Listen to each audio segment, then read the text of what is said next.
wait a minute. Have you heard the strange tales of the Whistler?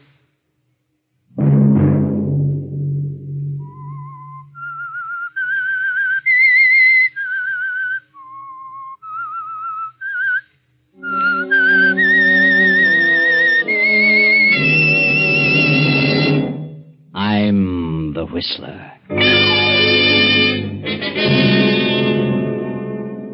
I was with Danny when it happened, but I couldn't hang on to him. He ran off and left me, and I've been looking for him ever since. That was Captain Fowler. Something had happened to his friend Danny. I ain't going to no doctor at this time of the night. Tomorrow, maybe, but I'm not going tonight. That was Danny.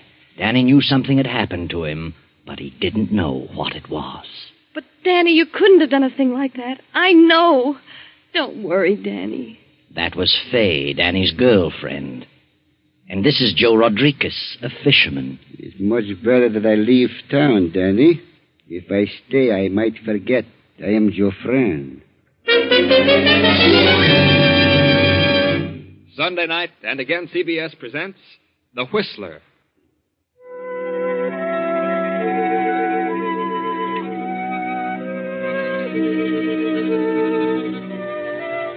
I, the Whistler, know many things, for I walk by night.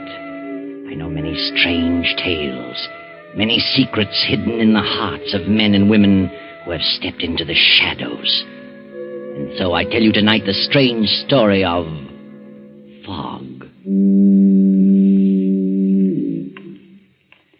Well, Danny, my boy, this is the thickest fog I've seen in this harbor in many a year.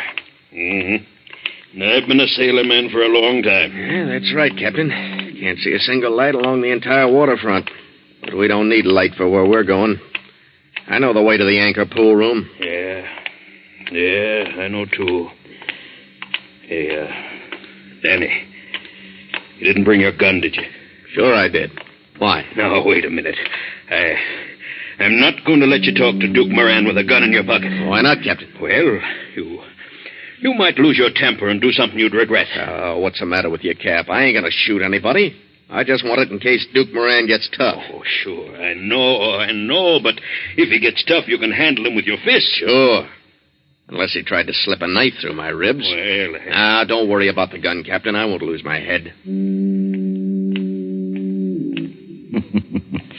So Danny and Captain Fowler continue on their way toward the anchor pool room, Duke Moran's usual hangout, where Danny intends to have a showdown with Moran. But the captain is worried about Danny's gun, for he knows that Danny hates Moran to the core of his being. Now, look, son, I hate to keep bringing this up, but, I wouldn't go storming up to the Duke and start raising the devil. He borrowed money from me, and he ain't kept his word about paying it back. Oh, I know, my boy, but he'll pay it back. Oh, no, he won't. He's planning to skip town and leave me holding the sack. Now, look, you're working for me, Danny, and you're my best friend. And I'm going along to back up your claims because I was a witness when the loan was made. But look here, I don't want to see you in no trouble. Oh, I'll take it easy. But I can tell you one thing. Hey, look out for that hydrant. Look out. Danny, you're hurt. Here. Let me help you. No. That's it now. Easy does it. Up now.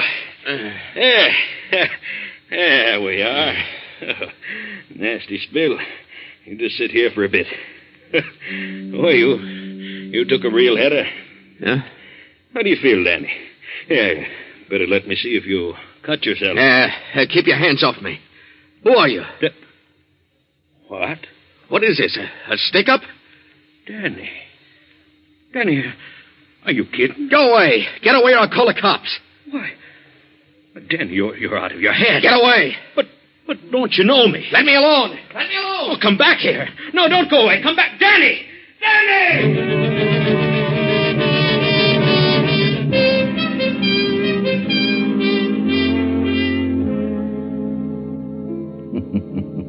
Danny breaks away and quickly disappears into the fog.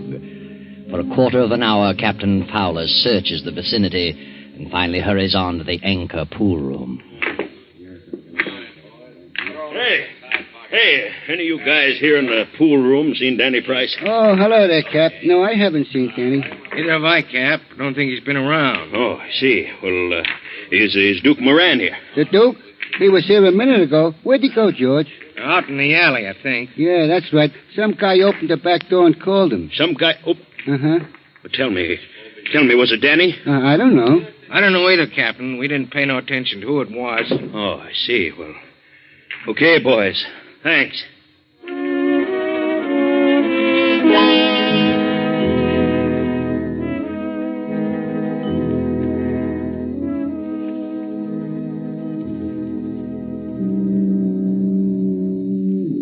Later that night, groping his way along the waterfront, Captain Fowler arrives at the box office of the Crystal Motion Picture Theater.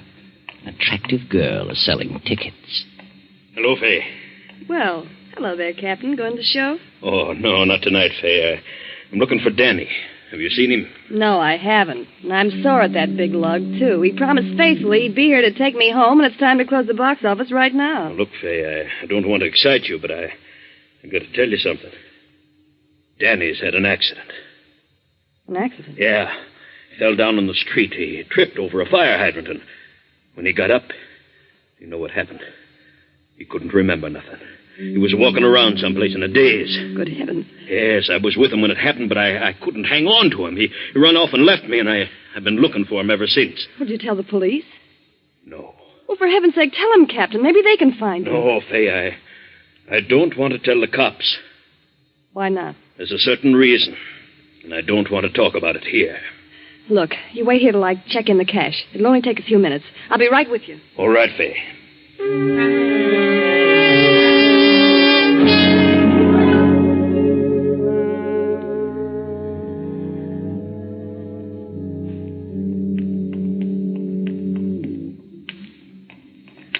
All right, Captain, now tell me.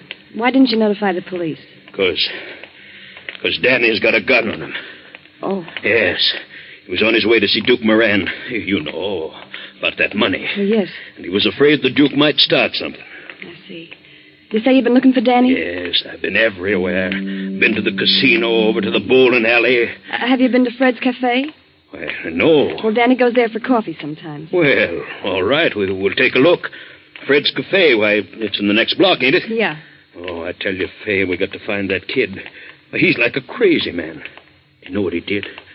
He looked me right in the face and he didn't know me. Oh, my goodness. Captain, suppose his memory never does come back. Oh, no, Fay, don't carry on like that. And don't you start worrying. Yeah, Oh. I know how you feel. You and Danny engaged to be married and all, but don't you worry. I think everything will turn out all right. Oh, I hope so. Hey, wait! Listen, What's your hurry, folks? that's Danny. Well, sure it is. You going to a fire or something? I've been chasing you for a block. Oh, Danny. Hiya, Fay. Oh, Danny, you're all right. Oh, sure. Sure, I'm all right. Except I'm kind of mixed up. All of a sudden, I'm sitting in the Clark Hotel. And I don't remember going there at all. The Clark Hotel? Yeah. Well, so that's where you been. Well, it seems to me I was walking along with you, Cap. Of course you were, Danny. Don't you know what happened? You had a lapse of memory. Huh? Yeah, we've been worried to death about you. The captain and I were looking for you. Oh, Danny, I'm so glad you're all right. Oh, so I've been off my noggin. Sure. Don't you remember falling over that fire hydrant? Fire hydrant? Yes, that's what did it, Danny. When I helped you up, you thought I was a stick-up man. You ran off down the street. Well, I'll be darned. How long ago this happened, Cap? Well, it's been an hour ago or more. You've been in the Clark Hotel all that time? Well, how should I know? When did you come to your senses, Danny? Well, just now. I'm sitting there in the lobby wondering what it's all about when I seen you folks passing the window. Oh, swell. But look, Danny boy, you're going to a doctor right away. What do you mean, doctor? Well, your head, you must have struck it when you fell. Oh, my head's all right. Oh, now, please, don't put up an argument, Danny. Oh, now, look. Hey, here comes an ambulance. Maybe I better flag it down and crawl in. Oh, now, don't be smart. Wait a minute. That's no ambulance. Well, it's a police car. Yeah? Yeah. Well, come on, never mind the police car. Danny, come over here under the light. Let me take a look at your head. Oh, now, look, Fay, I tell you there's nothing wrong Hey, with hey, my... look.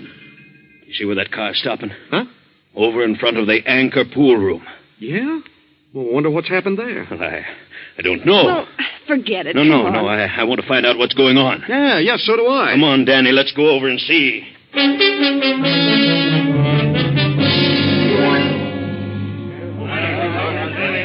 All right, you people, get back now. Don't block the doorway. Hey, what's happened, officer? The guy's been killed. Shot. Yeah? Yeah. They just found his body out in back of the pool hall. Who was he? Do you know? Yeah, Duke Moran.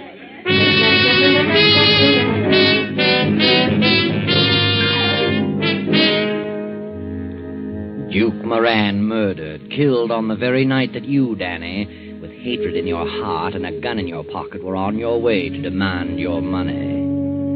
Could it be that after your mind went blank, you continued on to the Anchor Pool Room? Look at your gun, Danny. If no shots have been fired, you're all in the clear. Did I kill him? Did I kill him? Did I kill him?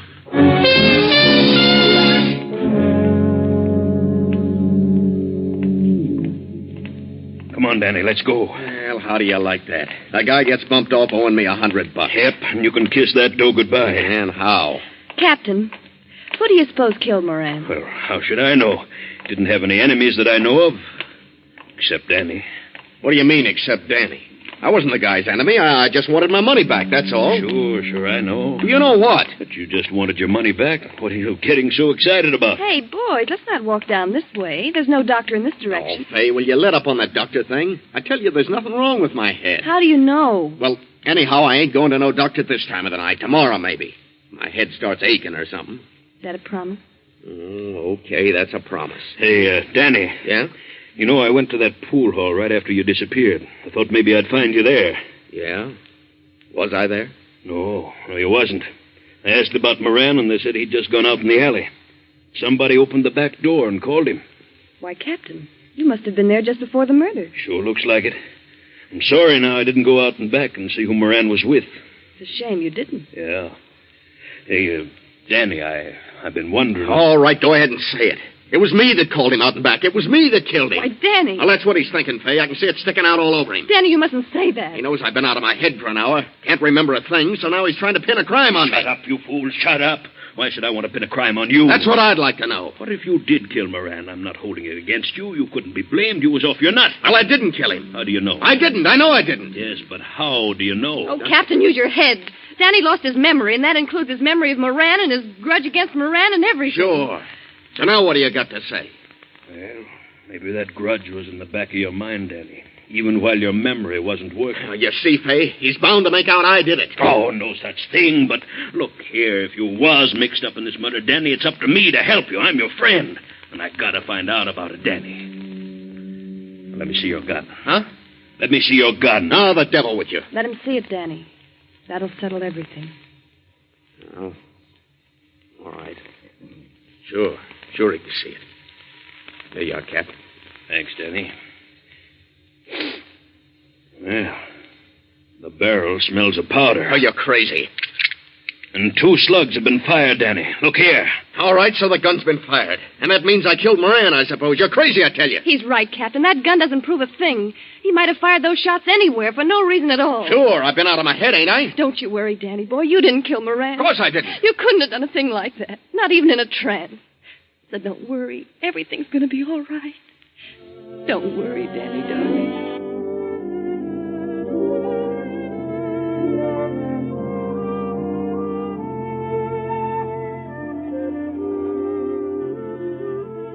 Poor Fay. She doesn't believe her own brave talk. Deep down in her heart, she's afraid that Danny is a killer.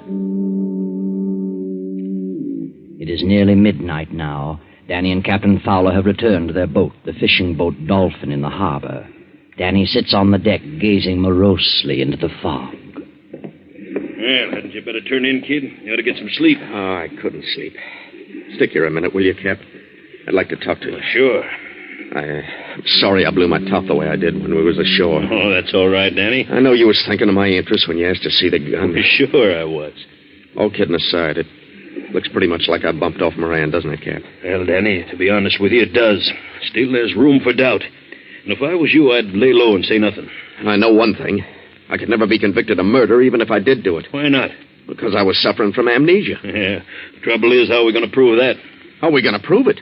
Well, couldn't you prove it? You was there when it happened. You saw me go slug nutty. Sure, but who's going to believe me? I'm your friend. They think I was lying to save your neck. Yeah, I see what you mean. The things look pretty bad then, don't they? Ah, now look, Danny. Don't go hanging yourself in advance.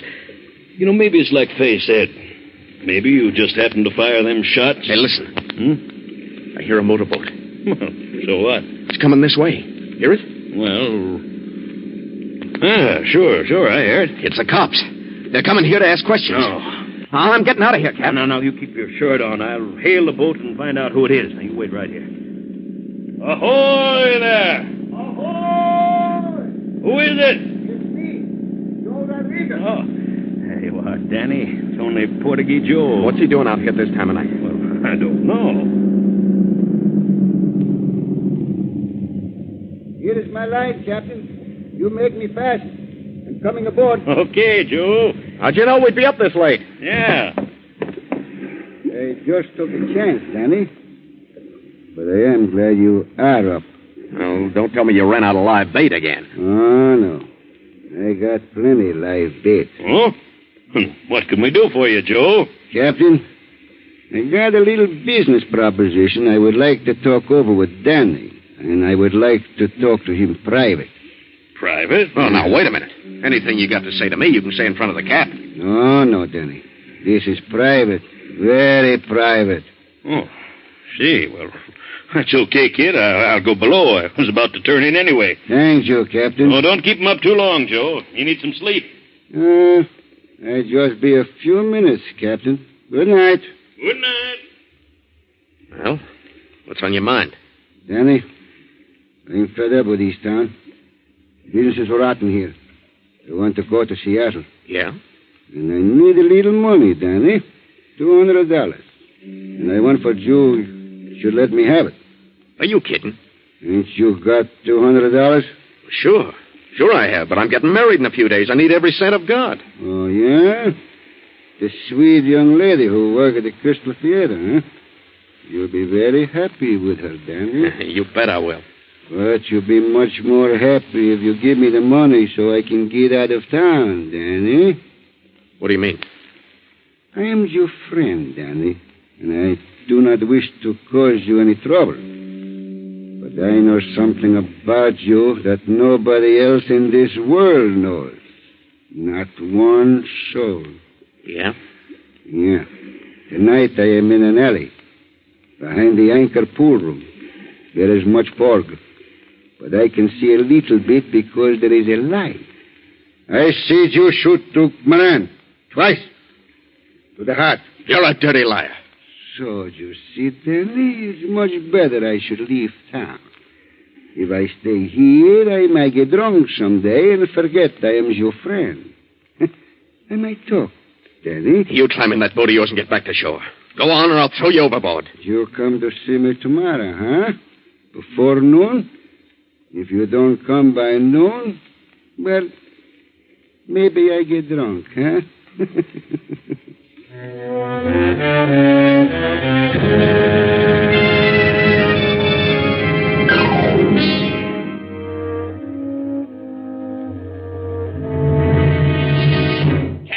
Cap, you awake? Oh, yes, Dan. Well, there's no room for doubt now. I'm the guy that did it. What? How do you know? Portuguese Joe was an eyewitness. He was there in the alley, saw the whole thing. Oh, now, wait a minute. That's right, Cap. That dirty rat came out here to blackmail me. Tried to shake me down for $200. Said I'd have to dig it up by tomorrow noon or he'd start talking. Well, I'll be darned. Kid, I guess it's time we started doing some fast thinking. Now, that ain't necessary, Cap. I'm clearing out tonight. Oh, now, wait a minute. Don't get panicky now. Now, let's give it some thought. Oh, no, I'm on my way, Cap. No fooling. Well, where are you going? I don't know, but I'm going for good. I won't be back. You won't be? Oh, now, look here. What about Fay? What about your wedding? Well, that's just a broken dream, Cap. Oh, Danny. Well, at least you're going to see her before you go, ain't you? No. Well, Danny, what's the matter with you? It ain't fair of you to run out on Fay. It's the fairest thing in the world. Why prolong the agony? There's got to be a clean break. Oh, but Faye's such a grand kid, and she'll wait for you. Faye's loyal. Yes, sir, Danny. After this thing blows over, you'll find Faye right here waiting for you. I don't want her to wait for me, and I ain't coming back. Can't you understand that? You think I'd marry Faye now? Me, a killer? Oh, yeah, I know. I love that girl. I wouldn't bring disgrace on her. And it would be disgrace even if I cleared myself of the charge. I'd still be a killer. Yeah. Yeah, I guess you would. Well, I guess there's no use talking to you. You won't listen to a word I say. No, Cap. I've made up my mind. I'm going to pack my grip now and go ashore. Aye, golly, kid, I sure hate to lose you. Yeah, I hate to go, too, Cap. You've been a prince to me. More like a brother than a boss. Well, all I can say is thanks, Danny. Even when you knew I was saving up my money to buy a boat of my own, to go into competition with you, you never said a word. Well, why should I? Oh, this is a free country. Every man has a right to advance himself. And, about Faye, I wish you'd explain to her. You know what to say. Well, not quite as good a talker as you are, Danny, but I'll try. You know something, Cap? I wish you and Faye'd get married. I know you'd make her happy. Me and Faye? Oh, no, why, she wouldn't have me. Don't be too sure about that. She'll forget about me after a while. But explain things to her, will you? Well, okay, Danny. I'll try. I'll do my best. Well, I'm going to hit the first freight train out of town. So long, Cap.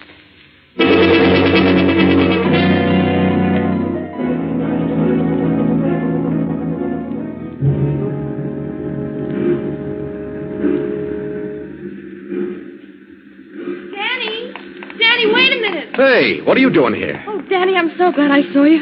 I was about to get a boat and go out to the Dolphin. Yeah? I've got some wonderful news for you. What? At least I think I have. What caliber is your revolver? Well, it's a .38. I thought so. Danny, you didn't kill him. You didn't kill Moran. He was shot with a .45. Huh? Yeah. I just came from the police hospital. They took the bullets from Moran's body. They were bullets from a .45. Oh, no. No, that can't be right. It is right, Danny. Well, there's some mistake, honey. Look, I hadn't figured on telling you this, but there was an eyewitness to the murder. Portuguese Joe, the bait peddler. He'd just been out to the boat trying to shake me down for some hush money. Well, he's a liar if he says you did it. Oh, no, honey, you got a bum steer about them bullets. I didn't, I tell you. I got it straight from the doctor. What's more, I'd been to the Clark Hotel. The clerk said you were there for practically an hour, sitting by the window. That means you went there right after you left the captain, so you couldn't have been to the pool room. Well, I'll be darned. Now, look, Faye, suppose you go out to the Dolphin. Here, take this grip. Tell the captain what you just told me. And tell him I'm paying a visit to Portuguese Joe right now.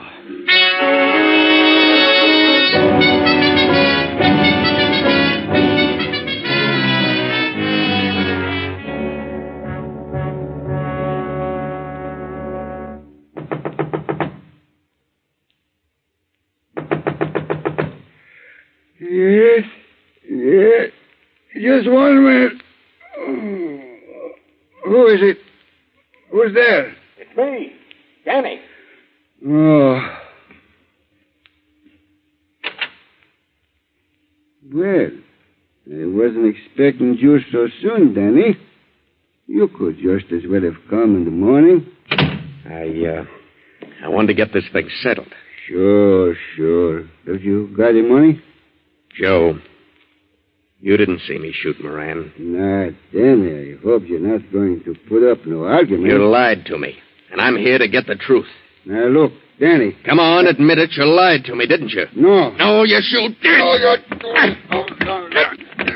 let me go. Let me go. I'll choke the living daylights out of you, you rat. Come on, tell me you lied. Yes, I lied to you. I thought so. Let me go now. Sure, I'll let you go.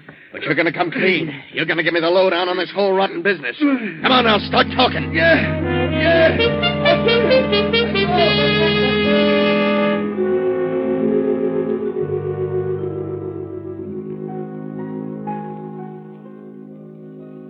The fog has lifted now. and the eastern sky heralds the approach of dawn. As Danny returns to the Dolphin, he finds Fay standing on the deck. Hey, Danny, I thought you'd never get back. It's almost daylight. Well, I had a long ways to go, honey. Joe lives way out at the end of the Channel Street Wharf. That's where his bait shack is. Well, what'd you find out? Did you face him with his lie? I sure did. Is the captain in his cabin? No, he's not. He's gone ashore. Gone ashore? Danny, there's something wrong with the captain. He's been acting very queerly. Yeah? When I told him he'd gone to see Portuguese Joe, his face went as white as a sheet. Then he went over to his desk and wrote a note. Sealed it in an envelope and told me to give it to you when you come back. I'll bet I know what's in it. What? A confession. But I won't need it now. I got one from Joe. Well, what do you mean? Honey, the captain's been framing me. Framing you? Yeah, that's right. It's hard to believe, but it's true. Remember he said he didn't go out in back of the pool hall to see who it was that called Moran out in the alley? Yes. Well, he lied. He did go out there, and he saw the murder committed. He knew who did it. Why, Danny. And right then, he got a bright idea. He figured he'd make me believe I committed that murder. So I'd take it on the lam. Get out of town. You see, honey? Well, why would he do that? Because he was in love with you. What? Our wedding day was getting closer, and the captain was half crazy with jealousy. He wanted me out of the picture so that he could marry you. Oh, Danny, I can't believe that. It's true, honey. Joe told me. I'd have got a lot more out of Joe, too, only he broke loose from me and dived into the water. Last I seen of him, he was swimming away. Well, what about the murder? Did you find out who killed Moran? I got a hunch that Joe himself did it. After he left, I looked around his shack. I found an IOU there signed by the Duke. You did? Then the Duke owed Portuguese Joe money, too. Yep. And I figured the captain made Joe a proposition. If Joe'd come here and make me believe I was the killer, the captain wouldn't squeal on him. Sure, Danny. That makes sense. Well, I better see what the captain wrote. Yeah. Open it up, Danny. Dear Danny, I suppose you know everything by now. I haven't got the nerve to face you, kid, so I'll be the one to hit the freight. You won't need to save any more money for that boat. I've signed over the Dolphin to you. You'll find the papers in my desk. Good luck, Danny, and make Fay a good husband. Yes, the captain was the villain in our story. But wait, what about Danny's gun with the 2 empty shells? That doesn't fit into our solution at all. Or does it? Remember when the captain and Danny were on their way to the pool hall and Danny stumbled over the hydrant? The fog was pretty thick, you know. The captain didn't have a bit of trouble in slipping that gun out of Danny's pocket. He wanted to make sure Danny didn't use it on Moran. And later, after the captain had formulated his plot against Danny, it was a simple matter for him to fire a couple of shots from the gun and then slip it back into Danny's pocket when he met Fay and Danny on the street. Yes, the fog sometimes has its advantages.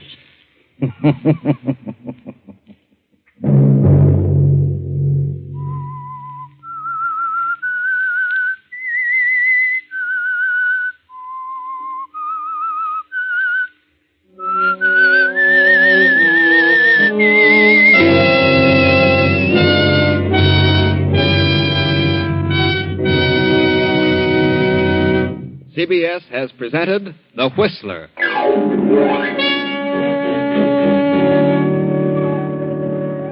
Original music for this production was composed and conducted by Wilbur Hatch. Tonight's Whistler story was written by Herbert Connor, directed by J. Donald Wilson, and originated from Columbia Square in Hollywood. Next Sunday, same time, 9:15. I, the Whistler, will return to tell you the unusual story of jealousy. Good night. This is the Columbia Broadcasting System.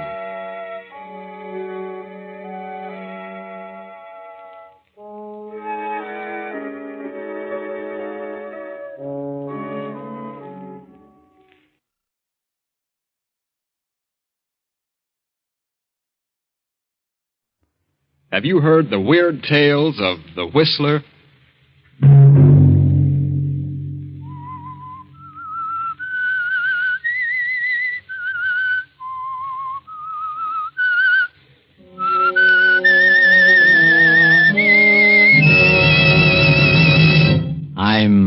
Whistler. Gentlemen, we 7 scientists have banded together because the government of Austria is in deadly peril. We have evidence that Austria is being dangerously undermined by the Nazis, and that nothing is being done from the standpoint of the law to prevent it. We have therefore resolved to take measures into our own hands and prevent this chaos. At our next meeting, we shall present the names of those in high places who attempt to divide and conquer, and shall decide then as to what action shall be taken against them. And such was the organization in which Hans Minkler, the young, mild-mannered biologist of Vienna, suddenly found himself a member. Hans Minkler, whose whole life was dedicated to the preservation and the saving of human life. Hans Minkler, referred to by his classmates as the man who couldn't kill a fly. Saturday night, and again CBS presents The Whistler.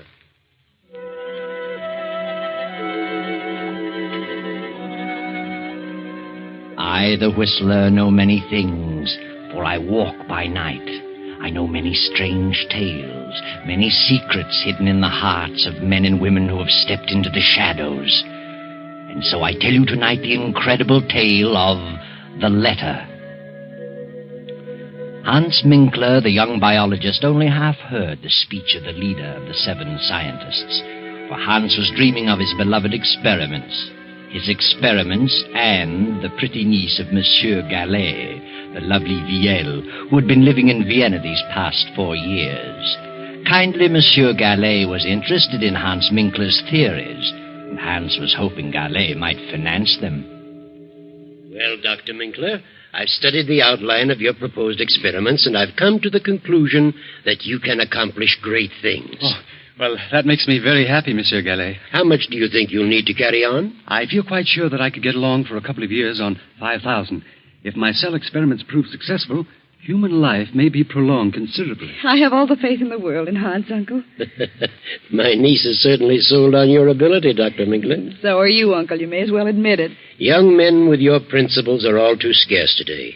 Europe seems to be saturated with men who claim they want to save mankind.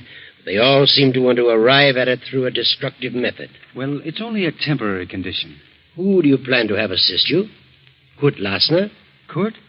Well, I haven't decided yet. Kurt is a fine young man. Yes, he was a good student, but he's drifted away from his studies. He's become absorbed in politics. Very well, Hans. I'll start you out with 5,000. Is that the way you want it, Viel? Yes, Uncle, you're a darling. Oh, I hope that someday I may be able to repay you. See where that is, Viel. Come into the library, Hans. I'll give you a check. Yes, of course. Oh, good evening, Kurt. Hello, Viel. Well, how are you? Very well, Kurt. You're very lovely this evening. Thank you. Yes, indeed. The prettiest girl in Vienna. Is Hans here? I said I'd pick him up on my way downtown. Yes, he's talking to Uncle. Talking business. My, I've had a busy day. Not enough hours to go around. Sit down, Kurt. Thanks. Kurt, why have you given up your career? Biology? No, I don't know. But you could do so much good. You were so well equipped to carry on in science. Think of the things yet to be done. I'm going to do things. Great things. I mean things that will really benefit mankind. Well, that's what I mean, too. You know, you sound like Hans. Hans is very sad about your dropping your work. He counted on your helping him in his experiment. Oh, he'll get over it. Besides, those experiments can wait a while. No, Hans is going ahead. Who's going to help him? I am, if no one else. You? Well, how can you help him? I can learn biology. But it'll take a lot of money to do what he planned. He has the money. It's all arranged. My uncle has financed him. Your uncle? Yes. Well, I wish Hans luck. And I'm going to marry Hans. What? You and Hans? Well, what a surprise. Yes, I've made up my mind. I see. Well, I guess... Good evening, Kurt. Glad to see you. Good evening. Hello, Kurt. Oh, have you heard the good news? Yes, Viel just told me. And I wish you both good luck. I hope you'll be very happy. When's the wedding? Wedding? What wedding? Oh, yes. Me, of course. Typical absent-minded professors. See, look, I have the money for my experiments. Well, Hans, it's 7:45. We better run along. We have an appointment at 8. Oh, yes, the meeting. I'd forgotten. Yes, I'll be right with you. Goodbye, monsieur. Bye. Good night, Viel. Darling. Good night, Hans, dear. I'll see you in the morning.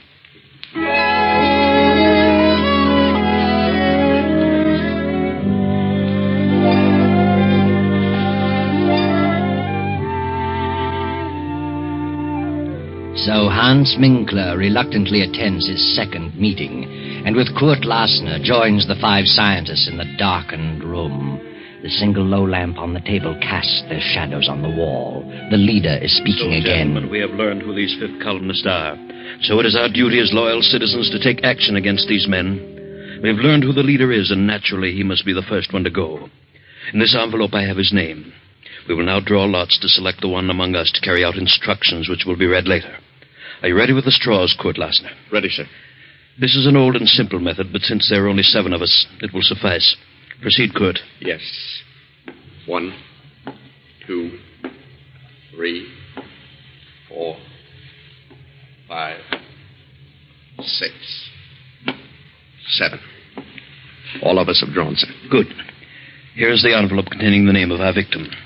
Who has the short straw? Well, I guess I have. Hans Minkler. Here's the envelope. But before you open it, we must tell you what the committee has decided to do about this man. He is to die. Die? And that task has fallen to you. You mean this man is to be murdered? Exactly. What? You don't know me, gentlemen. I'm a saver of life. I wouldn't consider such a thing for a moment. Herr Minkler, you are a member of this group. You know our secrets. It will be best for us and for you if you completely forget your scruples. Oh, but I can't belong to a society with such diabolical purposes. Why, I didn't realize what this was all about. Oh, no, I withdraw. It's too late to think about withdrawing. Do you mean that you actually expect me to kill someone? You have been selected. You are fools. Oh, I couldn't kill a fly. I couldn't harm a living thing if the whole country went up in smoke. This is the most ridiculous thing I've ever heard of. You're not scientists. You're a band of madmen. Fiends. Sit down, Hans Minkler. We're not a band of madmen, and we are not fiends. We are loyal patriots of Austria who are determined to save our country. Any one of us might have drawn that straw. Well, I don't want to be a party to such a plan. I'll not commit murder. Unfortunately, you know too much about us now to pull out. And suppose I refuse? Then you will accomplish nothing. Not only will we eradicate our selected victim, but we'll see to it that you are eradicated with him. Who is this victim? Open the envelope. Very well. What? Why, you are insane. The whole lot of you. Monsieur Gallet is the soul of honor. Monsieur Gallet is one of the most honest men I've ever met. Monsieur Gallet is the leader of the Nazi party. I don't believe it. Why, I'm to marry his niece. Did you say Monsieur Gallet? Yes, you know that's ridiculous, Court. He'd never do such a thing. Gallet is the leader. We have proof. He also has a very lovely niece. And I'm sure you'd want nothing to happen to her. Would you, Herr Minkler? No. No, I wouldn't. But you must give me time. Time to think. There is nothing to think about. It has been decided. Gallet must be exterminated within 12 hours. Very well. And there's nothing else for me to do. Good night, gentlemen. Good night, Herr Minkler. And remember, if you don't accomplish this task within 12 hours, we will be forced to take care of you. And if we can't find you, we will find the girl. Yes, I understand. Good night.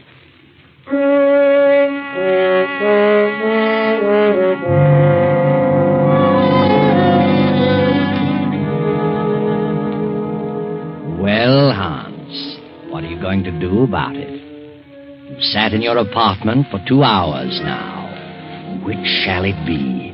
3 lives are at stake. The uncle's and yours and VL's. Hans gets his car and drives to Monsieur Gallet's home. Well, hello, Hans. What on earth are you doing here? I didn't expect you back this evening. Where is VL? Why, she went to some friends. She probably won't be back till after midnight. What on earth's wrong with you? Get your hat and coat, Monsieur Gallet. What? Have you been drinking, Hans? Get your hat and coat. Now, wait a minute. Suppose you explain. There's no time for explanations. Get your things. What for? You're coming with me. I was just ready to turn in. You better run along, Hans. You'll feel better in the morning. Put up your hands, Monsieur Gallet. What? This is the funniest thing I've ever encountered. Have you really got a gun in your pocket? I have. I hope you don't force me to prove it. Well, this is certainly a surprise. The meaning of all this? I've just discovered that you're the leader of the Nazis. who are trying to undermine the Austrian government. Are you serious? Yes. Who told you such a thing? There is an organization which is determined to eradicate all Nazis one by one, and you are the leader. Read this. It says leader Paul Gallet. Death. This is the maddest thing I've ever heard of. I've been highly active in anti-Nazi work. They say that's merely a cover-up. Are you a member of this secret organization? Yes. You've been selected to kill me? Yes. It's unbelievable that you, Hans Minkler, could be mixed up in such a thing. I think you're being hoodwinked. I am an anti-Nazi. If you plan to kill me, you must belong to the Nazi organization. Get your things and come along. What do you intend to do with me? That's all planned. Come along. Very well. You, give me that gun. You fool. No, don't. You.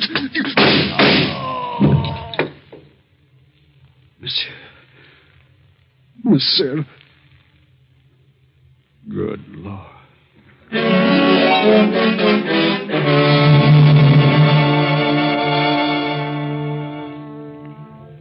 Hans stands staring at the body of Monsieur Gallet for a few moments. Then, in a daze, he turns out the lights, closes the library door, and returns to his apartment. For the remainder of the night, he sits at his desk staring into the darkness, lost in thought. And then morning comes, and Viel at her home opens the library door and...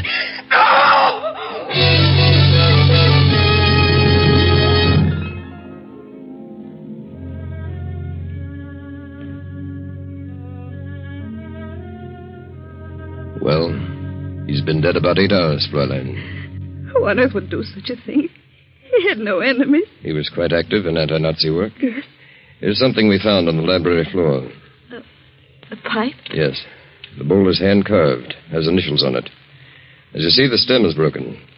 Have you ever seen this pipe before? Well, I don't remember. There's something else we found, a note, which reads, Leader Paul Gallet, death. Do you recognize the handwriting? No. Do you know anyone whose initials are HM, the initials carved on the pipe bowl? Yes, the pipe belongs to my fiancé, Hans Minkler. Your fiancé. What time did you return home last night? I attended a party and got here about 1 o'clock. I supposed Uncle was in bed. I didn't look in the library. I went straight to my room. What is Hans Minkler's address? I'm sure Hans had nothing to do with this. Are you? He lives at 13 Cronhead Street. I'll run over there. Please don't touch anything in the library. I won't. Good morning.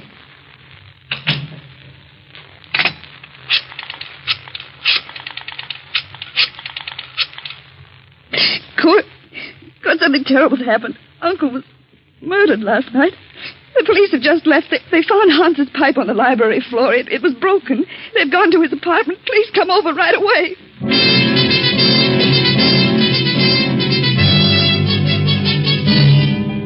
Hello, Hans. This is Kurt. The police found your pipe in Gallet's library. They're on their way to your place. You've got to get out of the country immediately. Don't wait a moment.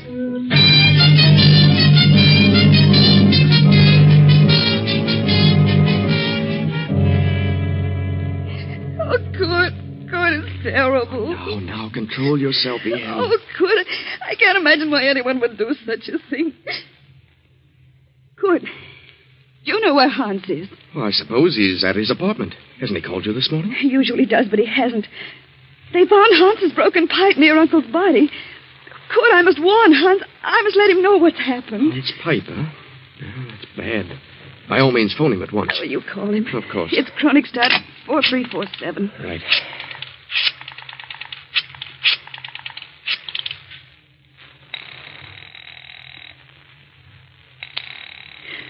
It's ringing. He must be there. Oh, he would have answered by now. Where could he be? I haven't the slightest idea. But he always calls me before this. Kurt, it isn't possible. It can't be. Now, just try to control yourself, Yale.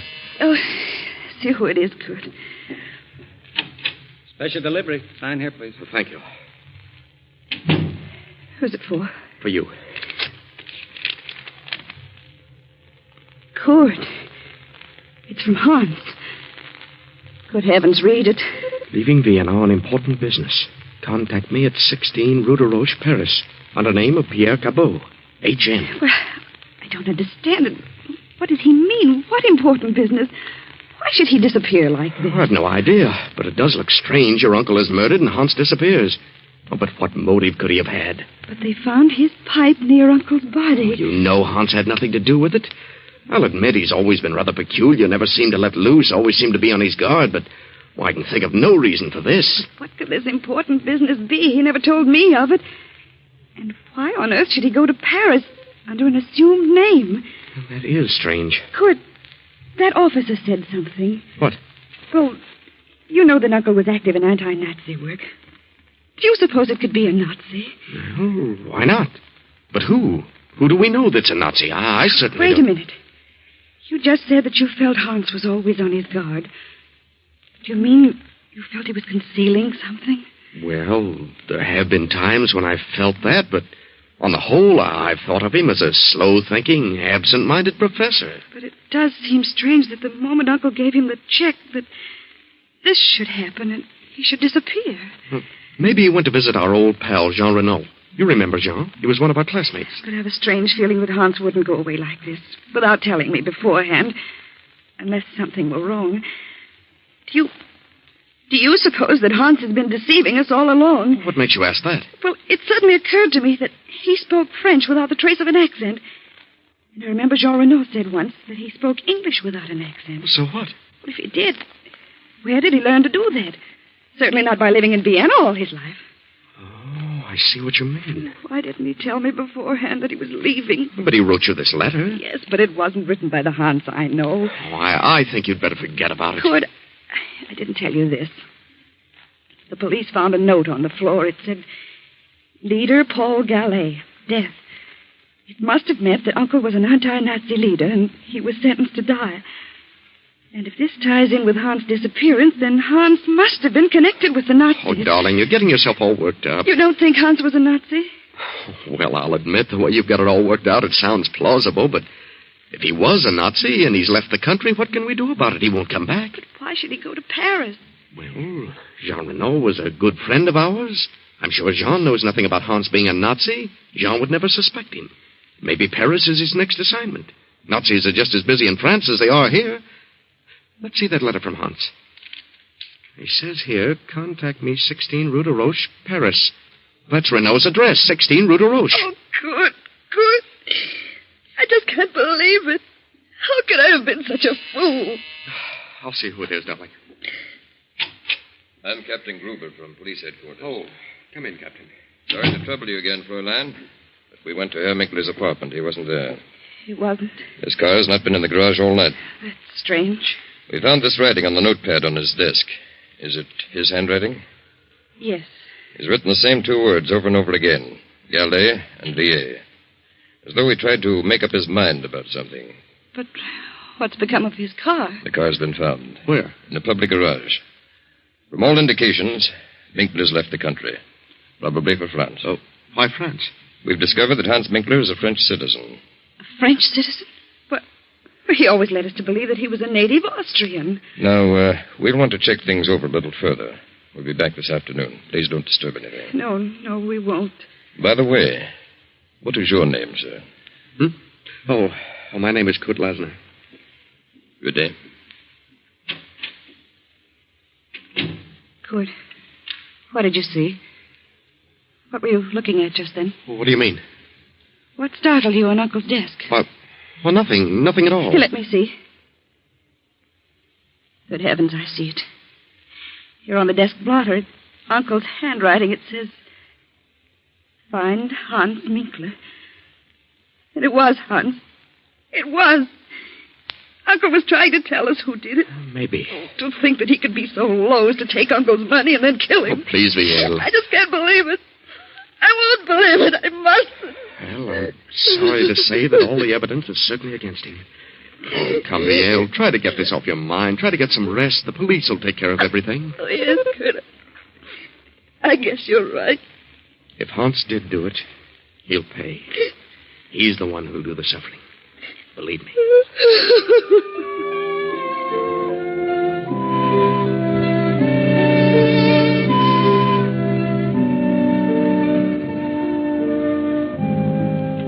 But during the night, the Nazi hordes rolled swiftly into Austria, without firing a shot, took over the reins of government. A few weeks later, France declared war.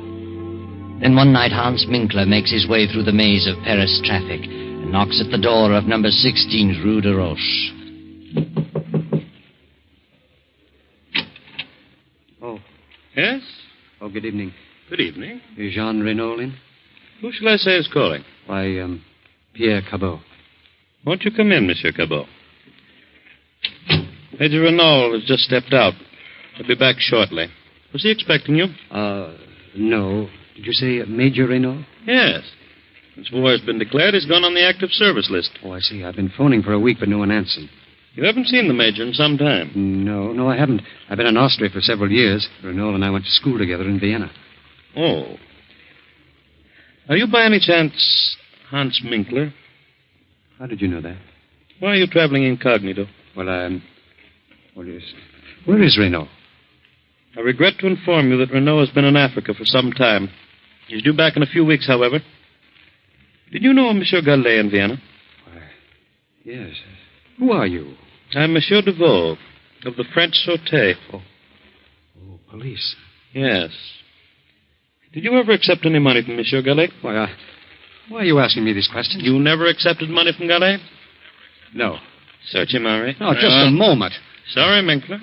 I'll take the bill for Henri. Yes, sir. I don't understand all this. You understand, all right. Well. So you never received money from Gallet. What's this check for? Well, that's to help carry on my experiments. Undoubtedly. Monsieur Gallet was helping you and quite a number of others to carry on experiments. Others? I suppose you say you're new at this game. Game? I don't know what you mean. I had nothing to do with his death. Nothing. Yes, I believe that. Why should you kill one of your own? Oh, I don't know what you're talking about. If you were intending to carry on experiments in Vienna, why is this check drawn on the Bank of Paris? Well, maybe he had a surplus of funds here. Indeed he did. How did you know I was coming here? We knew. Just what were your plans? Oh, this is ridiculous. I'm not a spy. I was engaged to marry Galet's niece. Really? Some way I got mixed up with an organization which planned to rid Austria of all Nazis. They claimed that Monsieur Gallet was the leader in Vienna. I denied it. But nevertheless, I was selected to murder him. Oh, I see. And told that if I refused, it'd also kill me and my fiancée as well. I decided to get them out of the country. I went to Galet's home. My fiancée was not there. I knew there was no time to lose. So I tried to take him away by force. He was suspicious of me. We suddenly got into a scuffle. And then someone behind me fired a gun. I don't know who it was. And Gallet fell dead. I see. I went to my home. Next morning learned that they were looking for me. I got out of the country and in a roundabout way I came to Paris. A good story. But it doesn't hold water. Gallet was a Nazi leader, and there's too much evidence against you, Minkler. Come on. Let's go down to headquarters.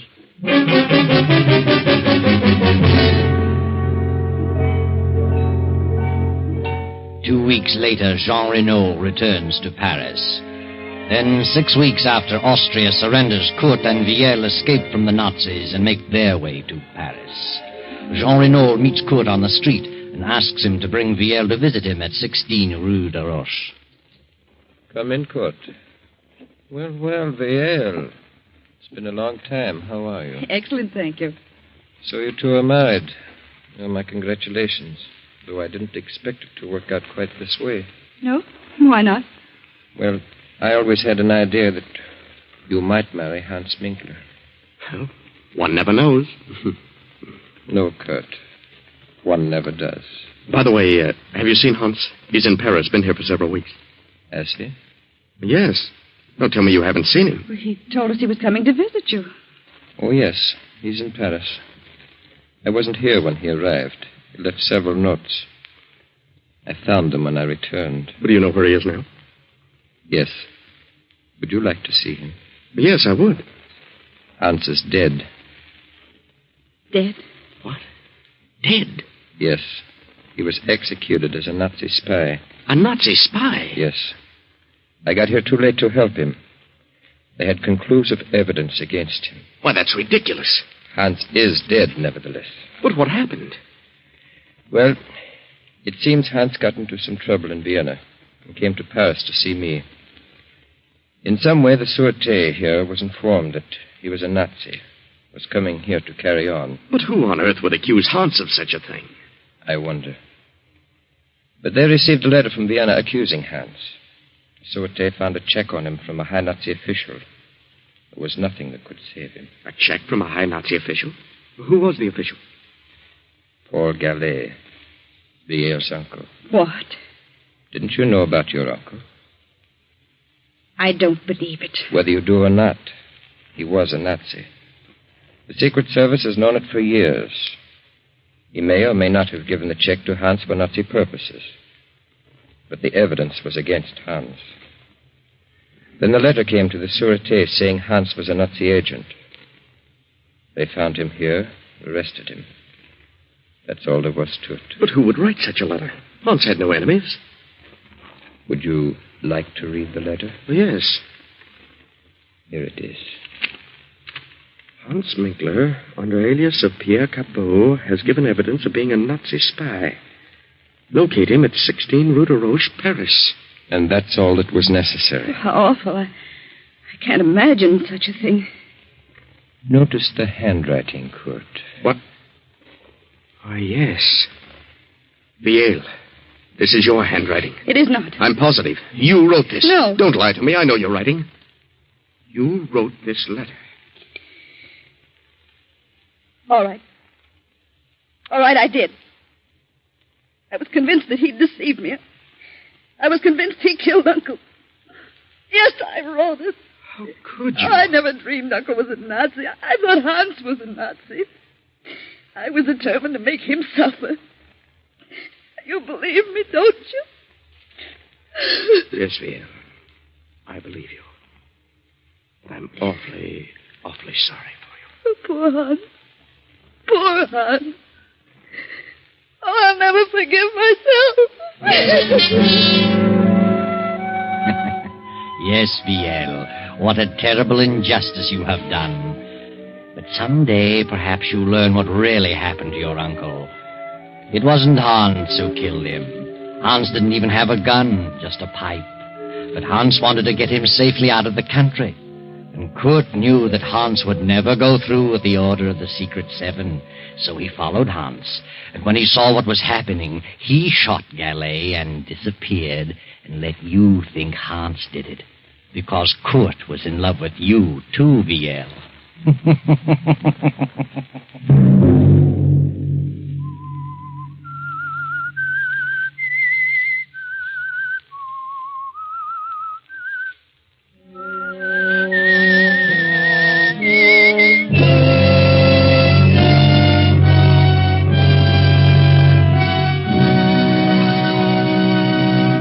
CBS has presented The Whistler. Original music for this production was composed and conducted by Wilbur Hatch. The Whistler is written and directed by J. Donald Wilson and originates from Columbia Square in Hollywood. Next week, same time, I, the Whistler, will return to tell you the strange tale of Out of the Fog. Good night.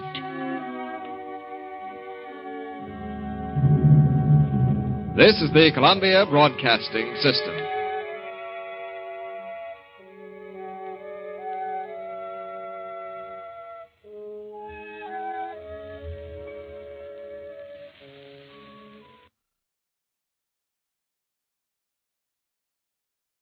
Wait a minute.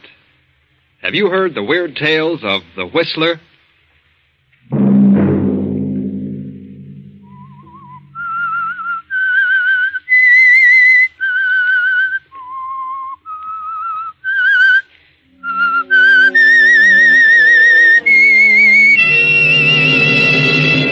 I'm the Whistler.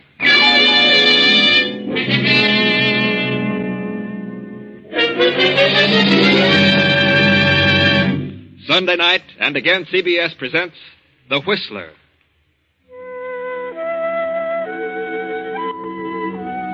I, the Whistler, know many things, for I walk by night. I know many strange tales, many secrets hidden in the hearts of men and women who have stepped into the shadows. I know the nameless terrors of which they dare not speak. And so I tell you the amazing story of House of Greed. A taxicab rolls through the night and comes to a stop before a brownstone mansion on West 52nd Street. The driver opens the door, and a handsome, well-dressed man steps out, pays the driver, slips quickly up the stairs, fumbles with a bunch of keys, but the door opens. Oh, hello, Jackson. Mr. Talbot, welcome home, sir. Where's Mrs. Talbot? Oh, she left 3 days ago. Went to the place in the Catskills. There's a note on your desk, sir. Oh, good. Your brother, Frank, is waiting in the library. Oh. Hello, Frank. What do you want? John. Now, look, Frank, I told you the last time I'd give you no more money. Oh, but it isn't gambling debts this time. I'm reforming. I'm going to settle down and work. Work? I met a big cattleman from South America. He has a very lovely daughter. And she talked her father into letting me buy an interest in the business. How much? 10,000. Oh, I'm sure I'll make good, John. Oh, very well. I don't mind doing something like that for you. When are you leaving? Tomorrow. I've had a plane reservation for 4 days. Thanks for the check, John. You're a swell guy. Tell Mary goodbye for me. Yeah, she's up in the Catskills. Yeah, so Jackson told me. Good Lord. What's wrong? She hasn't gone to the Catskills. I can't understand this. What on earth does she mean? Well, what is it? Well, read it. John, this life is too lonely. I can't go on like this, so I'm leaving you. I found someone else who is more considerate of me. But First, I'm going home, and from there, it doesn't matter. I'm sorry, but things just didn't work out for us. Mary. Someone who's more considerate of her? Why, I've given Mary everything her heart desired. She must be out of her mind. Of course, you have been gone a lot, and women get crazy ideas. It's knocked the pins right out from under me. Yes, I can see that. You better take it easy for a while. Yes, I feel, I don't know, kind of sick. All of a sudden, nothing seems to matter. Oh, maybe she'll wake up before she gets too far. Perhaps I'd better cancel my trip for a few weeks until you get straightened out. No, never mind. I'll pull myself together. I wouldn't have you sidetrack your plans for the world. I think you better go now, Frank. I'd rather be alone. All right. But don't do anything foolish. What do you mean? Well, if you brood about it, you're liable to get some crazy ideas and end up really holding the sack. Good luck, Frank. Lots of luck. Thanks. Goodbye, John.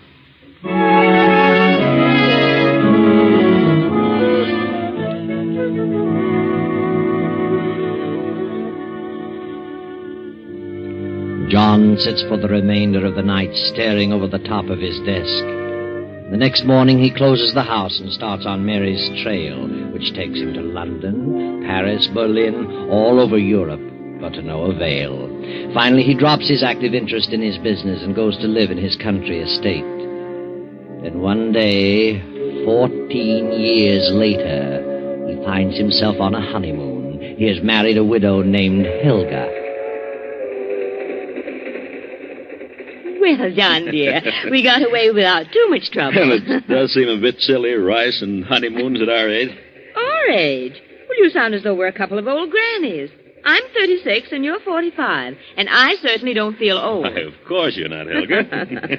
Oh, dear. John, now that the wedding's over, there's something I haven't told you. Oh, now I haven't said anything because I was afraid it might make a difference. I know what it is. You have a son. How did you know? I wondered when you were going to mention it. Oh, well, he finishes school this year. It's been quite a struggle putting him through college, but he's very bright. Paul has studied hard and managed to cram 2 years into one. Could he spend the summer with us? Why, of course. Oh, John, you're a darling. I should be able to find a place for him in the business. Oh, ask him to come down to our place in the country. Oh, thanks, John. You're wonderful.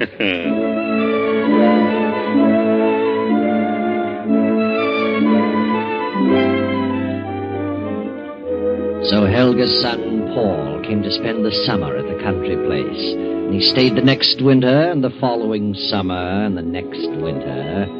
Now it is summer again, and Paul is still visiting his mother and stepfather.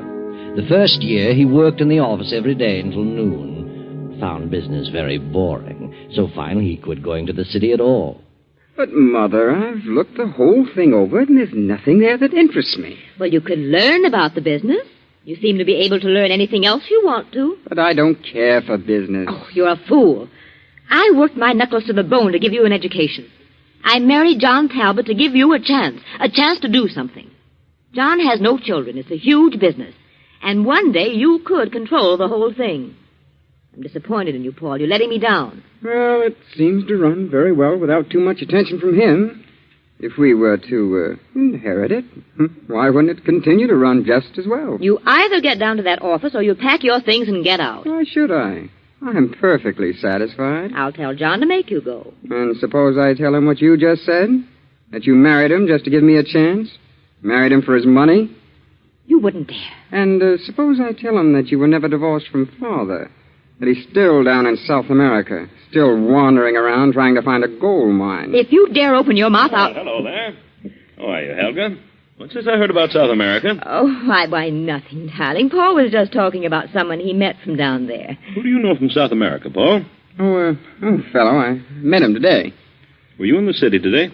No, I was down the village. I didn't suppose you'd been out of the house today. What's his name? Why, I don't remember. I didn't think you would. You haven't been out of this house for 3 days. Paul, I think you're the laziest man I've ever met. All right. I'll start back to the office Monday. If that's what you and Mother want me to do, I'll do it. Why, I'm sorry I wasn't here for dinner, Helga. I was detained in town. I have quite a bit of work to do.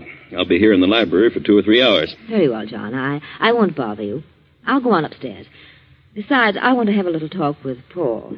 Good night, dear. Good night, Helga.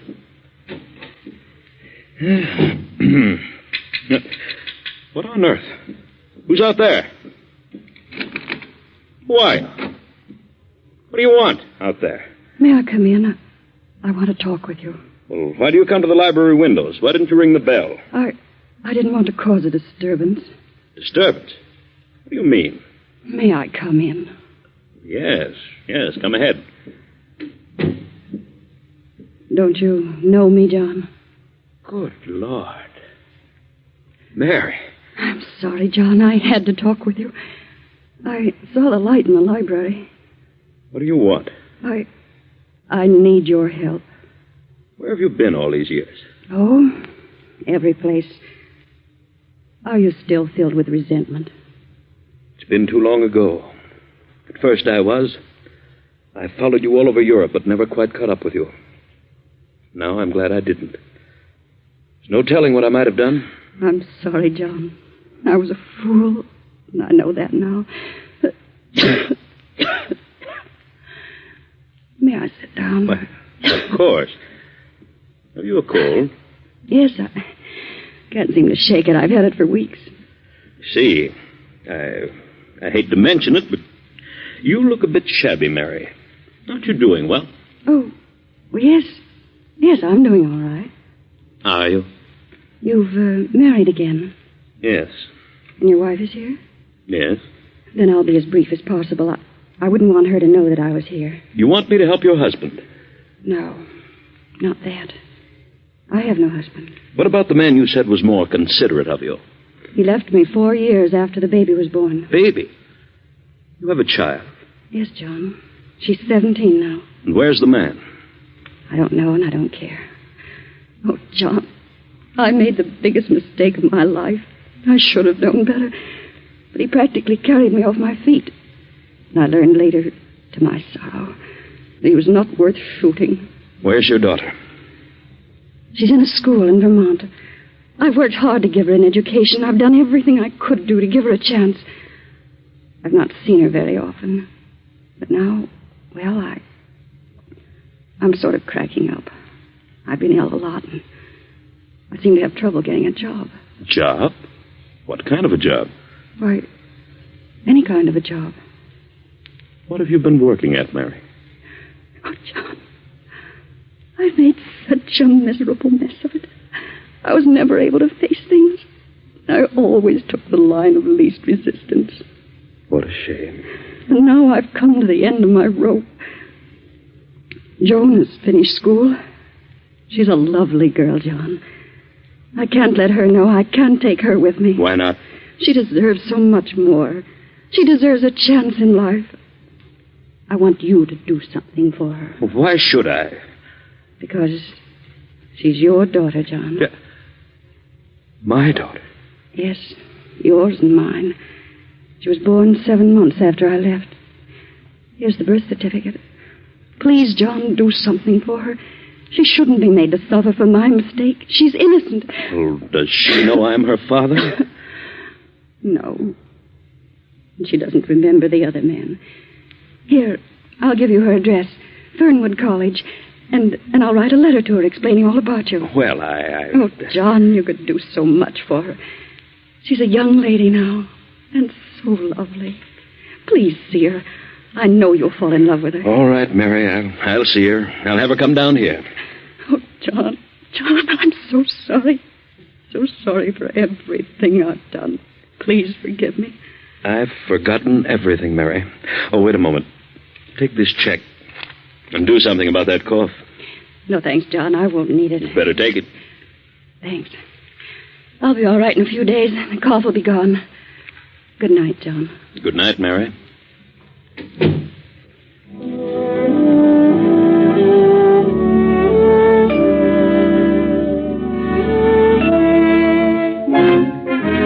If he brings this girl here, do you realize what it means, Mother? Yes? It's his own daughter.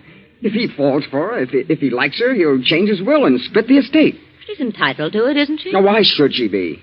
Strange girl he didn't even know existed. Popped up out of nowhere and cheats us out of half the estate. I know what you mean. We've been here for several years. You're his wife. It isn't fair. What would you do about it, Paul? I'd see that she didn't get anything. How would that be possible? Suppose she didn't like it here. Supposing that before John got attached to her, the things happened that would make her dislike everything here. She runs away soon enough, he won't change his will. Perhaps you're right. And if she doesn't? Then maybe something could happen to John. Later, something could happen to the girl. But in any event, the will must not be changed. Where do you get such ideas?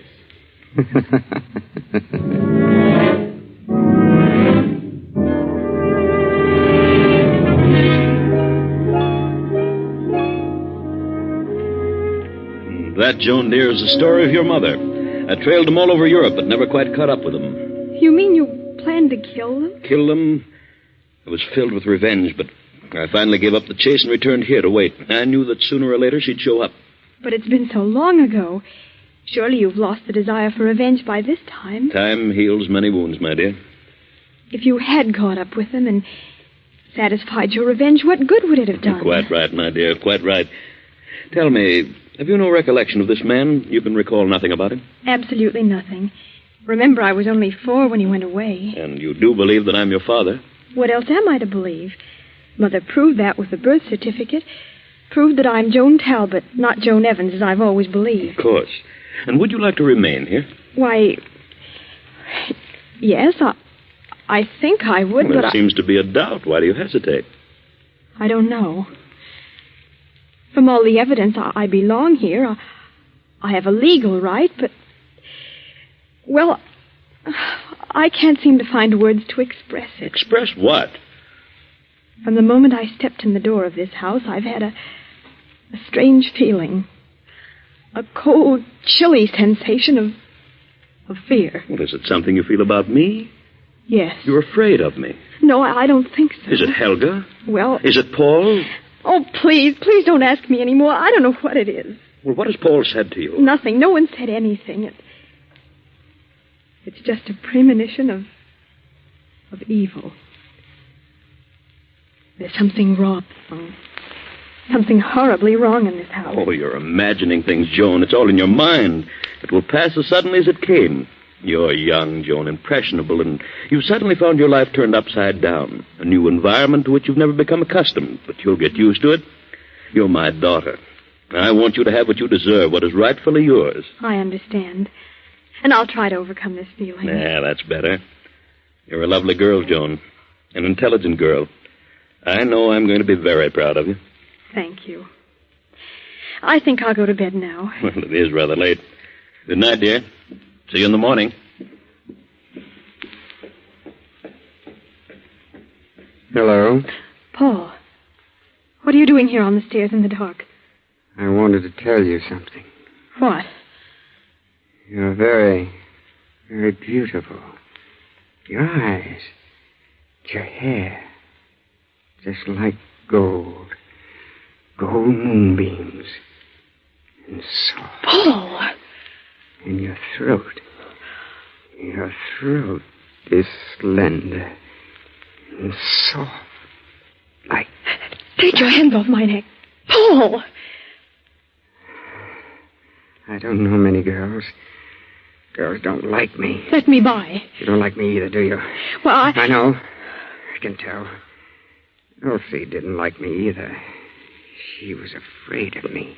Who's Elsie? She was a girl in the village. She worked here in the summertime. No one knows what became of her. What? I don't remember what happened to her. But her throat was slender and white, like yours. Let me by.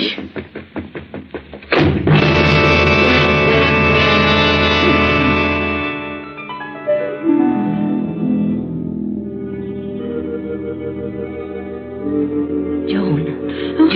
What? Who's here? Who's in this room? Don't turn on the light. Helga. What do you want? I must talk to you. What about? You're not safe here. No one is safe in this house. You must leave at once. What do you mean? What's wrong? The house is wrong. It's filled with evil and hate. I know. Why do you stay? I can't leave. It's too late. But you must go at once. Do you mean that Paul? That's part of it.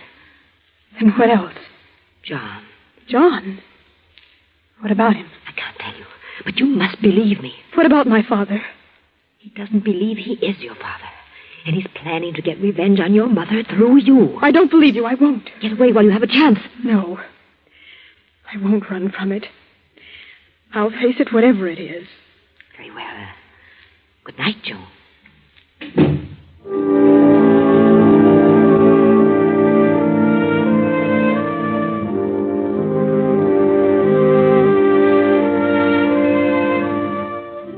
Now it is nearly midnight.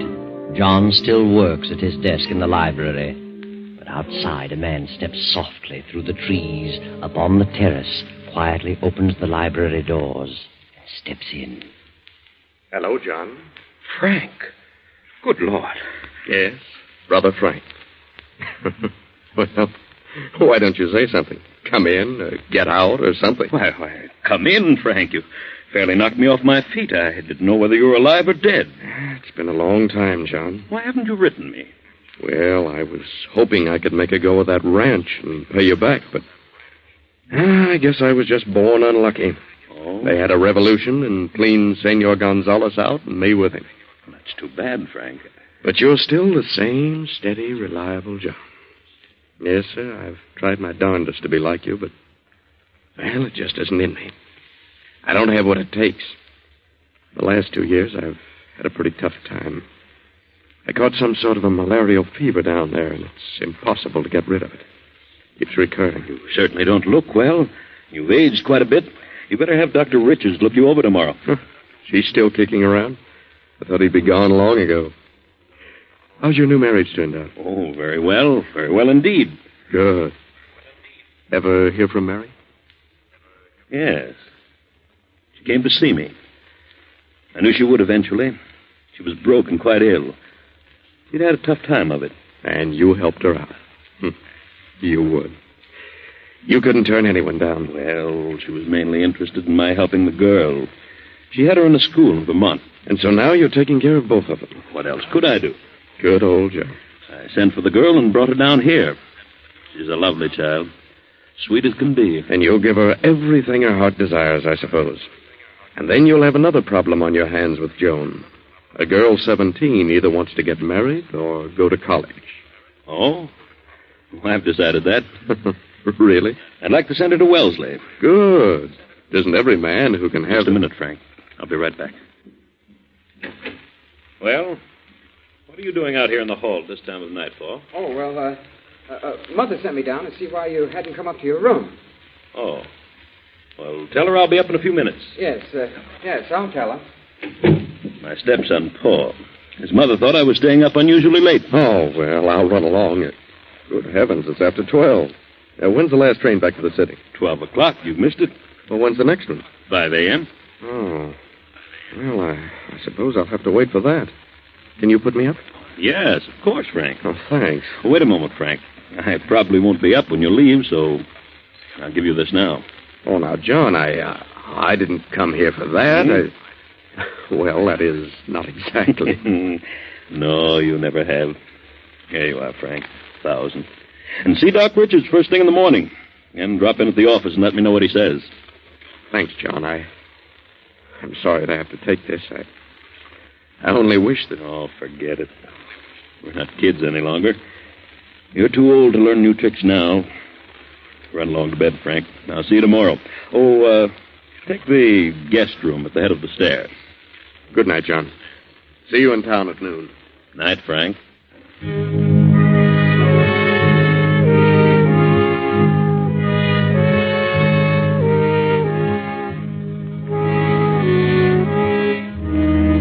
The clock strikes 3 as 2 figures slip down the darkened hall and quietly enter John's bedroom. Then a few minutes later, the same 2 figures make their way in the moonlight through the trees to the back of the estate, carrying a long, gruesome bundle wrapped in a sheet.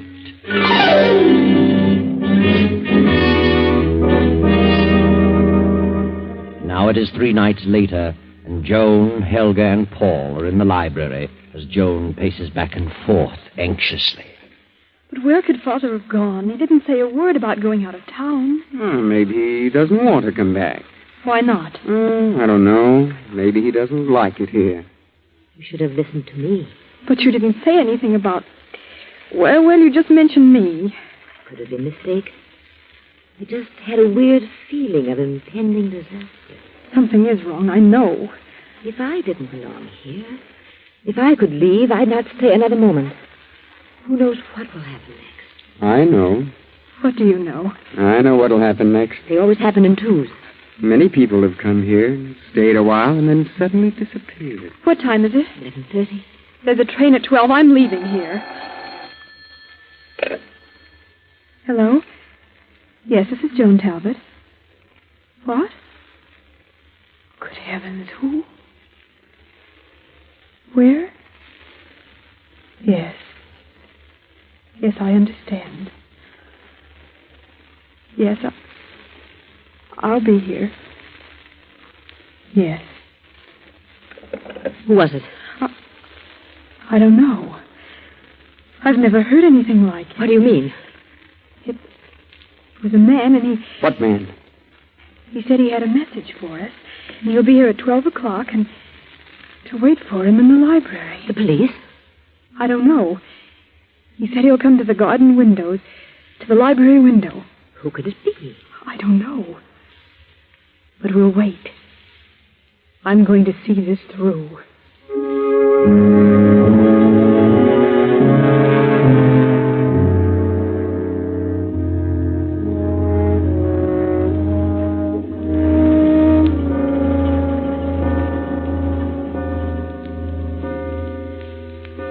Here he comes. Through the garden. Who is it, Mother? I don't know. The lights. Why did you turn out the lights? I turned them out so we could see outside. Who is he? I don't know. He's up on the terrace. Who are you? What do you want? I came to talk to you. What about? About what happened here at 3 o'clock in the morning several days ago. Nothing happened. Nothing. But something did happen. Turn on the lights. No, don't turn them on. You couldn't see me if you turned on the lights. Paul, good Lord. Was it you who phoned me? I spoke to you, but I didn't phone you. Mother. What happened in this house at 3 o'clock several days ago? A man was murdered. What? Paul. Turn on the lights. Turn on the lights! Joan Talbot, open the top drawer of that desk. Now take out the paper. It says, on the night of August 5th, we, the undersigned, murdered John Talbot in his bedroom and buried his body on the estate. We didn't. It's John. Sign it. Sign the paper and I'll go. Sign it, Paul. Sign it. You did it. You killed him. Sign it. You help me. You sign it. I can't. Turn on the lights, Joan. John. It's him. It's him. He isn't dead. No, Paul. We didn't. Paul, what happened? I'll tell you. You killed my brother Frank instead. Come on in, Sergeant. You heard it all. Yes, we heard it all. Father, what on earth happened? When you phoned a while ago, I almost fainted. I was sure you were dead. I knew from the moment you told me you were frightened in this house that something was wrong. I put two and two together and realized what it was. They didn't want you to share in the estate. I knew they were planning something on that night. And then my brother came. He accidentally got into my room by mistake, and they killed him instead of me. I saw them carrying his body through the trees. So I disappeared for a few days and evolved this plan. You've nothing to worry about any longer, Joan. Nothing. No. Nothing to worry about. But the truth would certainly amaze you. All that Helga said about Paul and John was true. John was planning revenge, but not through Joan. That night your brother Frank came back. You discovered something, John. What was it Frank said? And then you'll have another problem on your hands with Joan. A girl 17 either wants to get married or go to college. It was then, John, that you knew the truth. The only way that Frank could have possibly known that the girl's name was Joan and that she was 17 was to have been with Mary. So John knew then that it was Frank who ran away with Mary and deserted her when Joan was 4 years old. And then John, knowing that Helga and Paul planned to kill him, deliberately let Frank occupy his room on that fateful night. John's revenge was satisfied, and he didn't have to turn a hand. That's all.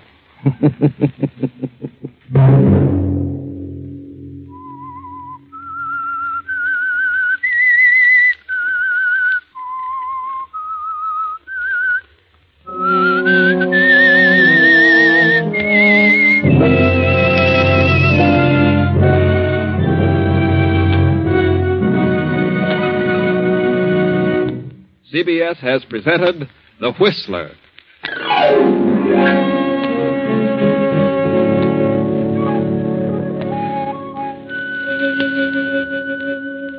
And now an important announcement regarding a change of time. Beginning 1 week from tomorrow night, on Sunday, September 13th, The Whistler will come to you at 9:15 p.m. Remember, Sunday, September 13th, at 9:15 p.m.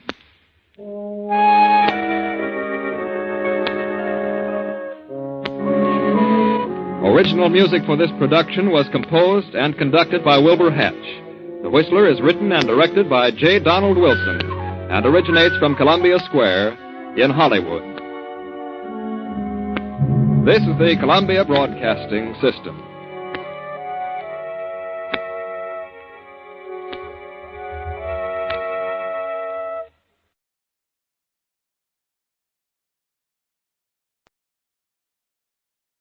Wait a minute. Have you heard the weird tales of the Whistler?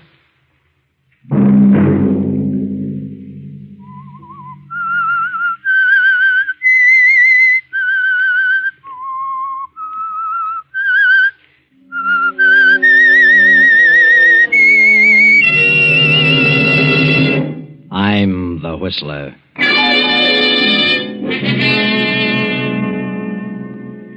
There's something wrong. Terribly wrong.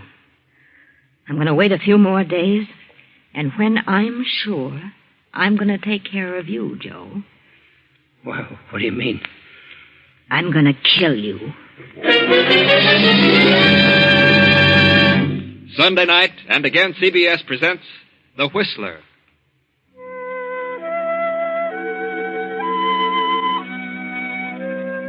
I, the Whistler, know many things, for I walk by night. I know many strange tales, many secrets hidden in the hearts of men and women who have stepped into the shadows. I know the nameless terrors of which they dare not speak. And so tonight I tell you the bewildering story of Mirage. Fred Adams is an attorney, a promising young attorney. Fred is a specialist, for his practice has been limited to nightclubs and bars. In other words, Fred is what is called a mouthpiece. He steps gaily down the street tonight, unaware of the two men leaning against the black sedan parked in the shadows between the lampposts. Hi, Fred. What's your hurry? Huh? Oh, hello, Joe. What are you and Mike doing in this end of town? We're waiting for you, Fred. Thought you might like to take a little ride. Ride? Yeah, the boss wants to have a little talk with you, Fred. Well, not tonight. I'm busy. Got an appointment. The boss would like to talk with you, Fred. Get in. I told you I'm busy. I'll drop around tomorrow. What are you so busy about, Fred? How'd you like a poke in the nose? Get in the car, Fred. Let go of me, you hood. We ain't kidding. Get in. What'd you two guys do without a gun? Get in. Okay.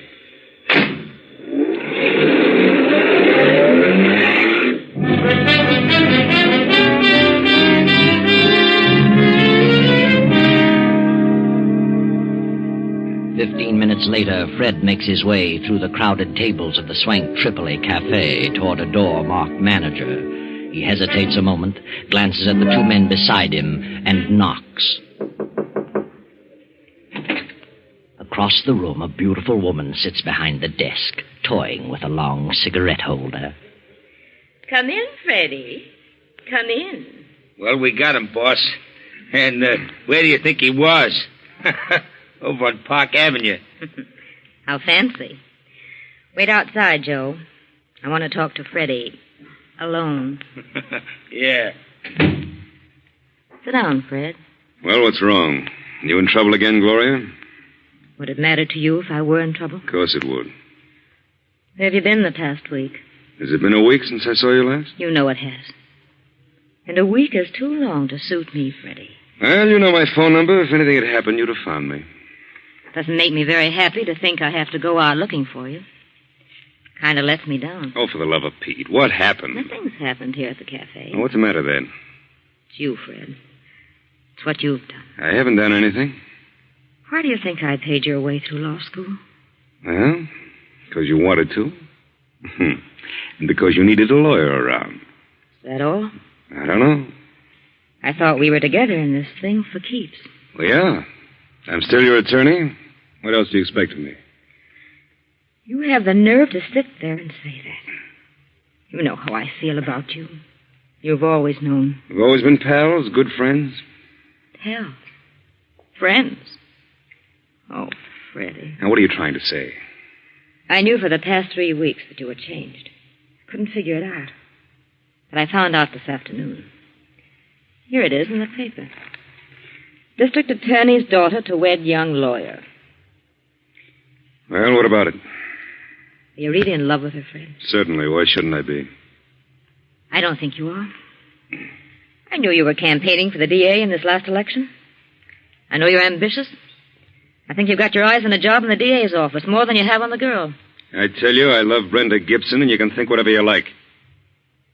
Is she pretty? Very pretty. Young. I don't like the way you said that, Fred. I'm not so old. I didn't mean it that way. You're a very beautiful woman, Gloria. Am I? But, well, I don't know what it is. You've done everything in the world for me. No one could ask for more. And I've always cared more for you than any woman I've ever known. Until now. But there's something about Brenda. That, well, she's so different. Go on. I hate to say this to you, but I've got to make you understand. Brenda's intelligent. She comes from a fine family. She has culture. And I came up from the chorus. Now, Gloria, I didn't expect you to take it this way. Well, how did you expect me to take it? I didn't think you were really in love with me. It never occurred to me that you had any ideas about marriage. What do you think I am, a totem pole? I looked at our association more as a business arrangement. You financed me through school, and when I got up in the money, I'd pay you back. Oh, Fred, don't say any more. I know I've been blunt, but how else can I tell you? What else can I say? There's nothing you can say. But I'll tell you something. You're getting out of your element. You don't belong there. You belong here with me. And if you marry her, you'll live to regret the day you met her. Now, look. Don't be like that. Don't be a hard loser. You'd be better off dead. You don't mean that, Gloria? No. No, Fred, I didn't mean that. Oh, darling, please go before I say any more. I know I haven't a chance, but please go. I'm sorry, Gloria. Terribly sorry. Bye, Fred. I'll be seeing you. Goodbye, Gloria.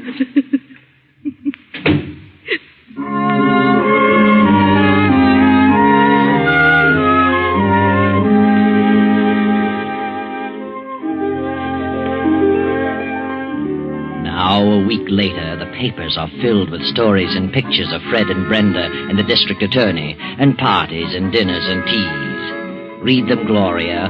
Pore over them. Mr. and Mrs. Frederick Adams this and Mr. and Mrs. Frederick Adams that. Read them, Gloria. Read them and weep. Meanwhile, on a train to Miami.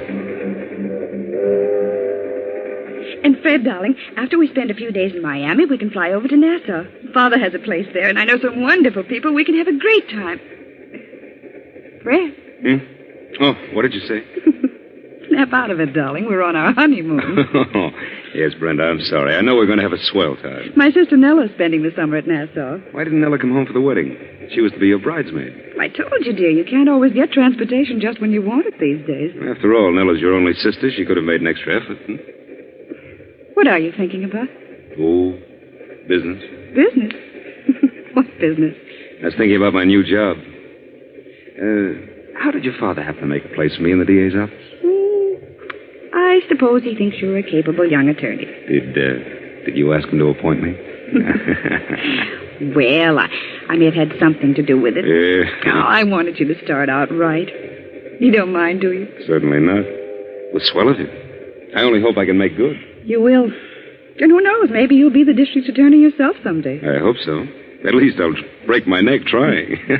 Oh, let's forget about everything for the next 2 weeks, but I love you so very much, Brenda. Darling, I'll spend all my waking moments trying to make you happy. Thanks, dear. You'll never regret the day you met me. What did you say? I said you'd never regret the day you met me. Oh. I should say I won't. Not a chance in a million.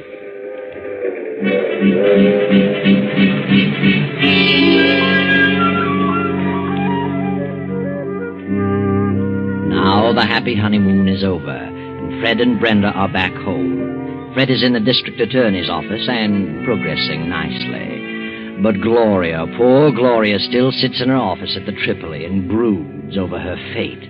She scans every item in the society columns, searching for news about Fred and Brenda.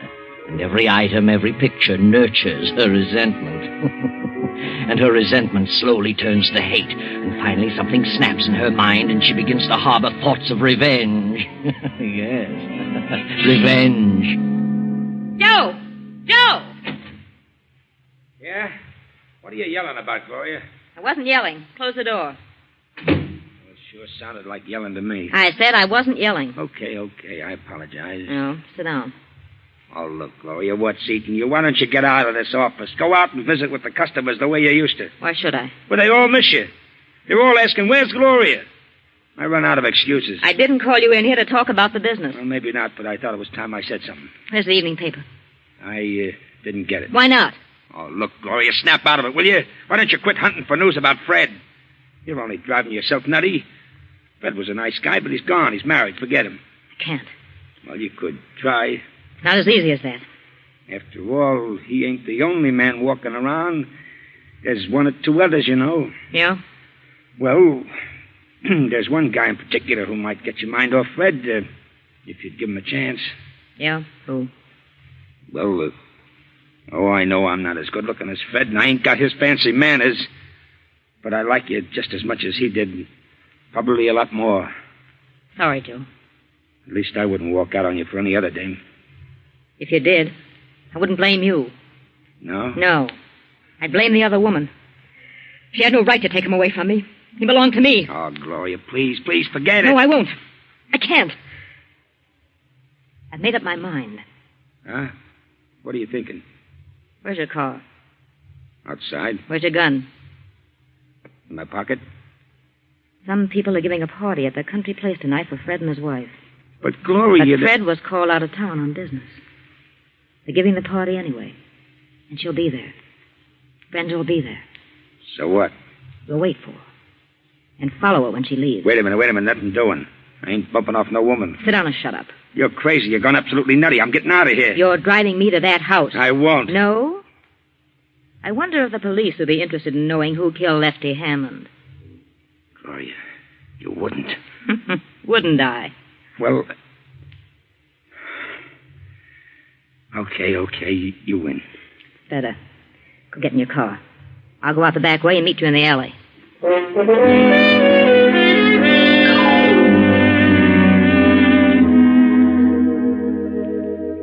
Gloria and Joe sit in the car in the deep shadows of a spreading tree. The hours drag on, and then about 1:30 in the morning, the party breaks up and the cars begin to leave.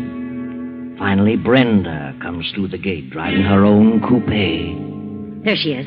That's Brenda. Get going, Joe. Is she alone? Yes, she's alone. I sure wish you'd change your mind. Don't get too close to her. No, I ain't got nothing against her or Fred either. What good's this going to do you? You wouldn't understand. I think you've gone off your beam. Maybe you're cracked. Shut up. I'm not crazy if that's what you mean. That's what I mean. Drop back a little. They say crazy people never think they're batty. You might feel different about this in the morning, Gloria. Maybe you ought to see a doctor. Oh!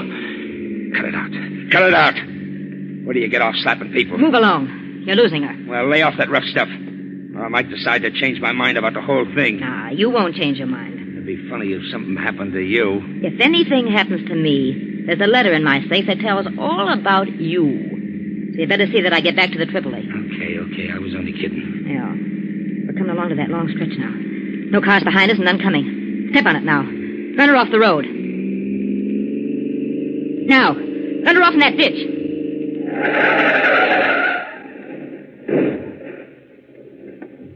Say, what's the idea? Are you trying to wreck me? Get out of that car.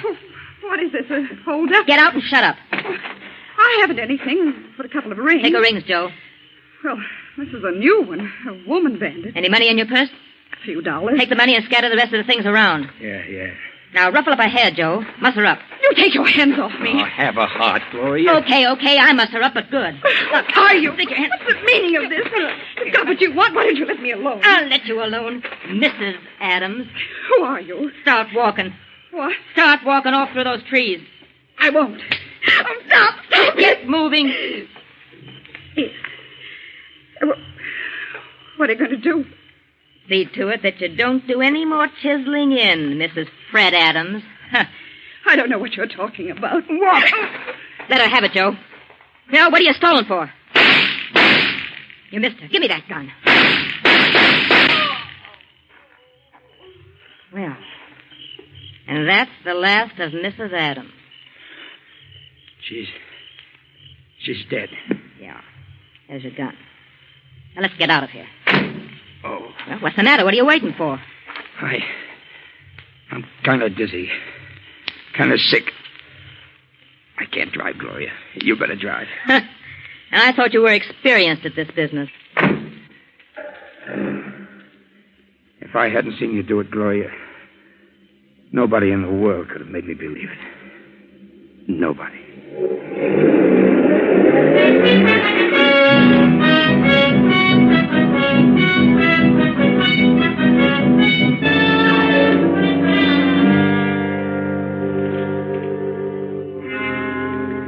Anything about it in this morning's paper, Joe? No, not a thing about it. And it was the night before last, too. I can't understand it. Are you sure she was dead? Of course I'm sure. Well, what do you suppose could have happened? She couldn't have walked away. Say, maybe they haven't found her or the car yet, huh? It's impossible. At the main highway, hundreds of cars passed there in the course of a few hours. Well, maybe they've seen the car, but just thought it was a wreck. Yeah, maybe that's what it is. Hey, you better lay off that stuff, Joe. You've been drinking for 2 days now. Yeah, but I need it. I'm jittery. I got the willies like I never had before. Say, maybe I ought to drive by that place and see if the car's gone. Okay. Get back as soon as possible. Yeah, sure. I can't get it off my mind. I don't mind telling you, I'm scared. Go on. And quit talking so much.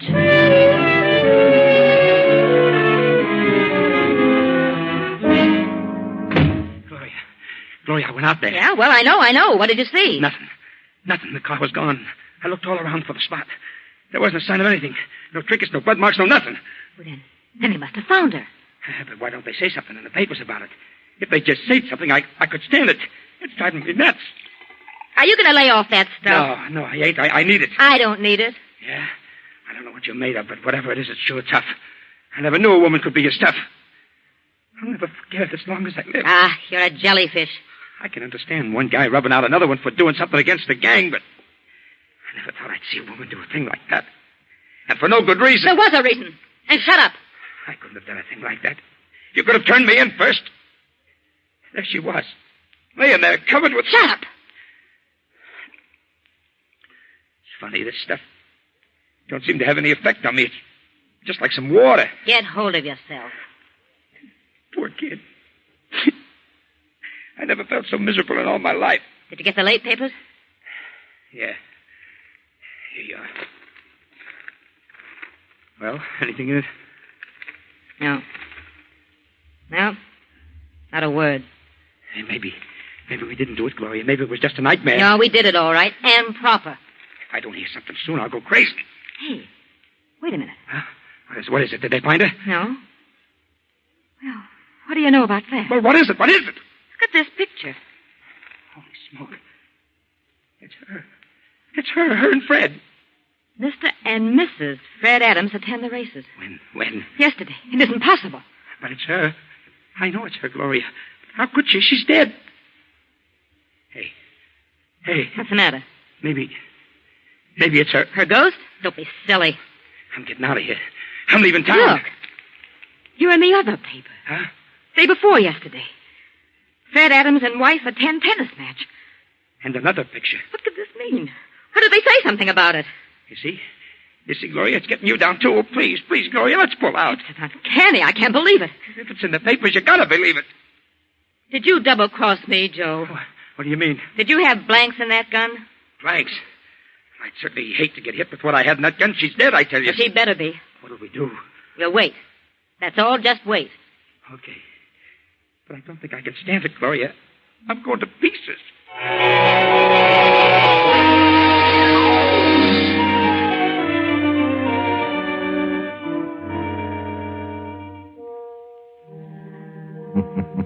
But they did wait. They waited for 2 more days, and Joe, fortified with his bottle, was able to hang on. Then Gloria began to crack under the strain of waiting. Joe, I can't stand it any longer. I gotta do it. Do what? I'm going to call Fred's apartment to see if she's there. I wouldn't.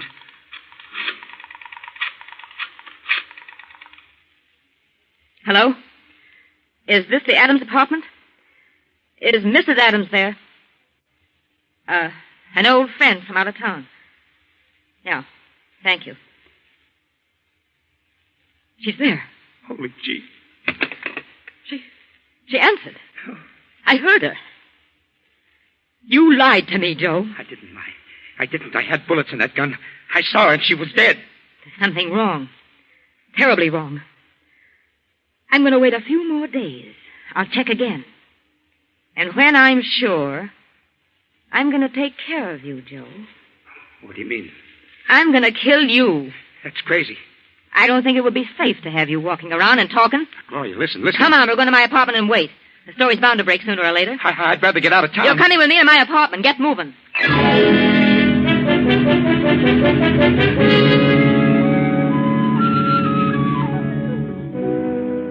Then 3 more days of sleepless waiting. The tenseness grows and grows. The suspense is almost stifling. Poor Joe can neither sleep nor eat, and Gloria becomes pale and drawn. Then Joe finally emerges and goes on a little scouting tour about town to see what he can learn. Then on the next night, a knock at Gloria's apartment door. Who is it? It's me, Fred. Fred? Wait a minute. Hello, Gloria. What do you want, Fred? May I come in? I'd like to talk to you. Yeah, of course. Come in. It's rather late, but, well, I had to talk to you. What about? I never expected to see you around here again. Well, I was lonely. I had to talk to someone. Lonely? Well, sit down, Fred. Thanks. You look kind of tired, Gloria. What's wrong? Well, since you mentioned it, you look a bit weary yourself. What's wrong with you? Oh, nothing much. I sent you a check clearing up what I owed you. Did you get it? Yeah. There's something wrong, Fred. What is it? Oh, little trouble, that's all. Sort of trouble. Domestic? Domestic? What do you mean? That isn't... Isn't possible? Is that what you're going to say? Yes, I thought you were quite happy with your wife. Well, things can develop suddenly. I certainly found that out. Well, what happened? Or do you want to tell me? Yes. As a matter of fact, I do. Guess that's why I came here. You're always so darn understanding. You always knew the answers to things. But what happened? Well, I guess I really didn't belong in the upper crust. You had it figured out about right. Everything was all right until Brenda started to shape my career. Shape your career? Yes. She had everything all planned out for me. She and her father had it all figured out. I wanted to go into the DA's office and move up on my own initiative. They didn't want it that way. They wanted me to start out as a big shot. Did she leave you? Well, yes. We just agreed to disagree. Oh. Well, where's she now? Her father's place, I suppose. When did she leave? Yesterday? Yesterday. Are you sure it was yesterday? Of course. Why do you ask that? Well, no reason, I suppose. I just can't believe it. It seems a shame. Well, I'm very sorry for you, Fred. Believe me. I know how you feel. I was let down with a dull thud once. Were you? You should know. Oh, Gloria, I was such a fool. You were right. I should have listened to you. You could see what was coming, and I was too dumb to realize it. Have you forgiven me? Yeah. Yeah, Fred. I'd have to forgive you. I love you so much. I've never been able to forget you for one single moment. I'm sorry, Gloria. Terribly sorry. Fred, I've got a strange feeling. I don't know what it is, but I've got a feeling you're not telling me the truth. What? You mean you don't believe me? There is something you haven't told me. What is it? Why, nothing. I've told you everything. I don't believe you, Fred. All right.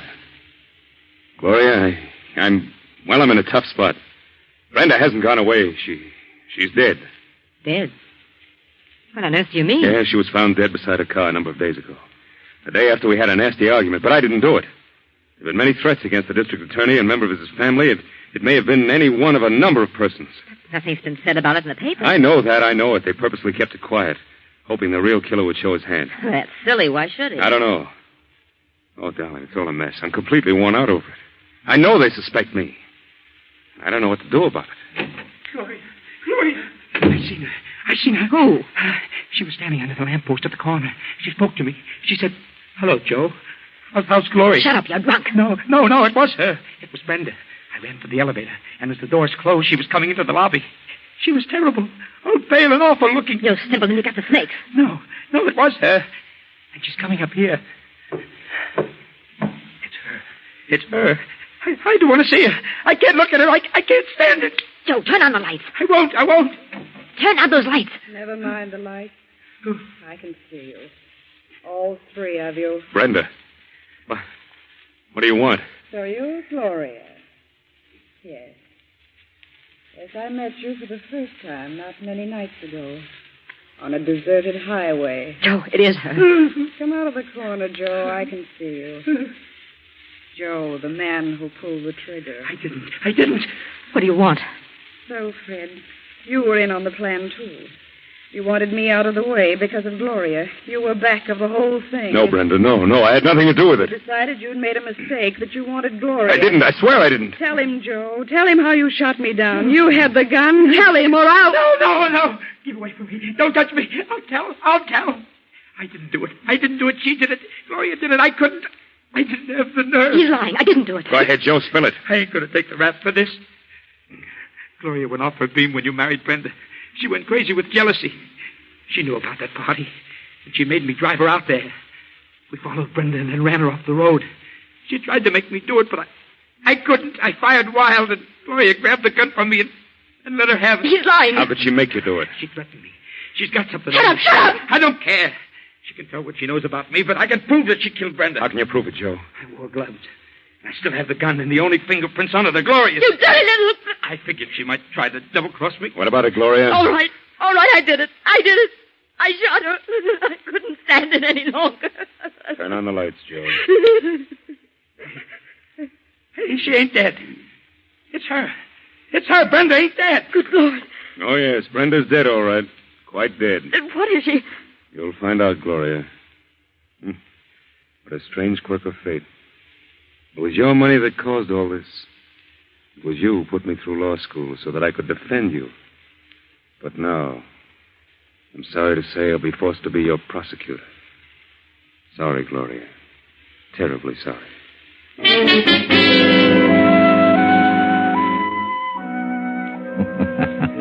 Well, Gloria, you've come to the end of your rope. Things didn't work out as you'd planned. You really killed Brenda that night. But Fred got a brilliant idea. He had Nella, Brenda's twin sister, come up from Nassau and pose as his wife. That's how all the pictures appeared in the papers.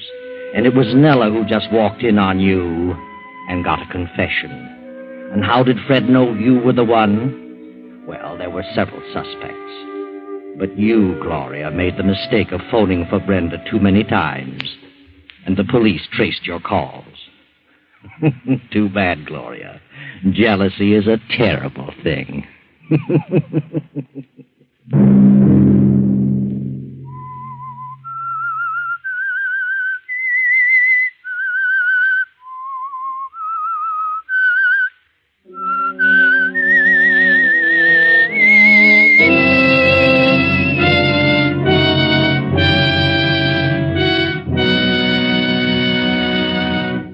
CBS has presented The Whistler.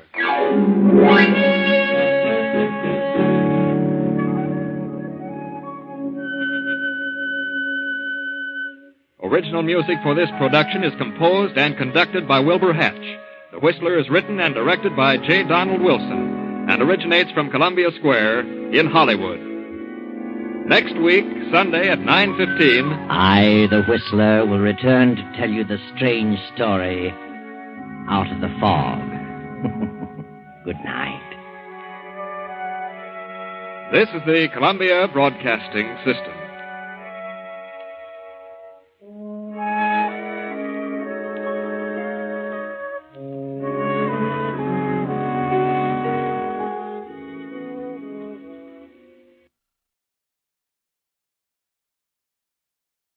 Wait a minute. Have you heard the strange tales of the Whistler?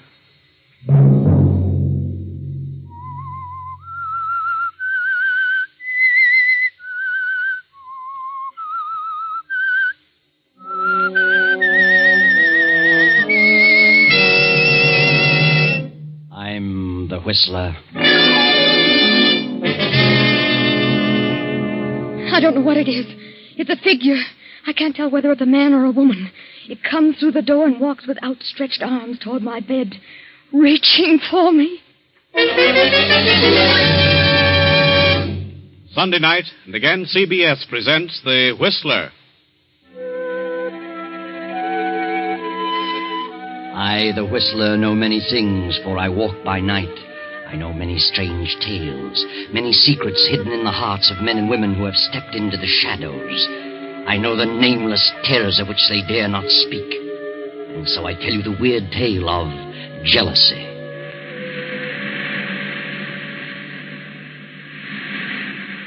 At the edge of the cliff overlooking the sea sits a gray stone mansion, weather-beaten by the storms of several decades.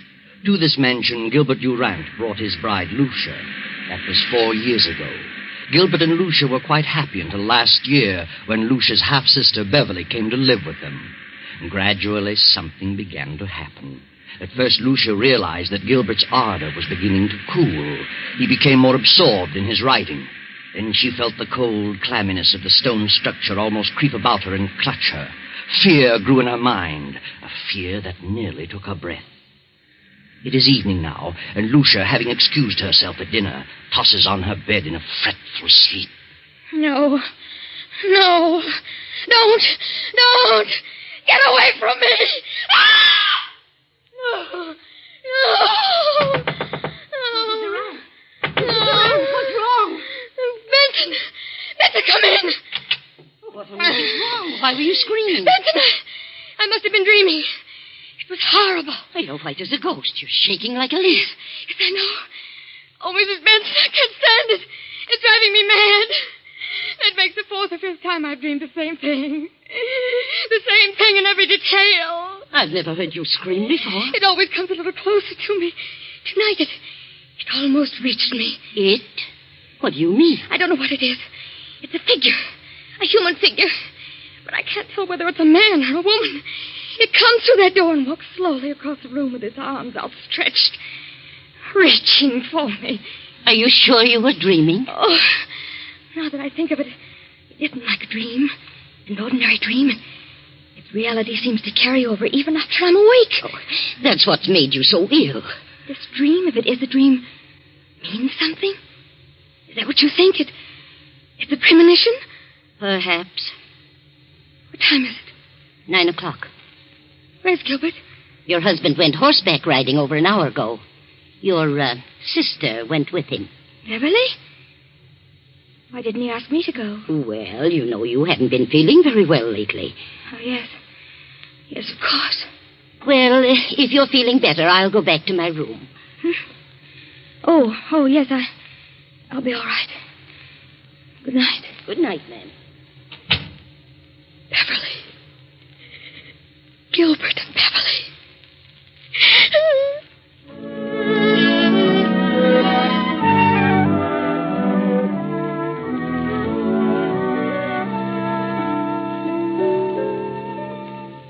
Lucia lies for a while, staring wild-eyed at the patch of moonlight on the bedroom door, and finally she drops off to sleep.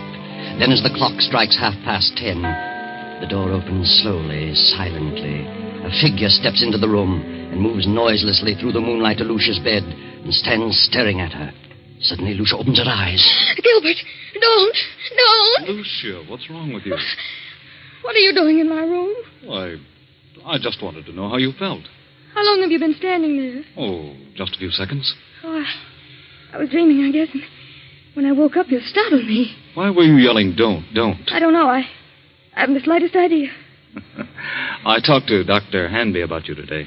Told him you were run down, and he suggested I get a tonic for you. I'll drop in at the drugstore on my way home tomorrow evening. A tonic? Yes. What is it? Oh, I don't remember. Something in strychnine.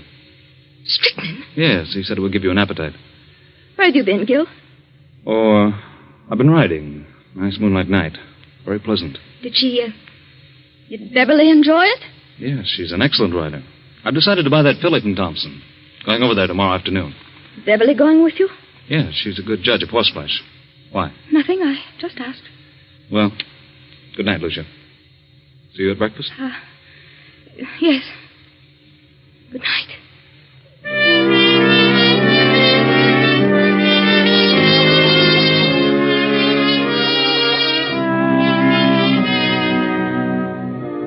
Lucia waits till she hears her husband turn out his light, then slips quickly to her door and quietly down the stairs to the library. With every beat of her pulse, she hears Gil's words. Something in strychnine. Something in strychnine. She snaps on the light and steps to the shelf holding the encyclopedia. She runs her fingers down the long line of books, LMNO, P to R. And then she stops and stares in terror. The S to T is missing. Lucia glances wildly about the room, and then she sees it. There on the desk, the missing volume, and open. She rushes to the desk and stares down at the open page. Good Lord! It's true! It's true!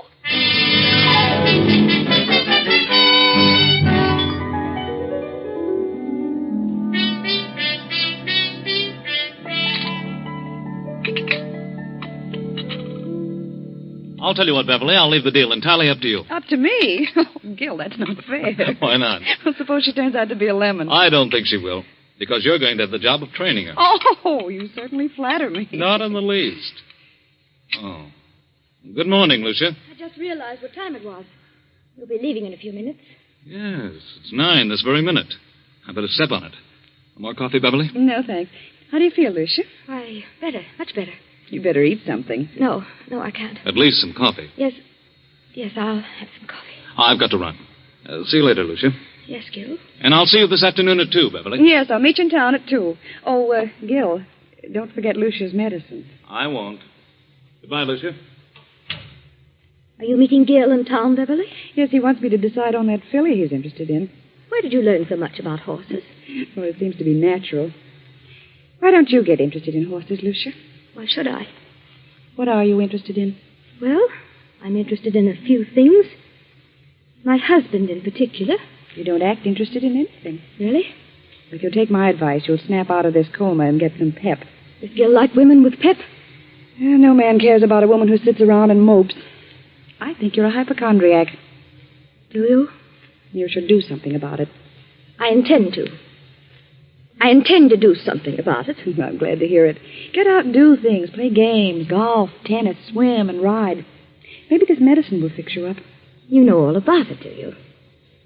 What is it? Oh, I don't know. It's a tonic, a builder-upper. I wish I could believe that. At least you can try it. It won't hurt you. No? I wonder.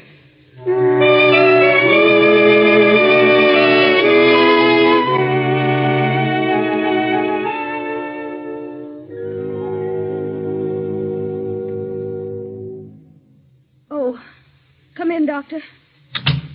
Lucia, what'd you call me out here? What's wrong? I just couldn't make it into town. Oh, it can't be as bad as that. Did Gilbert talk to you about me yesterday? Oh, I saw Gil for a few moments at the club during lunch. Said you were run down. Did you give him a prescription for me? I never do that until I've examined the patient. You didn't give him a prescription. I know. What did you suggest for me? Oh, I don't know. Just mentioned a few tonics he might get for you.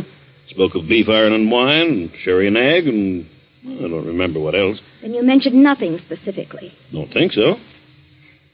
I see. What seems to be wrong with you, Lucia? I don't know exactly. Something has been happening to me that... Well, frankly, I'm afraid I'm losing my mind. Oh, come now. We all feel that way at times. I'm serious. Things happen to me in the night. What sort of things? First, I thought they were just nightmares. But when you have a nightmare, you wake up and the fear is gone. You realize the truth. This vision that comes to me haunts me through the waking hours as well. Vision? Something, I think it's a person, comes through my bedroom door. Approaches my bed with outstretched arms as though it intends to strangle me. Each time it comes a little closer. My fear is that eventually it will get to me before I wake up. You always dream the same dream? If it is a dream, yes. Who is the person? I don't know. And you don't think it's really a dream? No. I think it's a premonition. Well, have you any basis for such a fear in real life? Is there someone or something that you're afraid of? Doctor, I'm convinced that they're not dreams. And I'm not asleep. Oh, nonsense. I'm positive they're not mere dreams. Well, I think it's all due to your rundown condition. You probably don't sleep as soundly as you should, and so you transfer sounds in the night to dreams, nightmares. That's exactly what I mean. If I'm only half asleep, I may be transferring actual movements and sounds into dreams. In other words, if someone slams the door in the night, I may half hear it and attribute it to a dream. Yes, go on. And perhaps I'm not dreaming. I think you'd better come into town and have a thorough physical. You mean a checkup by a psychiatrist? Well, I may have someone to help me. It's a usual thing, you know. Oh. Oh, Dr. Henry. I'm so frightened. Oh, now. Everything's going to be all right. I'm afraid. I'm afraid that I'm going to die. That someone is trying to kill me. You're not going to die. That's ridiculous. I'll call you and make an appointment. Very well. In the meantime, try not to think about it. Keep your mind on something on the brighter side. Yes, I'll try. Yes,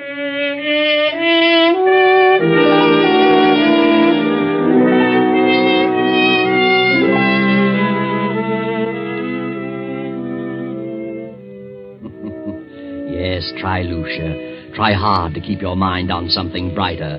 But you can't, can you? That awful gnawing of jealousy and fear occupy every moment. Gil and Beverly, Gil and Beverly. How could they do such a thing? Then, as the afternoon fades and dusk sets in, there is a knock at Lucia's door. Are you asleep, Lucia?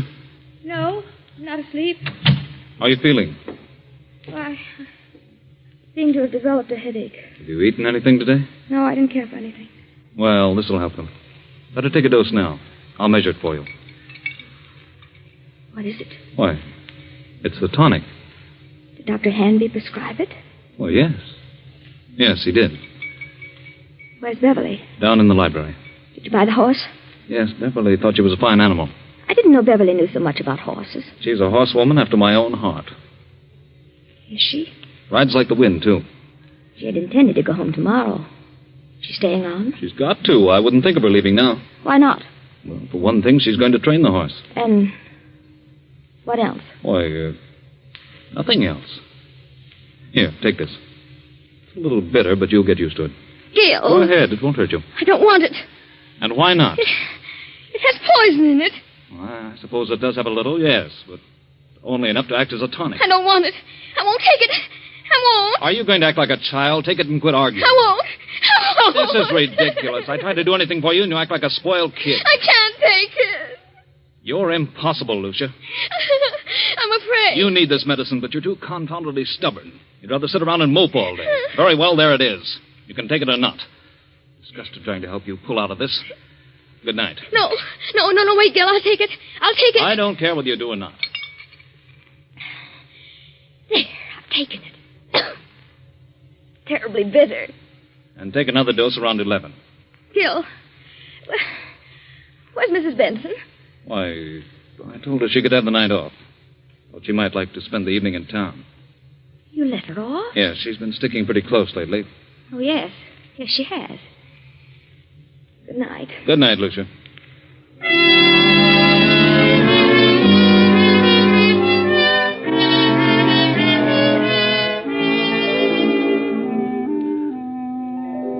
What's wrong, Gil? You look upset. I am. Lucia didn't want to take it. No? Why not? She's afraid of medicine. What are you going to do? She finally took a dose of it. If I know her at all, she'll never take another drop. Well, she's got to take it, Gil. Got to figure out a way to make her take it. It can't be disguised. It's too bitter. Try something else. I'll try and coax her into it again. Isn't there something that tastes more pleasant, or something that you could put in milk or orange juice? I don't know. Well, I'll find something. Of course you will. You've got to. I think Mrs. Benson is the cause of her dislike for medicine. She's keeping her upset. I'm going to let Mrs. Benson go for 2 or 3 days, and maybe something can be accomplished. I'll speak to her now.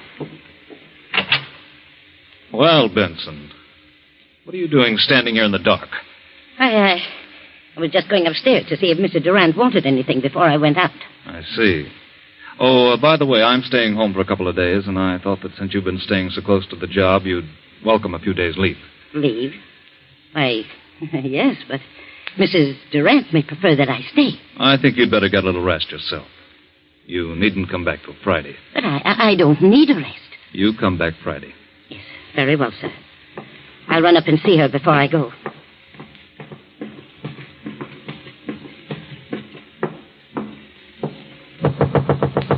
Come in. Oh, Benson. I thought you'd gone into town for the evening. I'm leaving in a few minutes, but I had to see you. I'm glad you came up. I've got to talk to someone. I know now they're not dreams. They are premonitions. And I know who's trying to kill me. Who? My husband and Beverly. I know. You know? I just heard them talking low in the library. They were talking about the medicine. He said you were too stubborn and probably wouldn't take another dose.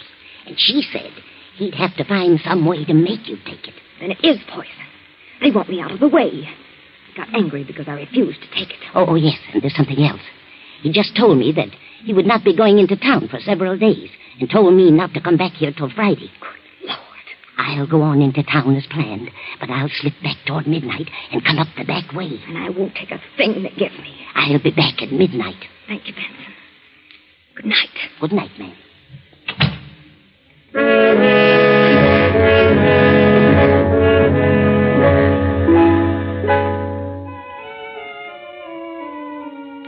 A few minutes before 12, Mrs. Benson returns to the mansion. No lights are burning, so she makes her way quietly through the back entrance, slips up the stairs, and taps lightly on Lucia's bedroom door.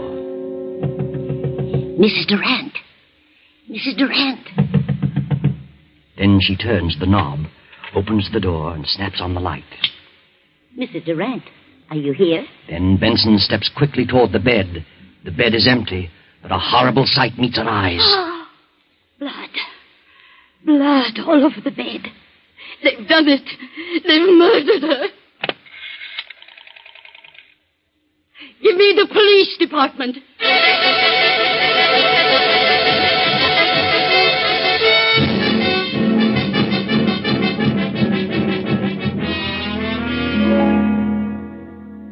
All right, Mrs. Benson.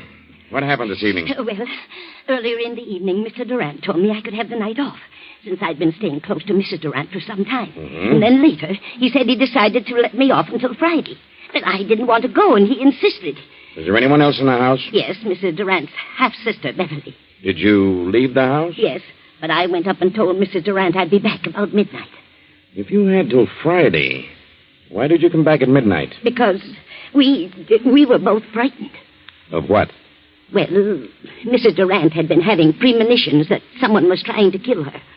Who was trying to kill her? She didn't know, but she was terribly frightened. Is that all? No. Her husband tried to get her to take some medicine he had brought home. She refused, and he got angry.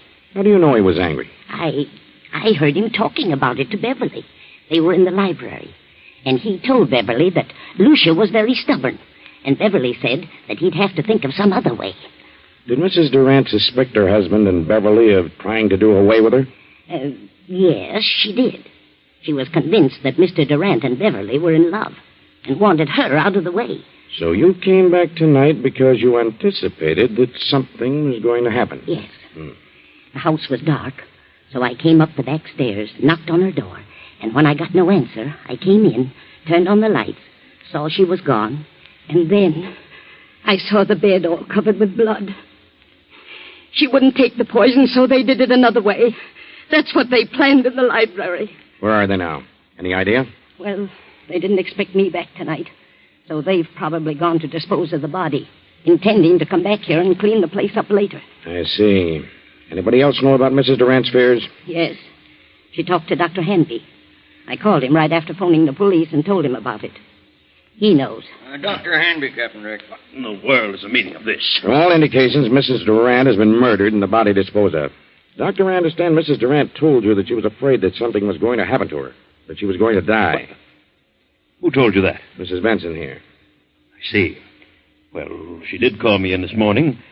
She'd been having strange dreams, premonitions, she called them. I called them hallucinations. Who did she think it was? Well, she couldn't tell whether it was a man or a woman, but someone was always approaching her bed with outstretched arms, trying to choke her. Do you think it was more than a dream? Well, she was a sort of hypochondriac. I asked her to come into town where I could give her a thorough examination. I didn't take her story too seriously, but, well, this certainly puts a different slant on the entire picture. Yes, we haven't found the body. I have men out searching now. We'll find it. Well, here's Mr. Durant and his sister-in-law. They found him about a half-mile down the beach. How are you, Durant? What in the world goes on here? Oh, what's wrong, Doctor? Take a look at that bed. Good Lord, what's happened? Lucia, where is she? We thought you could enlighten us on that point. What do you mean? Is she dead? Where is she? Gil. Beverly. Give her some water. She'll be all right in a minute. But what's happened? We think your wife has been murdered. Murdered? What are you doing here, Mrs. Benson? I thought you were gone till Friday. Why did you tell her to go until Friday? I thought she needed a rest. She's been having long hours. Where is Lucia? Where have you and your sister-in-law been? Why, I slept upstairs and saw Lucia was asleep, so we decided to take a little ride down the beach. It was still early. Didn't take anything with you? Certainly not. do you mean by that? What would we take? I don't know. I just asked. Did you two try to get Lucia to take some medicine? No. Wait a minute, Beverly. That won't do any good. Yes, we did. She was run down and needed a tonic, but she refused to take medicine. Why did she refuse? I don't know. Maybe she was afraid of being poisoned. That's ridiculous. Why should I want to poison her? I loved Lucia. How long has your sister-in-law Beverly been here with you? Why, I don't know. It's quite some time. Just a minute. Are you inferring that Gil and I'm not inferring anything. I'm merely asking questions. Well, whoever suggested such a thing is lying. Why, Gil and Lucia... Just a moment, Beverly. Mrs. Benson, what have you been saying? What did you tell them? I told them the truth. You think I planned to kill Lucia? Is that it? Yes, you and this woman. Why, that's ridiculous. You tried to get her to take some medicine. She knew you were in love with her sister, and you were trying to poison her. When did she come to that conclusion? She had premonitions. That means nothing. And besides, I heard you talking, you and Beverly, planning the whole thing. What? She's out of her mind. I heard you, I tell you. When you realized Lucia wouldn't take the medicine, Beverly said you'd have to think of some other way. Some other way to what? To get rid of her. What else? This is the most amazing thing I ever heard of. Dr. Hanby, you know better than this.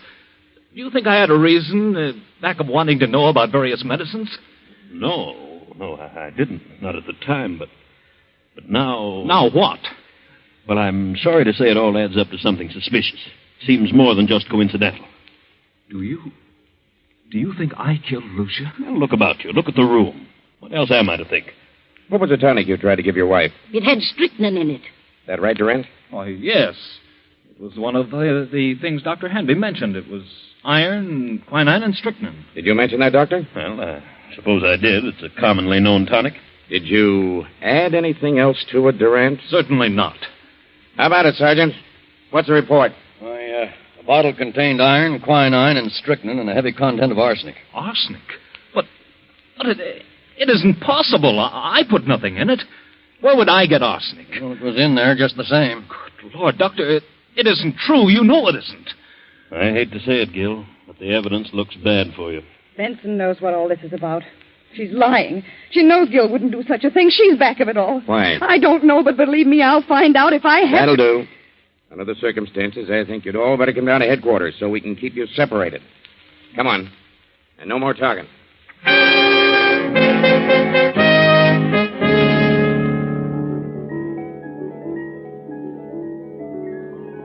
48 hours pass.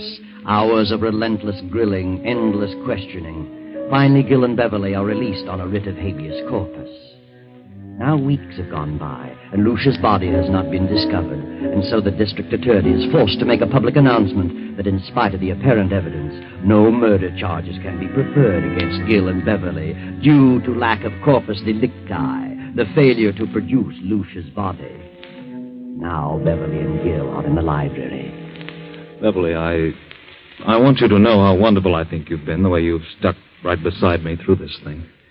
I know it's been a trial for you, and, well, you're one girl in a million.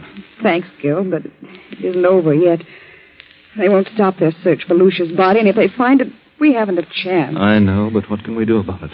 Well, why couldn't we leave the country? Together? Not necessarily. They'd be sure to follow us.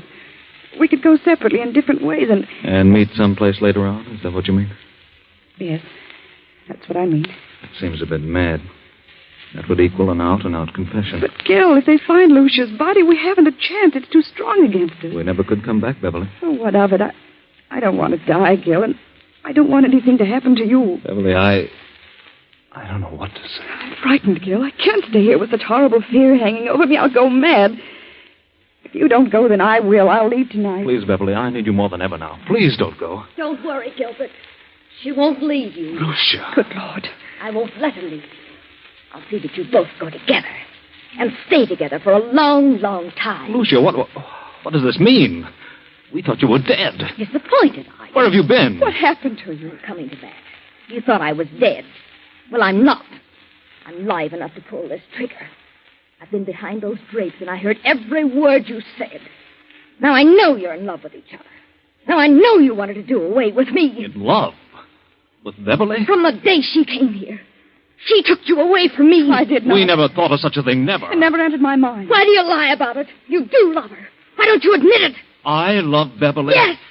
You certainly have a vicious mind, Lucia. For the first time, I see you for what you really are. I never even thought of such a thing. But now that you mention it, I realize the truth. Yes, I do love Beverly. Gil, don't. Why shouldn't I? And it's Lucia's fault. She's the cause of it. A suspicious-minded devil. She let her imagination run away with her. She built this thing up, and now it's boomeranged on her. Oh, what a mess you've made of things, Lucia. You mean you and Beverly? You didn't plan? Certainly not. You must have been out of your mind. Oh, Gil. Gil. I thought... I was sure.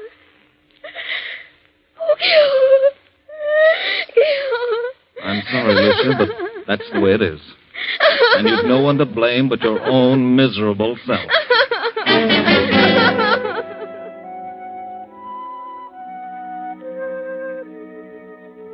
No one to blame but her own miserable, jealous, suspicious-minded self. Lucia planned the whole thing from the beginning. She thought they were in love, thought they were planning to kill her. Lucia never had a dream, never had a premonition. She planted that in the housekeeper's mind and in the doctor's. She put the rat poison in the tonic. She put the bedroom in disorder, cut herself and smeared blood on the bed, and then disappeared. But when she read that they couldn't bring a murder charge without the body, she came back to kill Gil and Beverly herself. You see, Lucia didn't know about that little article in the law called Corpus Delicti.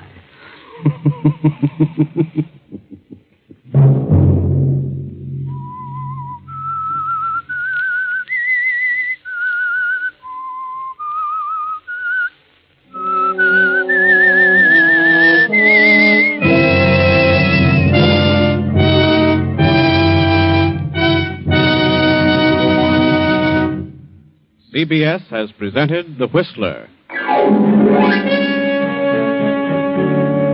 Original music for this production was composed and conducted by Wilbur Hatch. The Whistler is written by and directed by J. Donald Wilson and originates from Columbia Square in Hollywood. Next Sunday, 9:15... I, the Whistler, will return to tell you the eerie tale of Back from Beyond. Good night. This is the Columbia Broadcasting System.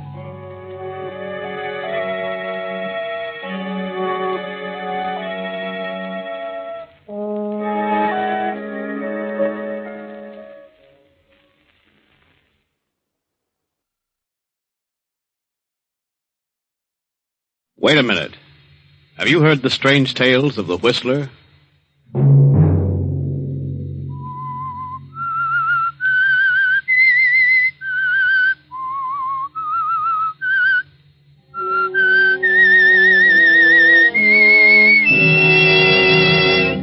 I'm the Whistler.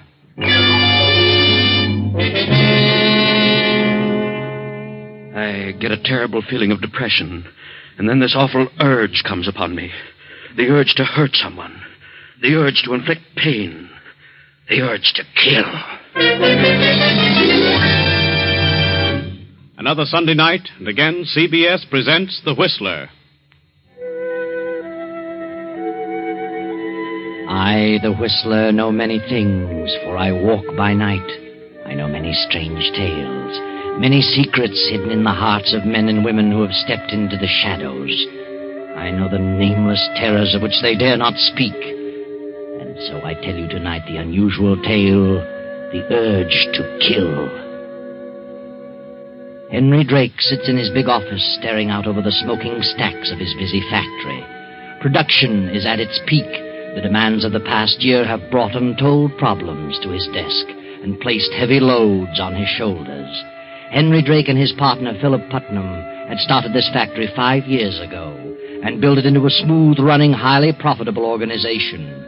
But now the added demands of war have more than trebled the production and the worries as well.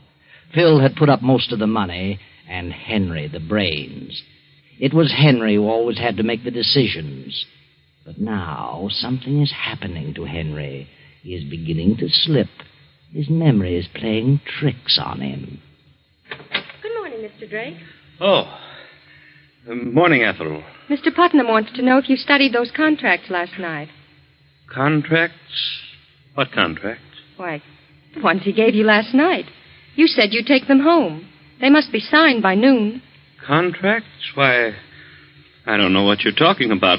When did Phil give me any contracts? What? Just before you left last evening.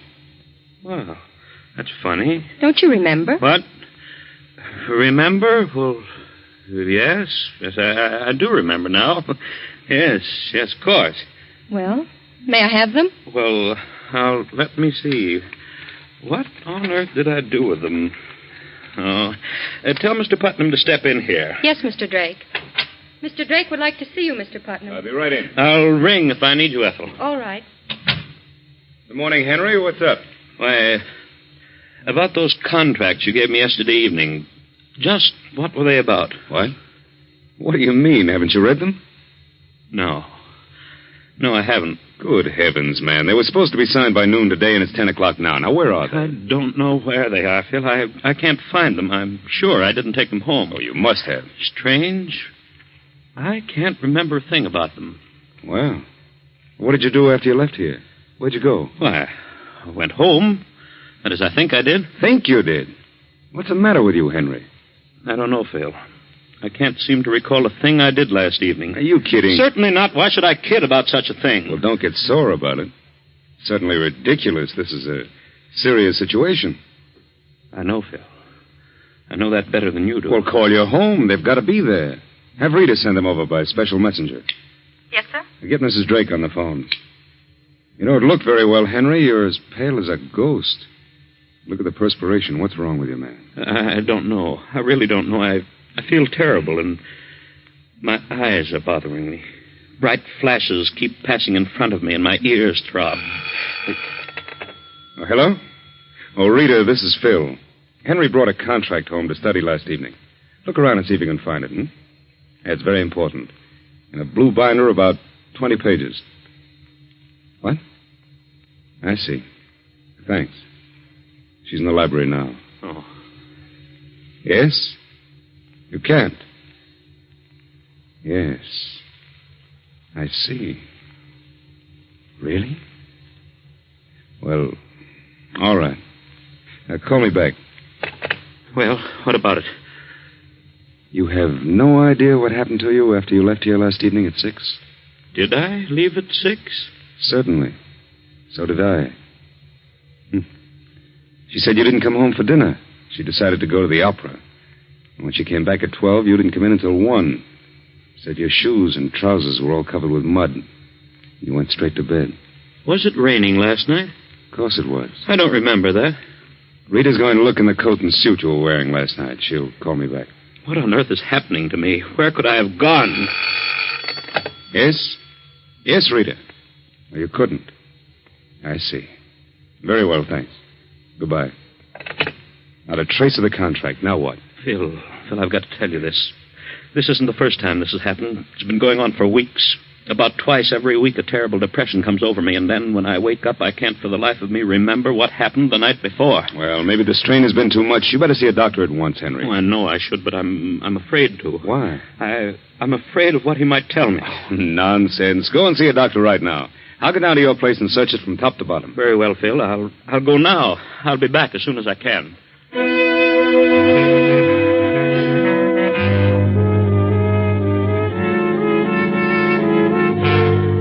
Henry stumbles in a daze from his office and walks about the city for an hour trying to make up his mind to see a doctor. He doesn't have the courage to tell his own doctor, so he finally decides to visit a psychiatrist.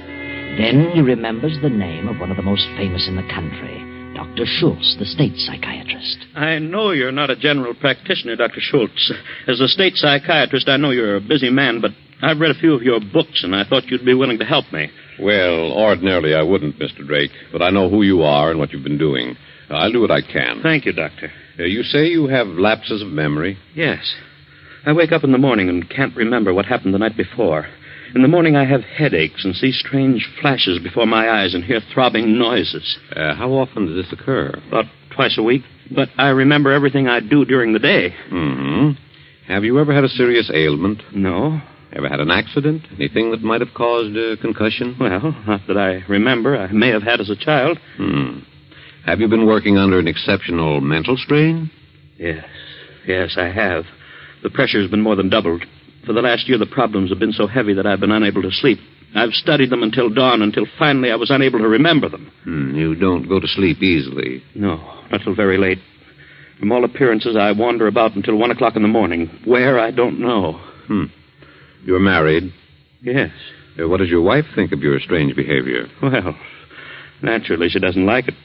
She says I walk in and go to bed without saying a word. So now she doesn't even ask where I've been. Are you and your wife incompatible? Well, somewhat. Have you ever been interested in another woman? I have not. Any children? No.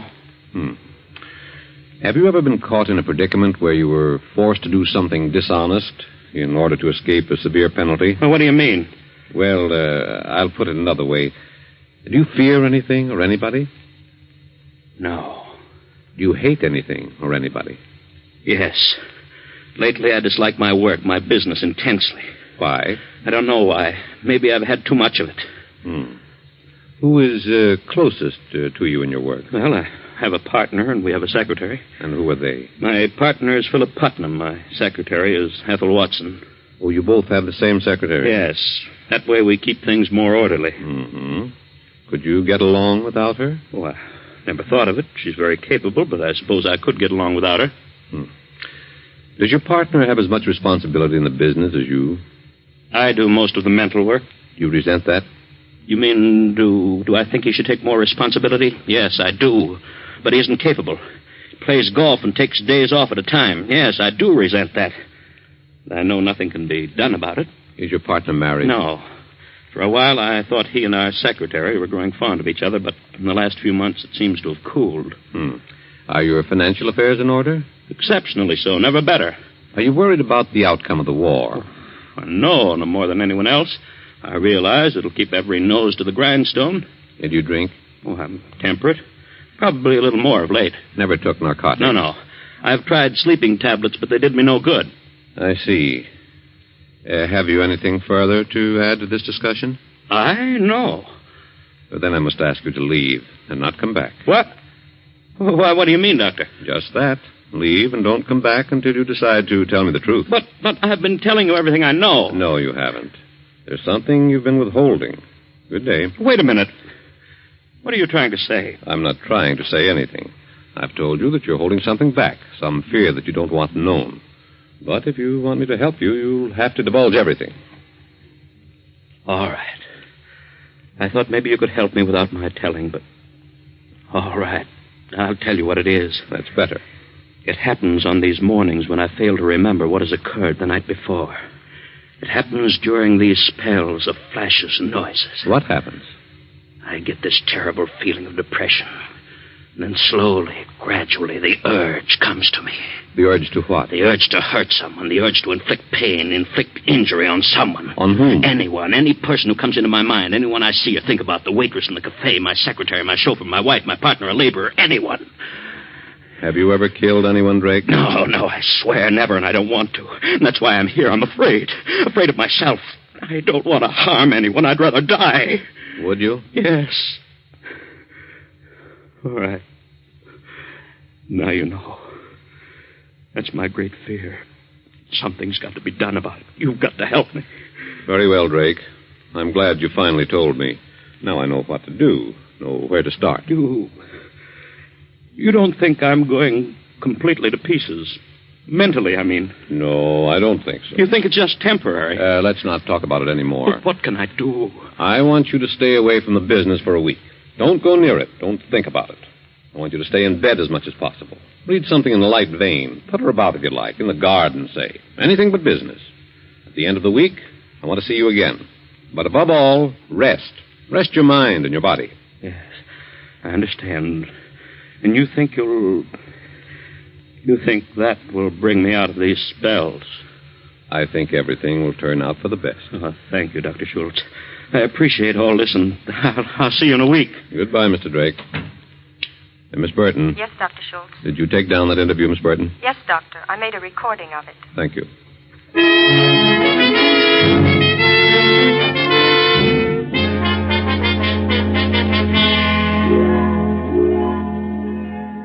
So Henry goes home and stays in bed for 3 days, according to the doctor's instructions.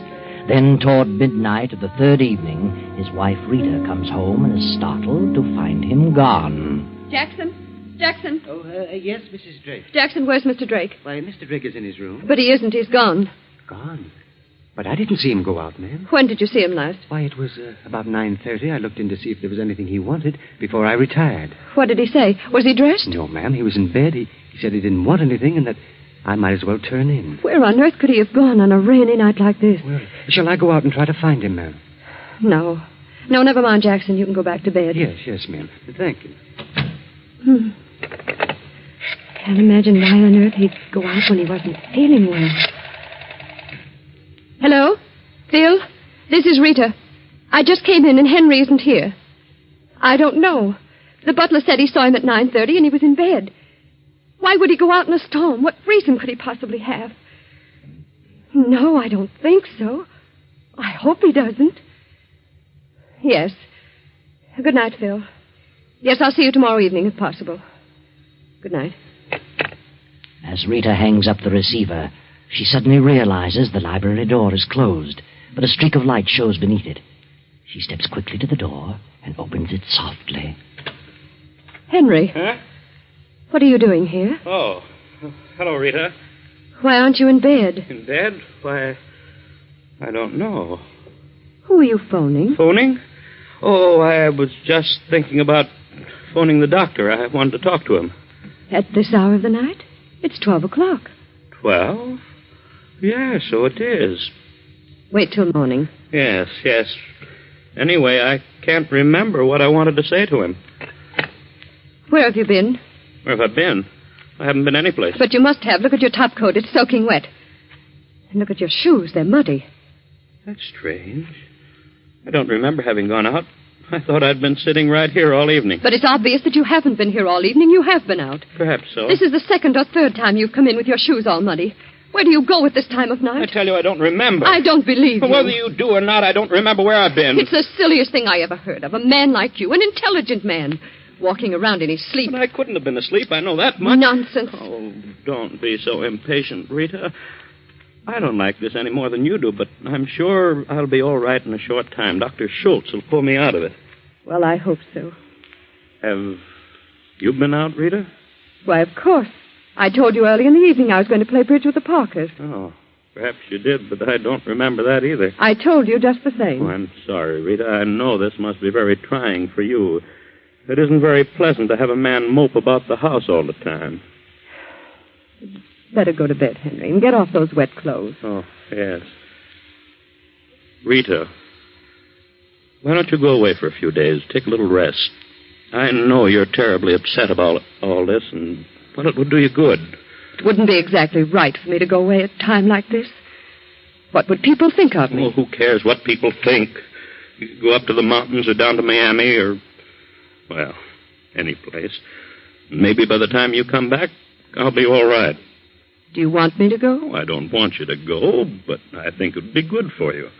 You're becoming upset because of me, and I think you'd worry less if you got away for a few days. Very well. Perhaps you're right. We'll talk about it in the morning. All right. Good night, Rita. Good night.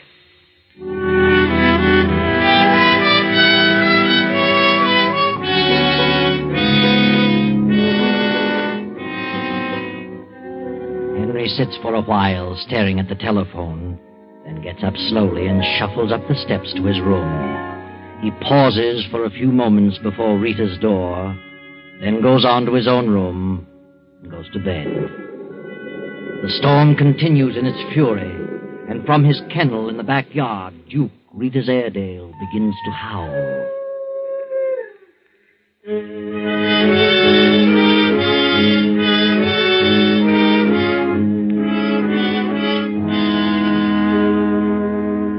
Finally, the storm subsides.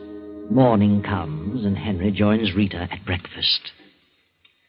What's the matter, Henry? You haven't eaten a bite. No, I'm not hungry. I don't feel at all well this morning.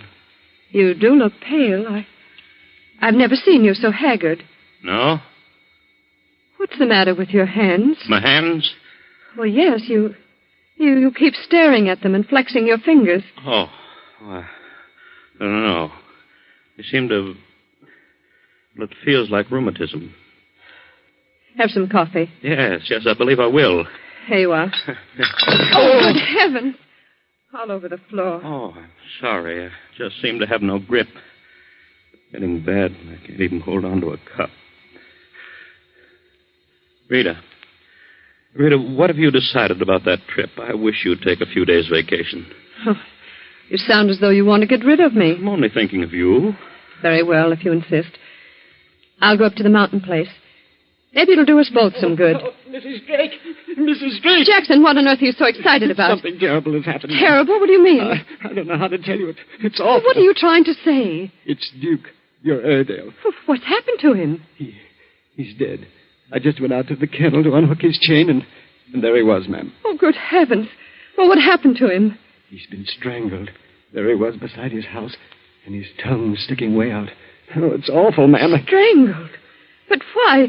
Who? Well, maybe he got tangled up in his chain, but it didn't appear so, ma'am. Somebody did it deliberately. Oh, the poor fellow. I can't imagine such a thing. Wait a minute, Rita. I wouldn't go out there. Oh, but I must. Please don't. It'll just upset you. Please don't go.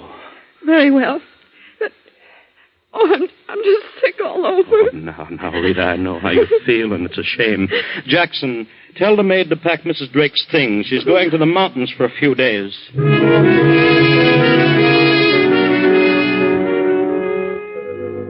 Henry Drake sits staring at his hands for a few moments, opening and closing them, opening and closing them. Then suddenly he leaves the house and rushes to Dr. Schultz's office. What is wrong with you, Drake? You were to come here today after tomorrow. I had to see you, Doctor. Something terrible has happened. Now. Just calm down. Take it easy. Sit down, Drake. It happened in the night. What happened? Duke, my wife's dog. He was killed last night. Killed? Well, how did that happen? He was strangled, choked to death. Well, who did it? I must have done it. You? Oh, come now. What makes you think that? I can't remember a thing about it. I can remember nothing of last night, but I must have done it because of my hands. What's wrong with your hands? They hurt. The muscles are terribly sore, as though I'd been doing something strenuous. I see. And look at this mark on my thumb. It's a long cut, as though something sharp had dragged across it. You mean like a tooth? Yes. Why not the dog's tooth? Certainly does. You really think you killed the dog? What do you think, Doctor? Well, I suppose it's possible, but there's no proof. Could be coincidental. I don't think so. I must have done it. He never disturbed the neighbors that I know of. Did you like the dog? Why, of course. I was very fond of him. Don't you see what this means? I've been afraid of something like this.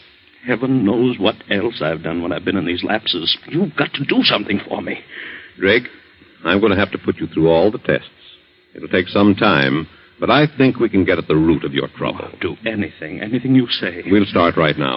Miss Burton, get Dr. Fenton. I want him to assist me in a complete examination. Yes, Dr. Schultz.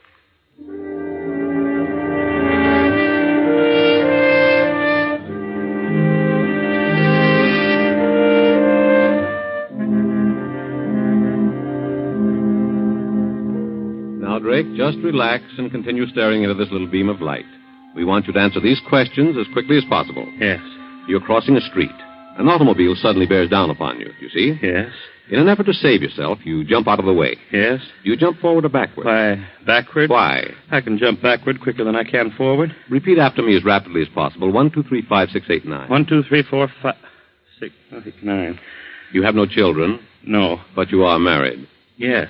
Suppose you had a child. You come home at night and discover your house is on fire. Your wife and child are alone, asleep on the second floor. Will you try to rescue them first or call the fire department? Call the fire department? I see. Get all that with the timing, Miss Burton? Yes, Doctor. Now, Drake, keep your eyes on the black dot. Follow it closely as it moves. I'm going to call out a series of words. As I call them, you will answer the word or phrase suggested by what I say. Yes. Green. Grass. Roses. Funeral. Orange. Sunset. Honeysuckle. Home. Violets. Wife. Red. Blood. Dog. Hands. Auto. Wreck. Rain. Mud. Love. Very well, Drake. Rest for 10 minutes, and we'll proceed to the next test. How do your hands feel? Huh? Why, about the same. All right. Come with me, Miss Burton.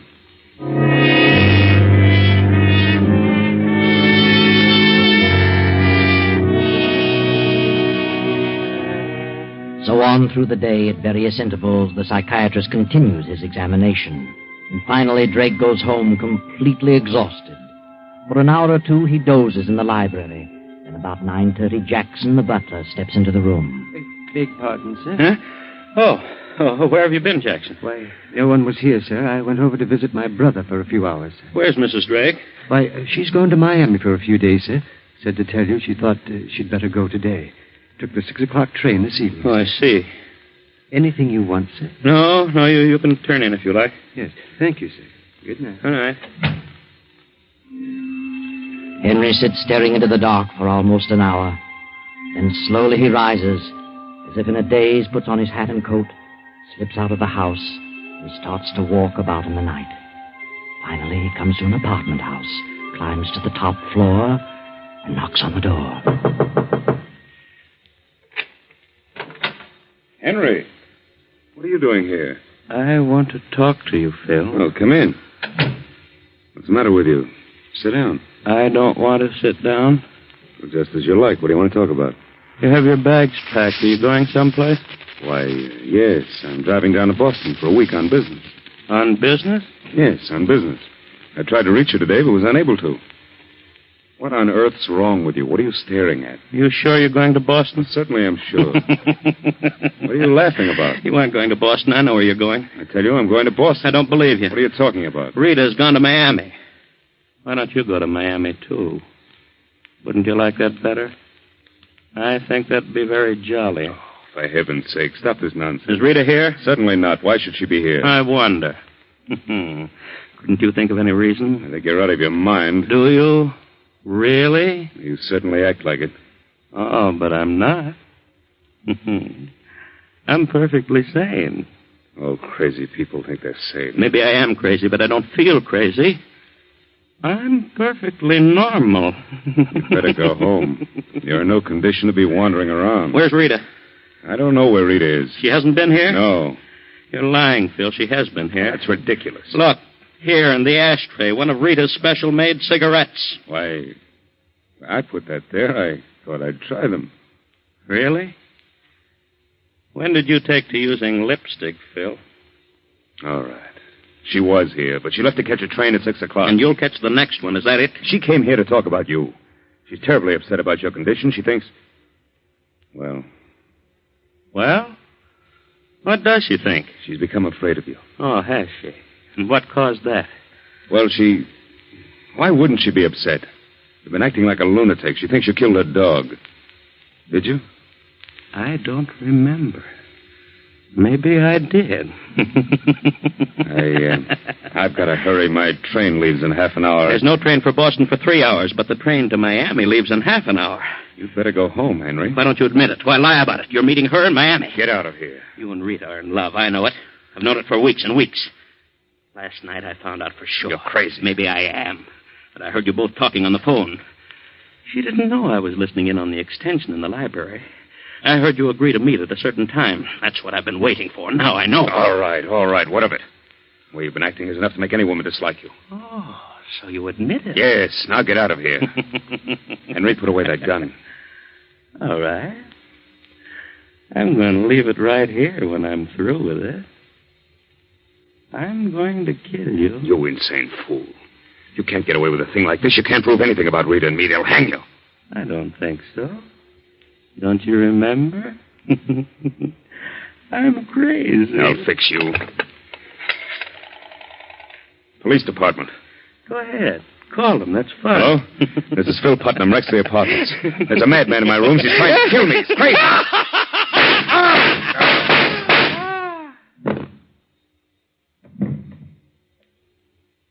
What a shame, Phil. You've missed the train.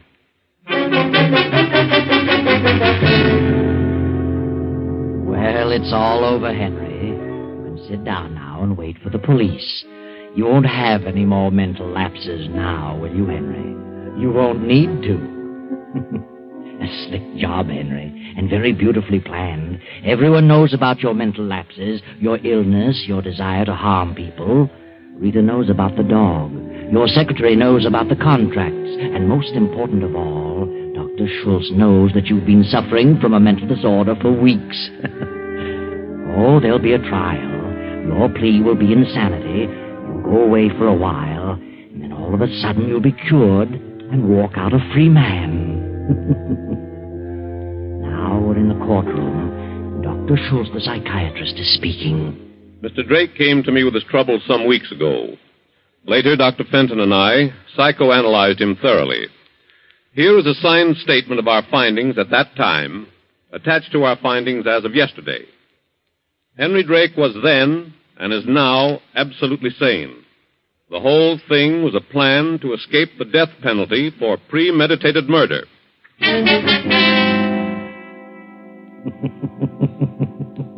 Well, there you go, Henry. The whole thing blew up in your face. A beautiful plan gone haywire.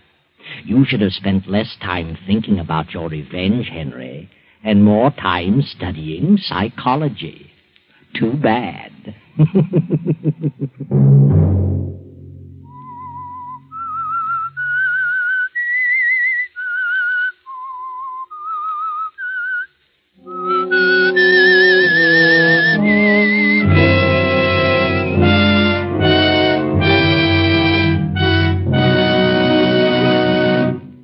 CBS has presented The Whistler. Original music for this production is composed and conducted by Wilbur Hatch. The Whistler is written and directed by J. Donald Wilson and originates from Columbia Square in Hollywood. Next Sunday, 9:15... I, the Whistler, will return to tell you the strange story of death in the morning. Good night. This is the Columbia Broadcasting System.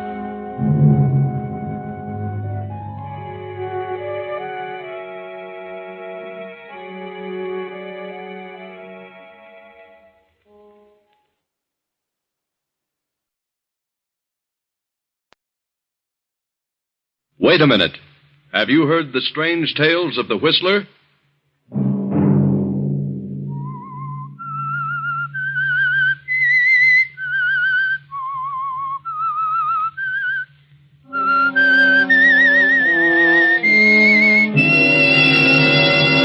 I'm the Whistler. Nita, what is it? What's wrong with you? I don't know. All of a sudden, I got a terrible feeling. A horrible feeling of foreboding. I'm frightened, Tom. Another Sunday night, and again CBS presents The Whistler.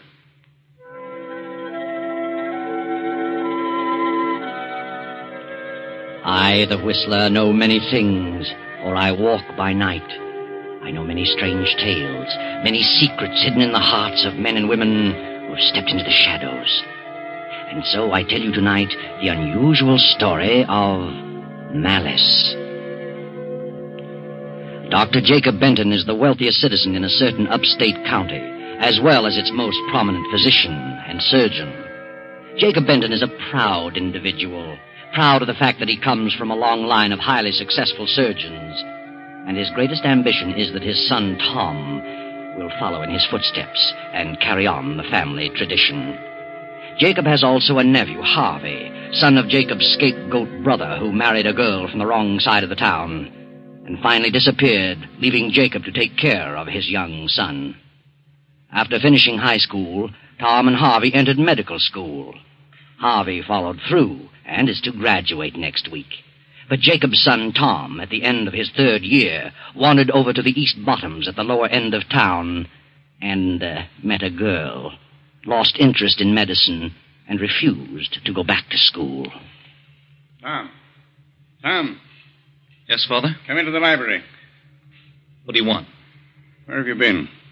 It's 2 a.m. Why, I've been to a party. Where? A house party. On the other side of town? Yes. in the East Bottoms. You've seen that girl, that Nita, again, haven't you? Yes. What of it? What of it? You're a disgrace to the name of Benton. I've told you time and again that you don't belong over there. I like Nita because she's honest and genuine. She's not filled with a lot of silly ideas like Eloise. Eloise is a fine girl. She belongs to an excellent family. Oh, bosh. Eloise is a phony. Nita's a real fellow. If you become serious about this girl, you'll be ostracized. I know all about poor Uncle George. He went over to the East Bottoms and met a girl and went to the dogs. But it wasn't the girl. He was no good in the first place. He was a stubborn fool, just like you. I resent being told who and when and where. Are you in love with this girl? Yes. I'm terribly disappointed in you, Tom. I'd prayed that you'd become a surgeon. I don't like medicine. You were wrapped up in your studies until you met this girl. That's what you think. I'm ashamed of you. Your cousin Harvey came from the lower end of town. I made him see the light. And then think of it. You about face and walk right into it. You quit school and he graduates next week. All right, his name's Benton, too. Let him carry on. He likes medicine. It bores me. This girl has made a fool of you. Oh, I could kill her. I think I'd better go to bed. Good night. Good night, young idiot. He's going to finish school if I have to... What's all the racket about down here? Oh, come in, Harvey. I heard voices. Yes, it was Tom. He's been to a party across town. Been out with that cheap girl again, that Nita. Are you sure? He admitted it. Says he's in love with her. Tossing his career to the winds over a woman like that. How long has he been seeing her? Several months, I suppose. That's why he wouldn't go back to school. All she's after is his money. How he ever met up with her, I'll never know. I'm afraid I'm the cause of that, Uncle Jacob. You? What do you mean? Well, when I was home last summer, I went over there one evening, several evenings, in fact. Tom insisted on going along. I wanted to see some of the kids. I went to school with Nita, and, well, I introduced them. Well, of all things, you were born over there, and if you insisted on going back, it was your own business. But Tom is my son. You knew how I felt about it. You had no right to take him over there. I realize that now. Well, something's got to be done about it, at once. Yes, but what? I'll put an end to it. Believe me, I'll find a way, and I'll stop at nothing.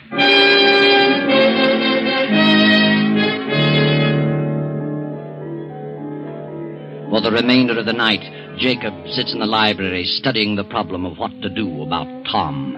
And upstairs, young Harvey paces to and fro, pondering over the same question. The next morning, Harvey goes to the lower end of town to visit Nita. Hello, Nita. Harvey. Why, I didn't know you were back in town. You didn't? I came home last night. I'm going back in a few days for graduation exercises. Have you missed me, Nita? Why, yes. Why haven't you written me in the last month or so? Well, I've been busy. Been across town lately? No, why should I? Mm-hmm. You know, it's a strange thing about this section called the East Bottoms. It means more than just a place. It's a huge barrier. An insurmountable obstacle. I was born over here, same as you. But I got an idea that I could cross over, and in time I'd be accepted as one of them. But I finally realized that I would never be accepted.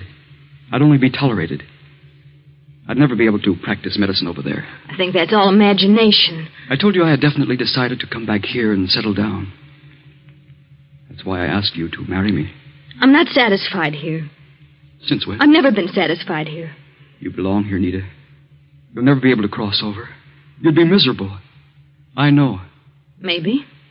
And Tom would never last over here. He'd wash up, just as my father did.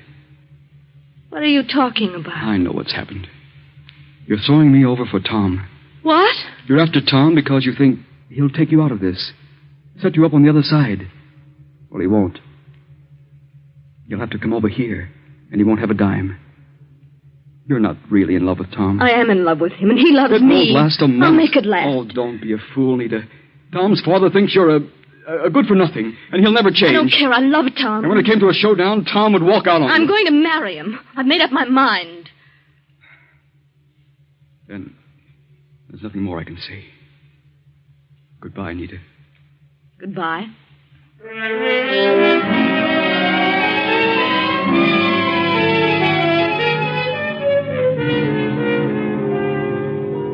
That evening, Dr. Jacob comes to a decision, and he too crosses town and makes his way to Nita's apartment.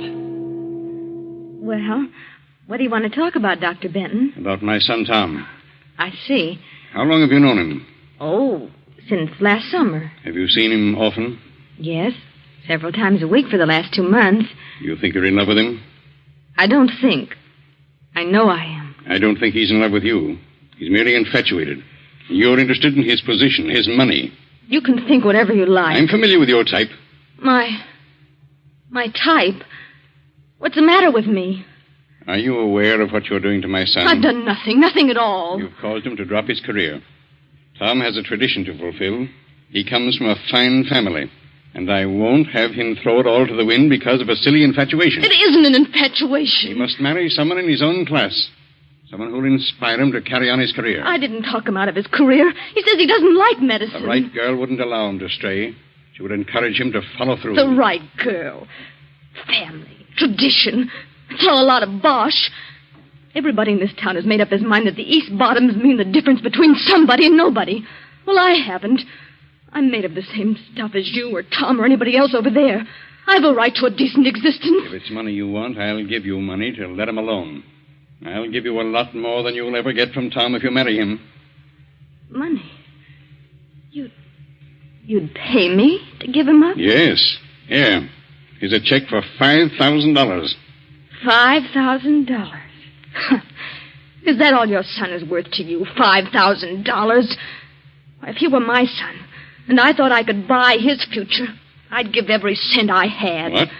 You mean you want more than that? Dr. Benton, you don't possess enough money to buy me off. I don't want money. Well, what goes on here? Hello, Tom. You came just in time. What are you doing here, Father? What do you suppose? What's he been saying, Nita? He just gave me this check for $5,000. For what? To let you alone, so you can continue your career. What? He thinks I'm wrecking your life. He is. That settles it. We'll get married tonight. You won't get married tonight, not in this state. We'll fly over to the island. That's in another state. They don't have the 3-day law. Get your things, Nita. If you marry this girl, I'll never give you another cent. I'll get along. Come on, Nita. Tom, I'll stop at nothing to break this up. I promise you will regret this moment so long as you live. Let's go, Nita.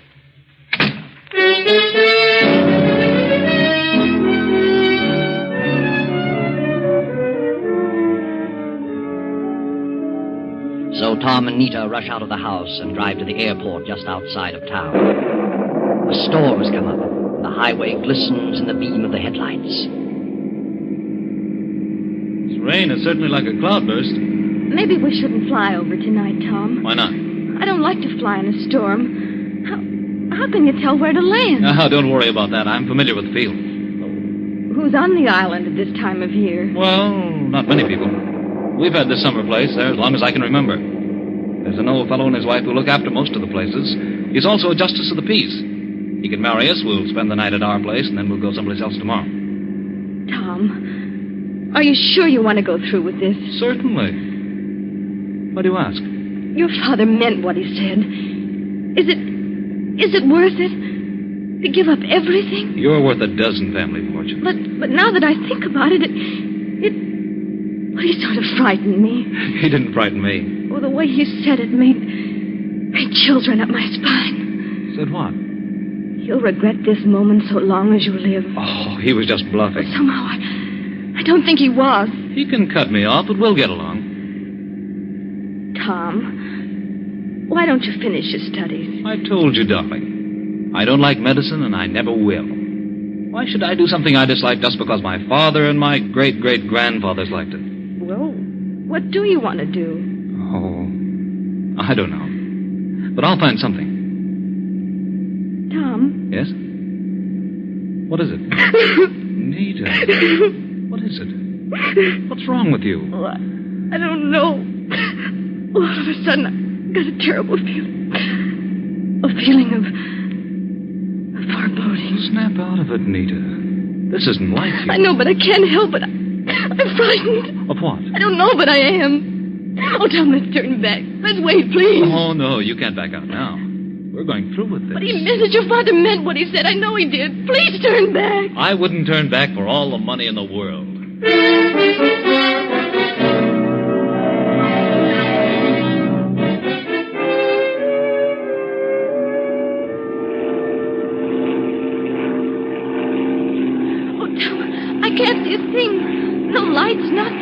don't worry. I don't need lights to land. We should have come in a boat. No, it's too choppy for a boat. This is the only way in weather like this. Tom, there, I see a light. Just went on. Yeah? Old Jenkins probably heard us. The light is swinging. Yeah, that's it. That's the field. It's a tiny one, but I can make it. There's a light. Yeah. We're all right now. Hang on. I'm going to set her down. Tom, look out those trees. Pull up.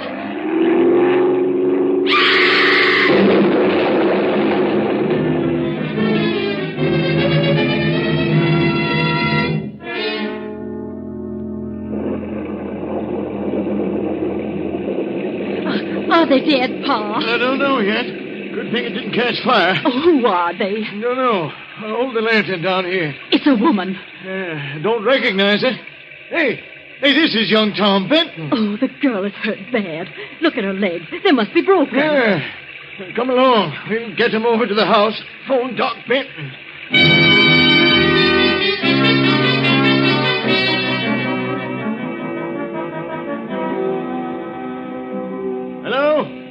Hello?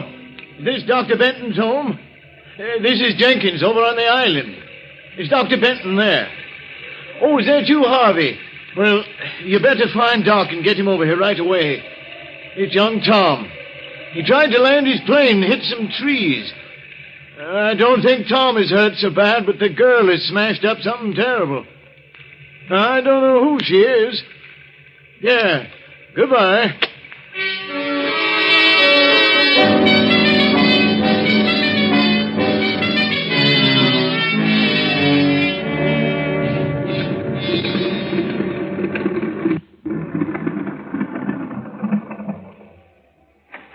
Well, it didn't take you long to get here, Harvey. We've got him over at our place.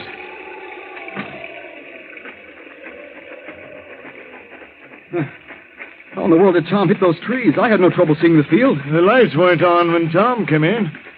Didn't even hear his motor until it was too late. He should have phoned me. He was coming. Hey, where's Doc Benton? He was out on the case. He left his patient's house, so I left a message telling him I was going ahead and to come as quickly as possible.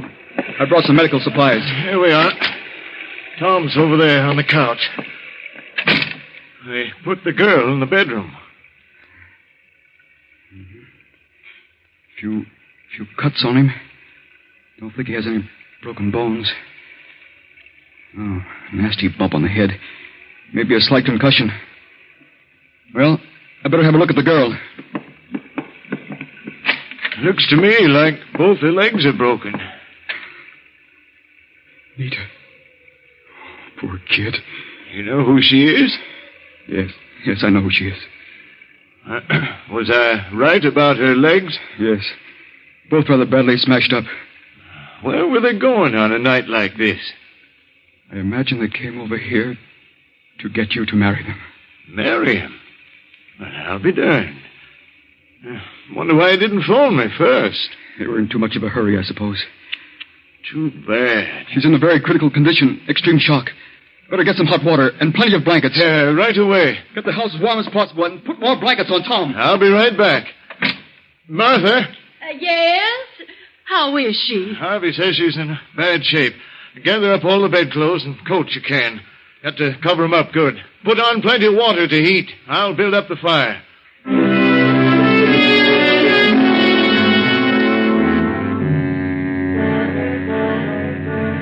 Outside, the storm rages on. Harvey sits quietly beside Nita's bed, staring at her in a daze. Her breathing becomes shallow, irregular. A quarter of an hour passes. Then a plane motor is heard overhead. The ship sets down, and Dr. Jacob hurries to the house. Tom's over there, Doc. Tom. He's been unconscious ever since we brought him in. Can't find any fractures. He's got an awful wallop on his head. Yes. I see. No apparent concussion. He'll be all right in a short while. Get some pillows. Raise his feet. I want his head lower. I'll get them. You certainly got it hot in here. Yeah. And Harvey had us do that because of the girl. She's pretty bad. Girl? Where is the girl? Oh, in the bedroom there. Harvey's in there. I'll have a look at her. Harvey. Harvey. Huh? Oh. Hello, Uncle. What's the matter with you? I just... Are you crying? No, I'm just... This is a miserable mess. Fine example of a doctor you are. You have to learn to be completely impersonal about these things. Oh, I know. What do you say is wrong with her? Both legs are broken. She's suffering from extreme shock. Uh-huh. Better take your bag, go out there, and give Tom a shot of adrenaline. I'll attend to the girl. Yes, sir.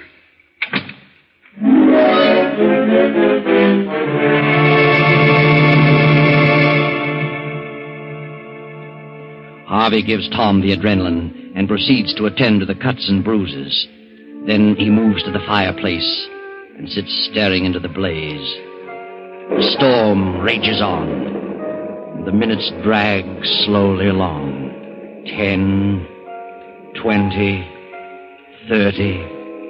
Then Dr. Jacob steps out of the bedroom. Harvey. Yes, sir? Has Tom come out of it yet? Not yet. He shows improvement. He'll be all right in a little while. I see. Jenkins. Yes, Doc?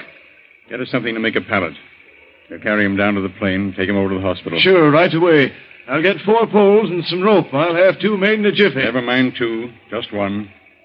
The girl is dead.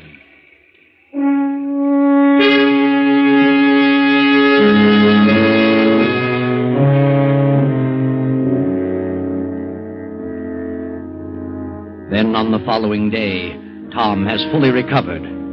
Gradually, the events of the preceding hours begin to pass before him. The argument, the island, the plane, Nita screaming, and then the crash. And then Nita. Where is Nita? Tom sends for his father. But Jacob is already standing in the shadows of the room. How do you feel, Tom? Nita. Is Nita all right? Oh, now, take it easy, Tom. Don't get excited. Where is Nita? Forget about Nita for the moment. You've been pretty badly banged up. A little more, and you'd have had a real concussion. What about Nita? If you insisted on flying to the island, why didn't you phone Jenkins to turn on the lights? He heard my motor. We were in a hurry.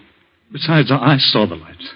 Jenkins said he didn't turn them on at all. Didn't hear you till just before you crashed. That's ridiculous. Where have you got Nita? Nita is at the undertaker's. She... What? She's dead. Good Lord. Was she... Did it happen in the crash? No, she died about half an hour after I got there.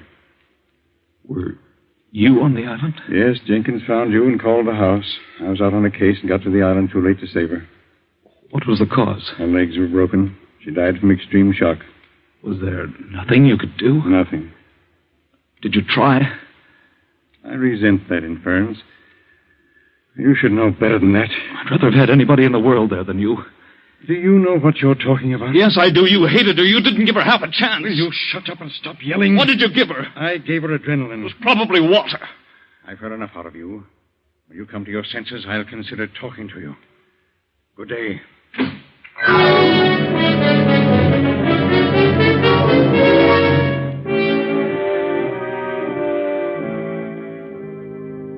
Now Tom, his mind filled with suspicion, his heart burning with hatred, throws on his clothes, dashes out of the hospital, and goes to the island.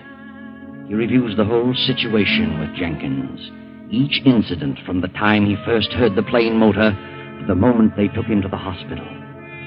Tom returns to town, arranges for an autopsy, and is now talking to the autopsy surgeon. Well, Dr. Groberg, how about it? What's your report? Well, both legs were fractured, but there was no compound fracture. There were several minor lacerations about the body and a head contusion. Nothing there that would have caused death?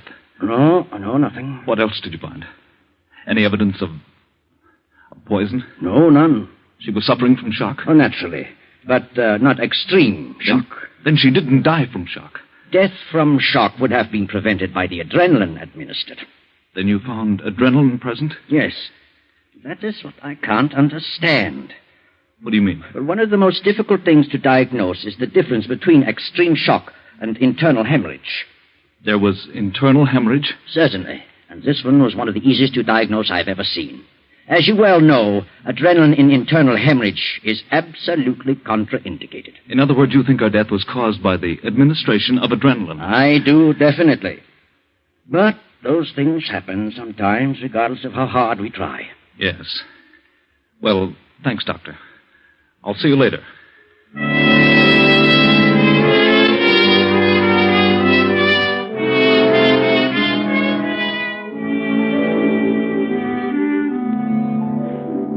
Hello, Father. Well, have you finally come to your senses? Yes. Yes, I have. I'd like to have a little talk with you. Very well. What about? I've been doing a little investigating. Investigating? Now, what are you talking about? I'm talking about Nita. Are you going to start on that again? I am.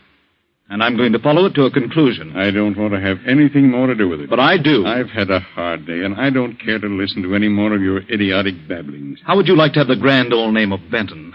The untarnished reputation of your long line of surgeons blasted to 1,000 pieces. What are you talking about? How would you like to have it known that you, the eminent Dr. Benton, the trusted, the revered Dr. Jacob Benton, deliberately and with malice aforethought caused the death of a girl? How would you like that? You're insane, positively mad. Oh, no, I'm not. I've gone back over the whole thing. I know you hated Nita.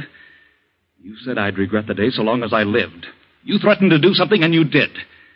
At your first opportunity. You are crazy. You did everything to separate us. You tried to buy her off. When that didn't work, you killed her. Get out of here. Leave this house. You didn't just let her die. You killed her, murdered her. Get out. I know what I'm talking about. I had an autopsy performed. You what? An autopsy. Go on. She didn't die of shock. What then? She died of a very obvious internal hemorrhage, aggravated by adrenaline, which is contraindicated. You're a specialist in that line. You couldn't have made that mistake in 1,000 years. But I was positive it was shock. You knew what it was. No, I must have been wrought up. I could have made that one wrong diagnosis that happens once in 1,000 times. Oh, no, I saw the body. I could tell. With as little medical experience as I've had. Tom, you mustn't say anything further about this. Why not? It would ruin my reputation. Oh, now you're worried about your reputation. What's that compared to the girl I love? Oh, but Tom, listen to me, please. Good night. Wait a minute. Wait, Tom. Well, what do you want, Harvey? I heard you. I heard every word. So what? I can't let it go on like this.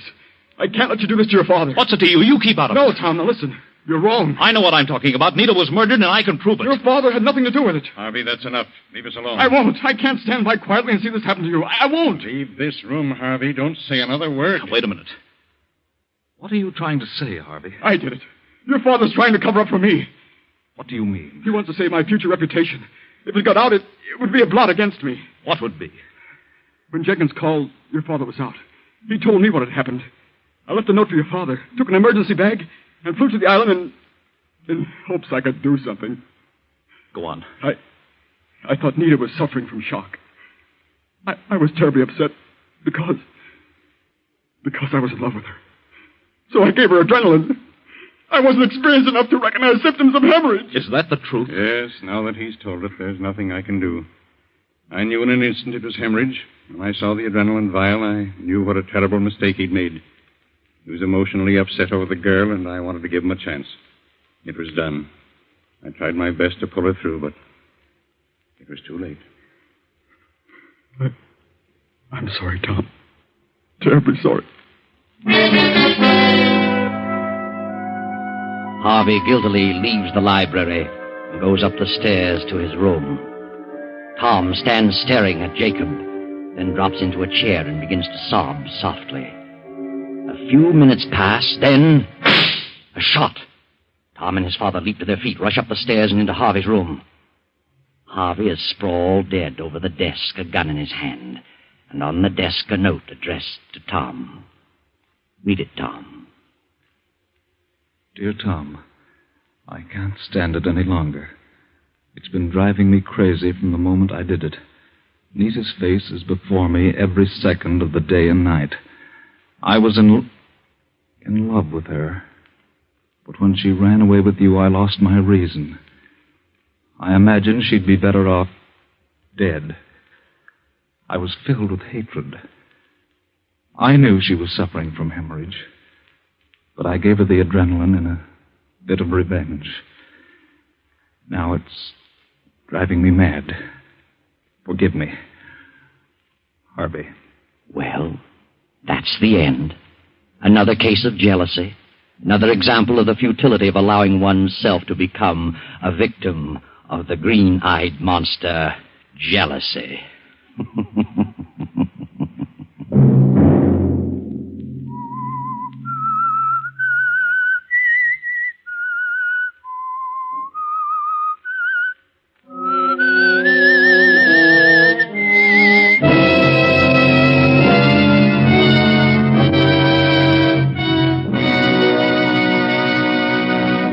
CBS has presented The Whistler.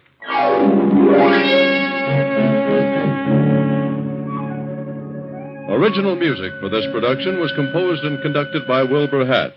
The Whistler is written and directed by J. Donald Wilson and originates from Columbia Square in Hollywood. Next Sunday, 9:15. I, the Whistler, will return to tell you another unusual tale. Good night.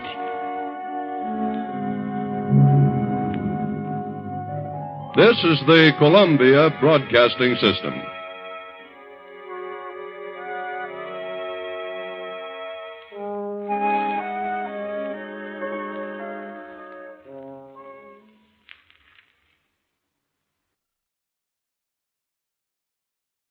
Wait a minute.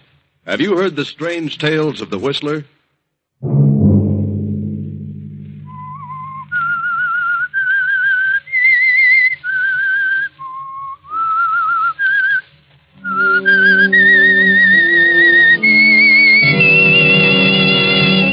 I'm the Whistler.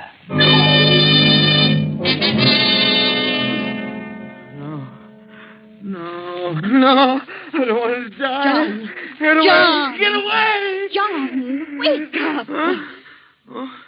Oh. Where is he? Where's who?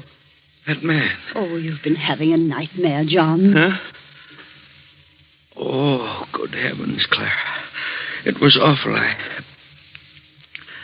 dreamed there was a man in this room, and he stood right over me. And he said I was going to die. I was going to be murdered within 48 hours.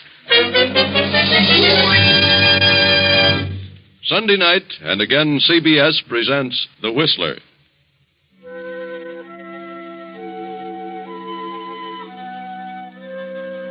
I, the Whistler, know many things, for I walk by night. I know many strange tales, many secrets hidden in the hearts of men and women who have stepped into the shadows. I know the nameless terrors of which they dare not speak, and so I tell you tonight the strange story, Death Comes at Midnight. John Prentice is a manufacturer, a very busy man who needs his rest. But John had a frightful dream.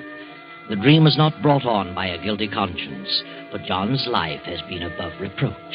He loves his wife Clara and their grown daughter Eva. He has done no wrong to any man. Why then this awful dream with its prophecy of death? Now, the following evening, the Prentices are planning to attend a lecture, and Dwight Cooper, Eva's fiancé, is going with them. The wife and daughter are in the living room awaiting his arrival. Oh, there's Dwight now, Mother. I'll go to the door. Oh, wait a minute, Eva. You'd better make sure who it is before you open the door. Oh, Mother, you still worrying about that dream Daddy had last night? Well, I can't help being nervous about it. Well, of course it's Dwight. We're expecting him, aren't we? I'm going to let him in. Well, enter, my lord. Hello, darling. How come you're answering the door yourself? Maid's night out? We haven't got a maid. She went to work in a war plant. Well, good for her. We're going to do without a maid for the duration. That's the spirit. Good evening, Miss Prentice. Good evening, Dwight. You see, Mother, it wasn't a big bad wolf after all. Not this time. But we'd better be careful, Eva. Well, what's this about a big bad wolf? seems that Mother believes in dreams, Dwight.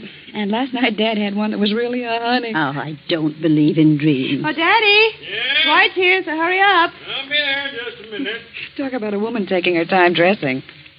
Well, what about this dream? You tell him, Mother. Well, I don't believe that all dreams have a meaning. But this one John had was a prophecy, and I'm concerned about it. Yes? He kept hearing a man's voice telling him over and over that he was going to be murdered within 48 hours. Murdered? Can you imagine such a thing? Oh, well, I wouldn't be alarmed, Mrs. Prentice. According to psychologists, a dream has no possible relation to the future. They say a dream comes from experiences of the past that have been registered in the subconscious mind. Well, if John's been murdered in the past, I haven't heard about it. Oh, now, wait. I didn't mean it quite as literally as all that. Mother's been counting the hours, Dwight. Let's see, the dream came at midnight last night. That means Dad's hour of doom is midnight tomorrow, if he isn't murdered sooner. Maybe we'd better not risk taking him to the lecture. Oh, I wish you two wouldn't joke about it. I don't think it's any joking matter. Oh, I'll get it. Hello? Hello? Mr. Prentice there? He's busy right now. Could I take a message? Yeah. Tell him he better come to the phone, whether he's busy or not, if he wants to save his life. What? This is a matter of life and death. Oh, well, hold the line a minute. Of all the amazing things, there's a man on the phone who sounds like a gangster. He wants to talk to Daddy about saving Daddy's life. His life? Maybe I'd better talk to him. Oh, no. No, get John on the phone. Call him, Eva. Oh, Daddy, you want it on the phone. It's important. All right, I'm coming. Oh, don't tell me that dream didn't mean anything. Now, Mother, don't get excited. Well, just what did this fellow say? Well, Oh, here's Daddy. Yeah, hello, Dwight. Good evening, Miss Prentice. Daddy, wait. I don't know who that man is, but he's terribly hard-boiled, and he said I'd better get you to the phone if you want to save your life. What's this? Oh, John, I'll see what it's all about. Hello? Mr. Prentice? Yes? You don't know me, but you better pay attention to what I'm telling you, see? A certain man here in town, a wealthy guy, has offered me a nice piece of dough to put you out of the way. What? But I want to be reasonable, see? So I'll consider... Hey, are you listening? Yes, I'm listening. Go ahead. Well, if you want to hike the ante a little bit, say to $3,000, I'll call off my deal with this guy. What's more, I'll give you his name. I see. Now, $3,000's a small matter to you, so... Wait a minute. Suppose you come here to the house and we'll talk it over. And do I sound like a chump? You're coming to see me, and you're bringing the dough. Oh, no, I'm not. You think I'm going to walk into a trap? You mean you're turning down my proposition? I certainly am. All right, mister. You asked for it. You'll be a goner by midnight tomorrow. All right? So listen. Hello. Hello. Hello.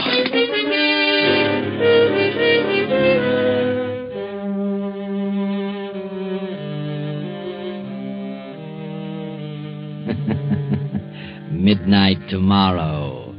Now, not only in a dream, but in actual fact, John has been told that he will not live beyond that hour. John phones the police, and a few minutes later, Captain Arnold arrives at the house. Mr. Prentice, can you think of anyone who'd like to have you put out of the way for any reason at all? No. No, Captain, I really can't. Now, you've been in business a good many years. How about your business rivals? Well, of course, I've made a certain amount of enemies, of course, but I don't think any of them would go so far as to hire somebody to kill me. You never can tell. Suppose you name some of your enemies. Oh, no, I'm afraid, Captain, I couldn't do that. Well, see here, why not? Well, frankly, because I might be causing an innocent person a lot of embarrassment. Oh, well, what of it? We've got to get to the bottom of this some way. Have you had a quarrel with anyone recently? No, I haven't. Think carefully now. Well, yes, come to think of it, I did have a rather heated argument with a man the other day in my office. Oh, but I'm sure... Well, then, who was he? I'd rather not say. Was he a wealthy man? Yes. Then tell me his name. Oh, no, Captain, I'd rather not. You'd go to his house and question him, and I don't want... How can the police help you if you won't help yourself? Well, this is none of my business, Mr. Prentice, but if I were you... No, Dwight, there's no use arguing. Got my own ideas on the subject. Well, that's that, I guess. We'll have to conduct our investigation without your help, Mr. Prentice. Oh, by the way, Captain, I'd feel a lot safer if you'd send an officer out to watch the house tonight. Well, I brought a man with me. He's out in the car. I'll leave him here. Oh, that'll be fine. I'll leave the car, too, in case he needs it. Well, we'll do what we can, Mr. Prentice. Let us know the developments. Oh, of course. I want to thank you, Captain. Good night. Good night. Good night, Captain.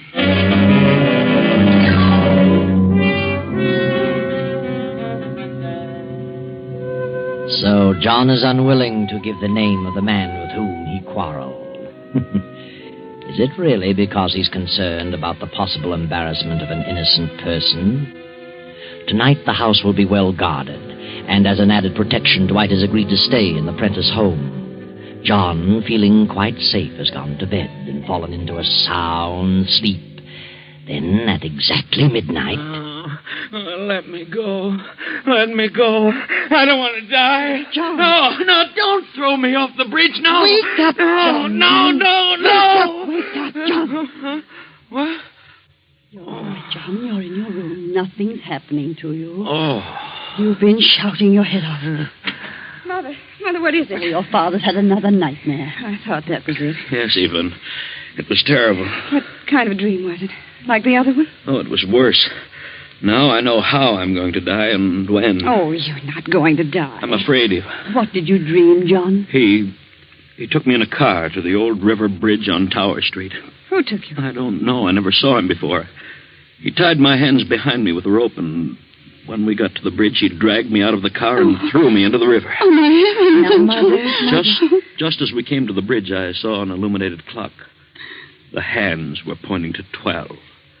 That's when I'm going to die. Oh, Daddy. What time is it now? Well, it's after 12. Oh. Then it's tomorrow at midnight, just like that man said. Daddy, don't talk like that. This dream doesn't mean anything. What about my other dream? It meant something. No, it didn't. That phone call didn't have a thing to do with your dream. It was just a coincidence. Things will look different to you in the morning. Eva. Yes? Would you mind sending Dwight in here? But he's asleep, Daddy. I know, but please send him in. I want to talk to him. Well, all right.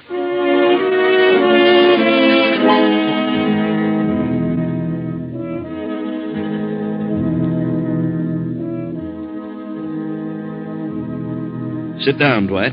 They told me about the dream, Mr. Prentice, but I wouldn't let it bother me if I were you. I can't help being bothered. The dream was so vivid, Dwight, and it fits in so perfectly with what's happening in real life.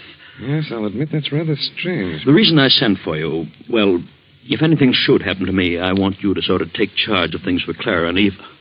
How do you mean? I've made a will that takes care of my property, but there's my life insurance. It amounts to $100,000, and the money will have to be invested. I see.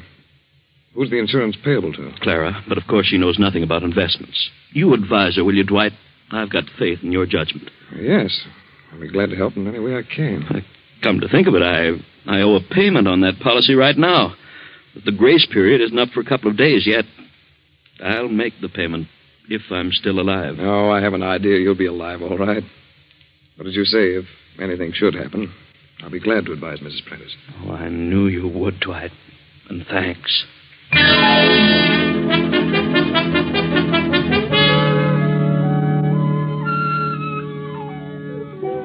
Next morning, John announces that he will stay at home all day. Clara, upset by the events of the night before, remains in her room. But John is feeling much better.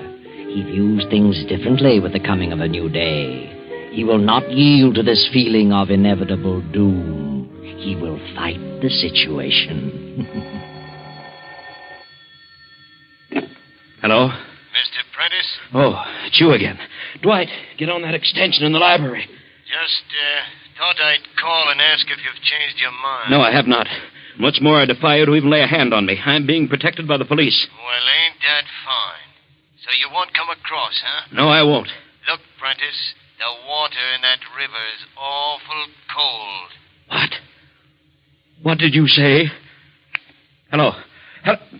Dwight, did you hear that? What's the matter, Daddy? Daddy? I heard every word. Sounded like he meant business. Something wrong? That man, he phoned me again. I don't know what to think. Well, what did he say? He wanted to know if I changed my mind, and when I told him I hadn't, he told me the water in the river would be awfully cold. What? How did he know about my dream? How did he know? Yeah, it's the most uncanny thing I ever heard of. What's the answer to all this? Daddy, he didn't know about your dream. It's just the other way around. Well, what do you mean? I'm afraid Mother's right. Your dreams are foretelling the future, Daddy. They're warning you of what's going to happen.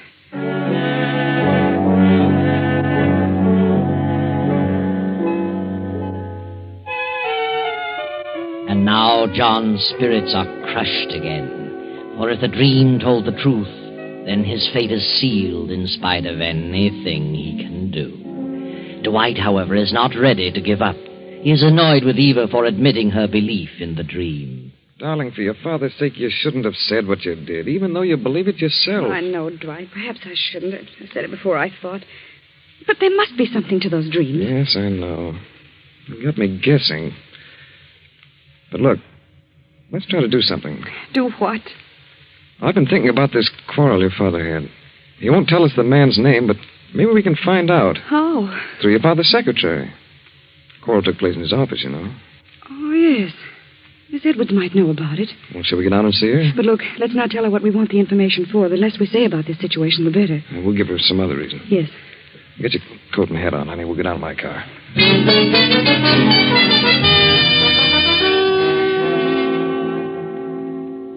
Miss Edwards, this is Mr. Cooper, my fiancé. How do you do? Miss Edwards? We'd like to ask you a few questions if you can spare us a few moments. Why, yes, of course. My father isn't feeling very well today, and that's why he didn't come down.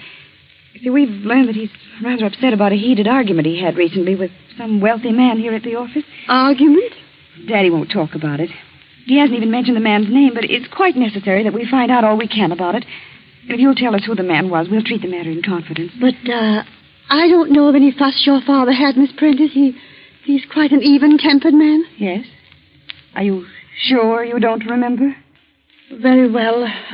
There was an argument. I couldn't hear what was being said. They were in your father's private office, but I did hear your father talking quite angrily with Mr. Reeves. Who's he? Milton Reeves. He's been in several big deals with Mr. Prentice. Oh. Couldn't you hear anything that was being said? No, just their loud voices. Mr. Reeves was angry, too, but I really couldn't make out what they said. No? Well, at any rate, we've got something to go on, Eva. Yes. I think we'd better have a talk with Mr. Reeves. Thank you, Miss Edwards. You won't tell Mr. Prentice that I said anything, will you?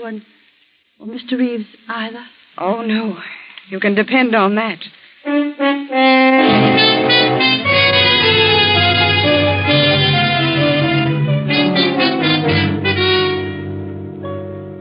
I'm Dwight Cooper, Mr. Reeves. And this is Miss Prentice. How do you do, Miss Prentice? John Prentice's daughter, aren't you? Yes, I am. Well, what is it, Mr. Cooper? I'm in a bit of a hurry. I'm going away on a trip this afternoon. I'll be very brief. We've heard that you and Mr. Prentice had some sort of a disagreement with each other a few days ago. Yes? Who told you that? Mr. Prentice is quite ill, Mr. Reeves, and we think it's a result of that quarrel. If we could find out something about it, we might be able to straighten him out. Well, John knows all about it. He won't talk about it, Mr. Reeves. He won't, eh? Well, John shouldn't let a thing like that get him down. Business is business, you know. He wanted me to renew a loan, and I refused to do it. So that was it. In his particular business, well, I don't know what the future will be with all this rationing and priorities. Had you promised to renew the loan? Well, as a matter of fact, I had. But I changed my mind, which is my privilege. John wanted me to wait a few days. Said he was trying to borrow some money from the State Mutual. But I didn't think it was good business to wait, so I called the loan. Oh, I see. I imagine that made him pretty angry. Did it? You'll pardon me, Miss Prentice, for talking so frankly about your father, but really, I never heard a man get so abusive in my life. Why, he actually threatened me. Yes? He acted like a schoolboy. Said he'd get revenge. Do you think he will get revenge? Oh, no, Oh, yes. You're afraid of him, aren't you? You'd like to arrange things so he couldn't possibly get revenge, wouldn't you, Mr. Reeves? Did you threaten him? Say, what are you getting at? I think you know what we're getting at. I do not. Now, see here. I've told you all I'm going to tell you, so now I'll ask you both to leave. Surely. You've told us quite enough, Mr. Reeves.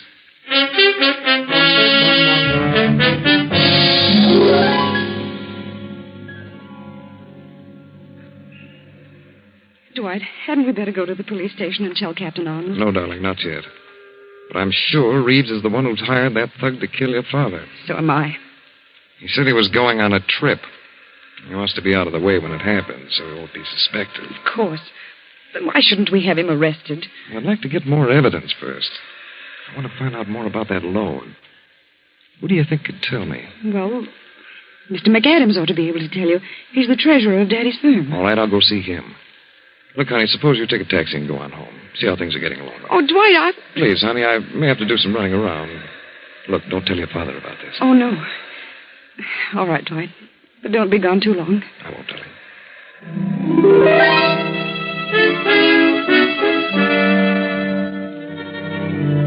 But Dwight has been gone much too long to suit Eva. It is now 11:30 at night. Eva and her mother have become increasingly nervous as the clock ticks off the seconds, bringing the time closer and closer to midnight, John's last moment on Earth. Oh, for heaven's sakes, Dwight, where have you been? We've been worried to death. Well, one thing led to another. McAdams had gone out in the country, but I finally caught up with him. Have you told the police about Mr. Reeves? No, I haven't. Where's Mr. Prentice? In the library. Oh, he's in a terrible state of mind, Dwight. He's got the door locked. He told the policeman to stand outside his window. Listen. Someone at the door. Oh, my heavens. Oh, why didn't that policeman Now, don't stop? get panicky. I'll see who it is. Open the wicket. It's a messenger boy. It might be a trick. It looks all right. Telegram for Mr. Prentice. All right, I'll take it. Signed here. There you are. Here. Oh, thanks, mister. I wonder who'd be... Mrs. Prentice, have I your permission to open this message?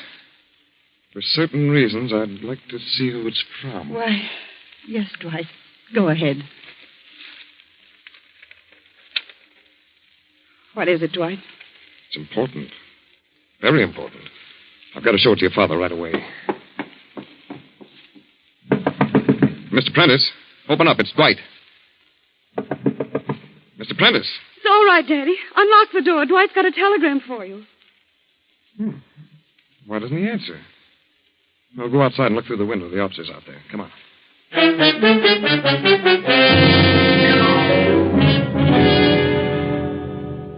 Where is that officer, Eva? I don't see him. I don't know, Dwight. Daddy told him to stay right here by the window. Eva, look. The window's wide open. Why? What's that? Oh, my heavens. There's a policeman on the ground. Something's happened to him. He's hurt. Officer! Officer! He's coming around. What happened? I seen a car drive up in the alley. Oh. A light-colored sedan. And just as I started to investigate, somebody slugs me in the back of the head. That's all I remember. And they've got him. They've got Daddy. Darling, I'm going after that sedan. How do you know where it went? I'll find it. I'll drive to the Tower Street Bridge. I'm going with you. No, you stay here, Eva.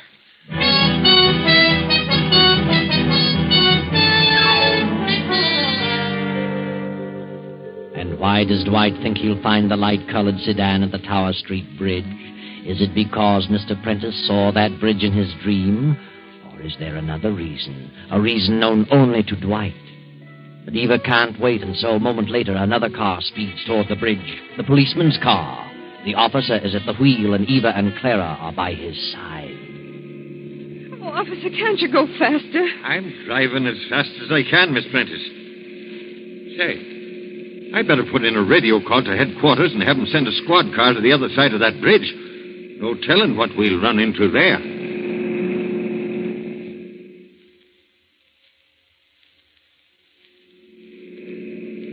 There's the bridge right ahead, officer. And there's the clock. What clock? The one Daddy saw in his dream. And look, it's midnight. I don't know nothing about the dream, Miss Prentice. All I see know... a car out on the bridge. You see it? That's the baby. That's the one I saw at the house. Where's Dwight's car? Dwight's car isn't there. He must have got lost. Say, we'd better watch our step. The squad car ain't come to the other end yet. Oh, hurry, officer. Now, don't you get out of the car. You stay here. I'll see what's going on. Yes, but hurry.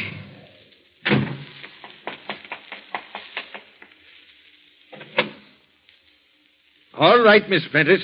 You and your mother can come here. Is Daddy there? There ain't a soul here. The car's deserted.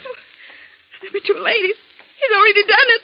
Who's done what? Oh, can't you remember anything? I told you about Daddy's dream. I'm talking about that man. He's thrown Daddy in the water. Oh. Is there something we can do? Oh, it couldn't have happened very long ago. If your father's been thrown in the river, Miss Prentice, he's a goner, but now nobody could swim in that current. Oh, poor Daddy. What I can't figure out is why the guy left the car here. Oh, poor John. Hey, look. There's some rope in the back of the car. And a knife. He tied Daddy's hands. Hey, here comes the squad car now. They're coming in from the other end of the bridge. Oh, officer, who's this car registered to? Wait a minute. Well, by golly, there's no registration slip in it. I know who it belongs to. Milton Reeves. I'll take the number and we'll check on it later. Well, what's up, Jack? It looks like there's some dirty work been going on here. Yeah? Well, maybe this guy knows something about it. Quit shoving me, will you? Where'd you pick him up? He was running away from the bridge. Oh, he was, huh? All right, buddy. What do you know about this sedan? Not a thing. I wasn't on the bridge. Oh, that's him. That's the man who threatened Daddy over the phone. I can tell by his voice. Well, now we're getting someplace. All right, you. Give. Where's Mr. Prentice? I don't know what you're talking about. You threw him into the river, didn't you? No. You're a liar. Come on, talk. I don't know nothing. We'll get you to talk at headquarters.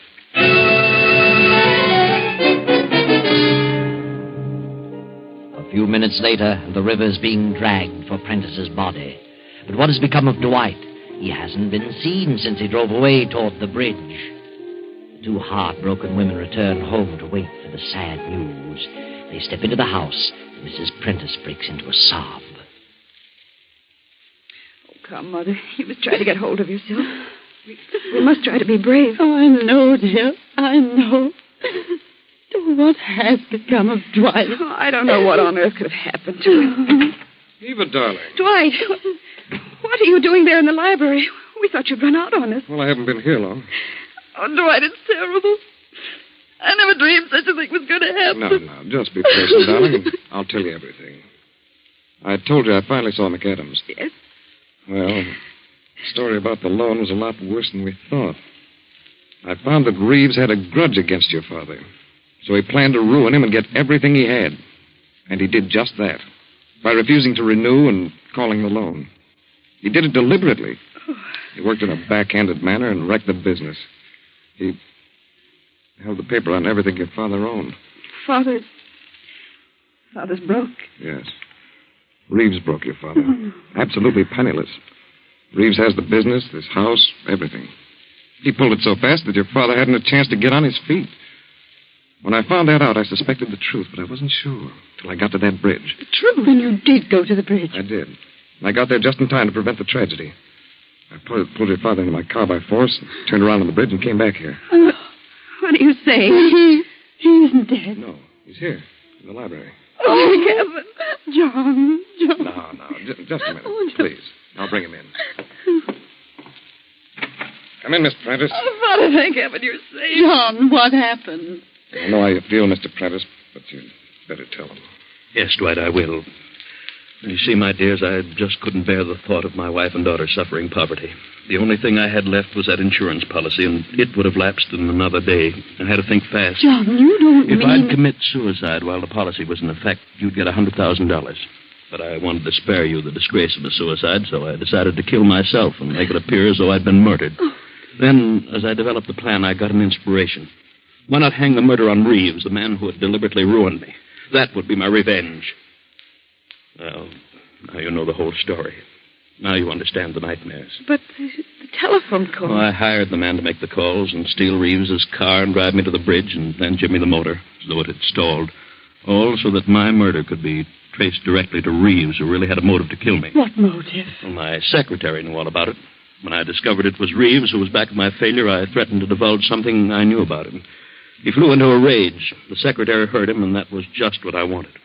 But I knew I couldn't raise the money quickly enough, and my insurance policy was up tomorrow at noon. Well, that's the story. And it's all a miserable mess. Yes, John, it's all a very, very sad situation. Oh, but wait a minute. What about that telegram the boy delivered earlier? Where does that fit in? Was that part of your plan, John? Telegram? What telegram? Let me see it, Dwight. Why, it's from the State Mutual. They've granted the loan I requested. Yes, John, they've granted the loan. Now you can straighten things out. Now you can get back on your feet again. But think, John, what a sad tale this would have been if you'd followed through with your plan and Dwight hadn't caught you on the bridge at midnight.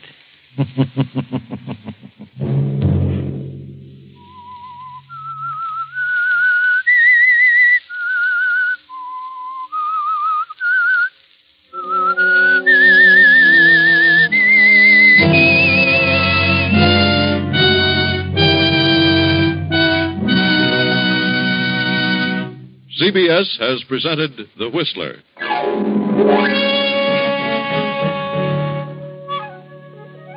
Original music for this production was composed and conducted by Wilbur Hatch. Tonight's Whistler story was written by Herbert Connor, directed by J. Donald Wilson, and came to you from Columbia Square in Hollywood. Next Sunday, 9:15. I, the Whistler, will return to tell you another unusual tale. Good night. This is the Columbia Broadcasting System.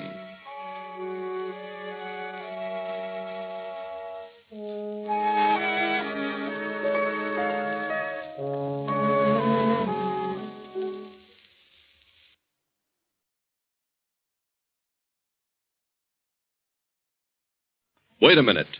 Have you heard the strange tales of the Whistler?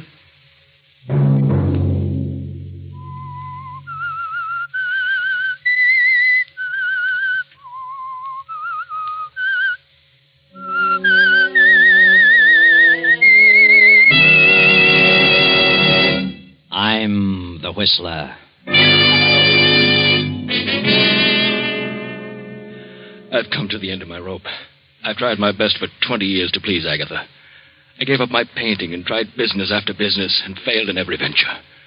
Now, I can't go on any longer. I'm through. Another Sunday night, and again CBS presents The Whistler.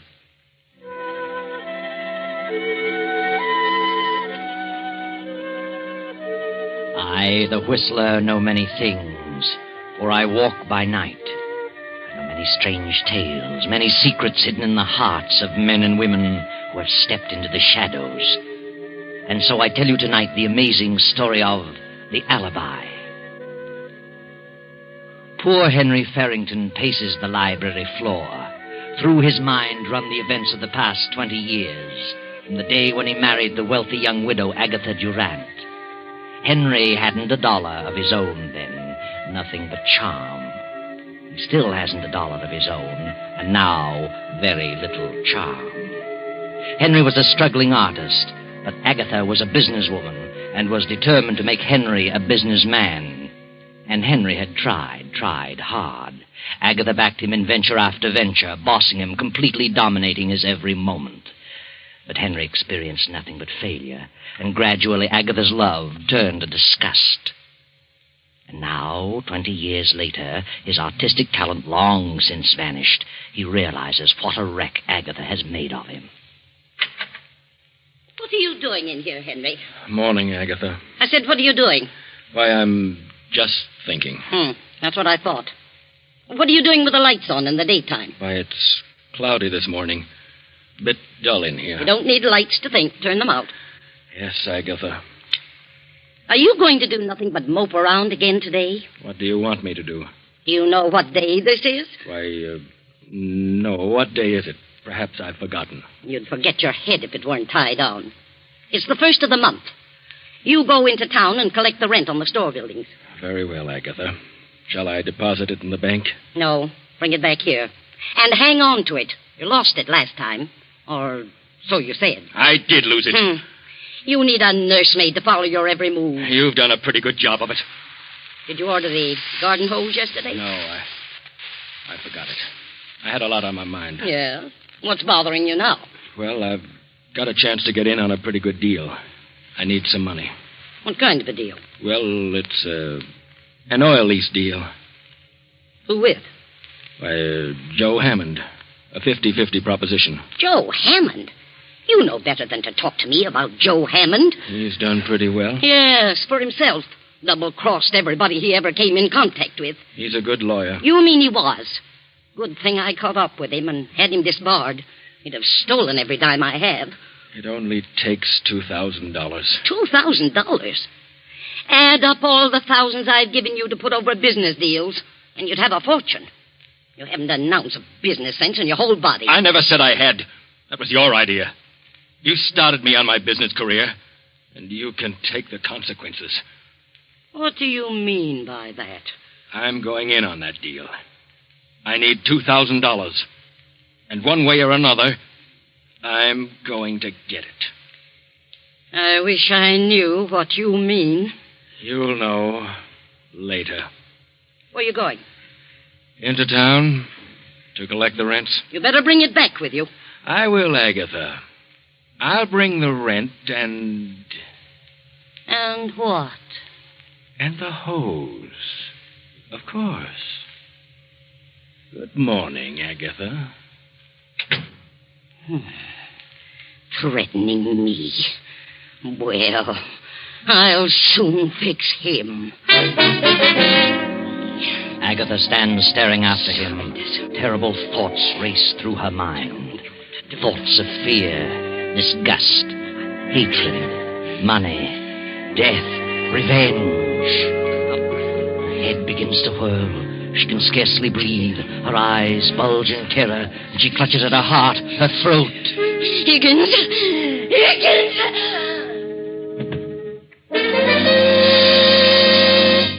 Higgins, the butler, rushes in, realizes at once that Agatha has had another of her heart attacks, carries her to the Davenport, gives her a dose of her stimulant, and calls Dr. Johnson. I heard her call to me, but she was unconscious when I reached her, Dr. Johnson. I gave her some of her heart medicine. And I don't remember her having one of these attacks for several months, Higgins. She's had one a week for the last 4 or 5 weeks, Doctor. Oh, dear. Well, she'll pull out of it in a few minutes. Her heart's in a terrible condition. She's been under some extreme emotional strain. Oh, yes. She's coming round now. Morning, Agatha. Oh, what are you doing here? Well, you haven't been eating enough apples. Who sent for you? What's happened? Why, well, ma'am, you had another attack. I called Dr. Johnson. Attack? Nonsense. No, it isn't nonsense, Agatha. You've had one of the worst attacks you've ever had. No. Believe me, if you don't drop all this business worry and control your temper, well, you won't have many more. Oh, bosh. Tell me, what brought this on, Agatha? Some deal turn out badly? Lose a little money someplace? No, I didn't. Oh, all right, Agatha. But I'm warning you, you'd better slow down, forget business, and control that temper. Do you realize what your blood pressure is? No, and I don't care. Oh, dear. Henry must have pulled a dilly. Who said anything about Henry? Oh, no. Take it easy, Agatha. You know, you're your own worst enemy. Well, I'll be running along. Good. Plenty of rest and quiet, and no temper. Goodbye, Agatha. Goodbye.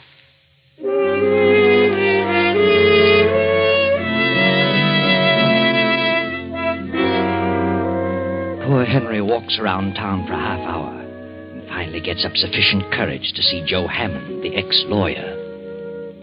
Well, Henry, have you got the 2,000? Well, no, that is not exactly, Joe. When will you have it? I can raise it, but it'll take a little longer than you gave me. Now, look, Henry, I bought that lease and gave my check for 4,000. Your check bounced. You didn't have a dime, and you knew it. Now I'm caught short because of you. And you'd better dig up the 2,000, or I'm turning it over to the county attorney. I'll get it, Joe. How will you get it? I'll figure it out. Did you ask your wife? Yes. But she refused when I told her it was a deal with you. Oh, you're a sap, Henry. You know she hates me. I've told her she was all wrong about you. I couldn't stand to be around a woman like that. Sometimes I can hardly stand it myself. I'd kill her. What did you say? I said I'd feed her ground glass. She's done enough to me. And if I had to put up with her as you have, well, I'd do something about it.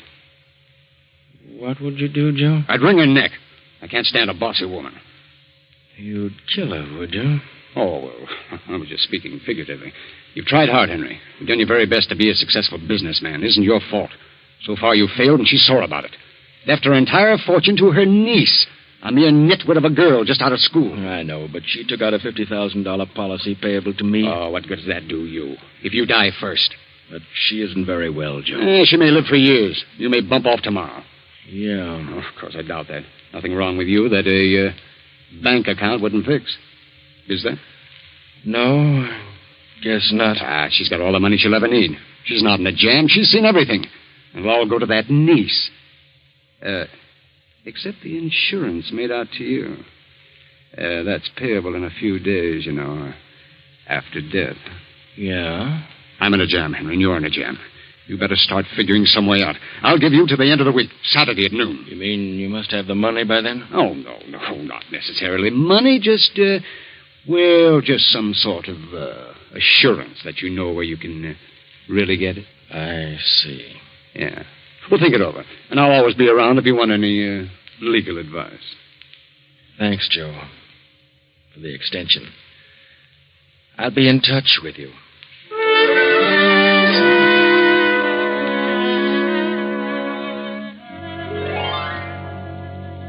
Agatha is in her room now, sleeping. Her niece has come home from college, having graduated, and brings with her a young man. The two young people are waiting for the aunt to wake up. Well, believe me, Janet, this is certainly a swell place. I had no idea it was like this. I thought you'd like it, Grant. I've never lived in a house with more than 6 rooms. This place must have at least 15. More than that, darling. Mm-hmm. Your Aunt Agatha certainly must have a lot of money to be able to keep a place like this. She has. She has more than she knows what to do with. What'd the butler say happened to her? Oh, she had another attack. It's her heart. She has a terrible temper and pays no attention to the doctor's warnings about getting excited. According to Higgins, the doctor said he doubted if she could stand another like the one today. Must be in pretty bad shape. Do you think she'll like me, Janet? Why shouldn't she? I do. Oh, I warn you, she's a sour face and grouchy. But don't let her upset you. She'll get used to you. I love you very much, Grant. That's all that really matters. I love you, Janet. More than anything in the world. Your aunt will see you now, Miss Janet. Thanks. Come along, Grant. All right. You wait outside the door. I want to talk to her first. I'll try to get her in a good humor. Boy, this is a tense moment. I feel like I'm going before a judge. Hello, Aunt Agatha. How do you feel? I feel all right. How long have you been here? Oh, about half an hour. Sorry to hear you had another attack today. You should take things more calmly. That's easier said than done. How's Uncle Henry? He's in town. Good-for-nothing man. Oh, I wouldn't say that. What do you know about it? Nothing. Oh, I think I know Uncle Henry rather well. All men are the same. I wouldn't trust one around the street. Well, that's a matter of opinion. Aunt Agatha, Well, what's on your mind? What are you trying to say? I have a surprise for you. Surprise? What do you mean? I brought a guest home with me. A guest? Least you could do was warn me. Who is she? It isn't a girl. Who, then? Just a minute. Come in, Grant. Aunt Agatha, this is Grant. Grant? Grant who? Grant Collins. I'm very happy to meet you, Mrs. Farrington. What's he doing here? He's going to stay here for a while. Why? Well, because I asked him to. Well, I didn't ask him. But, Aunt Agatha, you don't understand. I understand, all right. And I don't need any explanations. Is this an example of what you've been doing at college, running around with men? Well, this is different. Grant is more than just a friend. I have enough trouble around here now, without taking on any more. You'll have to leave at once. What? You don't know what you're saying. I certainly do. Perhaps I can explain You it. keep out of this. This doesn't concern you. I'm afraid it does concern him, Aunt Agatha. Well, who is he? Where'd you meet him? What does he do? Well, I'm just an ordinary person. I haven't come from any great family, if that's what you mean. And I haven't any money. What's your business? Well, I haven't any regular line. I've done a lot of things. But I'll hit on something. Another one. Just like Henry. You ought to have more sense than that, Janet. But I love Grant. Nonsense. And I love Janet. Young man, you better leave this house before I lose my temper. I'm not going to have my niece throwing herself away on a nobody. Now get out. Just a minute, Aunt Agatha. This is my home, too. Grant is here at my request. Is that so? Your home, hey? It's your home only so long as I choose to make it so. You're my heir, but if you dare to defy me, I'll change that quicker than you can bat an eye. Oh, you're jumping to conclusions. After you get to know me better, I think you'll like me, Aunt Agatha. Aunt Agatha. What do you mean by Aunt Agatha? I'm your nephew. Did you say nephew? Yes, he did. Grant and I are married. Married? We were married today. How dare you? How dare you do such a thing without Now, consulting please, me? Aunt Agatha, don't let yourself get excited. Get out of here. Get out. But please, Mrs. Farrington, give me a chance to explain. This marriage will be annulled immediately, Janet, or I'm through with you. Do you hear? I'll change the will and leave you nothing. It's final. Now get out. Get out, both of you, and leave me alone. Get out. Come on, Grant. Let's leave her alone before she has another attack. What do you think we should? I'm all right now. Leave me alone.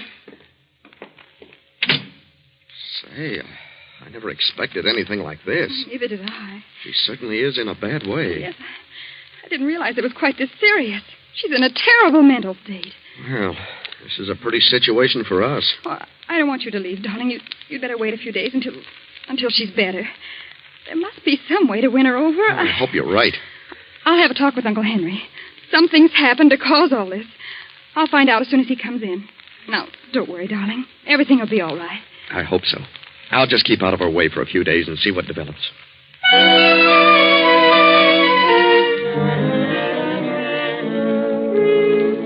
Now, long after dinner, Uncle Henry sits alone in the library, deeply lost in thought. On the desk before him is a small calibered revolver. His fingers toy with the weapon. And as the door opens, he slips the gun into his desk drawer. Janet closes the door and steps into the room. Uncle Henry, Huh? Oh, come in, Janet. I wanted to talk with you alone. Talk with me? Very well. What is your opinion of Grant? Why, I like him. Fine boy. Do you suppose it would do any good if you talked to Aunt Agatha? I? You know as well as I do how she feels about me. And in her eyes, Grant is an exact counterpart of me. She thinks it's the same situation over again. And she's determined that you won't have to put up with a failure as she did with me. But how does she know he'll be a failure? I'm her yardstick for all men without means. What happened today to cause the heart attack? Her violent temper. There must have been a reason. Yes, Janet, there was. I had a deal on, and I needed $2,000. She flew into a rage and had the attack after I left the house. What on earth are we going to do about her? I don't know, Janet. As for me, well, I've come to the end of my rope. I've tried my best for 20 years to please her. Now, well, I just can't go on any longer. I'm through. What do you mean? Just that. There's nothing left for me now. I'm too old to try anything new. Too old to go back to my painting, and Agatha is becoming more resentful every day. I'm licked. Uncle Henry, are you trying to tell me that you're planning something? Planning something, my dear? What do you mean? You mustn't, Uncle Henry. Regardless of how you feel, there's still much to live for. Is there? You've always been so kind and good to me. I just couldn't stand it if you were... No, please, darling. I'm much older than you. I just see things differently, that's all. And it's been terrible lonely in this house since you've been gone. Now it'll become lonelier and lonelier, filled with hatred and greed and resentment, and I couldn't stand it. Promise me you won't do anything foolish. Janet, whatever I do will be for the best. Please believe me. Everything will come out for the best.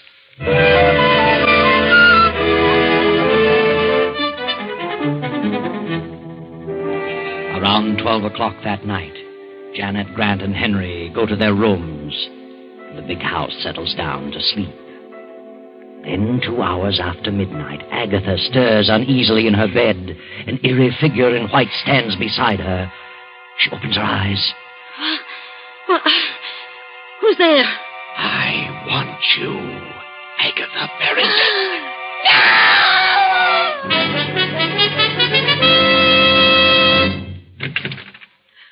Aunt Agatha! Aunt Agatha! Good heavens. Grant, Uncle Henry, hurry! What's happened? I heard a scream. Janet, what was it? There's the medicine. Give her a dose. I'll rub her wrists. Oh, she's as cold as ice.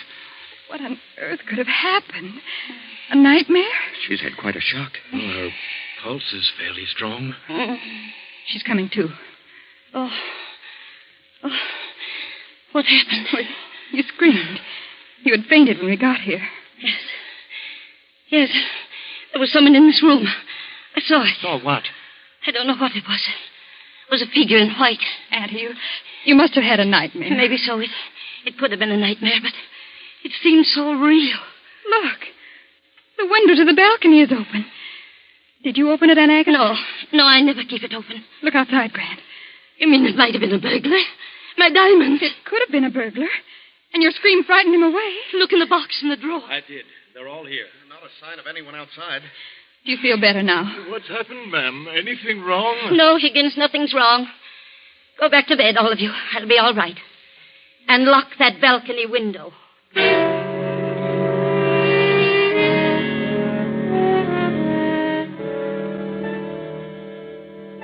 Now it is the next night.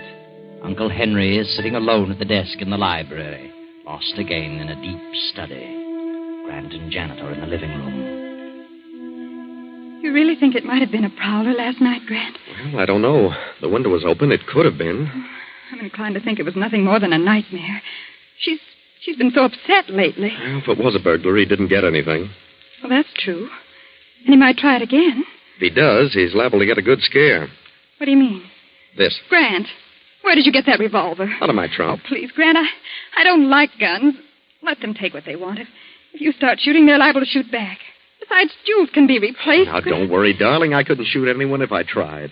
Anyway, there are no bullets in it. Then what good is it? Well, it's a little .32 I use in school for a starting gun. It has nothing but blanks in it. Yeah, see? It won't hurt anyone, but it'll give them a good scare. Well, blanks or no blanks, I don't like guns around. Now, don't worry, darling. Oh, good heavens, it's 7:30. I'd better get dressed or we'll be late for the Morrison's party. Oh, yeah, you better hurry. I'm all ready. I want to see about the car. Oh, Higgins. Yes, sir. Come in, sir. I was just having a little coffee and a bite to eat. Would you care for anything, sir? No, thanks. Did Rollins check my tires and gas? I did, sir. Rollins and the others are all off tonight. I put your car in front. Oh, thanks. Excuse me, sir. The Farrington residence? Yes? Oh, yes, Mr. Hammond. He's dozing in the library. I'll get him. What? Oh, I see. Yes, I'll tell him. Goodbye. Joe Hammond wants Mr. Farrington to come over to his place this evening. I'll tell him. Excuse me, sir. Anything else I can do for you? Oh, no. I'll be running along in a few minutes. By the way, since Mr. Farrington's going out, you'd better look in on Mrs. Farrington once in a while. Oh, I will, sir.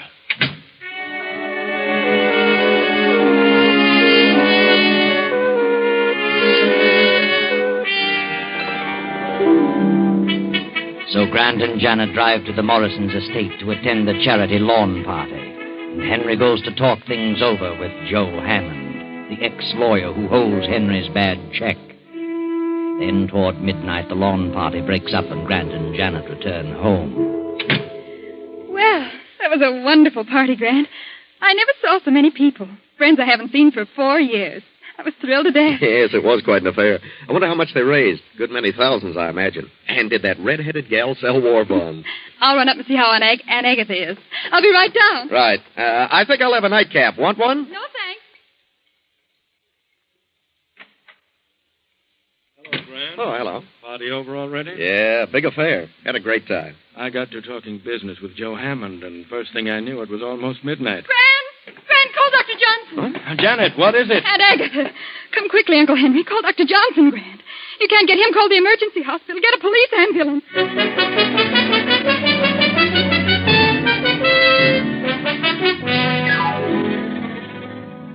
I'm still trying to get Dr. Johnson, Janet. Never mind, Grant. Police surgeon says we won't need Dr. Johnson. Did he pull her out of the attack? No. He couldn't do a thing for her. She was dead when they got here. Good heavens. Well, she must have had a severe attack. Well, you see, Grant, Just a minute, folks. I'd like to ask a few questions, and I'd prefer that you didn't carry on any conversation with each other. No conversation? What's he mean, Janet? Never mind. I'll get around to that. Take all their fingerprints, Davis, while I'm talking. Yeah, Captain. I demand an explanation. What do you mean, fingerprints? How long have you known Janet Farrington? Oh, about 6 weeks. Where did you meet her? At a dance, a party. Did you know all about her? Who she was, her family? Certainly. What do you know about him? Why, I just knew I loved him, and that was enough. I take it your financial condition is not so good, Grant. Well, no, I haven't any money, but What's that to do with it? Did Agatha Farrington object to your marriage? Yes, she did. She threatened to change her will unless we had the marriage annulled, but... Did you care whether that happened, Grant? Well, certainly. I didn't want Janet to lose her inheritance. What are you getting at? Grant had nothing to do with it, I tell you.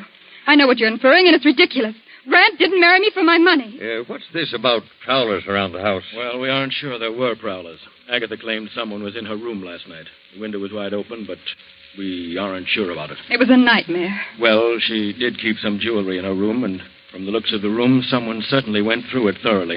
Who knew about where she kept the jewelry? Why, all three of us knew. And Higgins the butler knew about it. Where's Higgins? Why, I never thought of that. Probably in his room. I'll look. Higgins!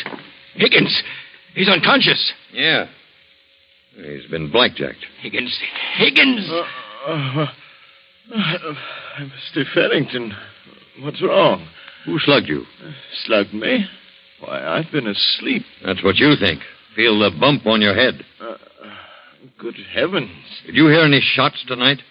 Shots? No, I was in my room. I must have dozed off in the chair. Then it must have been a burglar. What goes on here? Anyone would think you were trying to cook up a murder. No, Grant. The murder's already been done. What? Yes. Mrs. Farrington was shot in the chest. Twice. Shot? But that's not possible. Shot? Here you are, Captain. We found this gun in the young fellow's room. It's been fired twice. Oh, this is silly. That's a starting gun. Nothing but blanks in it. Who fired it? What? I haven't the slightest idea. All right, Davis.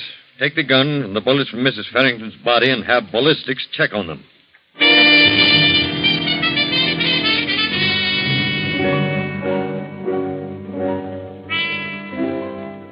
Well, young fellow, according to the ballistics test, the bullets that killed her were fired from your gun. But it isn't possible, I tell you. My gun had nothing but blanks. And there were no fingerprints but yours. I'm afraid you're stuck with this deal. Oh, please listen. I couldn't have done it. You had a motive, a gun, and an opportunity. And furthermore, you left that party for a half hour tonight. We checked on it. We have a witness who saw you leave. All right, what if I did? My gun has blanks in it. Oh, please believe me. I couldn't bring myself to do such a thing. I couldn't. You killed Mrs. Farrington, and you might as well admit it. I didn't. I didn't shoot her. I swear I never touched her. I can't stand by and see an innocent person suffer for this. The boy didn't do it. I did it. I had a better reason. I planned it. I'd have enough of Agatha, and I was caught in a jam. I did it to get the insurance she left me. I was desperate. I came back and slugged Higgins while he was asleep, shot Agatha, and left the house. I don't believe you. You're trying to cover up for him, but it won't hold water. We've got him dead to rights. But I couldn't have killed her. I only wanted to scare her. What? Go ahead. Nothing. Then you did come back here. Spill it. Well, all right, I did come back. Grant, what are you saying? I had the gun, but there were nothing but blanks in it. I doped Higgins' coffee before I left the house. I came back and went to her room. I fired the blanks. Why? Well, I knew she had a weak heart.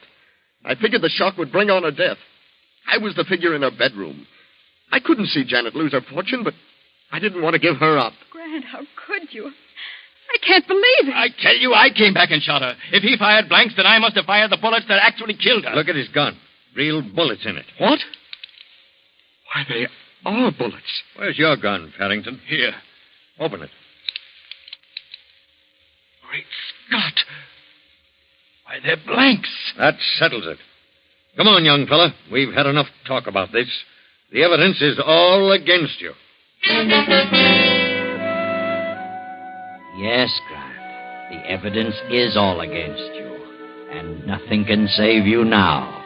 Try as he might, Henry can never convince anyone that he planned to kill Agatha. Although it is true he did come back and fire at her, just as you did, Grant. But it was definitely you and your gun that fired the fatal bullets. Of course, I know what you're wondering. How did the real bullets get in your revolver? You know, don't you, Janet? Tell us what happened. I saw Uncle Henry put a revolver in his desk as I stepped into the library that night. I was afraid he was going to kill himself.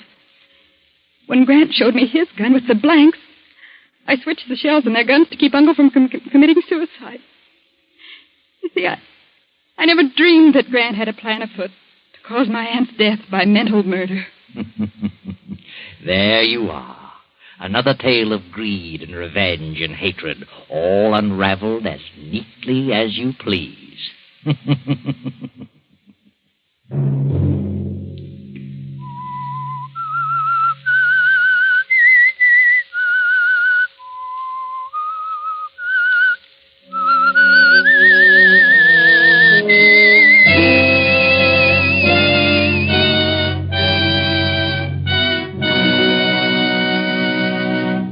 CBS has presented The Whistler.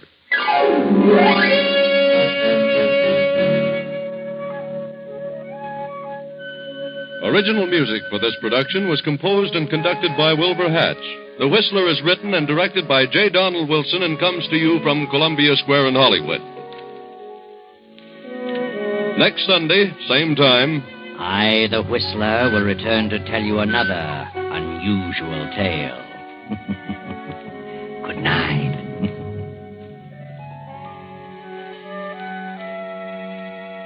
This is the Columbia Broadcasting System.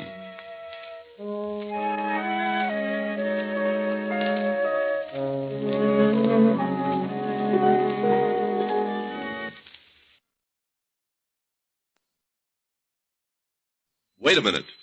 Have you heard the strange tales of the Whistler?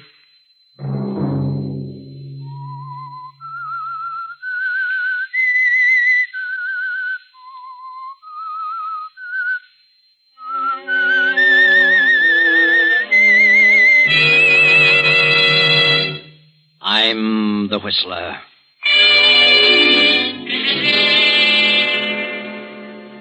John was here in this room. I saw him and talked to him. He had a message for me. And while he was here, the room was filled with the odor of musty roses. Another Sunday night, and again CBS presents The Whistler.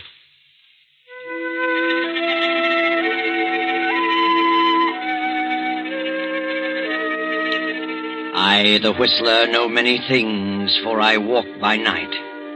I know many strange tales, many secrets hidden in the hearts of men and women who have stepped into the shadows. And so I tell you tonight the unusual story of apparition.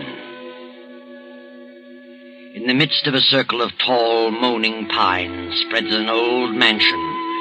On the second floor, a low light burns in a large bedroom, the bedroom of Elizabeth Kemper, the elderly mistress of the mansion. Mrs. Kemper's husband, John, died suddenly a year ago and left his entire estate to his wife, Elizabeth. Shortly after John's death, Elizabeth brought her husband's sister, Bertha, and Bertha's daughter, Celia, to live with her. Since John's death, Elizabeth's health has gradually failed and she has taken to her bed.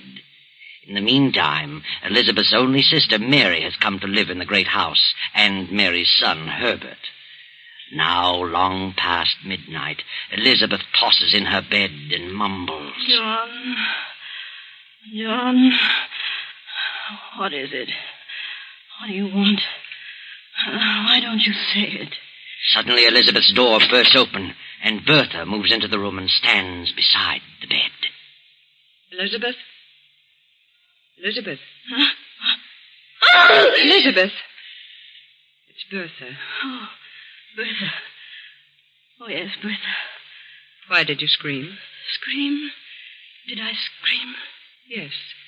Just as I came in the room. You must have frightened me. Were you dreaming? No, I don't think so. But I don't know. I thought John was here. John? You thought John was here? Yes. Standing there beside the bed. Elizabeth, I saw him, too. Just a moment ago. What? In my room. Oh, but that's nonsense. Why should he always appear to you? I'm his sister. Yes. Yes, of course.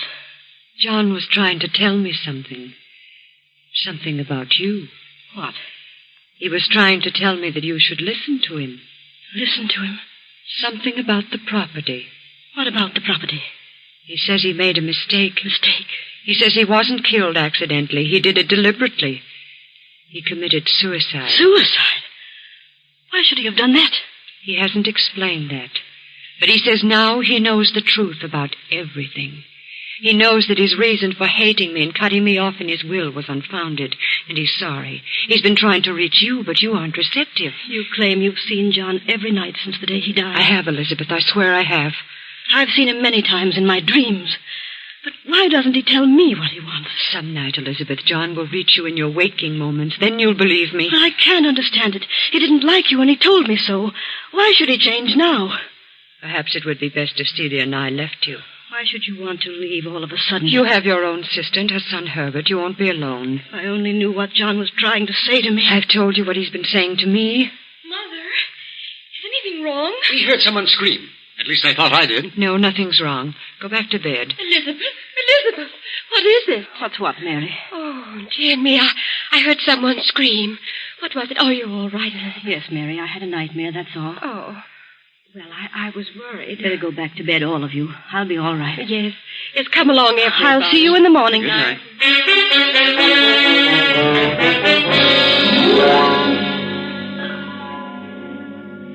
But, Mother, why do you keep frightening Aunt Elizabeth by telling her about Uncle John? I'm not frightening her. She should know the truth. But she is frightened. Why, she's getting worse and worse. Are you sure you have seen Uncle, really? Do you dare suggest that I'm lying? Is that what you mean, Celia? No, Mother. I didn't mean that honest. It's better. And don't you ever say such a thing again. But why doesn't he appear to Aunt Elizabeth? She only dreams about him. That's something that can't be answered. There are those who are gifted with the powers to see those who have departed. See them and talk with them.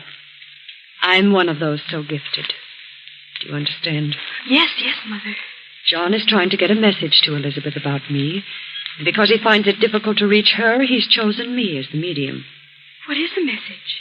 He left me nothing in his will because he hated me and thought I hated him. But you did. I did not. It was his imagination. But now he's learned the truth. Now he knows I had nothing but his best interests at heart. He's trying to tell Elizabeth to leave all the estate to me. And he will continue to return to this house until his mission is accomplished. Then his soul can rest in peace. I'm frightened, Mother. I don't want to stay here another day. I can't stand it You here. stay here until I'm ready to leave. Do you hear me? Yes, Mother. I hear. Now stop this nonsense and go to bed. Yes, Mother. I'm sorry. You'd better be.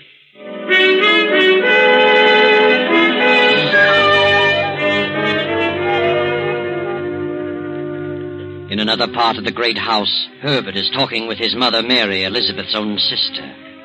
Now, Mother, get hold of yourself. Oh, I'm terribly frightened, Herbert. Why should you be frightened? Nothing can harm you.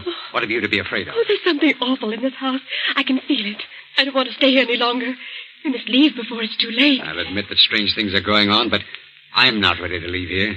Not just yet. We don't belong here, Herbert. Elizabeth is your own sister. I don't think John wants us here. You really believe that John's spirit is walking around this place every night? Well, what else? Then why doesn't he say what he's trying to say and get it over Well, with? I can't stay here much longer. I'll lose my mind. I can imagine John's not wanting Bertha here, since he stipulated in his will that Aunt Elizabeth must never give Bertha $1 of the estate. But what's he got against you? Nothing. Oh. He didn't say that Elizabeth couldn't leave you a part of it. Well, all I want to do is get out of this house. Well, I don't feel that way about it. Why should you walk out and leave everything to Bertha? Well, that's why John's staying around here. He doesn't want anyone here. Well, ghost or no ghost, I'm not walking out at a time like this. Then I will. I'm leaving here tomorrow. Oh, no. No, you're not leaving. We're both staying until Aunt Elizabeth makes her will. You're staying here whether you like it or not. You hear? Yes, Herbert. But nothing good will come of it. I'm convinced of that. No? Well, we'll see about that. Good night, Mother.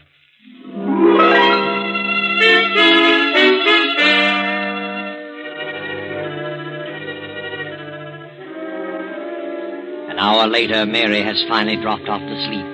Then, as the clock strikes 3, a figure in white slips into Mary's room and stands beside the bed. Slowly, Mary opens her eyes and stifles a scream. Who is it? What do you want? I want to talk to you, Mary. Bertha. I have a message for you. A message? Yes. John is here, standing beside me.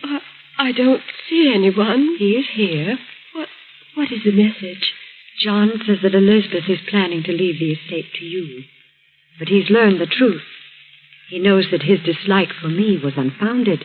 He wants the estate left to me, because it's rightfully mine.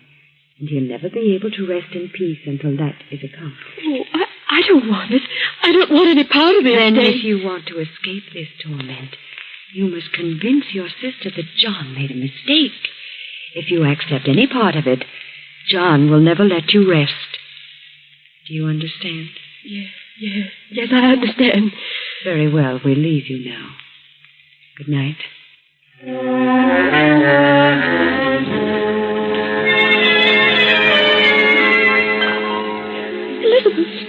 Elizabeth, wake up. Oh, what? Wake up. Oh, Mary, what's wrong?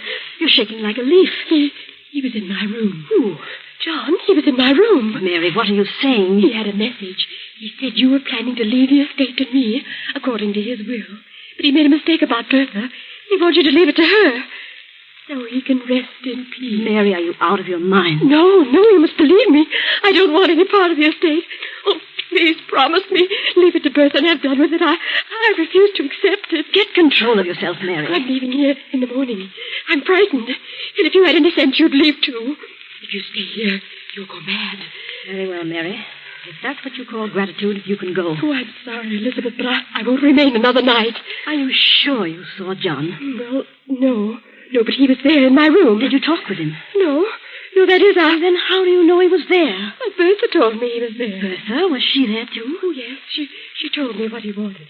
He said he couldn't reach you. Oh, why should John appear to everyone but me? Oh, I don't know, but I know he was there. I could sense it. I tell you, there was someone in the room with Bertha. It must have been John. Oh, let Bertha have the estate or something terrible will happen to all of us. Oh, please, Elizabeth. Go to bed, Mary. We'll talk about it tomorrow. Yes, Elizabeth.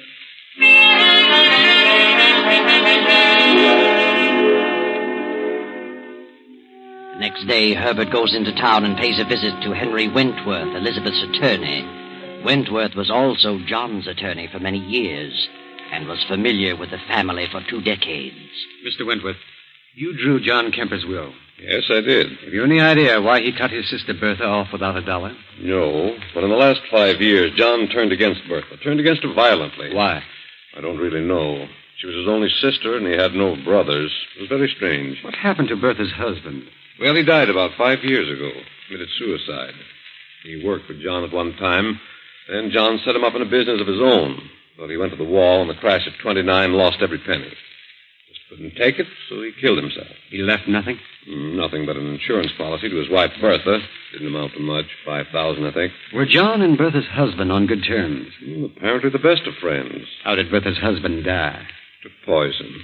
Overdose of sleeping tablets. Oh, I see. But from the day Bertha's husband died, John, her brother, seemed to turn against Bertha. And shortly changed his will, cutting Bertha off.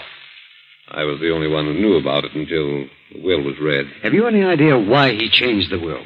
No, none whatever. It was none of my business. Yes. Well, thank you, Mr. Wentworth. I appreciate your telling me this. Good day.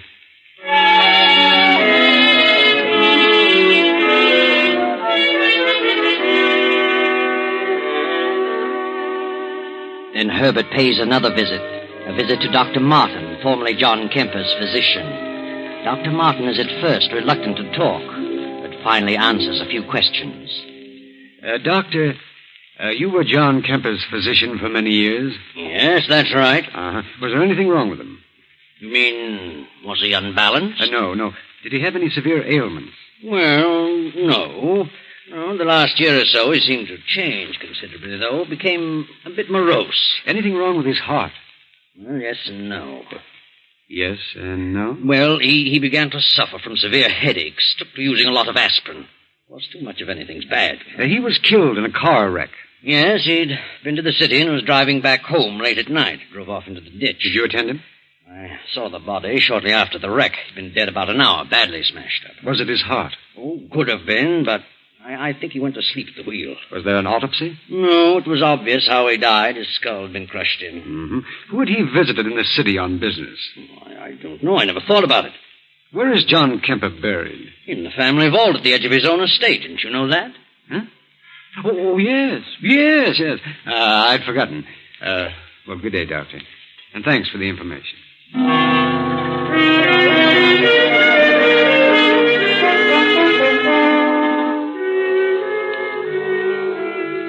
Then later that night, the household prepares to settle down to sleep. One by one, the lights go out in the various rooms. Now only that in Elizabeth's room remains. Will there be anything else, ma'am? No, Higgins. That'll be all. Has everyone gone to bed? Oh, yes, ma'am. They've all retired. Is the milk warm enough? Yes. Good night, Higgins. Good night, ma'am. I hope you rest well tonight. Thank you, Higgins. The moon bathes the estate in its eerie glow. The big clock strikes off the hour. Then, in the distance, there is the howl of a dog. A mournful howl of impending doom, John's dog crying in its loneliness. Across the lawn from the family vault walks a haggard figure in the moonlight, a figure with long white hair walking toward the house. Then a few moments later, the weird figure appears in Mary's room, stands in the shadows, and points at Mary. What do you want? Who are you? I am John. John? Oh, good heavens. I've come back to talk to you. You must hear me. I hear you. I made a great mistake in life. I hated my sister, but I know all things now. Bertha's a good woman. I'm doomed to walk this place without rest until I've made amends. Do you understand? Yes. Yes, I understand. If Elizabeth refuses to listen to my pleas and leaves this estate to you, you will never rest a moment under this roof. For I can never leave. It rightfully belongs to Bertha, and to her it must go. Oh, I don't want it. I don't want any part of it. I won't stay here. I promise. Just let me alone. I will. If you and your son leave here at once. We will. Oh, where are you? John? Are you here? John? Mary gasps and suddenly falls back on her pillow. Poor Mary has fainted, dead away. From the darkened stairway, the great clock chimes out the hour, 3 o'clock. Elizabeth, eyes closed but still awake, senses a presence and slowly opens her eyes. Standing close beside her is the white-haired figure, its face hidden in the shadows. No, Elizabeth. Don't turn on the light. Who is it? You wouldn't want to see me. I've been out there too long. John. At last I've reached through to you. Oh, I must be dreaming again. No, not this time. Why are you whispering, John? I'm not whispering, Elizabeth. Can't you hear me? Yes, I can hear you. What is that odor? Yes, a strange odor. Like the smell of flowers. A musty odor of roses. Why, I've just come from the vault, Elizabeth. John, what is it? What do you want? You're going to make your will tomorrow. Yes. Only you can right the wrong I've done. Wrong? My father left this estate to me with the understanding that I should leave it to Bertha. Yes, I know. I suspected her of wrongdoing and cut her off, and instructed you to do so. Yes. But now I know that I was wrong. You must leave the estate to her. You must right my wrongs so that I can go on to my rest. Yes, John. If you fail to do this, I shall be doomed to walk this place throughout eternity. And all those who come here shall not know a moment's peace. Yes, I understand, John. If you fail me, you too shall suffer my torment with me forever. Yes, I'll do it. I'll do as you say, only...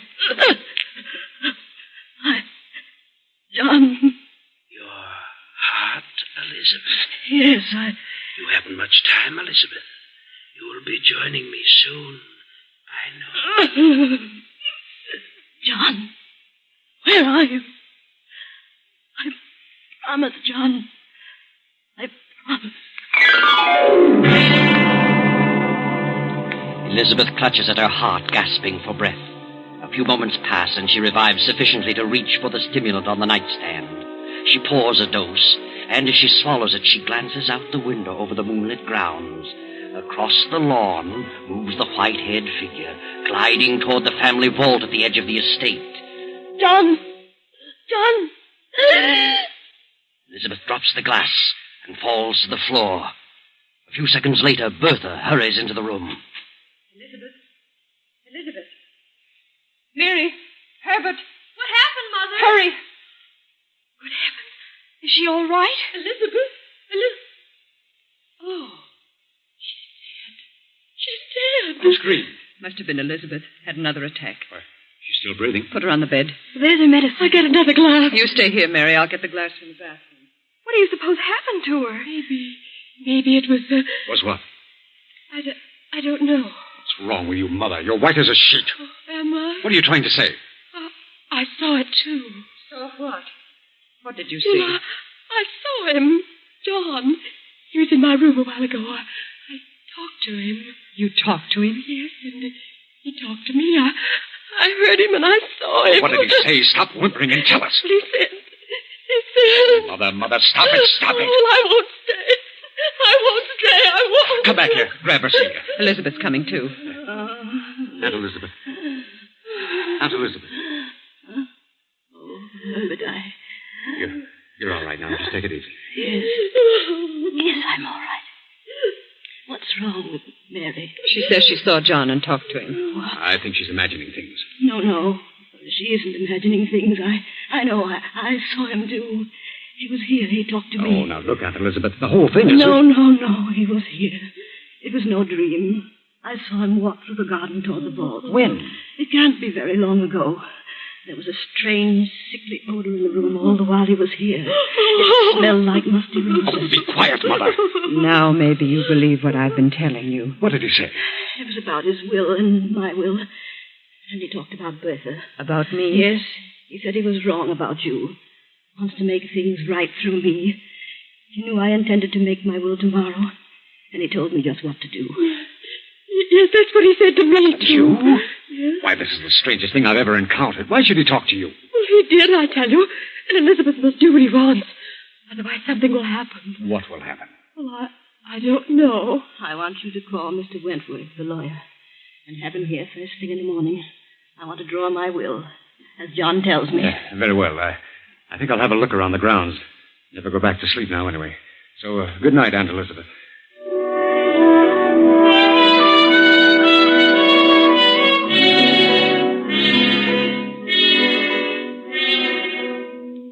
Herbert wanders about the grounds for a while and finally goes to Higgins, the butler, and after some persuasion obtains the keys to the family vault.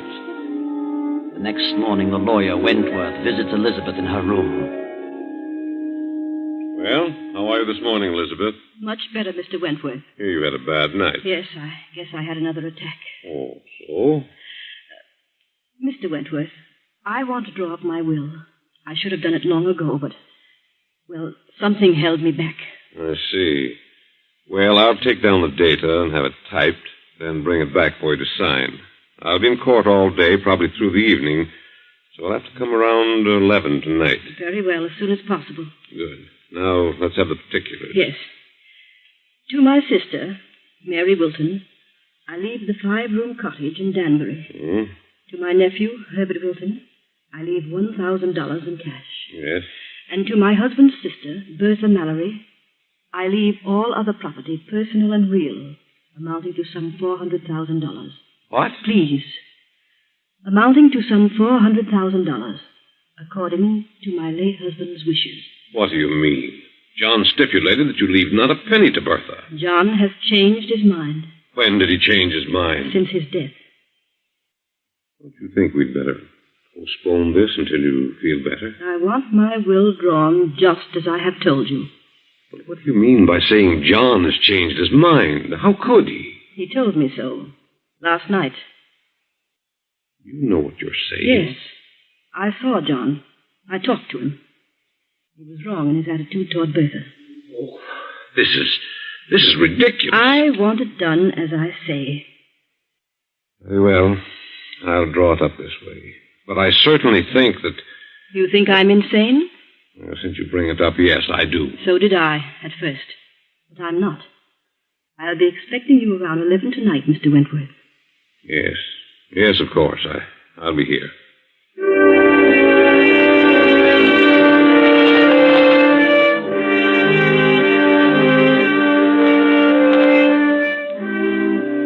Now it is shortly after 11 the same night. The lawyer has returned to the will, and Elizabeth has called her 3 relatives to her room.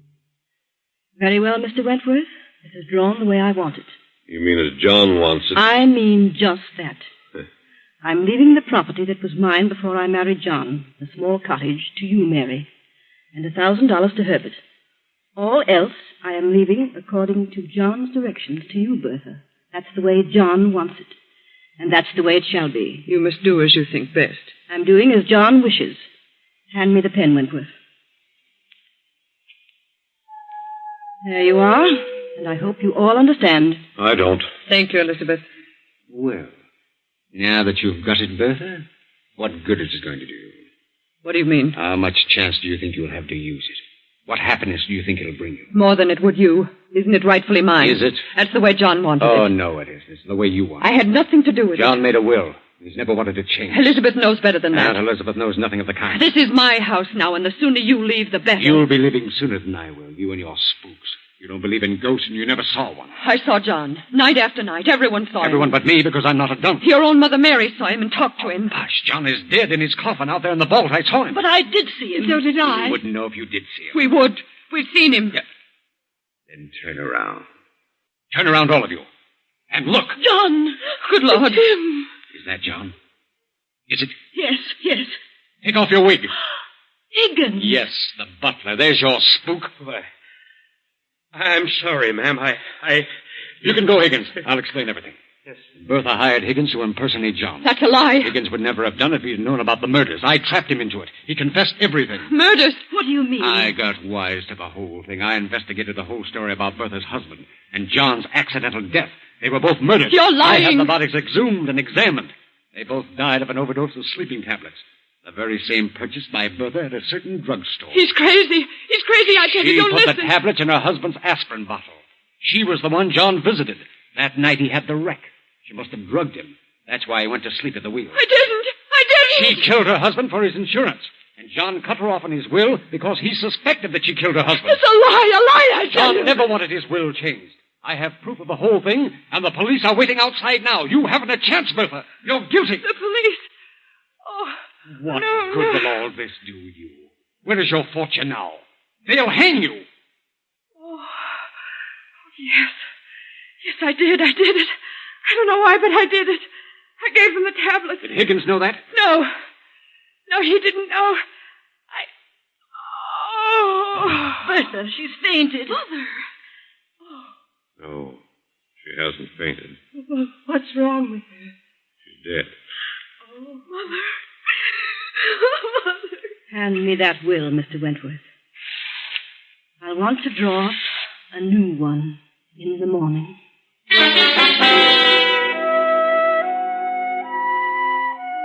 Well, there you are. That's the story. John never wanted his will changed, and for good reason. He really knew the truth. But wait a minute. How did you figure this one out, Herbert? You didn't really have those bodies exhumed, did you? I didn't have them exhumed. And if I had, there would have been no traces of sleeping tablets left. And there were no police waiting outside. I was bluffing, working on pure hypothesis. But it did work.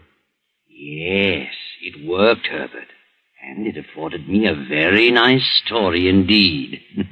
Thank you, Herbert. You're welcome.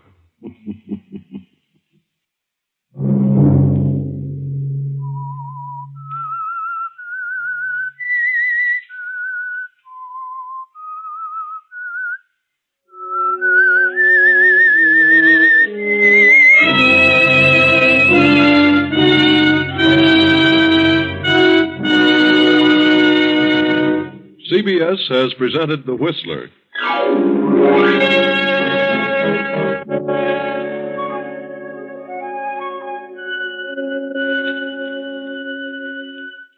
Original music for this production was composed and conducted by Wilbur Hatch. The Whistler is written and directed by J. Donald Wilson and originates from Columbia Square in Hollywood.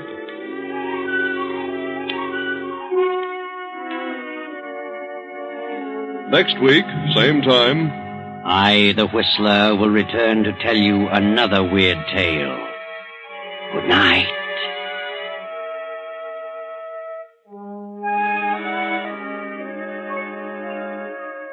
This is the Columbia Broadcasting System.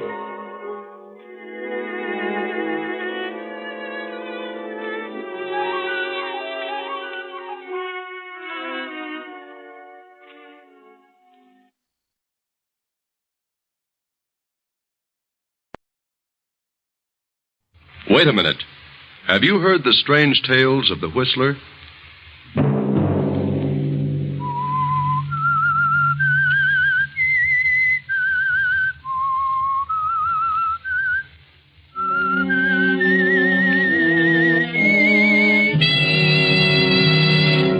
I'm the Whistler.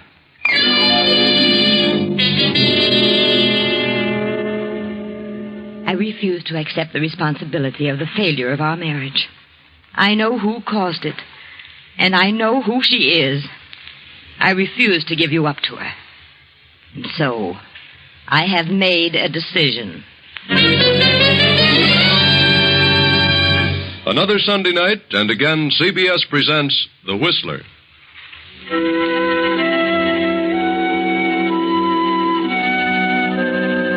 I, the Whistler, know many things, for I walk by night. I know many strange tales, many secrets hidden in the hearts of men and women who have stepped into the shadows. And so I tell you tonight the unusual story of the other woman. Olivia Martin paces the floor of her bedroom. She's been pacing for hours, and it is now long past midnight. Her husband, Fred Martin, did not come home to dinner.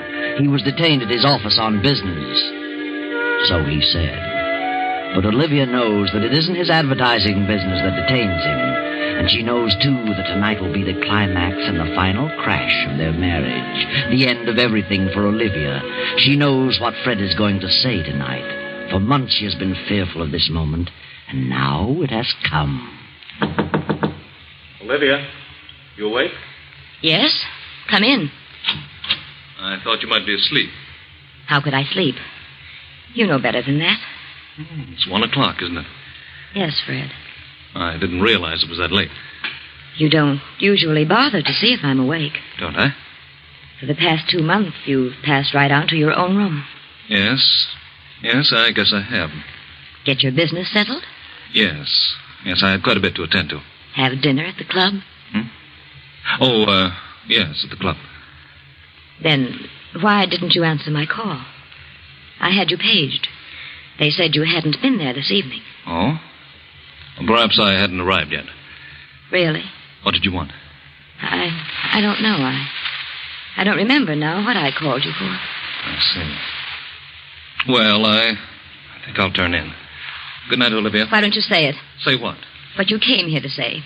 What makes you think I had anything particular to say? I know.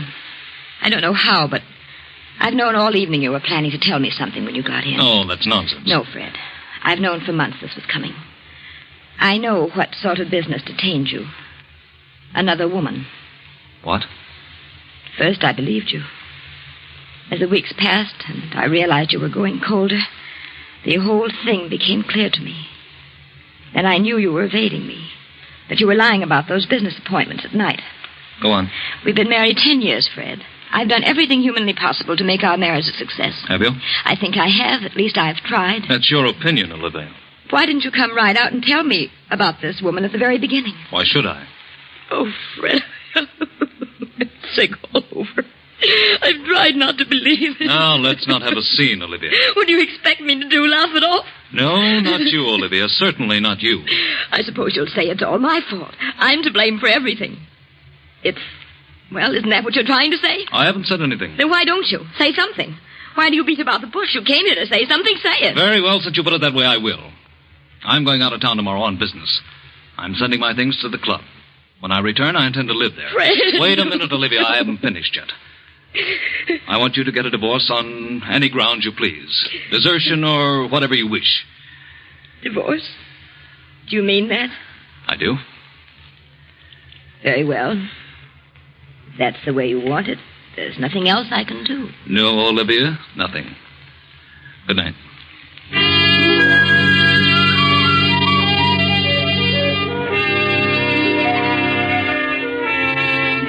So Olivia sobs herself to sleep. And when morning comes, she finds Fred gone and his things already sent to the club. All day she wanders aimlessly about the house like a lost soul. Then as night falls and her loneliness increases, she is seized with a horrible feeling of hopelessness. A strange depression comes over her, and she sits down at the desk and writes a note. Fred, the very thought of losing you, the thought of divorce, the thought of giving you up for another woman is more than I can bear. The shame, the disgrace, the scandal of it all would, I know, drive me insane. Regardless of what you may think, I refuse to accept the responsibility of the failure of our marriage. I know who caused it, and I know who she is. You'd never be happy with a woman of her type. You'd be throwing your life away. I refuse to give you up to her. And so, I have made a decision. Goodbye, Fred. Olivia.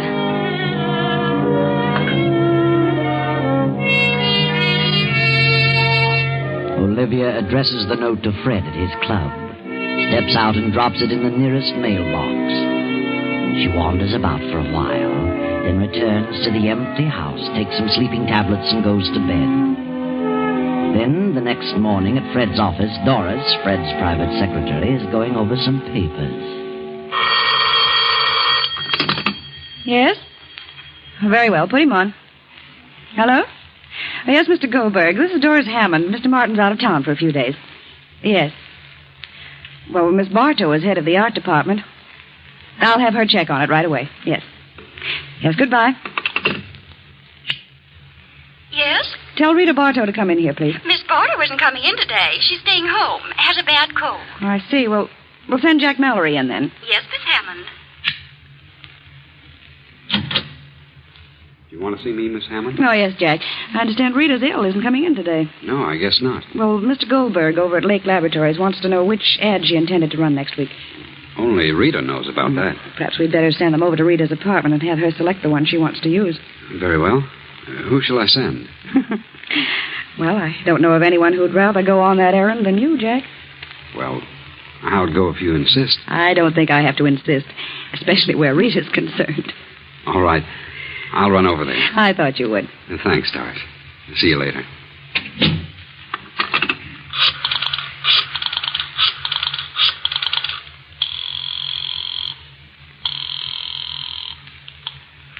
Hello? Rita, this is Doris Hammond. Yes, Doris. How do you feel? Oh, fair. Good. Mr. Goldberg wants to know which ad you selected for next week. I'm sending Jack Mallory over with the layouts. He should be there in a short while. Very well. How I've forgotten which it was. And send Jack back as soon as possible. He'll hang around all day if you don't. I will, don't worry. Goodbye. Bye.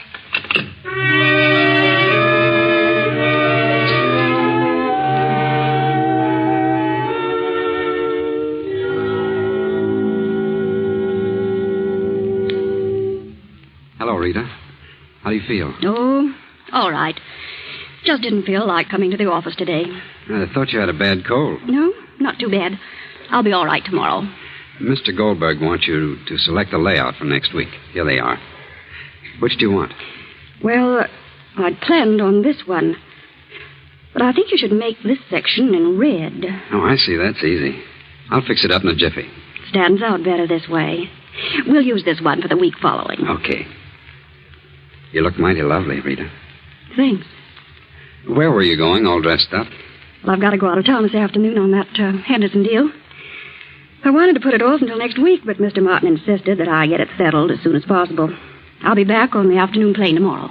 You shouldn't be running around too much, darling. Well, I don't really have a cold. It's that sinus. You've had a lot of trouble with that in the past year or so. Yes, There's nothing much can be done about it, I guess. Thank heavens it only strikes me in winter. Why don't you try a change of climate, Rita? Change of climate. I should think you'd like California. I've always wanted to go there.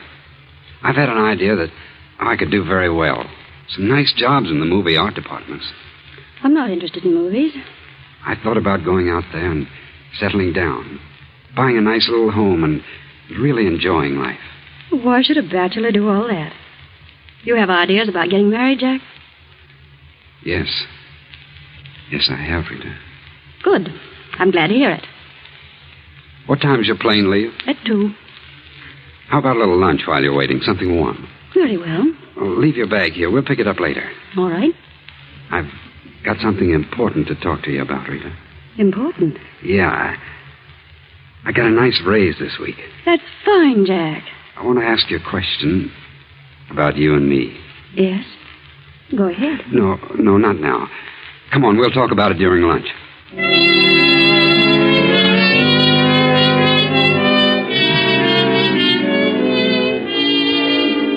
Meanwhile, Olivia Martin, having made a decision and formulated a plan, visits her husband's office and calls on Doris, the secretary. Good afternoon, Miss Hammond. Oh, how do you do, Mrs. Martin? I was just going out to lunch. Would you join me? I'm sorry, Miss Hammond. I'm afraid I haven't time. I'm in rather a hurry. I've a number of things to do this afternoon. Oh, can I help you? I suppose you're quite busy yourself. Oh, yes, my work is always doubled when Fred leaves town. Fred? Yes, Mr. Martin. Oh, my husband. I suppose it does seem strange for an employee to call him Fred. But for some reason I've gotten into the habit and can't seem to break it. He doesn't seem to mind, however. That's so. I can imagine he wouldn't. After all, you're like one of the family, aren't you, Miss Hammond? Yes, I've been here for 2 years. You've been Fred's private secretary for how long now? Almost a year. It doesn't seem that long. Pleasant work, isn't it? Most interesting. You've no idea how absorbing this business can be, Mrs. Martin. Well, I realize it must have a certain amount of extremely interesting moments. You should come around more often, Mrs. Martin. How right you are. Things might have been different. Different? Yes. I mean, if I had taken an active interest in the business, well, at times it gets rather dull waiting at home, especially on long evenings when your husband has to stay in town on business. Oh, I suppose it is rather dull under those conditions. Yes. But I mustn't take up your time with personal problems. I want you to have a check drawn for me for $500. Very well, I'll attend to it at once. Have you heard from Fred since he left? No, I haven't. He phoned me this morning. He did? Yes. He left an important paper at home, and he knew I was flying to Detroit tonight to visit my relatives, so he wants me to drop it off for him at Buffalo. Buffalo? I thought he was in Boston. Well, yes, he was, but he had to rush over to Buffalo. Some unexpected business came up, and he says he needs you very badly. He wants me to come to Buffalo? Yes, I told him I'd notify you and bring you with me. I'll be leaving the airport about 5:30. Can you meet me there, or shall I pick you up here? Well, I'll meet you at the airport. I'll have to run home for a few minutes. Is there anything in particular he wants me to bring? No, nothing but the paper he left at home. Very well, I'll be at the airport around 5. Do you mind flying, Miss Hammond? No, not at all. That's good. My plane is a small cabin job. Might be a little bumpy, but I'm rather a good pilot. I'll see you at 5.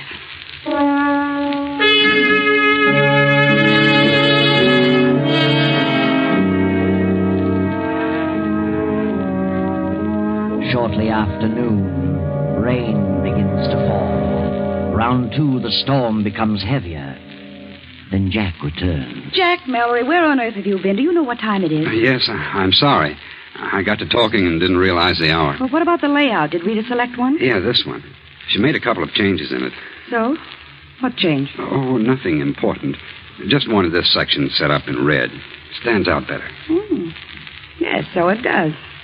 Well, I'd better put it through right away. I'm sorry to have been so late with it. I'm glad you got back with it before I left. Left?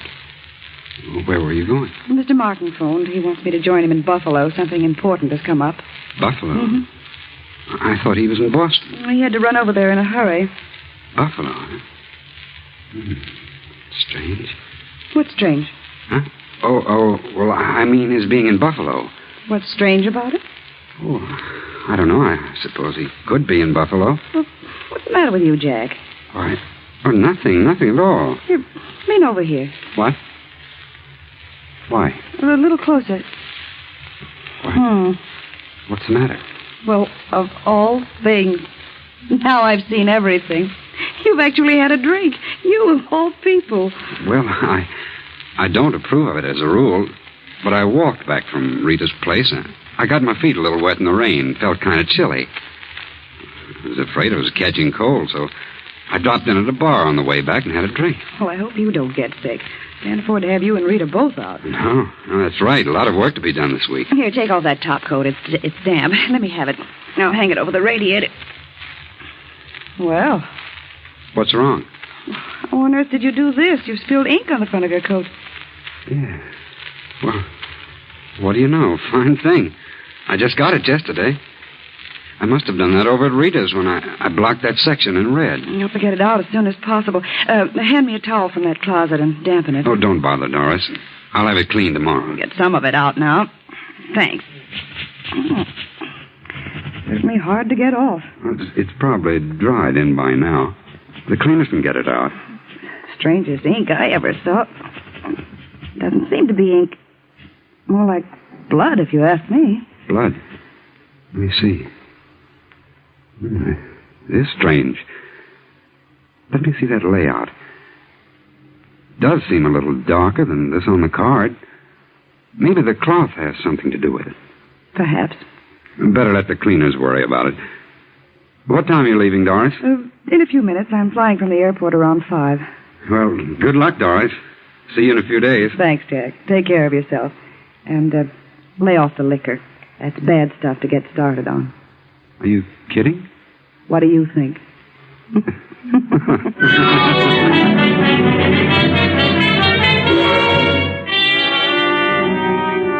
For a few brief moments, Doris stands staring after Jack as he passes through the door to the outer office. Then she picks up the towel, studies it for a moment. Suddenly she tosses it into the desk drawer, leaves the office, and goes home. Then around 5, Doris meets Olivia at the airport. Oh, Mrs. Martin, do you think we should try it tonight? You mean you'd rather not go? Are you frightened? Oh, no. No, I'm not exactly frightened, but... Well, the storm's passed. What's wrong? Well, I don't really know. Nothing, I guess. Well, nothing to worry about. I've flown this plane in all kinds of weather. Yes, of course. Well, we're all set. Let's climb in. I wish I could have talked to Fred. I haven't the slightest idea what this is all about. You'll know what it's all about. In no time at all. What? We'll get there in a couple of hours. Don't worry.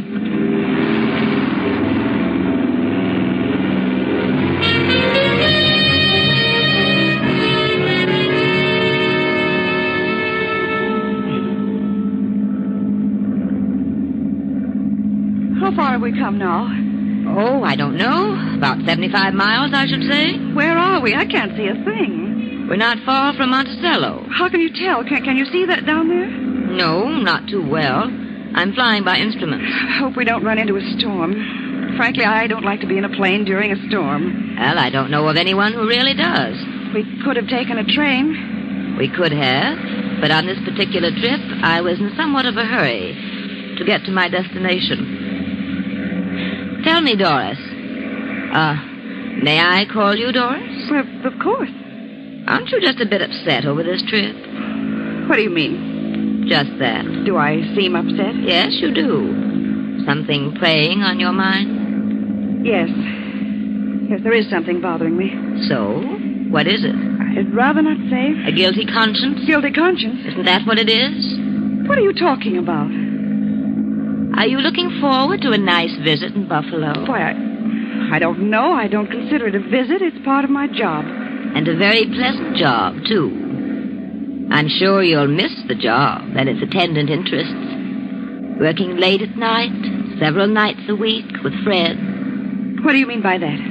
Why should I lose my job? Your job isn't all you're going to lose. Do you know what you're saying? Yes, and you know what I'm talking about. You're crazy. Fred isn't in Buffalo. Where is he? I don't know. But wherever he is, you'll never see him again, you little cheat. Put this plane down and let me out. You're mad. I'm going to put it down, straight down on its nose. What? Fred won't think you're so attractive next time he sees you. No.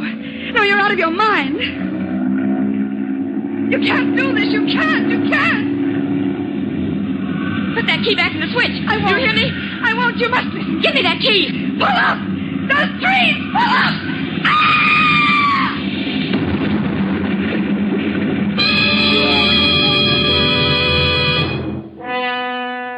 By some strange quirk of fate, Olivia is foiled in her plan of suicide and murder.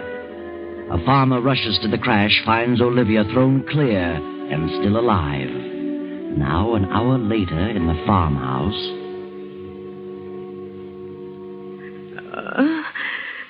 Well, how do you feel, ma'am? What? Why, who are you? I'm Doc Sanders. Doctor? Where am I? You're on Jake Barrett's farm. Found you right after the crash. Believe me, you're mighty lucky. Lucky? What do you mean? You were thrown clear when you hit the treetops. Got off with a few scratches and a couple of rattling good bumps, but not a busted bone anyplace. What happened to my passenger? Well, I'm sorry to say she's dead. Dead? She's dead? Yeah, she wasn't as lucky as you. I'm lucky, am I? Don't you think so? No. No, I don't. I'm not lucky. That isn't the way. Now, take it easy. I know how you feel, but you couldn't help it, ma'am. These things just happen sometimes. No, they don't just... What were you going to say, ma'am? Nothing. I wasn't going to say anything. Oh. Well, they located your husband, ma'am. Jake's driving you back to New York tonight. Now, you'll be all right.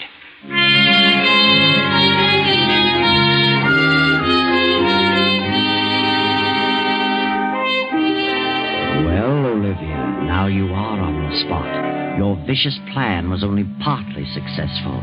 Now you've got to face Fred. And how are you going to explain the situation? How are you going to explain Doris's presence in your plane? Fred arrives in town, spends a few hours at his club.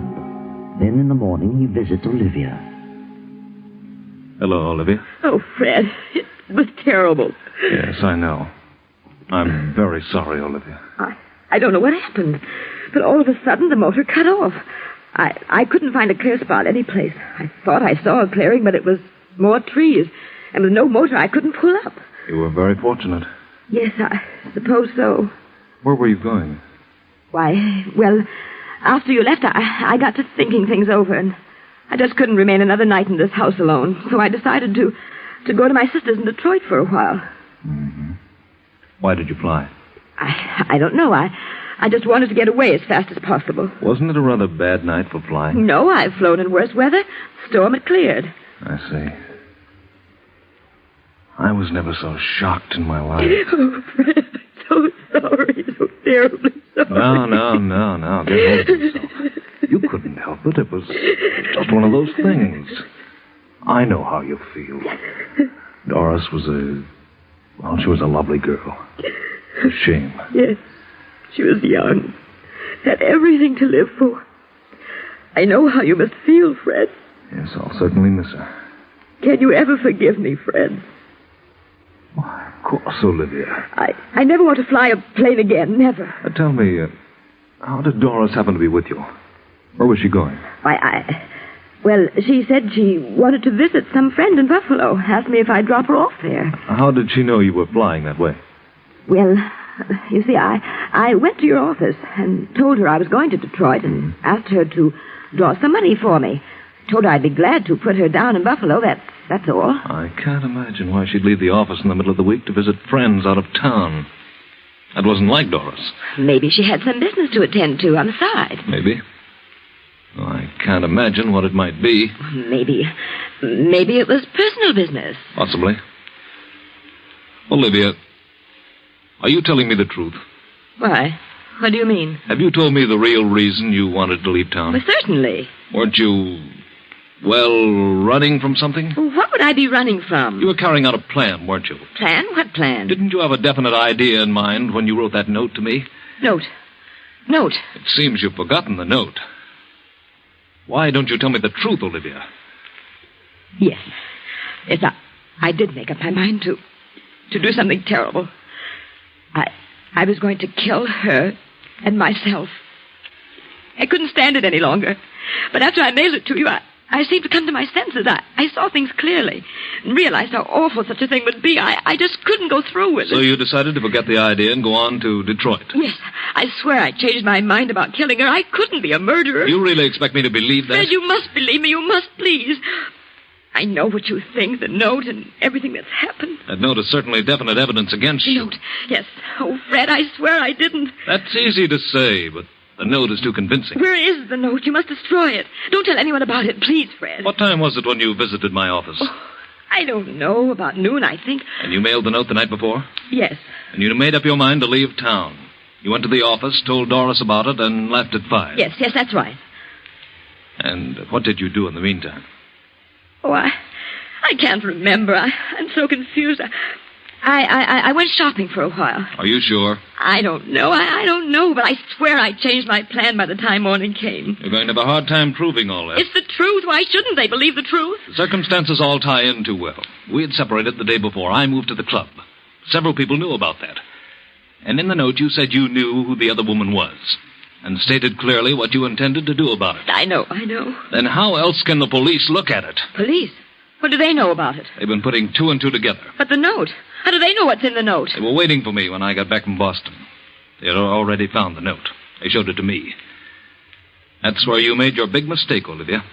Fred, they really think I killed her? Murdered her? They do. What are they going to do? The detectives are here now. They want to talk with you. Detectives? Yes. Yes, I'll be calm. Very well. Come in, Captain Evans. Thank you. Olivia, this is Captain Evans. And this is Lieutenant Davis. How do you do? Good morning, Mrs. Martin. Did you gentlemen wish to see me? Yes, would like to ask you a few questions. Yes. Yes, of course. But I haven't done anything. I'm absolutely innocent. Yes, I know, Mrs. Martin. We don't want to upset you. Just answer a few questions. Very well. Is it true that your husband left you a few days ago with the idea that you were to get a divorce? Yes. He took up residence at his club? Yes. You believe that your husband was in love with another woman? I did. Did you know who that woman was? I did. Did you object to his leaving you, getting a divorce? Yes. Yes, I did. Well, after he left you, did you write this note to him? Yes, I wrote it, but You mailed it to his club? Yes. Next day, you got some money at his office, about noon, and exactly 5 o'clock, you took off in your plane. Yes, but I'd changed my mind. I couldn't go through with it, and I didn't. I swear I didn't. Where were you, Mrs. Martin, between noon and 5 o'clock?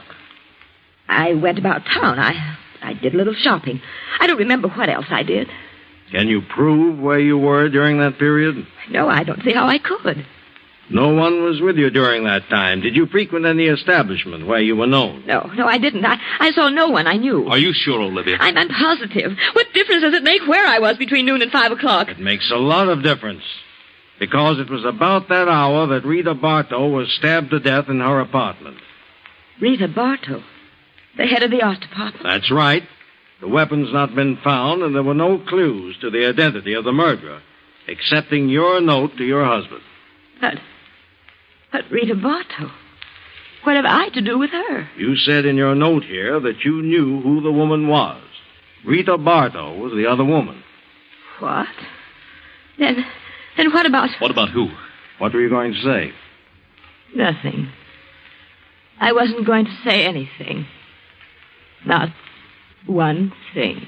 Oh, yes, you were, Olivia, yes, you were. You were going to say that you killed the wrong woman, poor, innocent Doris Hammond. Of course, we know you didn't kill Rita Bartow, because Jack Mallory killed her when she turned him down and said she was going to marry Fred Martin. And Doris was the only one who knew about the bloodstains on Jack's coat. She was the only one who could have pinned it on Jack and cleared you, Olivia. But Doris is dead now, and you killed her. Killed the very one who could have saved you. What a shame.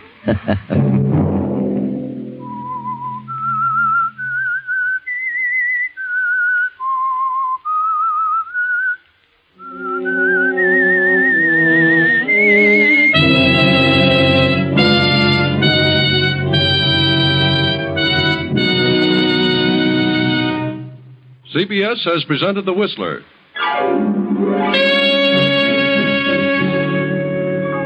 Next week, same time. I, the Whistler, will return to tell you another unusual tale. Good night. This is the Columbia Broadcasting System.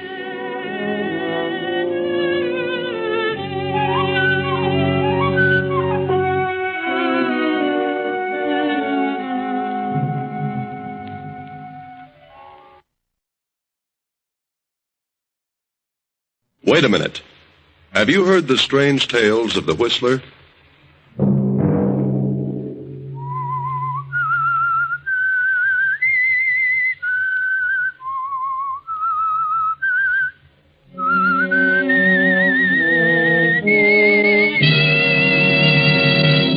I'm the Whistler.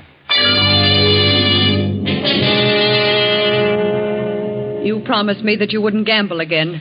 You've broken that promise, and I won't give you another cent. This time, John, you can work it out for yourself. Another Sunday night, and again CBS presents The Whistler.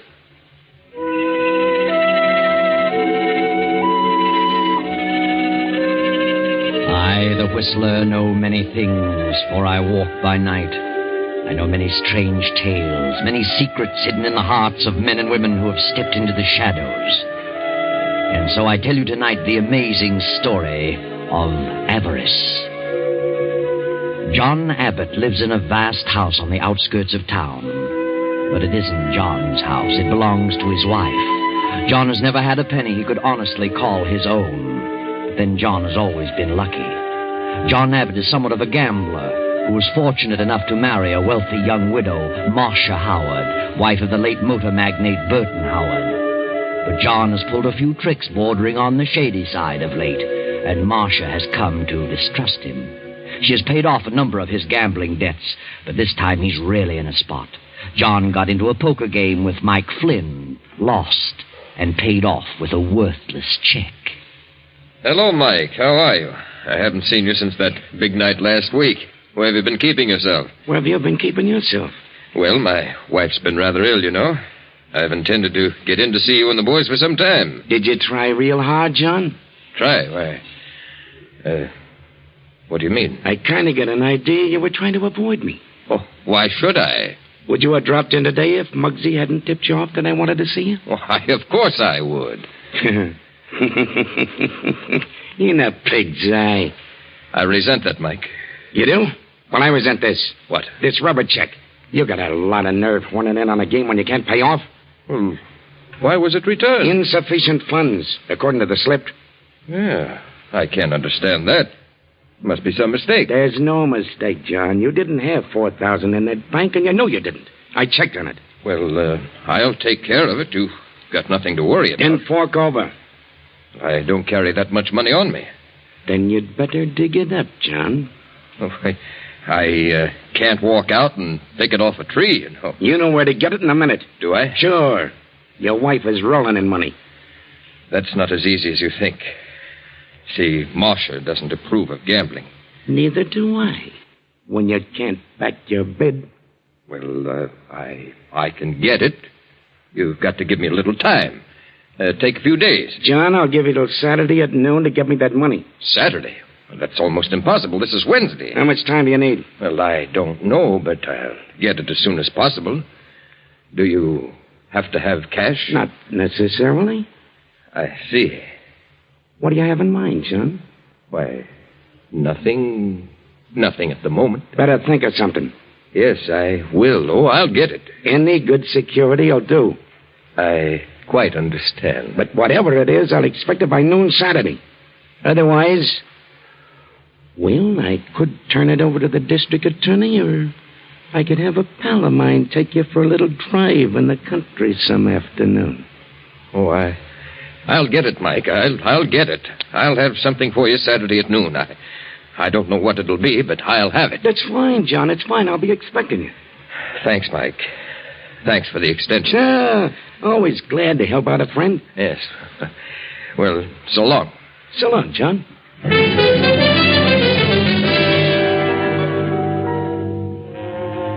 So John Abbott walks out of Mike's office and home in a deep fog, goes to his wife's room on the floor above, slips easily to the side of her bed. Marcia? Huh? Marcia. Oh, is that you, Nita? Were you asleep, Marcia? John. I'm sorry if I awakened you. What time is it? A little after noon. Where's Nita? I haven't seen your sister this morning. She's around someplace, I imagine. What did you want, John? I wanted to ask you something. That is, well, I have a favor to ask. What's troubling you now, John? I hate to bother you when you don't feel well, but I need a little money. Money? What is it this time? Your brother again? No, it doesn't concern Alan. That's a wonder. How much longer is he going to stay here? I don't know. Is he so obnoxious? I can't understand why a young fellow like Alan should be content to do nothing. Oh, he'll get into something soon, dear. I hope so. What do you need money for, John? A note I had came due. What kind of a note? Just a note. I gave it some time ago. How much? $4,000. $4,000? Yes. Do you mean to say that you owe someone $4,000? I'm sorry, Marcia, but I do. When did this happen? Just a week or so ago. You've been gambling again. Do you realize how many thousands of dollars I've given you to pay off such ridiculous debts? Yes, Marcia, but you don't have to shout at me. Only a month ago you promised you'd never gamble again. And now $4,000. I didn't mean to get in so deeply, Marcia. I just dropped in to say hello to a few of the boys, and I had a few drinks, and before I realized it, I was in the hole. Don't blame it on a few drinks. All you need is a deck of cards. Oh, don't rub it in, Marcia. I feel badly enough about it. You do. You sit in on any game you like, regardless of the stakes, and expect me to always pay off. What do you think I am, the mint? Well, you're not broke, Marcia. It's no fault of yours. If I let you handle my money, I wouldn't have a dime. What did you give, an IOU? No, dear, I wrote a check. A check? Why did you do that? You have no account of that size and never did. Well, they wouldn't take my IOU. Who wouldn't take it? Were you playing with Mike Flynn again? Yes. You're a fool, John, an impossible fool. But that isn't the point, my dear. Will you help me? No, John. You promised me that you wouldn't gamble again. You broke that promise, and I won't give you a dime. You can work it out for yourself. Where would I get $4,000? Why don't you try working for a change? Well, I don't expect you to give it to me. I'll pay it back. You pay it back? Do you think I believe that? You act as though you were down to your last penny. What good does all that money do you anyway? What good will it ever do you? More good than it would ever do you. I might be able to get into some kind of business if I had enough capital. Business? You? Well, what's wrong with that? You talk as though I were a good-for-nothing loafer. You are. You and your brother. I'm sorry I didn't know that before I married you. And now your brother's hanging around here. And what for? Pretending to be in love with my sister. I don't like him, and you can tell him to leave. That's right. Get yourself excited over Have nothing. a good reason to be excited. You're not half as sick as you think. You have all the symptoms of a hypochondriac. Get out of here. Get out of this room. I'm going. And tell your brother that I... Marcia. Oh. Marcia. What's going on in here? What was Marcia yelling about? I don't know. She's fainted. She certainly can get worked up easily. You'd better call Dr. Manning. Very well. I'll call him from downstairs.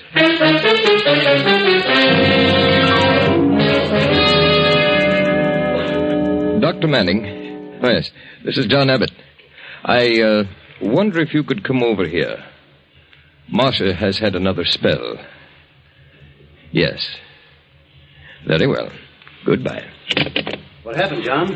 I don't know, Ellen. She gets excited over the least little thing. Yeah? What was she yelling about? Oh, I went in to ask her about something, and she blew up. What did you say to her? Why? Was it something about me? No, I needed a little money to cover a note. And I happened to ask her at the wrong moment. Note? You mean the check, don't you? Check? What do you mean? That $4,000 check you gave Mike Flynn? What do you know about that? I heard about it. So? You think she'll let you have the money? I don't know, Ellen. I rather think she will, eventually. What do you mean, eventually? You've got to have it by Saturday. Yes, that's right. Sure in a tough spot, John. Might hate to be in your shoes. Why? Mike Flynn is a bad egg to fool around with. I know how to take care of Mike. Yeah, I hope so. I'm going out for a few moments. I'll be back by the time Dr. Manning gets here. Okay.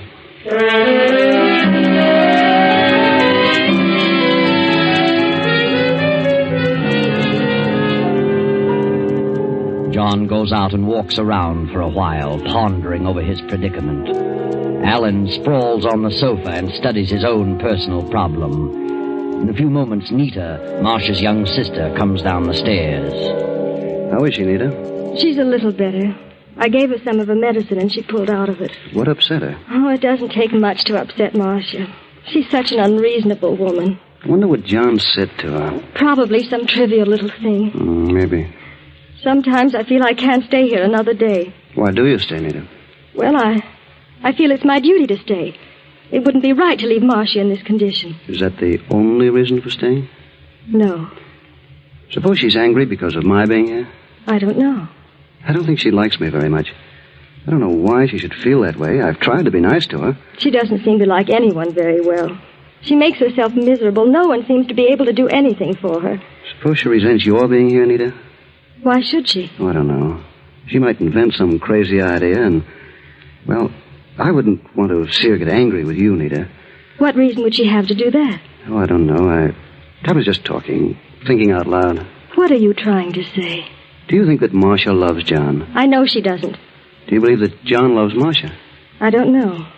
I don't see how he could, considering the way she treats him. Poor John is miserable. My heart aches for him. Nita, you know that I love you very much. Don't you, darling? Yes. Please marry me, Nita. Oh, I just can't, Alan. I know you love me, but I know that I have nothing, but that'll change. I got a swell job coming up, and I'll make you very happy, Nita. I believe you, Alan. I know you love me, but I just can't say yes because... Because of John? John is a swell fellow, Nita, but he's a lot older than you. Besides, he's married to Marcia. So what good does it do to you? I can't help it, Alan. I just can't help it. Do you think that John cares for you? I think he does. Has he told you so? No, it doesn't matter. I worship him. He'll never divorce Marcia. He can't afford to. I know. Then what do you expect to happen? Are you waiting for Marcia to die? Is that it? How can you say such a thing? Oh, why not be frank? Marcia may live for years, and the longer you stay around here, the worse it'll be for you. If you married me and got away from here for a while, you'd forget all about John. I don't think so. The longer you stay, the more miserable you'll become. Perhaps. But I can't leave. I can't. I've tried. Very well, Nita. But I think you're foolish. Out of your mind. Please, Alan, let me alone. Don't say another word about it, please. Okay. I won't say another word. Not another word.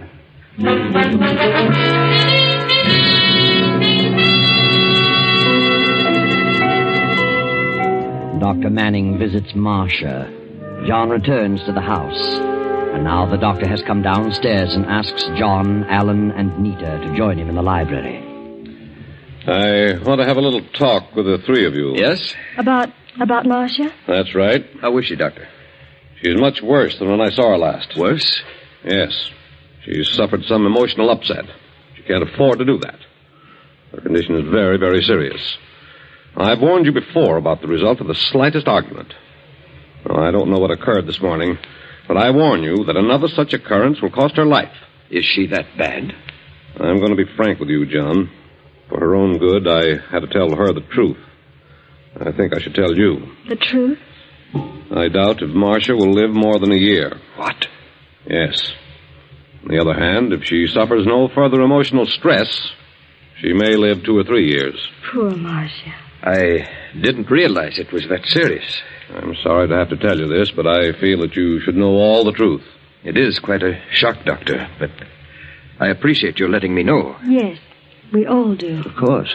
Well, I must run along now. I want to have a few words with your housekeeper, Mrs. Simmons, about Marcia's diet. Good day, Doctor, and thanks for coming over. It's really serious. I thought Marcia was more or less of a hypochondriac. I really did. Yes, so did I. Well, this puts a new light on the situation. What situation? Well, I'm sorry I caused Marcia to become upset. Yes.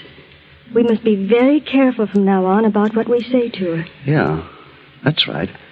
Very careful. All of us.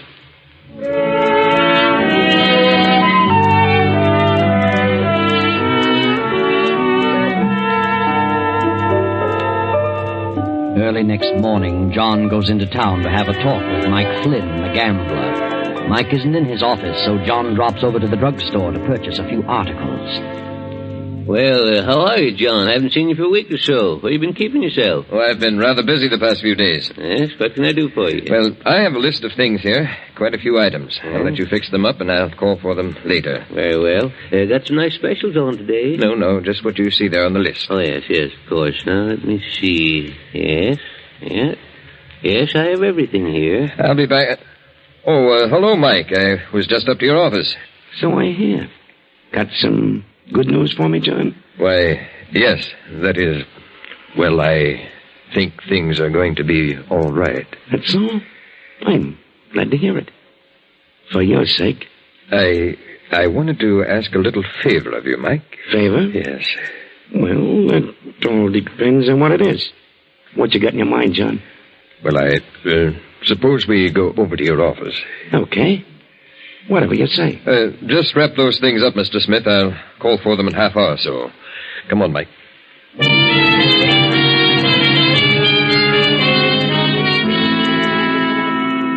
Then John returns home at noon. Now it is after 1. Lunch is over, and John sits at the desk in the library, lost in deep meditation. The library door opens and Nita slips quietly to John's side.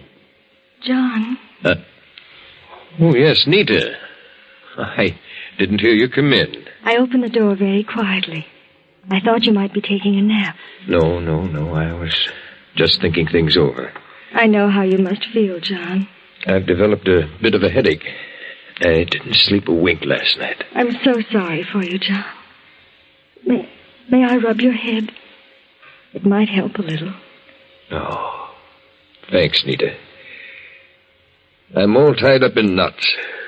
Does that help? Oh, yes. Helps a lot. Sweet of you, Nita. You're an awfully nice girl. Thanks, John. Yes, the man who gets you for a wife is certainly going to be lucky. Think so? I know so. Are you really in love, Nita? Yes, John. I'm sure I am. And I hope it lasts. But with a girl like you, sweet and kind and gentle, it's bound to last. Yes? You know, Alan is a very good boy, but he's got to be handled carefully. He's quite a bit like me. I know my shortcomings, and Alan has the same.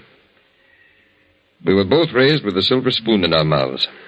Then we were suddenly thrown out into the world on our own, and we just couldn't take it. I had nothing to offer anyone, so I just followed the line of least resistance. Have you, John? Alan is just like me, but fortunately he's young enough to be changed. He can learn new tricks. The right girl could help. And you are the right girl. Think so? Yes. You're as different from your sister as night from day. But I don't love Alan. But you just said you did. No, John, I didn't. I did say I was in love, but not with Alan. But he's mad about you, Nita. I know. He's nice, but I don't love him and never will. Well, then if you're in love, and it isn't Alan, then who is he? Don't you know? No. Oh, John. John. Nita.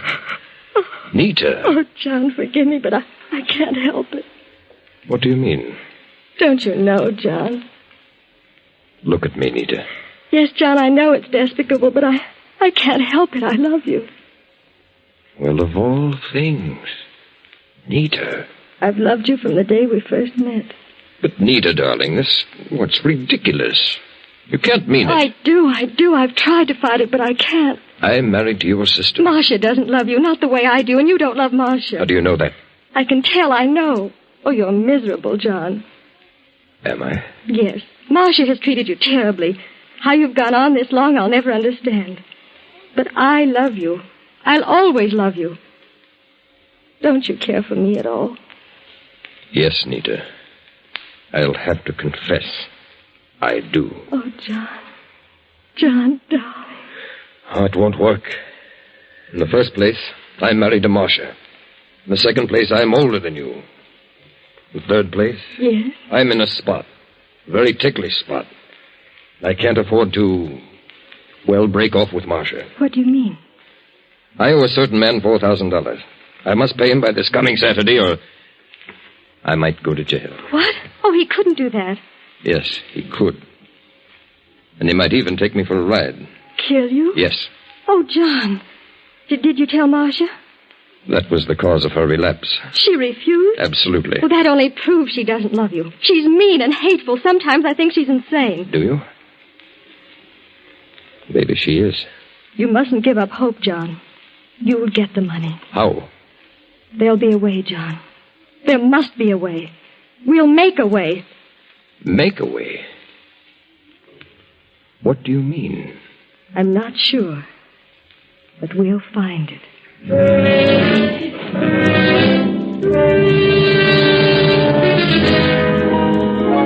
Then, a short while later, the housekeeper, Mrs. Simmons, comes to Marcia's room to take away the luncheon tray. Did you enjoy your lunch, Mrs. Abbott? I thought I'd pick up the tray and dishes. Well, ice cream. Where'd you get the ice cream? I didn't serve you any ice cream. Mrs. Abbott, are you asleep? If you'd wanted ice cream, you could have told me. Mrs. Abbott. Mrs. Abbott. Mercy on us, she's cold. Mrs. Abbott! Mrs. Abbott! She's dead. She's dead. Give me the police, an ambulance, a doctor.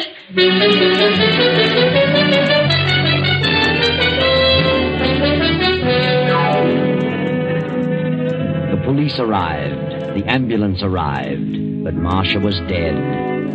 Quite dead.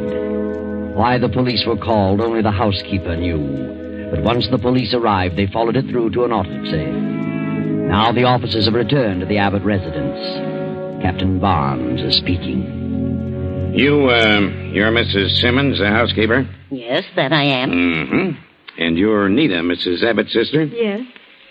And you? I'm Alan Abbott, John Abbott's brother. You live here? I'm visiting here. I see. Mrs. Simmons, you served lunch to Mrs. Abbott? I did. What did you serve? I served chicken soup, creamed carrots, toast and tea. And, ice cream? No.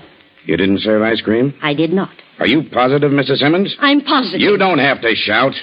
I thought you didn't hear me. I heard you. Will you two step out of the room for a moment? I want to talk to the housekeeper alone. Of course, Captain. Certainly. Mrs. Simmons, how long have you been with Mrs. Abbott? You mean, how long have I worked here? That's right. Too long. Didn't you like it here? I don't want to talk about it. Didn't you like Mrs. Abbott? I certainly did. She was so good to me. I worshipped her. Poor thing, poor thing. You came here the day she married her first husband, didn't you? Yes, and they were so happy. It was very pleasant here then. You mean there came a time when things ceased to be pleasant? Yes, that's what I mean. When did things take on a change? After she married John Abbott. How long after she married Abbott did her health begin to fail? It was about a year. Did they quarrel often? Yes, quite a bit.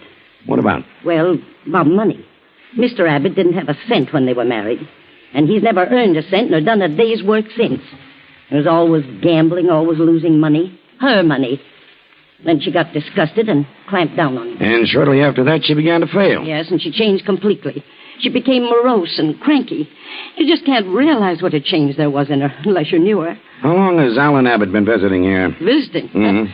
He's way past the visiting stage, the lazy loafer. Been living here over 6 months. How long has Nita been here?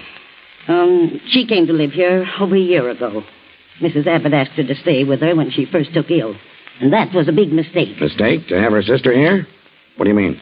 I'm talking too much. I don't want to get mixed up in this. I'm leaving this house at once. I'm afraid you're going to stay right here, Mrs. Simmons, until I tell you to go. You mean I'm arrested? We call it detained, until this is cleared up. What are you doing here anyway? Why are you snooping around asking so many questions? Why did you call the police when you found the body? I don't know. I was just excited. You didn't call the doctor. You called the police. What was in your mind to cause you to call the police instantly? I don't know. I really don't know. She's had bad attacks before, and you always called Dr. Manning. But this time you called us. Why? I don't know. Then I'll tell you, because you knew she'd been murdered. Murdered? I didn't. Then you must have suspected it. Who'd you suspect, her husband? No. Alan? No. Nita? I don't know what you're talking about. Then it must have been you who served the ice cream. I didn't serve ice cream. But it was served. And there was arsenic in it. Arsenic? Rat poison. Mrs. Abbott was murdered. I knew it. I knew it. Her husband did it. No, she did it. Nita did it. Why? Because she was madly in love with John. She wanted Marcia out of the way. I knew she was a devil. Bring them all in, Murphy. Nina, your sister was served ice cream at lunch in this dish. Mrs. Simmons says she didn't serve it. Well, what about it? I'll ask you that. What do you know about it? Why, I... Wait a minute. What's the ice cream got to do with it? I'll tell you in a moment. Did you serve that ice cream, Nita? You don't have to answer that, Nita. Did you? Yes. Yes, I did serve it. What did I tell you? Where did you get the arsenic? What? Arsenic? Mrs. Abbott died of arsenical poisoning. This dish contains arsenic. Where did you get it? Why should I do such a thing? You had a motive. You were in love with John and wanted your sister out of the way. That isn't true. You bought the ice cream and you served it. I did not buy it. Then where did you get it? I don't know. You'd better tell. You're in a tough spot. Wait a minute. Nita did not do it. She couldn't have done such a thing.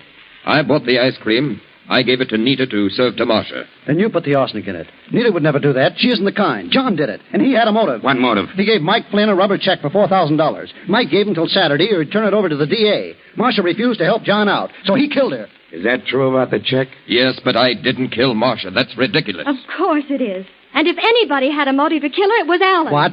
Yes. Alan was in love with me, asked me to marry him. But I knew what was back of it. Nita. He wanted to marry the money he knew Marcia would leave to me. I did not. I told him I loved John and turned him down. He was jealous of John. If Alan poisoned Marcia, he figured John would be blamed and that would put John out of the way. He put the arsenic in the ice cream. He must have. She's crazy, absolutely crazy. She's not the only one. The housekeeper accuses Nita. Nita accuses Alan. Alan accuses John. And both men trying to protect Nita. But I've got a piece of evidence that definitely pins it on one of you. How about it, Sergeant? What'd you find? I checked the box of rat poison we found in the pantry. Purchased yesterday noon, and the poison register was signed by John Abbott. The druggist confirmed it. You all right, John? Yes, I bought it, but I swear I'm innocent. The evidence is all against you, John. And as to Nita's part in it, well, it'll all come out in the trial. But wait, it isn't over yet.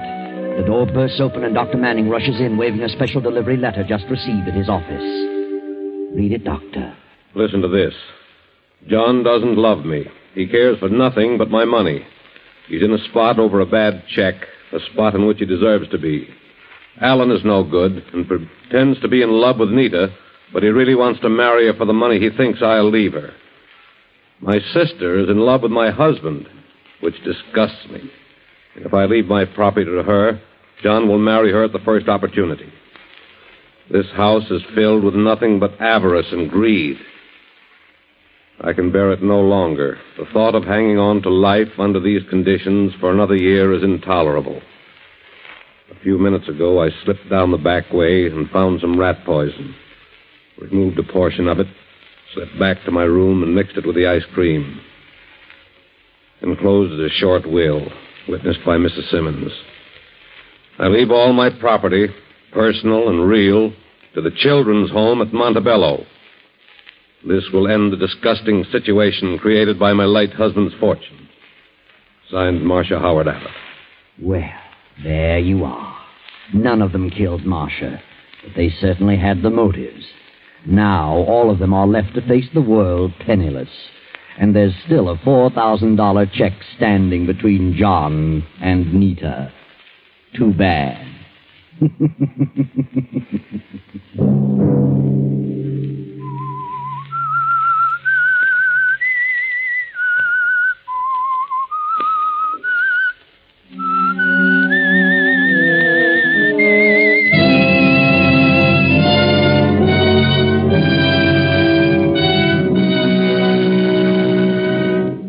CBS has presented The Whistler.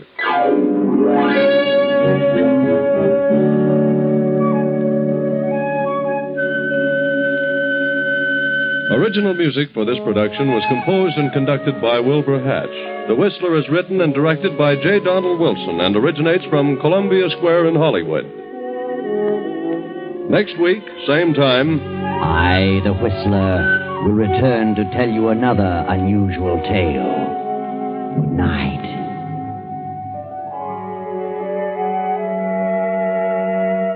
This is the Columbia Broadcasting System.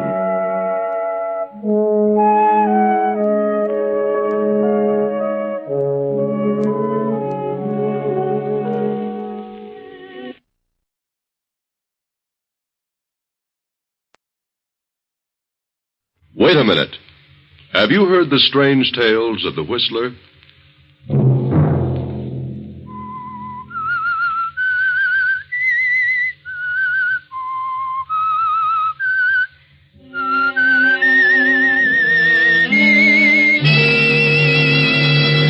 I'm the Whistler. I didn't steal the money. I just wanted to use it for a few days. I was going to put it back, but things went wrong. Now there's going to be a change of ownership. That means an early audit. Sunday night, and again, CBS presents The Whistler.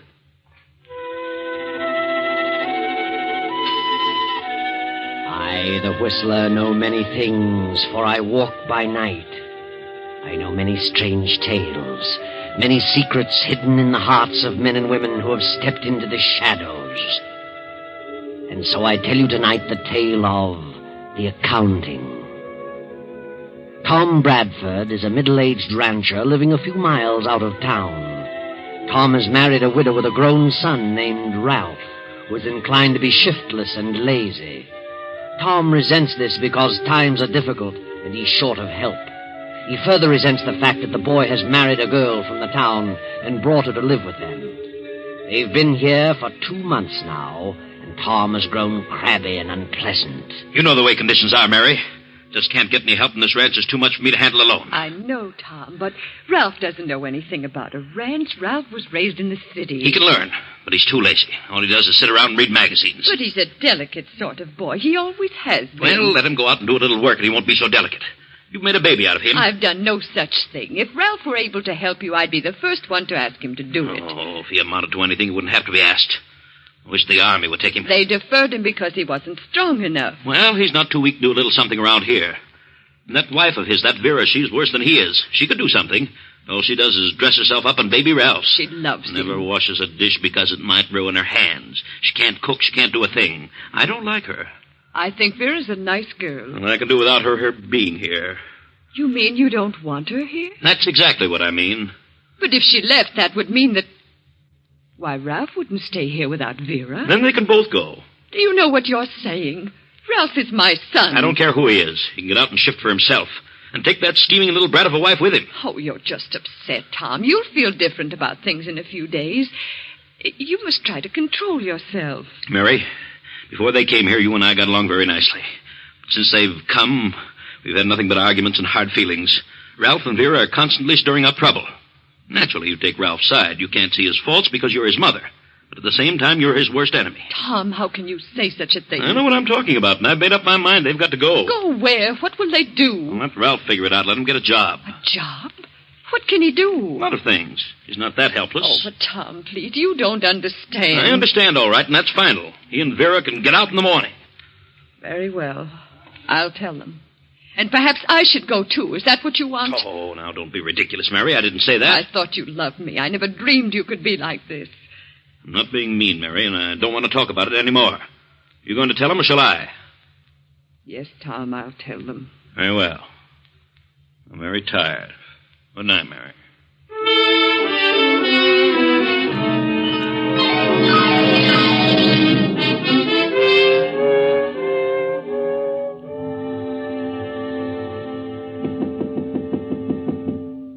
Yes? Ralph, darling, it's Mother. May I come in? Oh, yes, Mother. Sorry to disturb you so late, but I have to talk to you and Vera. Oh, yeah? What's the matter? Well, It's about Tom. What about him? Well, I don't know how to say it. Say what? What's wrong with him? I don't know. He just isn't himself. You know how terribly upset he's been lately. Yeah. But he doesn't understand, Ralph. He just doesn't understand. Understand what? He doesn't understand you. You and Vera. What's wrong with me? Nothing, Vera. It's just Tom. He's in one of those spells. He doesn't like anything or anybody. You mean he saw it? Yes, Ralph. He's terribly upset. Well, what have I done? Well, he thinks you're lazy. He's angry because you won't help him around the ranch. What? Oh, that's silly. What do I know about a ranch? Nothing. I told him that, but he said you could learn. Well, I wouldn't last half a day doing this kind of work. I'm not the type. He's terribly unreasonable. He refuses to see it that way. Well, oh, to heck with him, then. I'm lazy, too. Is that what he thinks? Yes, Vera. I'm terribly sorry and embarrassed. We aren't farmers. I'm not going to let Vera tend those confounded chickens, and I'm not going to milk any cows. Ralph. What does he think I am? Please, Ralph, don't get excited. Well, if he feels that way about me, I'll get out. What? You'll do no such thing. We'll stay right here till I get ready to leave. Ralph, darling, Tom wants you to leave in the morning. What? Well, of all the nerve. This is your house, too, isn't it? Yes, but, Ralph, if you stay here, you'll have to work, and I don't want you to have to do that. You couldn't stand it. It wouldn't be good for you. What? You mean you want us to leave? No, I don't want you to. But I've thought it all over, and I think you'd better go into town. But don't worry, I'll see that you get along all right. Oh, how? Well, I'll have to get a job. Well, maybe you can find something to do, something light. Oh, what a fine mess. I'm sorry, darling. But you better go in the morning. Go? I wouldn't stay around here another day. Well, I know bookkeeping. Maybe I could get a job in the bank. That isn't such hard work. No, but don't worry, darling. I won't. Good night. The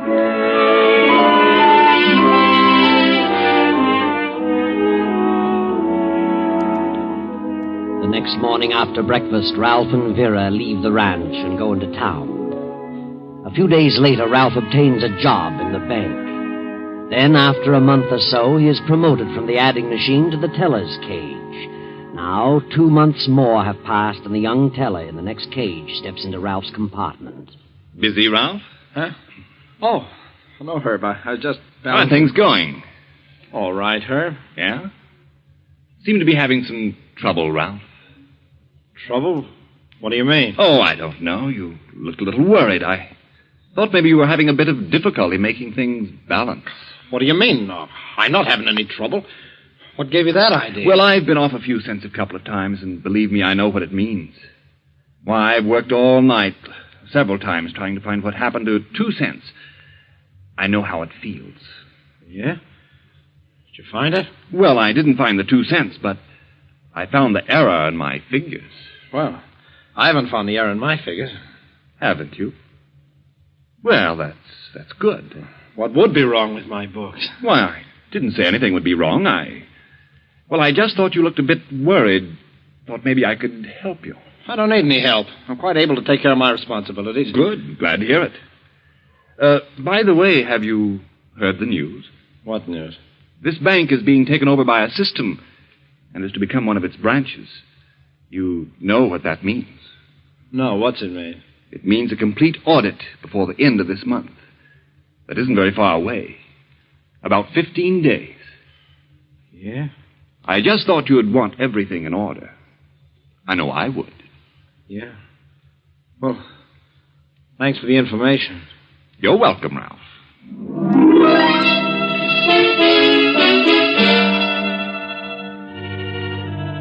For a few moments, Ralph stands in a stupor. Perspiration stands out in large beads on his forehead. For the next hour, he studies over his books frantically. Then, when closing time comes, he rushes home. Hello, darling. Oh, you've no idea how much I've missed you all day. Yeah? Kiss me. Yeah. What's the matter with you? Nothing. Well, I'm certainly disappointed. What about? You come in like this with a long face and look at the lovely dinner I fixed for you. I'm not very hungry, Vera. I got a headache. Oh, poor darling. You eat something and then I'll rub your head for you. No, I don't want anything. Let me alone, please. Ralph, what on earth is wrong with you? Nothing's wrong with me. Shut up. How dare you talk to me like that? Who do you think you are? I'm sorry, darling. I'm just upset. I'm all on edge. What about? Just my nerves. It's more than nerves. Why don't you tell me what's happened? Who said anything had happened? I can tell. Have you lost your job? No. Is that fellow you lost $50 to in that poker game threatening you? Is that it? Look, Vera, I'm in a spot. I don't know what to do. The bank is changing hands, and there'll be an audit before the end of the month. Well, what of it? What's that to do with the poker player? Oh, nothing. I paid him off, but it wasn't $50. Wasn't 50? What was it? $2,000. $2,000? I didn't lose it all at once, but I tried to make back what I'd lost. I only got in deeper. Then if you lost $2,000, how did you pay him off? I borrowed it from the bank. How could you borrow $2,000 from the bank? I took it. What? Yes, but I was sure I could put it back before the end of the month.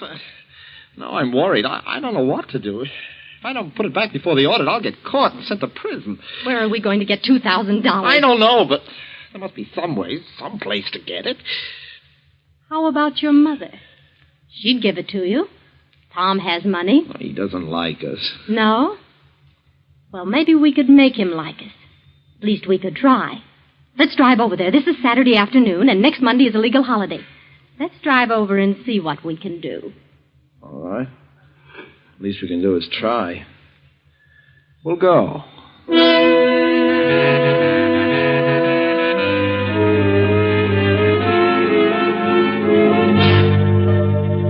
Ralph and Vera drive to the ranch. And as they go up to the porch, they hear Tom arguing in a loud voice with another man just around the corner of the house. They slip to the edge of the porch and listen. All right. I'll tell you what I'm going to do. I've given you all the time I can, Miller. You've been on that piece of land for 2 years now, and you haven't paid $1 beyond the down payment. But I've tried my best to make it pay. I've worked hard. Oh, you haven't done a thing. You know what you are? You're just one of those lazy subsistence farmers. Just grow enough to eat and let it go at that. That's a lie, Brad. Oh, is it? I'm foreclosing tomorrow. There's a lot of money tied up in that land, and I need it. Well, so have I. Every cent I have is there. I want you out of there by tomorrow. But look here. My wife is sick. I can't leave now. I won't. Oh, can't you? Won't you? Well, you'd better be out by noon, Miller. Well, you just try it. I guess as soon kill you as look at you. What did you say? Get out of there. Get out of there! I'll go. But you just remember what I said. Wow.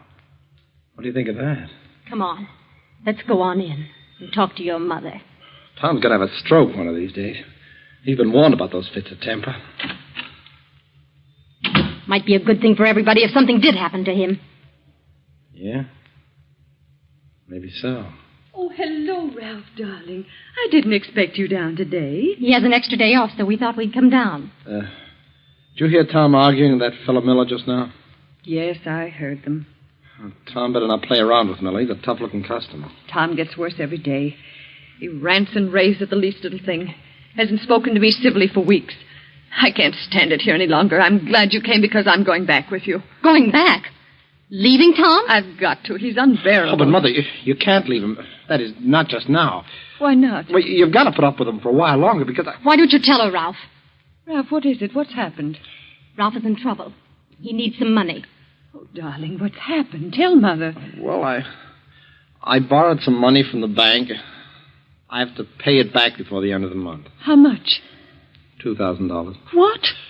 Good heavens. Well, if you can't pay it back now, they'll have to extend it. They can't do anything else. Oh, yes, they can. They'll send him to jail. You see, they didn't know I borrowed it. Ralph, darling. You mean you stole it? No, I didn't steal it. I was just wanted it for a few days. I was going to pay it back, but things went wrong, and now there's going to be a change of ownership, and that means an audit. He's got to have the money right away. But what can I do? I haven't any You've got to get it from Tom. You've got to. But Tom needs every cent he has to hold on to this place. Well, you can ask him. You've got to do something. Do you want Ralph to go to the penitentiary? Oh, good heavens, no. Then hurry up and talk to him. But what'll I say? Oh, you'll think of something. Go on in and talk to him. But do you think this is the time? Well, I'm desperate. I need that money in one way or another. I'm going to get it. Oh, yes. Yes, darling, don't get excited. It isn't good for you. I'll talk to him now. He just came in the back way. We'll wait in here. Yes, all right. Oh, Tom, look at your face. It's flaming red. Huh? You shouldn't let yourself get so worked up over things. Miller's a lazy, good-for-nothing fool. Well, he knows I mean business.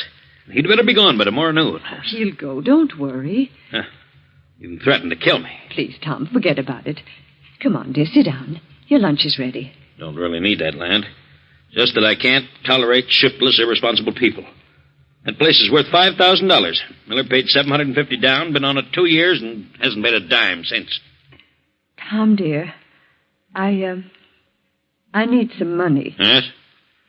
Well, that's not unusual. Hand me the checkbook. By the way, I've got a list of things you can get from me in town. How much do you want, Mary? I want to borrow some money, Tom. Since when do you have to borrow money? Well, I want to borrow it. Oh, that's ridiculous. Borrow it. Well, how much do you want? $2,000. $2,000? Are you crazy? No, Tom, I need $2,000. What could you possibly need that would cost that much? You certainly have everything that... Wait a minute. What are you getting at, Mary? Please, Tom. Please lend it to me. I'll pay it back, I promise. How? Just how would you pay it back? You have no earning capacity. Well, I know, but Ralph has. He could Ralph? pay... Ah, I thought it was something like that. What's he got up his sleeve? He needs $2,000 right away. Oh, he does. Well, what for? What's he done? Why, nothing, but he has an opportunity to... Well, it's a business proposition. Do you expect me to believe that? What's he done? Something at the bank? Well... Quit stalling. Did he borrow from the bank and forget to tell them about it? Yes. Oh, Tom, please. Please let me have it. They might send him to jail. Jail? Oh, no, not Ralph. Why, he couldn't stand it. Please, Tom, please. He's so young. He didn't realize what he was doing. Let him go to jail. Maybe they'll teach him that the world wasn't made for him alone. Oh, you don't mean that, Tom. Don't I? I knew he was no good from the first day he came here, and that snip of Avera's worse. She probably put him up to it. Please help us, Tom, please. I wouldn't give a dime to help him. He belongs in jail. As far as I'm concerned, that's just where he'll go. Oh, Tom, please. Jail to him. Tom, listen to me.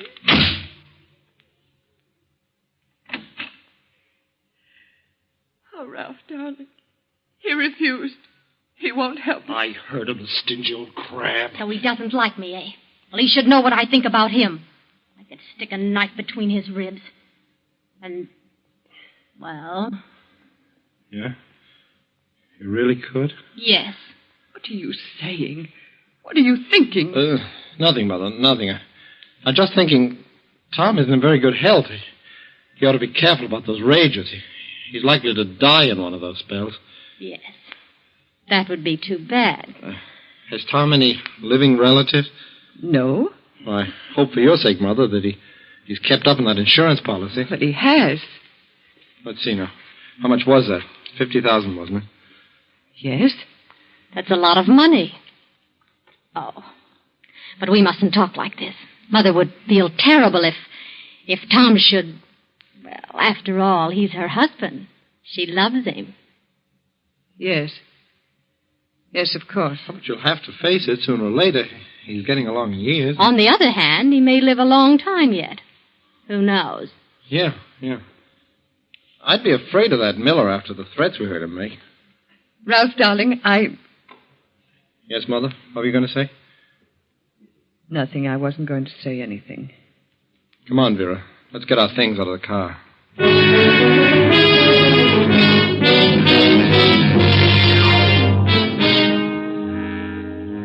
Tom goes into town and arranges for the eviction papers to be served on Miller.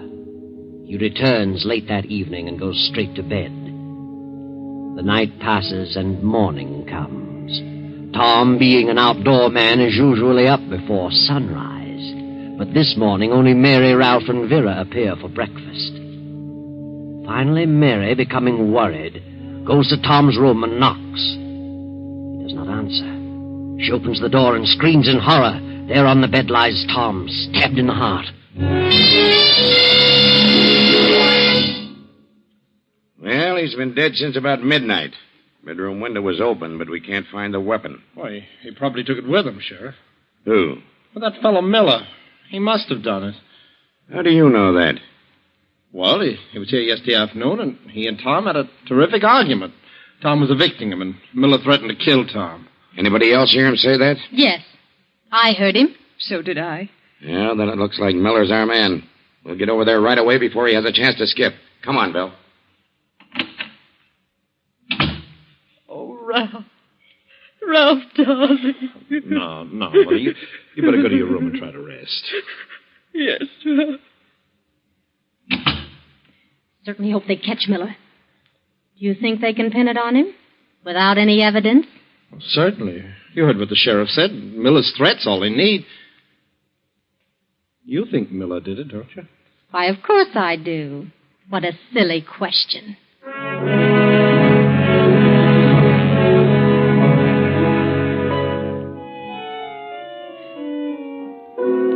When the sheriff arrives, he finds that Miller has gone. They put out a search for him. Now, Ralph is back at the bank, in the cage next to Herb. Well, Ralph, they haven't found that fellow Miller yet. No? Well, they'll find her. Do you really think it was Miller who killed your stepfather? Well, of course I do. He threatened to kill him. 3 of us heard him. Well, sometimes people say things that they never mean to carry out. Oh, you should have heard him. He meant it. Maybe he did. But that doesn't mean he did it. What are you talking about? Oh, I was just thinking. Yeah? Circumstantial evidence is an awful thing sometimes. How do you mean? Well, so many people have been convicted on a mere word, a mere nothing. People hear a person say something, and by the time they repeat it in court, they enlarge on it a dozen times. I remember a fellow who worked here. In fact, in your cage. What about him? Well, he used to play poker quite a bit. And one night he made a haul, won $400 or $500, and went flashing his roll around town and boasting. So what? What's wrong with that? Well, he went into the drugstore and started showing off, and when the old druggist asked him where he got all of that money, he kiddingly remarked that he had robbed the bank. Well, that got around and finally took on a serious tone. They checked up here at the bank, and sure enough, there was a $500 shortage. And even though his pals swore that he'd won it in the game, they convicted him on his statement and sent him up. Well, maybe he did steal it. He had the opportunity. I have. And you have. Yeah? Well, is he still in the pen? No, he was lucky. He got out after 5 years. How'd he get out? He was exonerated. Another teller confessed to it later. They sent him up and let the other kid out. Oh, he was lucky. 5 years, huh? Yep. It's a long time. It'd be a shame if Miller were convicted in the same way, and then they later found out that he was innocent. Wouldn't it? Yeah, but... Oh, he did it. He had the motive, the opportunity. He said he'd do it. Well, he may not have been the only one with the motive. It's after 3. I'm going to run along. See you in the morning, Herb. So long.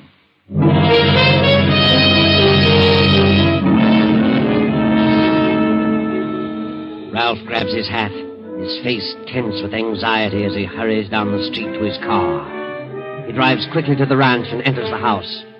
Standing in the middle of the room is the sheriff. Hello, Ralph. You're just in time. What? In time? How long have you been here? Just drove up a second before you did. Well, what do you want? Did you find Miller? No, not yet, but they will. Oh. Well, you certainly got a case against him, all right. He won't have a chance. I wanted to ask you and your mother and your wife a few more questions. Yeah? Well, all right. What do you want to know?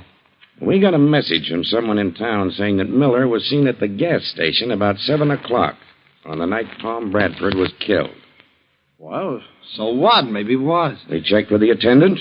He said Miller had his car packed, had his family, and headed out of town in the opposite direction. Well, maybe he circled around and then came back. No. He couldn't have done that. Why not? Because he wouldn't have had time. He was seen in the next town an hour later, still headed east. He wouldn't have had time to get that far if he'd circled back here. See what I mean? Yeah, I see. But he must have come back. Not unless he flew. And that isn't probable. But there must be some explanation. He must have gotten here some way. Maybe he killed him earlier. Maybe that's it. Say, that's right. No. We can figure the time of death closer than that. It was near midnight. That's definite. I see. Well, who told you about this? Who sent you this message? We don't know. It was printed with a pencil and mailed in town. Yeah? Is that all it said? Well, no. There was more to it. Huh? What else?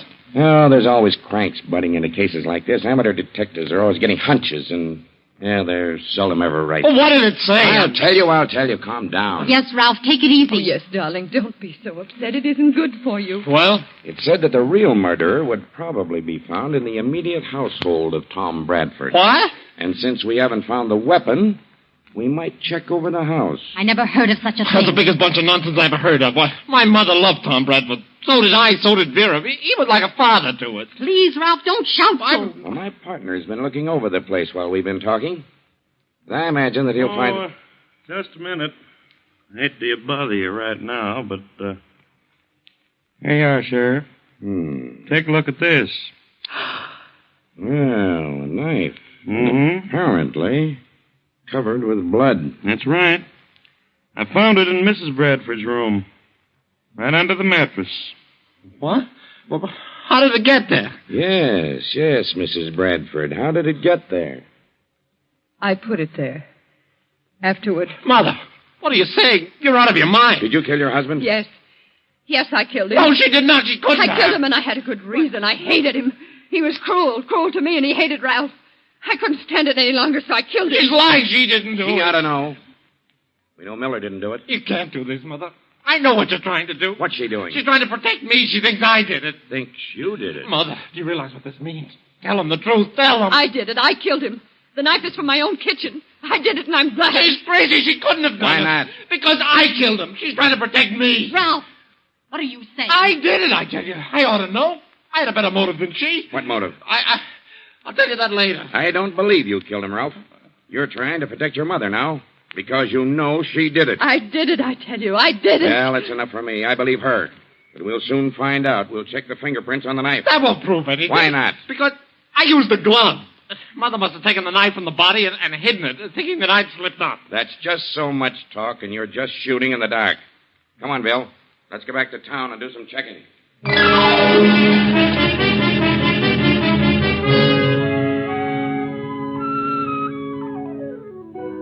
But the only fingerprints on the knife were Mary's, and try as he might, Ralph could not convince them that he wasn't trying to shield his mother.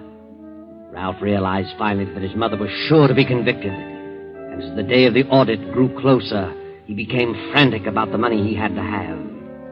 On the day his mother was sentenced to prison, he visited the attorney. I thought I'd drop in and see about that policy Tom Bradford left for my mother. Quite a few things to be taken care of, you know. Well, I'll tell you, Ralph.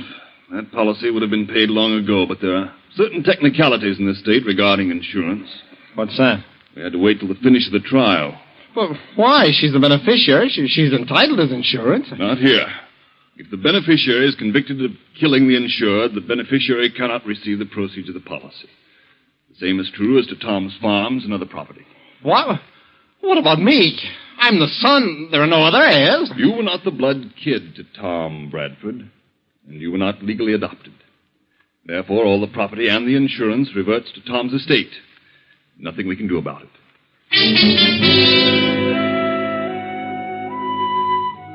Well, Ralph, there you are, holding the bag. Now you've got to face the music at the bank. With all your scheming, nothing was gained. You planned to kill Tom and blame it on Miller, but instead got your mother upset and she killed him because she wanted to keep you from doing it. That's what you believe, Ralph, but you're wrong. I know. Your mother didn't do it. She found the body and removed the knife thinking you'd slipped up. It was your dear little wife, Vera, who did it, and she'll never tell. But she'll pay for it later. I know.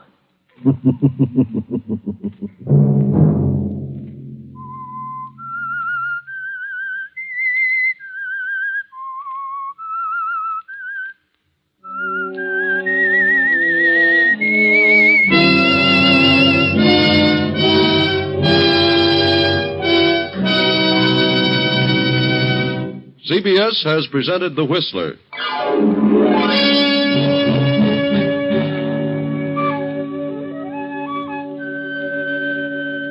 Original music for this production was composed and conducted by Wilbur Hatch. The Whistler is written and directed by J. Donald Wilson and originates from Columbia Square in Hollywood. I, the Whistler, will return to tell you another interesting tale. Good night. This is the Columbia Broadcasting System.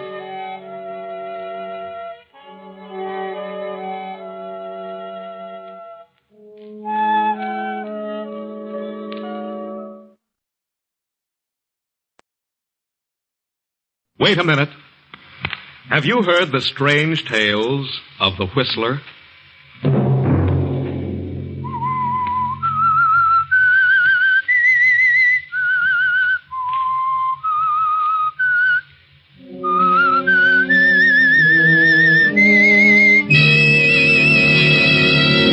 I'm the Whistler. You cops are going to be on the scene of a crime instead of coming in after it's all over. Tonight, I'm going to do a little exterminating. Sunday night, and again CBS presents The Whistler.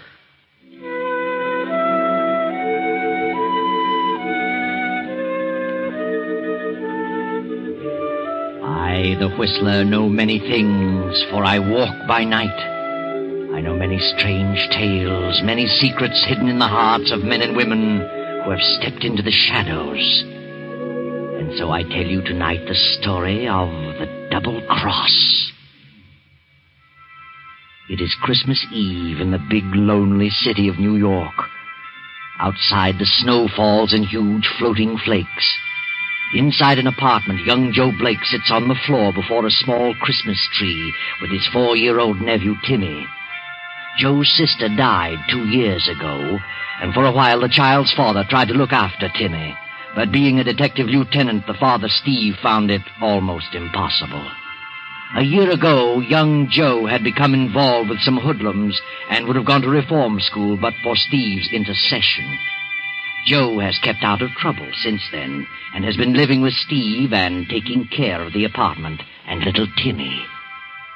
When will Santa Claus come, Uncle Joe? Well, I don't think he'll come until you go to sleep, Timmy. How's he going to get in? Well, he comes down the chimney. What chimney? I never thought of that. Well, maybe he comes through the window.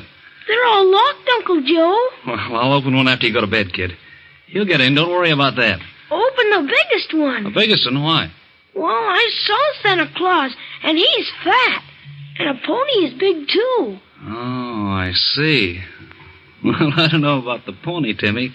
Kind of scarce these days. Huh? Well, ponies are kind of extinct. Well, I could keep my window open. No one would smell them. Wouldn't you like to have a train just as well? If you don't get a pony, huh? Mm-hmm. Attaboy, Timmy. Well, you better go to bed now. It's after 11, and old Nick won't come unless he's sure you're asleep. How about it? When is Daddy coming? Oh, he'll be along soon. Come on, Timmy. You're going to turn in.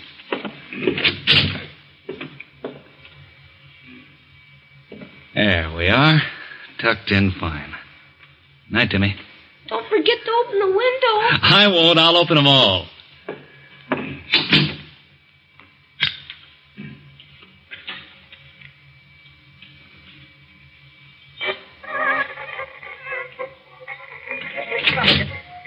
Police call's on the other end of the dial, Joe. Huh? Oh, hello, Steve. I didn't hear you come in. Let me help you. I wasn't looking for the police call. No? I just put Timmy to bed. Why so late? Oh, he wanted to see Santa Claus.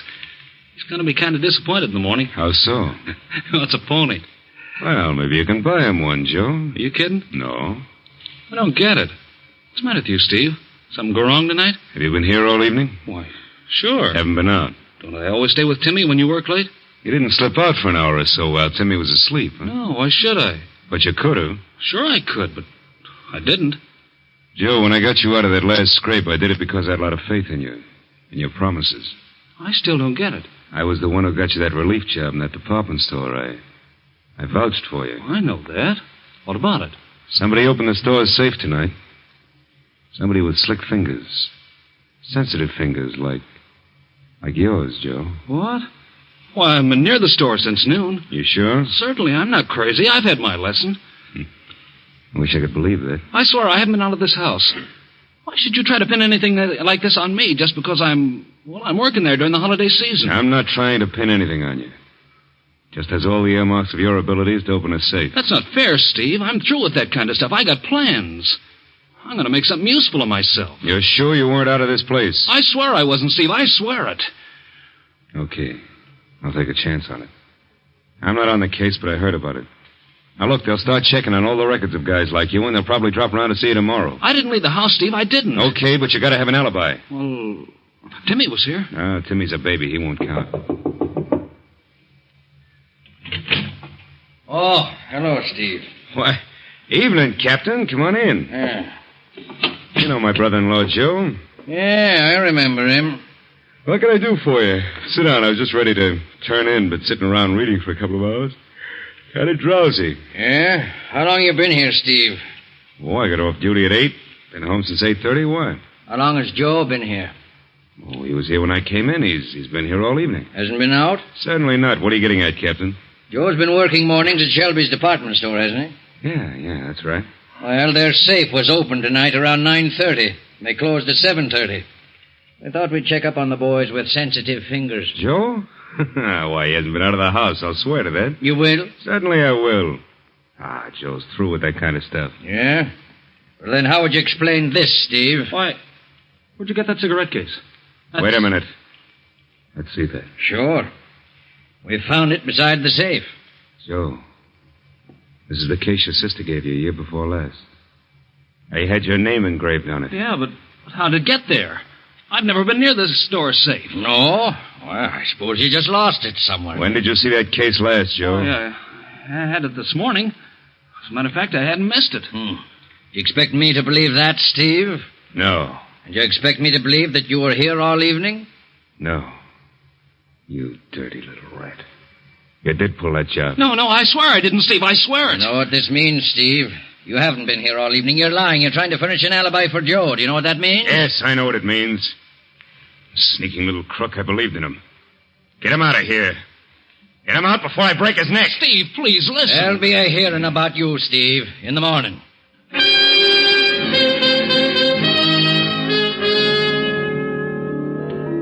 But Joe can't explain how his cigarette case happened to be near the safe. He remembers having lunch with a few of the old gang. Maybe it disappeared then. But nothing can be proved.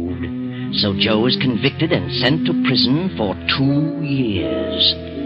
Steve is discharged from the police force and goes into seclusion, his heart filled with bitter hatred for Joe.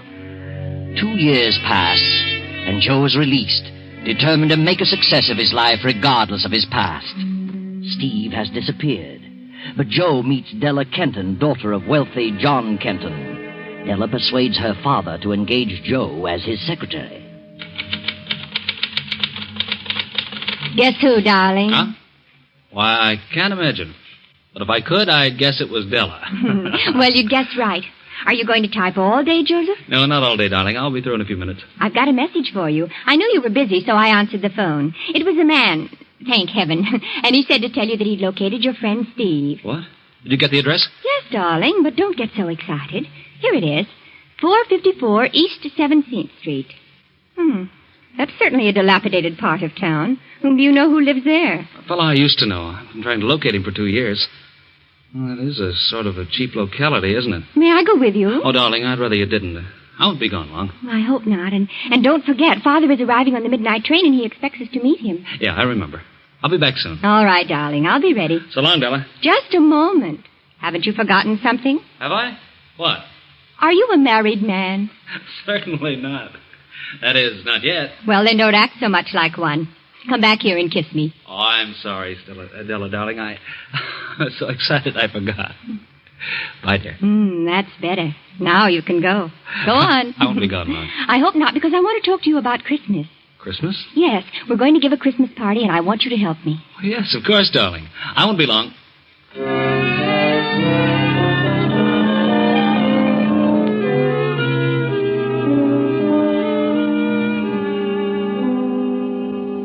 Timmy. Well. How are you, baby? Huh? What do you want? Why, Timmy, don't you remember me? It's your Uncle Joe. Oh, gee, it's good to see you. Uncle Joe? Gee, Uncle Joe. By golly, I've been looking for you and your dad ever since, for over a year. Where's your dad? I don't know. Someplace, I guess. Yeah? How long you been in this place? Oh, a long time. What's Steve doing? I don't know. It's almost Christmas again, Timmy. Remember that last Christmas when you wanted a pony? What would you like to have most this Christmas? Huh? How'd you like a bicycle or a pair of skates? Or... Hey, what's wrong, Timmy? You're crying. I'd like to have a bicycle. Say, what are you doing in bed at this time of the afternoon? I couldn't ride a bicycle. Timmy, what is it? Tell me, baby. I don't know, Uncle Joe. I just can't walk. When did this happen? Last summer. First my foot wouldn't work, then my leg wouldn't work, and... Oh, Timmy. But I'll be all right pretty soon. soon as Pop gets the money for the operation. Of course you will, Timmy. You'll be all right in no time at all. Well, that must be Steve now. I'll close your door for a minute, Timmy. I want to talk to Steve. You'll come back, Uncle Joe? Yeah, I'll be back a lot now. Hello, Steve. What are you doing here? Who let you in? I walked in. Door was open. Well, it's still open. Get out. I've been looking for you ever since I got out. What for? I wanted to explain things. I'm sorry about what happened to you, Steve. I don't want any explanations. Hey, what's wrong with Timmy? Are you going? You look like you'd been drinking a lot, Steve. So what? You wouldn't be living in a place like this if you were working. I'm getting by all right. What about Timmy's operation? Can you take care of that? I will. Well, maybe I could help, Steve. Why, you thieving little rat. I wouldn't take anything from you if Timmy and I both starved to death. Don't be a fool, Steve. I haven't got anything, but I may be able to raise some money. How? Open another safe? Now get out of here before I throw you out. You're drunk, Steve. I'm not drunk and I don't need you. Get out! Okay, Steve. Okay, I'll go. But if you don't care about Timmy, I do. Now, look, Timmy's got to be operated on within 30 days. It'll take $2,000, maybe more, and I'll get it. I won't steal it the way you would. And I'll get it. Now get out of here before I brain you. So long, Steve. I'll be seeing you.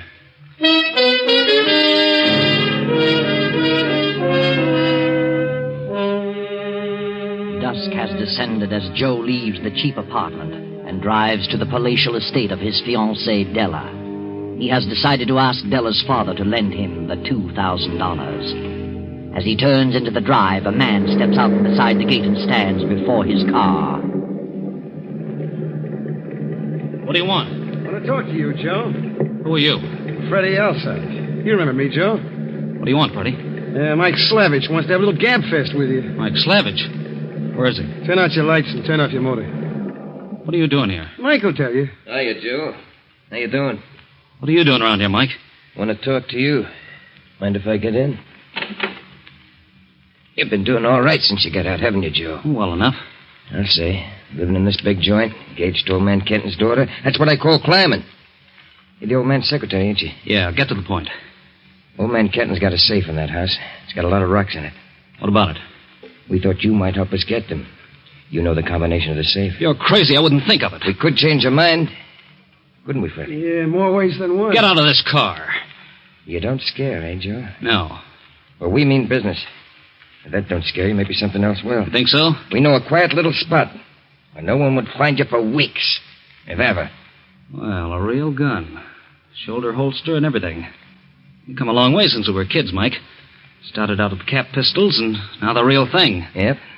All you do is squeeze it. It squirts lead instead of water. How far do you think you'd get if you did squeeze it? We've never been pinched yet. No record. No fingerprints. No nothing. First time for everything, huh? Cigarette, Mike? Yeah. Thanks, Joe. Oh. Get a load of the cigarette case, Freddie. Joseph from Della. Fancy stuff. Well, how about it, Joe? Well, looks like I'm stuck. I think you guys mean business. What's your plan? Old man Kenton's out of town. We walk in with you, you open the safe, take the rocks, and we all leave. All leave? We'll take you with us. We'll hide out for a day or so until they start looking for you. You'll be accused, you know. Now, wait a minute. Come on, get going, Joe. Out of that car and up the drive.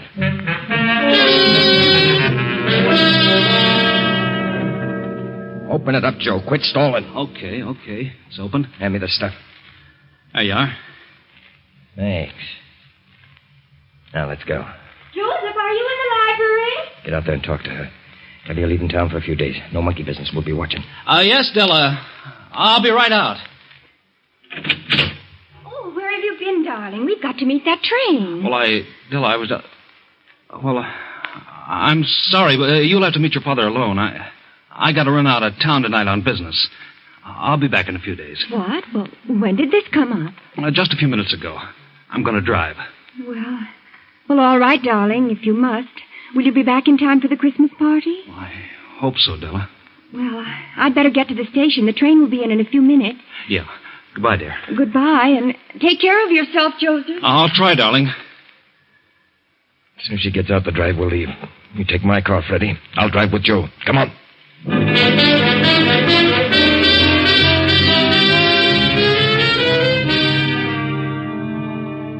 Now 2 days later, the story of the jewel theft breaks in the newspapers. Joe Blake is suspected, and old man Kenton has offered a reward for the recovery of the stones and apprehension of Joe. Gee, Mike, he's offering $10,000 for the recovery of the rocks and $2,500 for the capture of Joe. I see.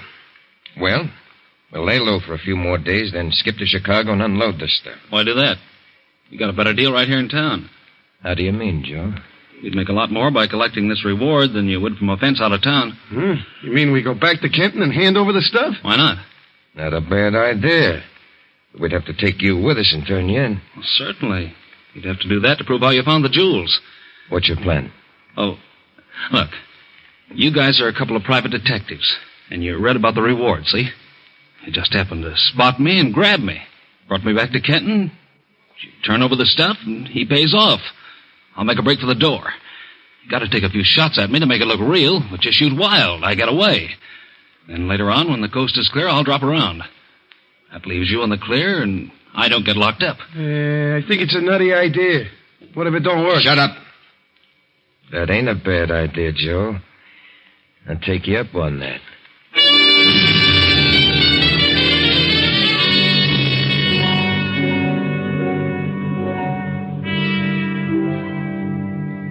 So, Mr. Kenton, me and my partner read about the theft and saw this guy's picture and happened to spot him in this lunchroom, so we nabbed him.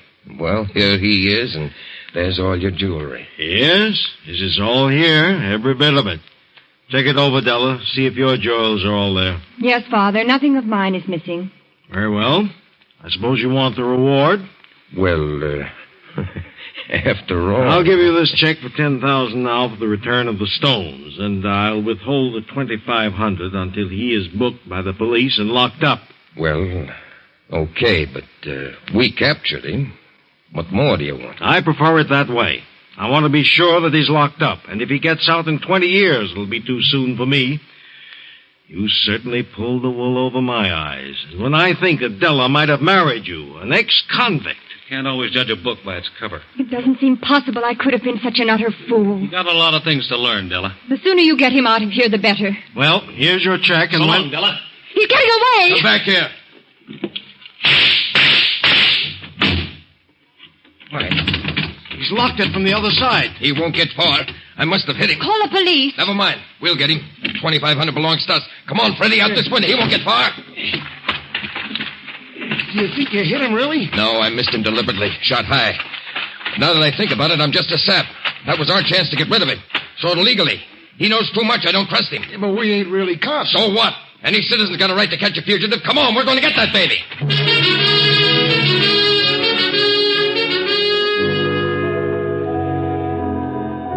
Joe makes a getaway and heads for a little hotel where he hides out for another day. Then the papers break with another story, and Kenton has increased the reward for Joe's capture. Joe studies this over for a while and realizes the possibility of Mike's double-crossing him for the additional reward. He slips out for a while, then returns to his room around 8 in the evening.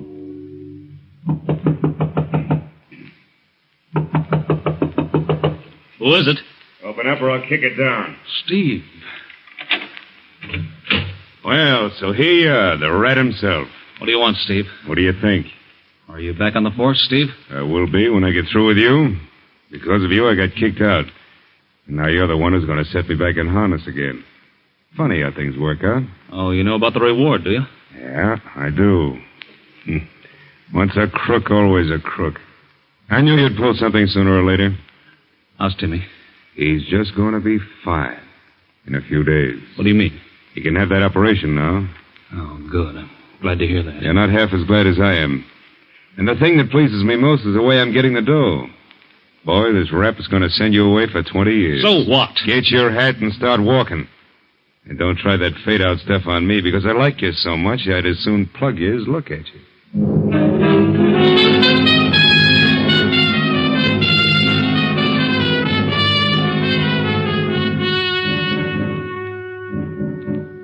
Thanks, Mr. Kenton. Thanks very much. I wouldn't have come out so soon, but, well, this money's a lifesaver. How's that, Bradley? My kid, Timmy's got to have an operation, and I didn't have a cent. Has to be done in a few days or he won't live. Check's a real Christmas present. Mr. Bradley, what do you think they will do with Joseph? Oh, he'll get 20 years. Two-time loser. What a shame. I had a lot of faith in that boy. So did Della. I just can't understand it. There's been some others who felt that way. Well, what did he have to gain? He was engaged to Della, and he could have had everything. And he was very stupid to do what he did. What do you mean? Well, he took a chance on his life when he escaped from this room. He knew those two men had guns. Good thing for him that the big fella couldn't shoot straight. They fired at him? The big man did, as he went right through that door. Look up above the door. All 3 shots near the ceiling. Yeah. Yeah, I see. You know, I'd say there was either very good shooting or he had a gun that kicked like a mule. It wasn't a big gun. Snub-nosed revolver. Snub-nose?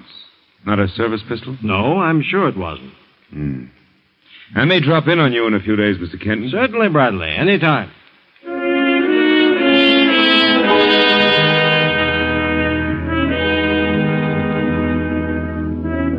I want to ask you a few questions, Joe. Did you collect the reward? I did last night.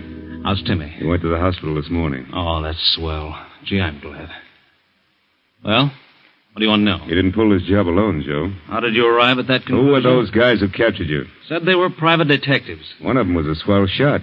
He placed every slug in the same spot, above the door, deliberately. They were in this with you, gagged to cop the reward that was sure to be offered. Otherwise, they'd have popped you in the doorway, you were to get away, and then all meet later and share the proceeds. Yeah? But in the meantime, they changed their minds, Joe, and decided to cut you out. They double-crossed you. What do you mean? How do you suppose I knew where you were hiding? A guy phoned me and tipped me off. They figured they had no police record. Nothing you could say would implicate him. They're safe. Why attempt to shield a double-cross you? That's just what I figured those rats would do. You might as well spill it, Joe, and determine to crack this case. Yeah? What would happen if you cracked this one and another one besides? Set you up as a lieutenant again, wouldn't it? Yeah. Okay. I was forced to open that safe at the point of a gun. Tell me another one, Joe. If you want to grab the other 2 guys, I'll make a deal with you. A deal? Let me talk to your fingerprint expert and get me out of this cell. Are you kidding? I want you to take me to Old Man Kenton's. There's a Christmas Eve party going on there tonight. I wouldn't trust you across the hall. It means just as much to you as it does to me and probably more. I'll guarantee results. Okay. What's your plan? I'll tell you on the way out to the Kenton place. All right. Hey, Sergeant, let us out of here.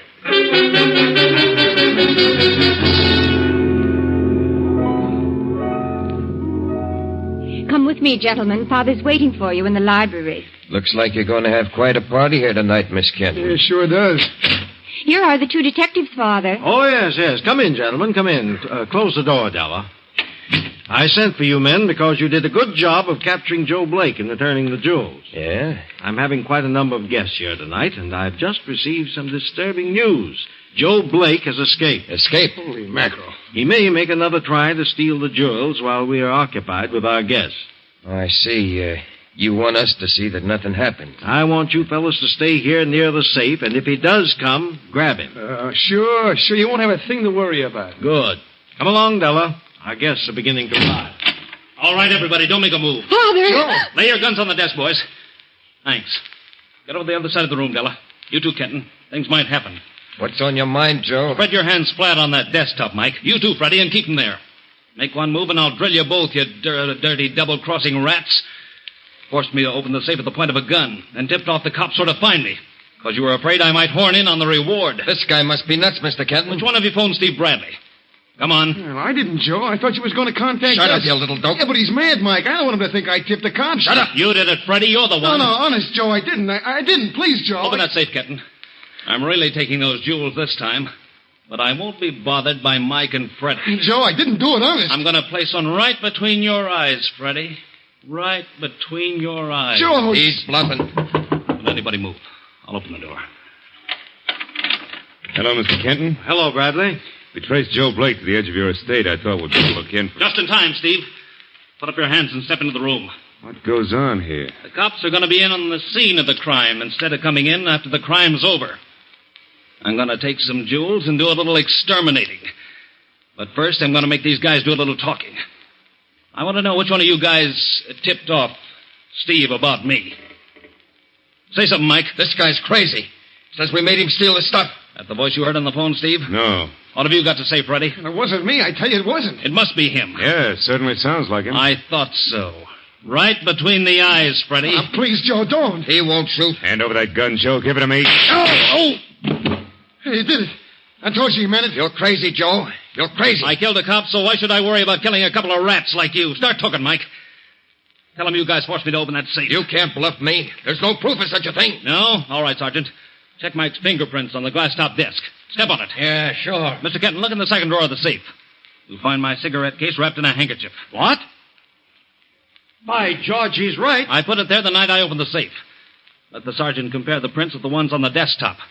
I've been near that safe since the night the stones disappeared. What are you trying to pull, Joe? You have no police record, Mike. I didn't want you to go through life like that, so I fixed one up for you. Remember the night you forced me into this? I offered you a cigarette? Well, you got a record now, Mike. Well, Mike's prints on the desk check with the ones in the cigarette case. And how about that photo of prints you found on that safe I was supposed to have opened several years ago? You brought them along? Say, why, they're all the same. They all check. Now you guys start talking. Go on, tell it all. I'll tell nothing. I don't know what you're talking about. Right between the eyes, Freddie. Right between the eyes. Tell him, Mike. Tell him he means it. I'll tell him nothing. Joe! Well, that finishes Freddie. Are you ready to talk, Mike? Yeah, I'll talk, Joe. I'll talk. You robbed that department store. You planted my cigarette case there. You copped it at the lunchroom, didn't you? Yeah, that's right. I had nothing to do with that job. And you did force me to open this safe, didn't you? My cigarette case proves that. Yeah, that's right. I'll admit it. You're innocent, Joe. All right. There you are, Steve. You can get up now. Yeah, very nicely handled, Joe. Hey, I thought you was... I've been framed. Pour some water on Freddie. Joe was using blanks. Hey, Joe. No, Joe, I'll tell everything. Nothing more to tell, Freddie. It's all been told. Well, that certainly leaves you in the clear, Joe. And, Joe, I want to apologize for everything. Okay, Lieutenant. Apologies accepted. Merry Christmas, Joe. Same to you, Steve. And tell Timmy that Della and I will be down to see him in the morning. Well, there you are. Everything worked out very nicely, just as everything should, but seldom does. But there's something I should explain about the person who tipped Steve off as to where to find Joe. It wasn't Mike, and it wasn't Freddie. No, it was Joe himself. It was Joe who phoned Steve, knowing it would give Steve an impetus, a new start in his career of sleuthing. And it really worked. And it saved Timmy's life, and Joe's too, for that matter.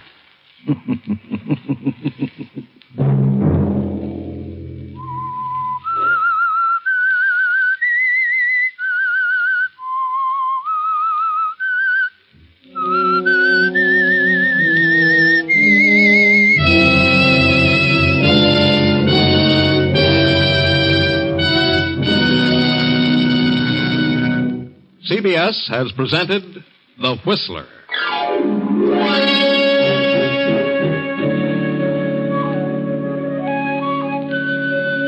Original music for this production was composed and conducted by Wilbur Hatch. The Whistler is written and directed by J. Donald Wilson and originates from Columbia Square in Hollywood. Next week at 9:30... I, the Whistler, will return to tell you another unusual tale. Good night. This is the Columbia Broadcasting System.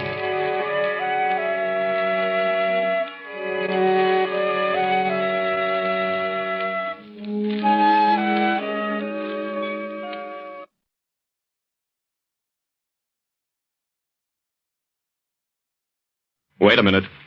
Have you heard the strange tales of the Whistler?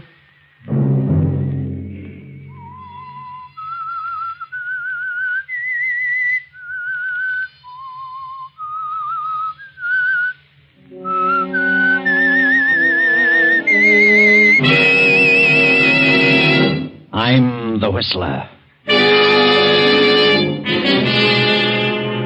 I may be the district attorney, but if my son is guilty, he can pay the penalty like anyone else. I'll prosecute him, then, Blake, I'll start on you. Sunday night, and again, CBS presents The Whistler.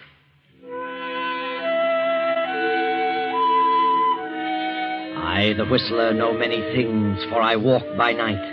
I know many strange tales, many secrets hidden in the hearts of men and women who have stepped into the shadows. And so I tell you tonight the unusual story of the Weakling.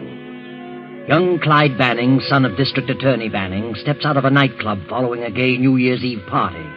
An expensive limousine pulls up to the curb, and Clyde gets in. Clyde has done some careless driving lately, had his driver's license revoked, and is now forced to be driven about by Rawlins, the family chauffeur. Where to now, Mr. Banning? Let's go home, Rawlins. Not yet, Clyde.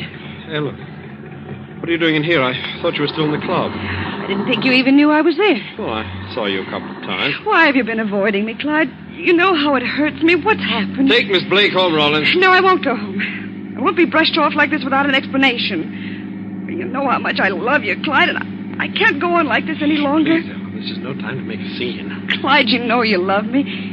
Let's get married right now, tonight. Please, let's not talk about it now. I will talk about it now. Rawlins, pull up, please. I won't get out, Clyde. I won't. I'll drive, Rawlins. You can take a cab home. You'll drive, but listen. Go on, here. Rawlins. I'll take Miss Blake home. Don't take me home, Clyde. I've got to talk to you. Please, drive down to the Ocean Highway. All right. All right, but cut out the melodrama.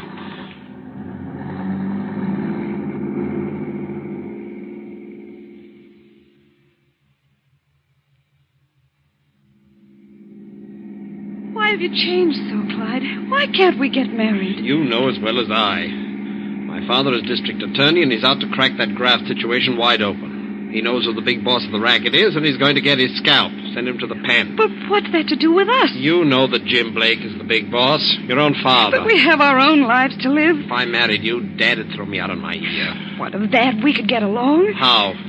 Your father won't have a dime when this is over. Besides, Dad is up for re-election. How would it look? DA's son marries convict's daughter. I thought you really loved me. Well, I've always liked you, Ellen, but it just won't work. It isn't fair to Dad. Then you don't want to marry me? I've told you how I feel about it. What a ridiculous fool I've been. Now, don't start that hysterical stuff I've again. hoped against hope that you weren't trying to get rid of me, but now I know. You're a low, spineless jellyfish. You didn't love me. You couldn't. Stop shouting. I won't stop. I wish everyone could hear me. Could know what a despicable rotter you are. Shut up!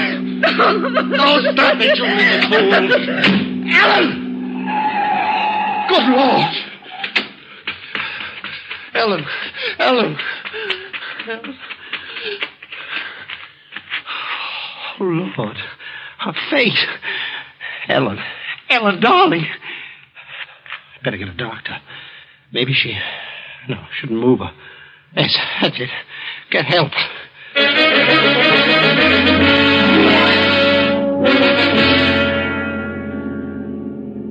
Yes, Clyde. Better get help. There, just ahead, the low lights of a service station. Hurry, Clyde. Maybe she's still alive. What's the trouble, Clyde? You're slowing down. Oh, they might think I did it. Think I pushed her out. She's dead. She must be. No one knows. Better drive on. You've passed it now, Clyde. You've really fixed things now. You should have stopped. Clyde's fear increases with every mile. He slips the car into the garage and hurries quietly to his room. But he doesn't sleep, not a wink. His head throbs, and with every thump of his heart, Ellen's words ring in his ears. Low, spineless jellyfish. Low, spineless jellyfish. Ellen, please, I didn't mean it. Forgive me, please.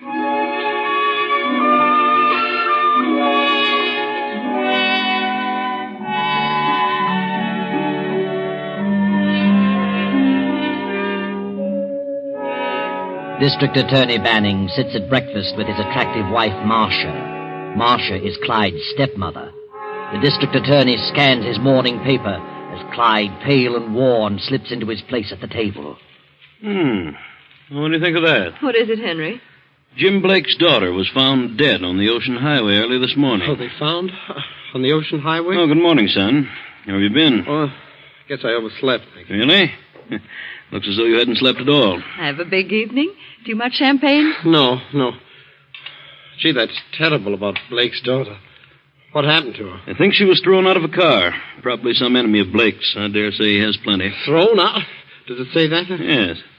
Well, I'd better go down to the office. Well, maybe she jumped out. Not likely.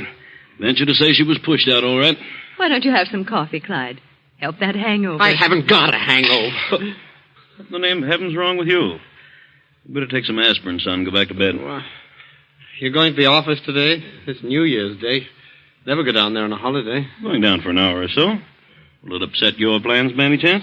I haven't got any plans. And what's bothering you? Something's wrong with you, Clyde. Nothing's wrong with me, and nothing's bothering Just me. a moment. Who are you shouting at? I'm not shouting at. I think you'd better go on back to your room. Go to bed. You're a bit too unpleasant to suit me. I'm sorry. Sorry, Marcia. That's all right, darling. I'll feel all right after a while. I guess I did have too much champagne. Never seen Clyde like this. Well, you've only been around him a year, Marcia. He's a moody type, has spells, but he's a good boy. You'll learn all his little quirks in time. Well, I'll run along, darling. Be back in an hour or so.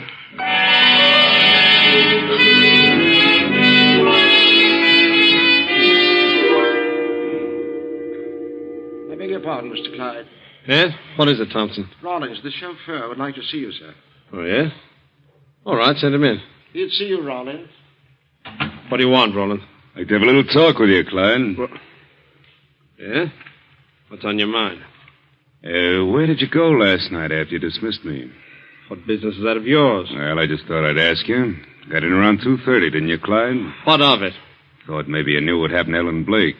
I took her home. What happened after that, I don't know. She kind of put the pressure on you, didn't she? What do you mean? I heard her. Heard every word you both said. She said she was determined to get married. So what?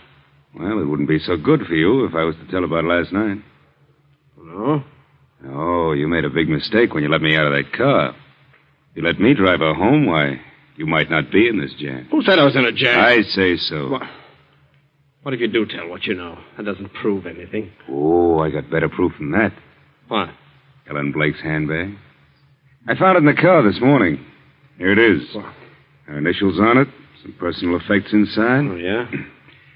Now, I'm the only one who knows about all this. If I talk, you're certain to get a rope around your neck. I didn't kill her. She jumped out. Yeah? Can you prove that? No. If I tell about the argument and establish the time, you wouldn't have a chance. I didn't kill her, I tell you. How'd you like trying convincing a jury on that? No. Well. But you know, I don't have to say a word about it, Clyde. Why should you? It all depends on you. What do you want? Oh, I could use a little money. How much? $2,000 or $3,000. What? Where would I get that much? You get a nice allowance every month. You're a dirty rat, Rawlins. I didn't like your looks when you came here 3 weeks ago. I thought you looked like a crook. I'll have you fired. I don't think you will. You can't afford to. Do I get the handbag? No, not until you pay off in full. Suppose I tell you to go to the devil. And you'll be in jail within an hour. I mean business. Okay. Okay, I'll pay as much as I can each month. I don't want to wait too long. I'll try to get it as soon as possible. I want that handbag. You'll get it, kid. When I get the $3,000.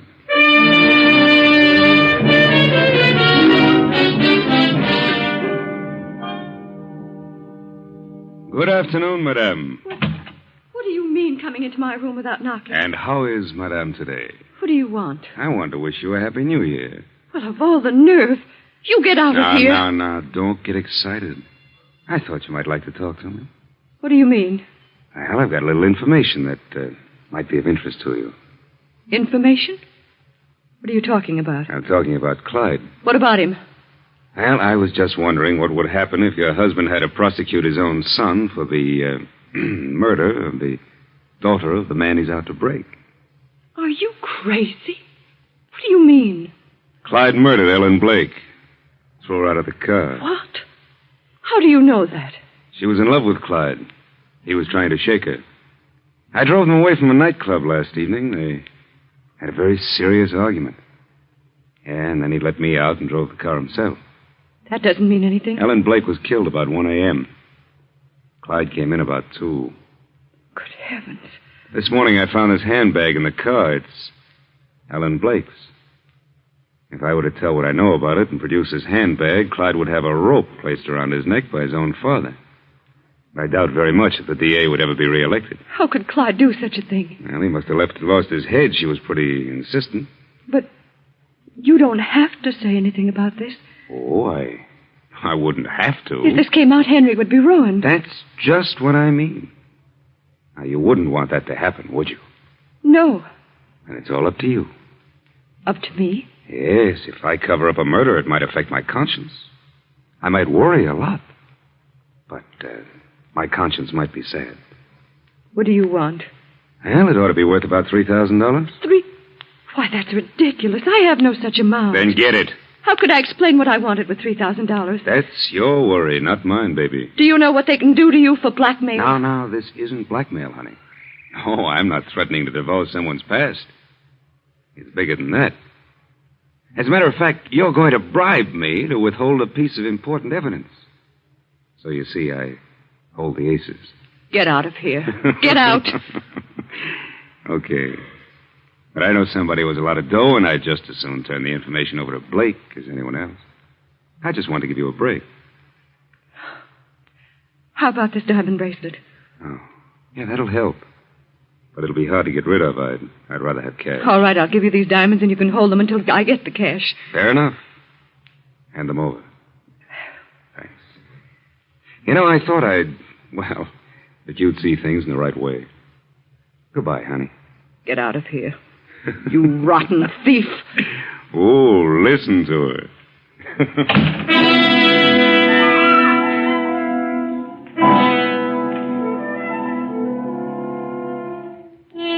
As the days pass, Clyde and Marcia are both turning over every cent they can get hold of to Rawlins.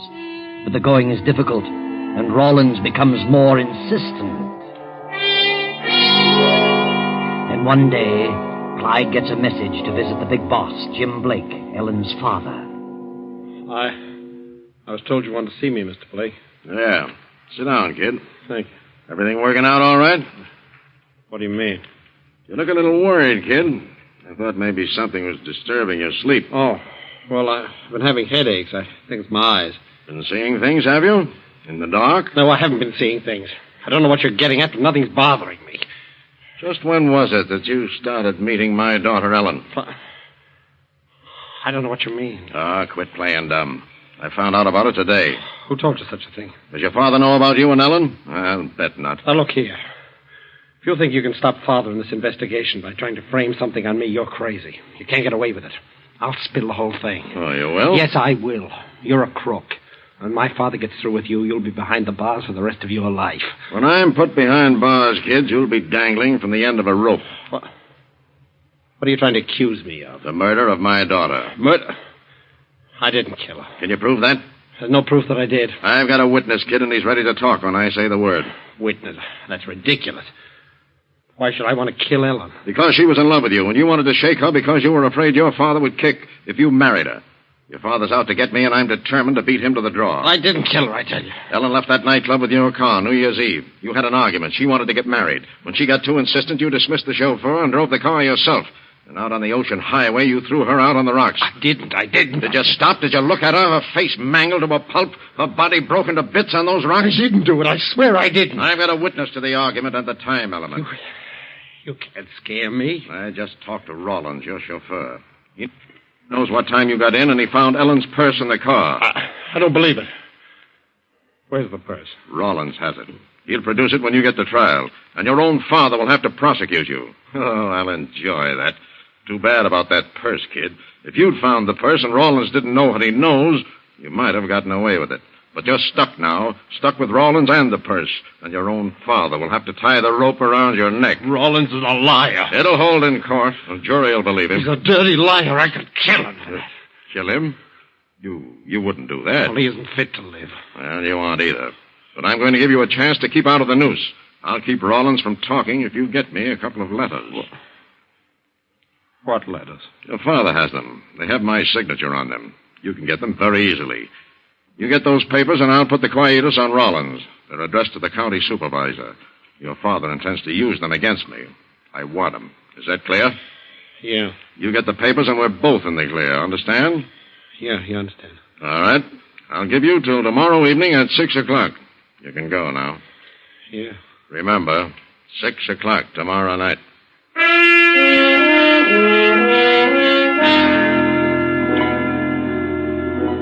Saturday night passes. Then Sunday dawns with the most startling discovery. Rollins, the chauffeur, has been found dead, shot to death in his apartment over the garage. No evidence is discovered, no weapon, no fingerprints, nothing. Now it is late afternoon. Oh, this is a fine mess. A murder in my own home. Everything will come out all right, Henry. You're certain to find the person who did it. Oh, yes, he may have had some enemies. After all, we know very little about him.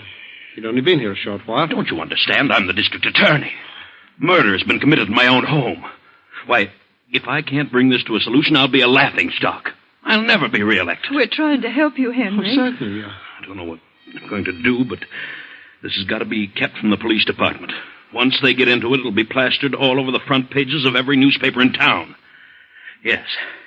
I'll have to handle this from my own office. Well, neither one of us has been out of the house, and we haven't told anyone. What are you worried about? Surely, a man like Rollins could have had many enemies. Who knows what he'd been mixed up in? Captain Stone to see you, Mr. Banning. Oh. Yes, I was afraid of that. All right. Show him in. Good afternoon, Mr. Banning. Oh, good afternoon, Captain Stone. Well, what are you doing out this way? We heard about your chauffeur. Really? And who told you? Oh, friend. Body hasn't been moved, has it? No, Inspector Stone, it hasn't. Mm-hmm.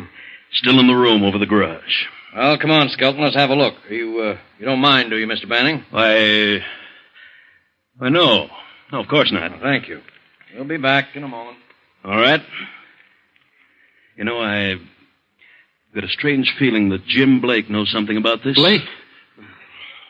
Why do you think that? I don't know. He's just the type to think of something like this. Yes, a perfect setup for him. A murder in my own home. Nothing would please him better. Why would Blake resort to anything like this? Why? Because my dear Blake is in a tough spot. Yes. The more I think about it, the more right I think I am. Well, I'm going to have a talk with him. Well, I don't think Blake had anything to do with it. Really? What do you know about it? Well, nothing, Father. Then please allow me to handle this in my own way. Henry, why must you be so harsh? I'm sorry, Father. But I think you should keep away from Blake. Why? I don't know. I just think you should. Yes. Well, when I want your opinion, son, I'll ask for it.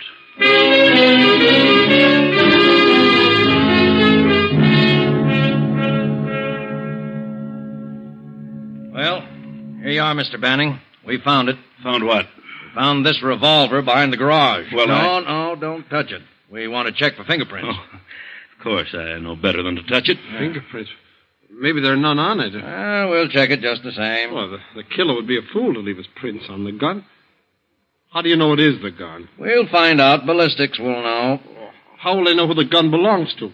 Maybe it isn't the gun. We already know who killed him. All we need is proof. No. How do you know? Who did it? Your son did it. What? We were tipped off. My son? That's right. Are you crazy? Why should Clyde kill him? He hardly knew him. Look, Mr. Banning, you think I'd come to your house snooping around unless I had a very good reason? Where did you get your tip? Well, I'd rather not say. Who's this friend? Come on, you'd better tell me. I'll bring it out eventually. All I know is that we were tipped off about the murder and told who did it. Your son threatened to kill Rawlins. Who told you that? Jim Blake. He heard him say it. Where did you see Blake, Clyde? I don't know what they mean. Ask Jim Blake. Come on, Skelton. Let's check that gun with ballistics. A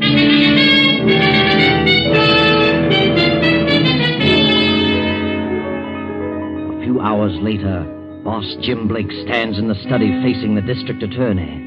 There is a tense moment as each waits for the other to speak. Well, Banning, what do you want? I know what you're trying to pull, Blake. You're trying to get at me by framing my son with a murder. I'm not trying to frame him. I just told the police that I heard Clyde threaten to kill Rawlins. So far, there's nothing but circumstantial evidence. Clyde had no reason to kill Rawlins, and without a motive, Clyde is in the clear. Yeah?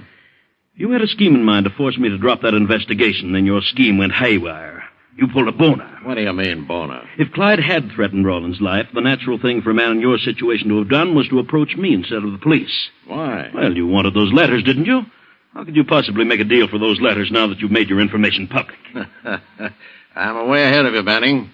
I'm not so dumb as all that. I'm still holding the aces. What aces? The ones I'll throw down for the letters. I think you're bluffing, Blake. I know why Clyde killed Rollins.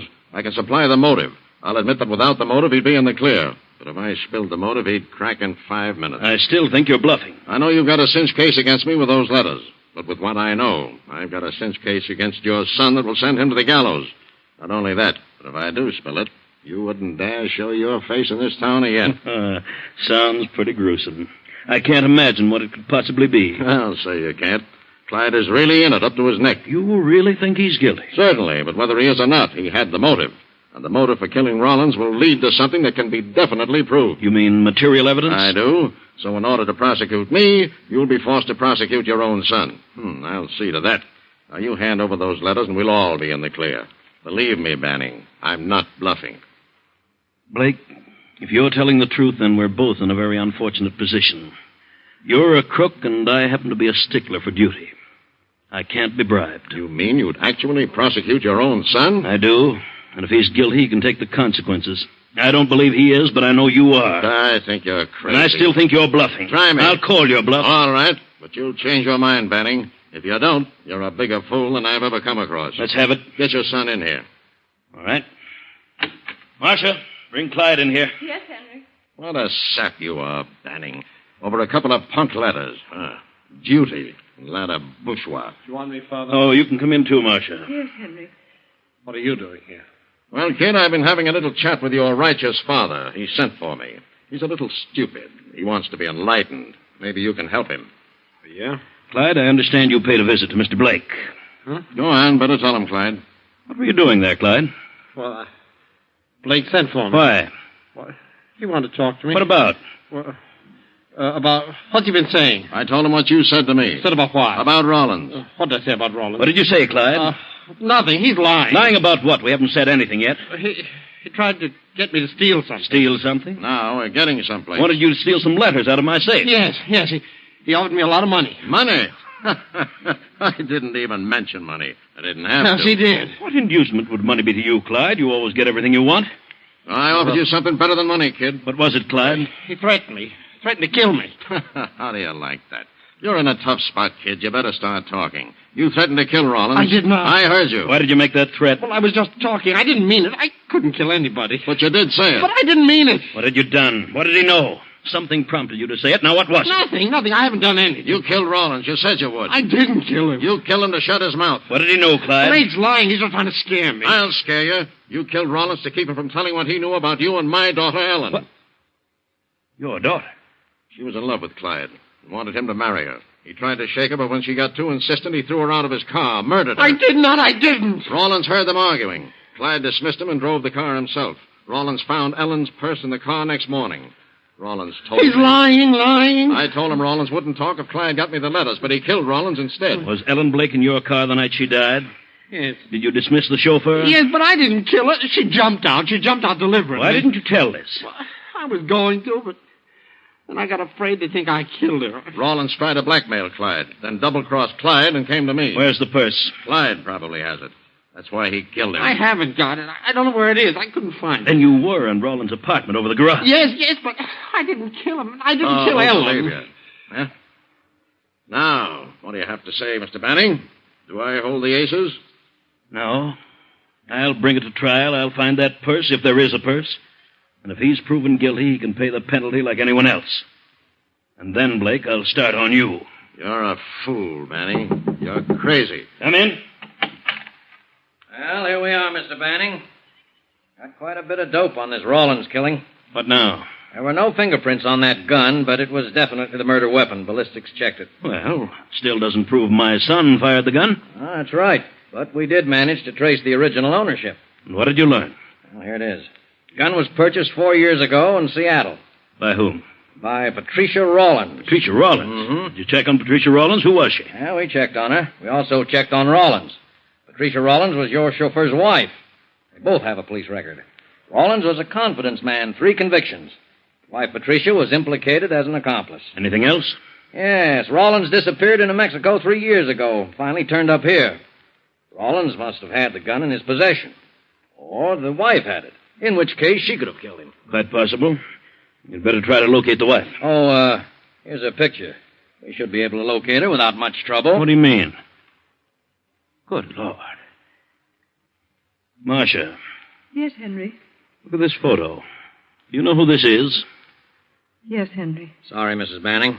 We'll check your fingerprints with these on police record just to make sure. You don't need to check them. They're mine. Marcia, don't. Why not, Clyde? It doesn't prove anything. Maybe somebody got into the apartment and killed him with his own gun. That's just what happened. He did have the gun, but I killed him. 3 years ago, he deserted me. Later, I heard he was dead. Then after I'd married Henry, he turned up here. I knew what he was going to do eventually. But I was in love with Henry. Then when he found the purse, he used it to blackmail me. And when he double-crossed both Clyde and me by going to Blake, we determined to get the purse. But he caught us ransacking his apartment. He pulled the gun and struck me. We all fought for it. Clyde wrestled with him, and I got the gun and shot him. Why did you tell Marcia? Why? Why not? It doesn't matter now. Tell me, did she shoot in self-defense, Clyde? Certainly. He'd have killed us both. Well, that will clear you of the Rawlins charge. But what about Ellen? He still killed Ellen. Captain Stone, there's a missing purse. Ellen Blake's purse. I want it. You can start looking in Rawlins' apartment. I'm going through with this, Blake, regardless of the consequences. Take a look at him, Captain. A man who'd sacrifice his own son, his own life, for a couple of measly little letters. What a set. But District Attorney Banning, a determined man, goes through with his promise. The case against his son is in preparation. The day of the opening of the trial is set. Then the missing purse is found, and in it is a note to Clyde, written and signed by Ellen Blake. Go on, read it, Clyde. Dearest Clyde, I've tried every way to reach you. I know now that you've been avoiding me. I can't go on. I know your faults, but I love you. I can't help it. So I'm going to kill myself. I don't know how, but some way will present itself. Goodbye, Clyde. I hope you find the happiness I've been denied. I love you, Ellen. Well, there you are. Ellen Blake did jump from Clyde's car. And Clyde, even though he did seem a weakling, was able to fight when it came to a showdown. And Marcia, because of her great love for Banning, was willing to sacrifice everything for him. So Clyde is cleared, Marcia is acquitted, and Blake is sent to prison. And that is the end of a story which might have ended very tragically had it not been for the note in Ellen's purse. Very convenient, that note.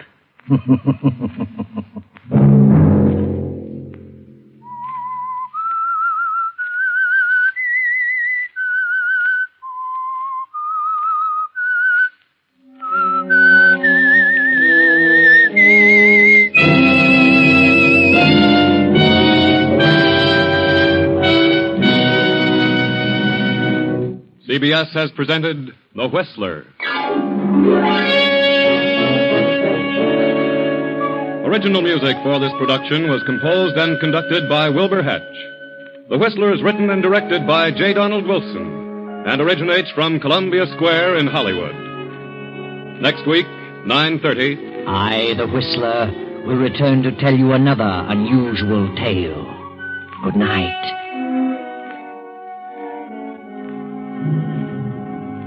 This is the Columbia Broadcasting System.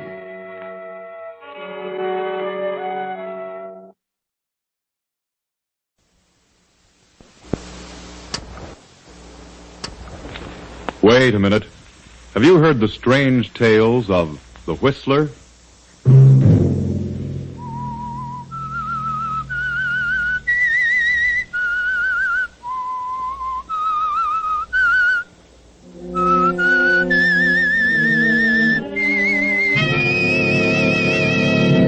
I'm the Whistler. Please don't leave me, Gerald. You mean so much to me, darling.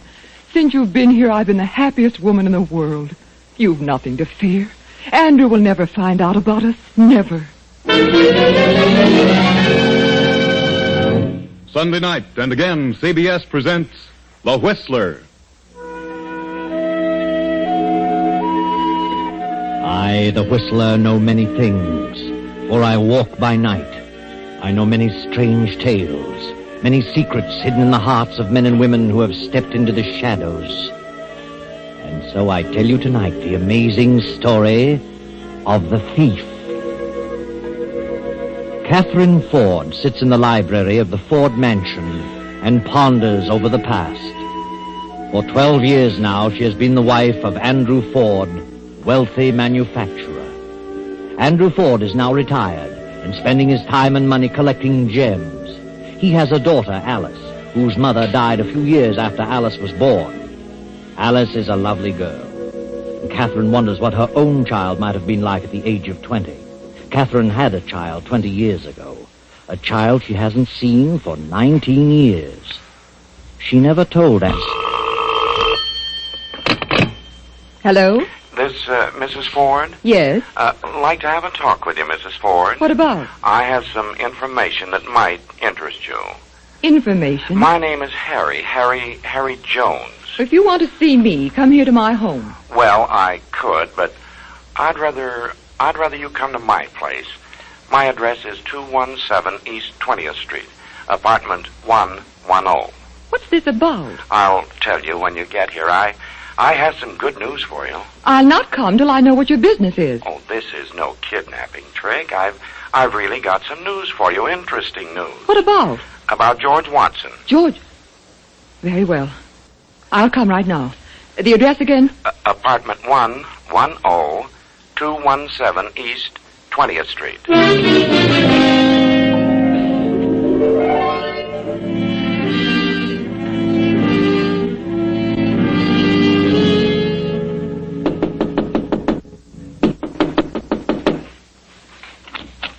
Oh, hello, Mrs. Ford. Come in. Well, what do you want, Mr. Jones? Recognize me, Mrs. Ford? Well, your face is certainly familiar, but I... Well, don't I look a little like George Watson? Yes. Yes, you do. You do resemble George Watson. Well, I ought to. I'm his brother. His brother Harry. What? His brother? Yes. Don't you believe me? Where is George?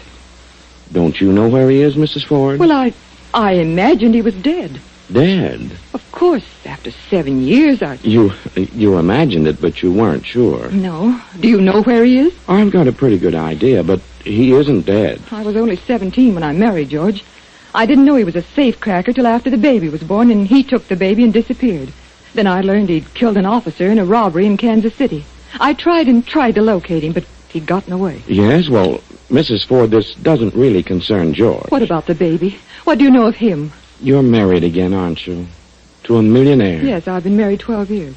Oh, by the way, did you ever get a divorce from George? No, I hadn't heard of him, and after 7 years, the man is supposed to be dead. Did you get a court decision on that? No. I didn't know it was necessary. Oh, I'm sure it is necessary. Unless you got a court decision, you're still married to George. You'd better look into the matter. How long since you've seen George? Well, it's been a long time. But I'm sure he's alive. After he left you, he came to my place with the baby. He stayed with us for a while, and then he pulled this bank job and had to disappear. I heard from him a few times, but I haven't seen him. Where's my son? About a year ago, I found out who you were. Now, well, things have been kind of tough for me lately, so I thought I'd get in touch with you and see if you couldn't do something for me. I've not been able to work for some time. I had an accident over a year ago. Where is my son? Oh, he's here, Mrs. Ford. Oh, may I see him? Oh, yes. That's why I asked you to come here. Do you call him Gerald? Yes, call him Jerry for short. Oh, he knows I'm his uncle. I've told him that his father is dead and that someday I'll find his mother, but now I've spent considerable money on Jerry, and, well, now that I've found you, I thought you might like to take him over and sort of reimburse me a bit. Oh, of course, I'd be glad to. How much do you want? Well, George sent us very little, so I'd say 18 years at $400 a year would be to $7,200. Would that be all right? $7,200? Well, I don't think I could get that sum all in a lump. I could certainly use it. I'm way in debt, doctors and so forth. But I could pay you as time goes on.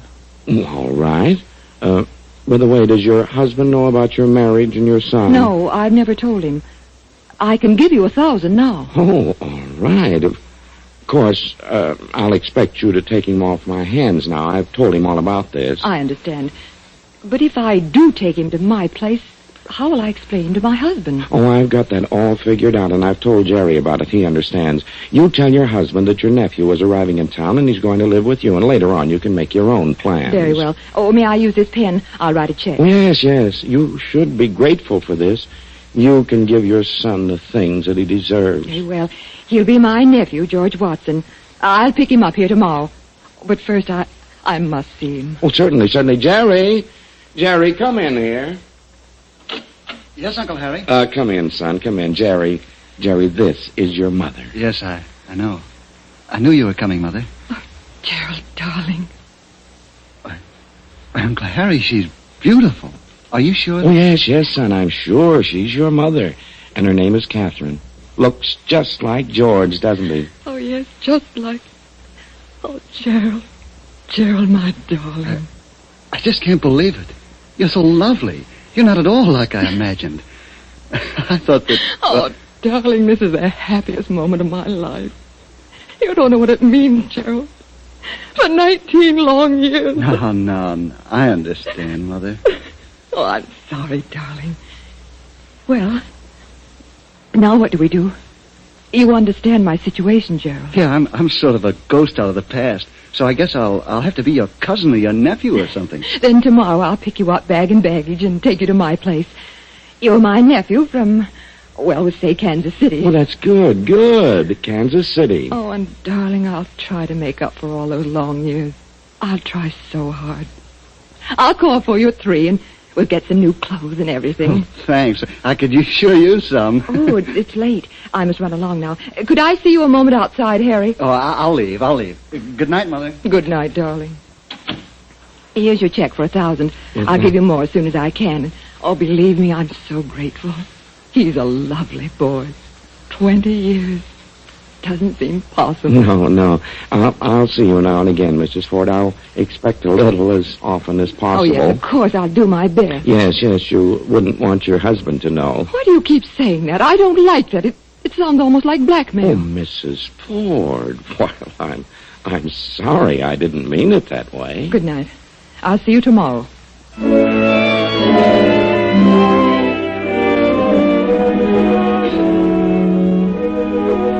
Andrew Ford, Catherine's husband, sits in his library with his secretary, Paul Blake, discussing the recent purchase of a gem collection. Paul, a young man of 25, is in love with Andrew Ford's daughter, Alice.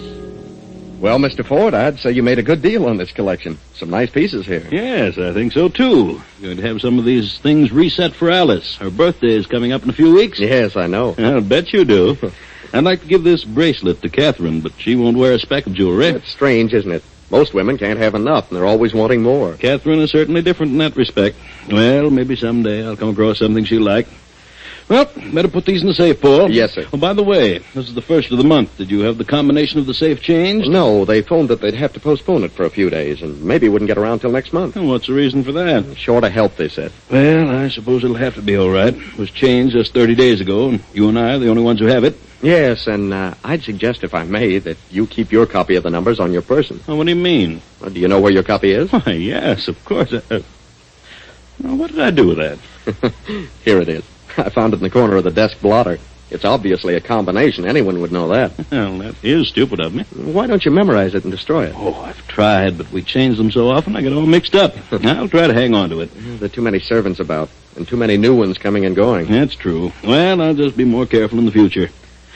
I don't suppose anyone saw this car. I hope not. I wish we could get it changed at once. Well, I've done my best, but I'll keep after them. Yes, do that, Paul. I'd feel better about it. Hello, am I intruding? Yes, you are, Alice. But I suppose there's nothing to be done about it. Oh, that's a fine thing to say. Put them away, Paul. What have you got there? None of your business. Oh, something new? Something you picked up at an auction? Never mind. Oh, let me see. Put them away, Paul. She'll have them all on in 5 minutes and try to talk me out of them. Yes, sir. Sorry, Alice. Well, all locked up. Well, I'll run along. Soon be time for dinner. Oh, by the way, we having any guests this evening? Just one. Really? Who is it? Oh, I don't know. Catherine says it's a surprise. Well, I wonder who it is. I can't imagine. Well, I'll see you both later. Yes, sir. What has Father bought now? Some more trinkets? Yes, a nice collection. You're very lovely tonight, Alice. Am I? Thank you. Show me what he got. Oh, I can't do that. He wouldn't like it. All right, I can wait if you're going to be mean. Alice, why don't you let me speak to your father? What about? Why, about us, you and me. Go ahead, speak to him. But I can't do that without your consent. You know I love you, but I can't ask him till you say the word. What word? What word? Well, that you'll marry me if your father gives his consent. You do love me, Alice. Paul, I don't know anyone I like better, but... But what? Well, I'm just not ready to get married yet. Lots of girls get married before they're 20, but anyway, I'll keep on asking you. Do you mind? No, not at all. I just want to be sure. Oh, hello, Alice. Oh, where's your father, Alice? Has he come in yet? Yes, Mother, and he's in his room. Oh, do you mind asking him to come down, Paul? Oh, certainly not, Mrs. Ford. Oh, before you go, Paul, I want you to meet my nephew. Alice, this is Gerald Watson, my stepdaughter, and this is Paul Blake. Well, it's a pleasure. How do you do? Your nephew? How nice. I didn't know you had a nephew, Mother. As a matter of fact, she'd forgotten about it herself. You see, Alice, I've been living in the West. I just got in town this afternoon. Is Gerald the surprise guest, Mother? Yes, Alice. Gerald's going to stay with us until he gets settled here. Oh, how delightful. What do you plan to do? Oh, I don't know. I'll get into something. For a week or so, I'm just going to look the country over. Beautiful place here. Oh, wait till you see it all. There's everything here. Hunting, fishing, riding. That's for me. Oh, great. We can have a lot of fun. How about a ride first thing in the morning? Before breakfast, the trails are gorgeous. All right with you, Alice. Mother, where on earth did you discover such a charming nephew? Pardon me. I'll get Mr. Ford. Oh, Paul, I thought you'd gone for him. I'll just ring him on the house phone. Mr. Ford? Mrs. Ford would like you to come down to the library. Yes, now. Very well. Wait till you see my new horse, Jerry. Wonderful. And we have one you'll be crazy about. It's Western, too. How long did you say you intended to stay? Well, I don't know. Maybe several weeks. Oh, marvelous. He's going to take an apartment in town. Perhaps I can help him locate something. I know of a few places that might interest I'll you. help you find something, Jerry. Oh, thanks. Do you like to dance, Like Jerry? it? I'm crazy about it. Oh, wonderful. I know the best places in town. Well, Catherine, what is it? What's happened? Oh, who's this? The surprise guest? Yes, Andrew. Just off the train. This is my nephew, Gerald Watson. Glad to know you, Mr. Ford. Nephew? Well, I'm glad to know you, Sam. He's my sister's son. Sister? Well, I didn't even... Yes, I had a sister. I lost track of her. You know how it is when families get separated. Well, you're quite welcome here, Gerald. Thank you. Just on a visit, or are you planning to settle here? Oh, he's going to settle here. Aren't you, Jerry? He's going to get into something. Well, maybe you could help him, Father. Mm-hmm. Yes, perhaps I could. You'd better finish dressing, Andrew. Dinner'll be ready in a few minutes. Oh, of course. Will you excuse me? I'll be down in a moment. I won't be 5 minutes. Come along, Jerry. I'll show you to the guest room. Do you like a sunny room in the morning? I know just the one. You'll love it. Anything you say, Alice, will delight me. You, say your nephew is just in from the West, Mrs. Ford? Yes, Paul. Why? Oh, nothing. I just asked. Charming fellow.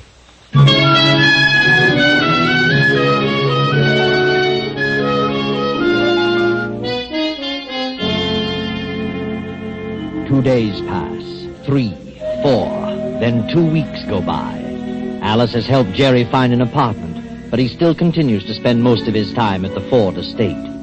Now, toward the end of the 3rd week. He's been here almost 3 weeks, Alice. You've helped him find an apartment. You've gone riding, fishing, and swimming. I know that, Paul. You're gone early in the morning, and you're out with him every evening. Jerry is a lot of fun. He's great company. Yes, undoubtedly. But I don't have a chance. He has no work to do, no responsibilities, and I have to attend to a number of things during the day. I understand, Paul. You're quite busy. It's all right. I don't mind. I do. Do you have to spend every evening out with him? Why, Paul, are you jealous? No. That is, well, you could give me a little time. What about this evening? We could go Oh, to sorry, Paul. Jerry and I are going to the 17 Club. the 17 Club? Yes, there's quite an affair there tonight, a charity to do. I know. I bought tickets. I was sure you'd go with me. Oh, I'm terribly sorry, Paul. I'd love to, but I've already promised Jerry. Alice, just what is it about Jerry that's so attractive? Well, I don't know. I like you very much, too, Paul. I mean that. But with Jerry, I don't know. It's different, is that it? Oh, Paul, you're always absorbed in your work. You and Father are forever poring over those collections. You never ride, never play golf, no swimming. You're such a serious sort of person. Well, it makes me sad. Well, I have certain responsibilities. What can I do? Run out on your father? Well, that's up to you, Paul. Oh, is it? I can take my choice, huh? Yes, Paul. You know, you're an awful stick in the mud. Very well, Alice. I'll take my choice. But I thought I meant more to you than this. You understand my position. There's nothing I can do about it. I'm sorry I brought the matter up. Good night. Good night, Paul. I hope you have a pleasant evening.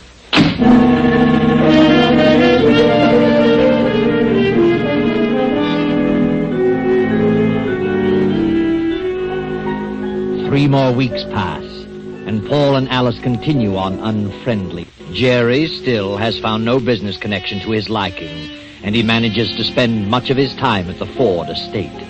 The richness of his environment seems to have gone to his head. He's been spending money as though it were water. And Catherine finds her allowance taxed to the limit. What is it, Gerald, darling? What's wrong? Come in and close the door. I've got to have a talk with you, Mother. Of course. Are you ill? No, not exactly. Well, Gerald, what is it? Tell me. I've got to have some money. Right away. Money? But, darling, I've given you every cent I can for the present. And I've had to give your Uncle Harry quite a sum. I've got to have some money. But please be reasonable, Gerald. I'll let you have some as soon as I get it. When? In a week or so. The 15th. I've overdrawn my account now. You've just got to cut down, Gerald. I know. And that's the trouble. I tried to make things easier for you. I tried to make some quick money. What? You've been gambling, is that it? Yes, I was sure I could make enough to meet my own expenses, but, well, the breaks were all against me. Jerry, why did you do it? Why? I told you why. It's a place Uncle Harry knew about. When was this? Over a week ago. It's a tough outfit, and now they're making it hot for me. Threatening me if I don't pay by tomorrow noon. Threatening you? Did you write a check? No, I'm not that crazy. But then how can they threaten you? Jerry, you mean they threatened your life? Yes. This gambler that I owe to knows who I am. What? You mean he knows you're my son? No, I mean he thinks I'm your nephew. Oh. So he figures I can get the money if I really have to. Oh, he's bluffing you. Tell him you'll have the money in 2 weeks. How much is it? $4,000. $4,000?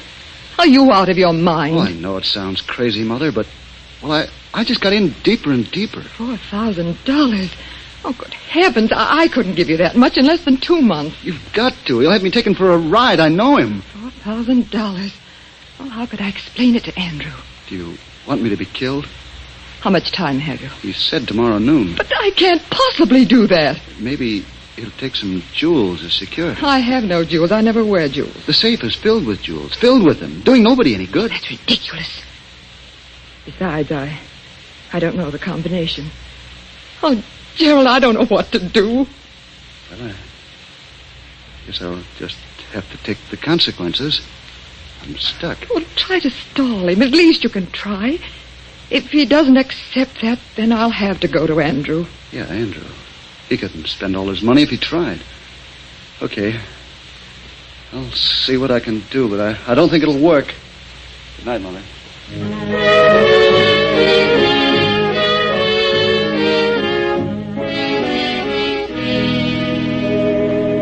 The next day, Andrew Ford steps to the safe, and after a few twists of the dial, the door swings open. He takes a long velvet-covered case from the safe and places it on the desk, opens the lid. Great Scott. Bracelet, emerald ring. Paul! Paul, come here. What is it, Mr. Ford? What's wrong? Look in that case. The diamond bracelet is gone. Yes, and the emerald. And several other smaller pieces. Well, how do you like that? 5 pieces gone. Is the combination set? Of course. I can't understand this. Well, why do you suppose the other pieces were left? I wonder. Oh, only you and I know the combination. That's right, Paul. And you certainly wouldn't steal your own jewels. No. Well, that sort of puts me in a very embarrassing position. Unless... Unless what? The card you left on your desk bearing the numbers. Do you suppose, well, that someone in the household did see that? You mean Alice or Catherine? Why, that's ridiculous. Jerry wouldn't know because I found the card before he came here. Of course, one of the servants might have recognized the numbers as being a combination. Perhaps that's it. Well, it certainly wasn't forced. There's not a scratch on the door. Then someone knew the combination or was experienced in juggling tumblers by sound. I'd better call the police. No, not just yet. But I want this cleared up. I didn't take them, and since I'm the only other person who was supposed to have the combination, I'm in a tough spot. Yes, you are indeed, Paul. But whoever took these things must be planning to dispose of them. Why? They've taken only the pieces that would be the easiest to dispose of. Not one stone would have to be cut. Well, then, why not have the police keep a watch on the pawn shops and the fences? Oh, all right. You attend to it. I don't suspect you, Paul, but the police will. And for the sake of your future, this will have to be cleared up. I understand that. I'll give a description to the robbery detail at once. In the meantime, I'll check all doors and windows to see if there's any evidence of the thief having forced an entrance. No. Don't phone, Paul. There are too many extensions on this line. Oh, very well. I'll be back as soon as possible.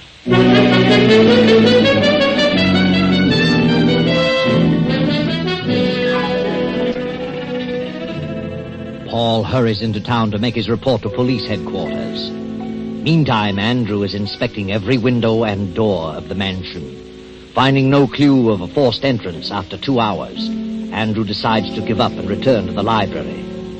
The library door is slightly ajar, and as he stops, he hears voices coming from within. Darling, I don't understand. Why must you leave me? I can't stay here forever. Why not? Oh, suppose Andrew finds out about us. How can he? He never know. Yeah, but he might. And the thought of it gives me the jitters. Oh, Gerald, please don't go. You mean so much to me, darling. Since you've been here, I've been the happiest woman in the world. Oh, we can meet now and then, out of town. Now and then. How can you say such a thing? I couldn't stand it. Oh, darling, don't go. I love you so much. I stayed here, and Andrew did find out. No telling what he might do. Why take a chance on losing all this wealth? I don't care about it. All I want is to have you near me always. I'd better go. I've got to. I'll come back in a month or so. Goodbye. Goodbye, darling. Aren't you even going to kiss me? Of course. Well, what's the meaning of all this? Andrew! So, this is an example of the embrace of a nephew and aunt. Heard every word you've said in the past minute or so. Nephew. Do you expect me to believe that now? But, Andrew, he's You're not... lying. I know what he means to you. I know what he is. I never mentioned a sister or a brother until he popped up. You're wrong, Andrew. You don't understand. In my own house under my very nose. I ought to kill the both of you. Get out. Get out, both of you. Andrew! Get out before I do something I'll be sorry for. Now, wait a minute. Get out, you sneaking little rat. Mr. Ford, we got them. This is Captain Ellison. They caught this man here trying to sell the bracelet. Who is this man, Captain? Name is Harry Watson. Where did you get this bracelet? Why, a fellow gave it to me for a gambling debt. Gave it to you? I don't believe that. You were in with one of the servants here. Someone let you in and gave you the combination of that safe. That's crazy. Oh? Then you must have juggled the tumblers. There wasn't a mark on the door, not a scratch. I tell you, a fellow gave me this bracelet. If you want to save your neck, you better start talking. Who was this fella? That bracelet is stolen property. That means 10 years unless you talk. I didn't know it was stolen. Where's the rest of it? Ask him. He gave it to me. Gerald, oh, good heavens. He's lying. Where would I get it? He gave it to me to pay off a debt. I don't know where he got it from. Maybe somebody gave it to him. So you're a thief as well, Gerald. Where did you get that combination? Now, wait. Gerald didn't have the combination. He didn't have the jewels. I took them. What? Why? This man, Watson, is lying. I gave the jewels to Watson myself. For what reason? To keep his mouth shut. That's a lie. He was blackmailing me. He knew something about me that I didn't care to have known. He called me to his home. I've been paying him ever since. I ran out of money, so when I learned the combination, I gave him some of the smaller jewels. That's where he got him. Gerald had nothing to do with it. I didn't blackmail him. I can prove it by a canceled check. What did he know about you, Catherine? Well, did he really know something? Or are you just trying to protect this man, Gerald? I took them. I tell you, what else matters? Catherine, I don't believe you. I paid Harry Watson because he found out that Gerald was my son. What? Your son? Yes. When I was a kid, I married George Watson, Harry's brother. Shortly after Gerald was born, I found out that George was a crook. He almost got caught in a vault robbery. He ran out of town and took the baby with him, left Gerald with his brother Harry, and I never heard about either of them again. I knew nothing of Harry until he called me. He says George is still around. But I thought that after 7 years, a man is legally dead. He said, I'm not really married to you unless the court gave that decision. I didn't know that. Well, Watson, she has the check. You're stuck with blackmail. She's lying. I never mentioned blackmail. I never threatened her. And what's more, I didn't even say Jerry was her son. You did. I told her Jerry was her nephew. I asked her to help the kid out, give him a chance to do something. I've never done much for him, and I was too old to do much now. Why, you said you raised him. I was even paying you for that. I did raise him, but I didn't say that he was your son because he isn't. He's my son. I can prove it. Your son died a year after George left him with us. I can prove that. You're just trying to railroad me. You took those jewels and gave them to Jerry. Wait a minute. You opened that safe, Catherine? Yes. Then prove it. Step over there and open it now. Open it? Yes, open it. You see? You can't. No. And where did you get that combination, Jerry? I didn't have the combination. She did give them to me. And as far as I can see, all three of you are stuck. Oh, no, Captain. Jerry and Harry Watson are stuck, but not Catherine. Because Jerry can't prove he didn't know the combination, and Catherine can't prove she did. If Catherine thinks this boy is her son and she's trying to protect him, the only way she can prove she opened the safe is to open it now. And she'd do that if she possibly could. Hand over the rest of those jewels, Jerry. All right. Here they are. I'm telling the truth about Jerry. Yes? Maybe you are now. But if Catherine was willing to sacrifice herself for this boy, then you must have convinced her that he was her son. You can take them away, Captain. I'll prefer charges in the morning. Yes, sir. Come on. Oh, by the way, Watson, I'd like to talk with your brother George. Well, George was killed by the police in Kansas City 3 weeks after his baby died. Oh? You see, Catherine, you've just been the victim of a couple of clever schemers.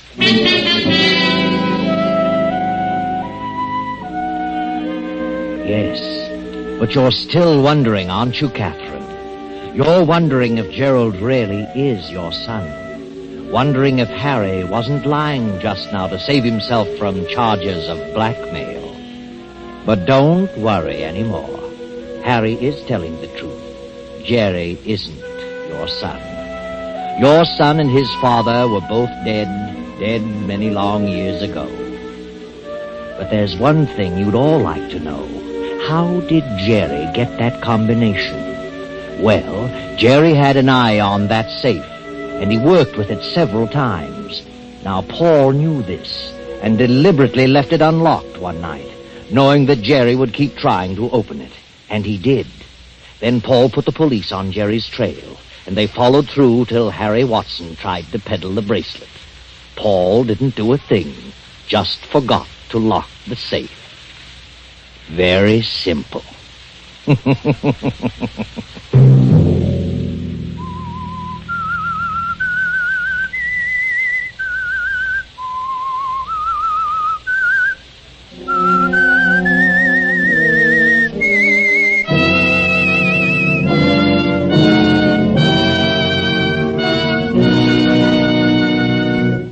CBS has presented The Whistler.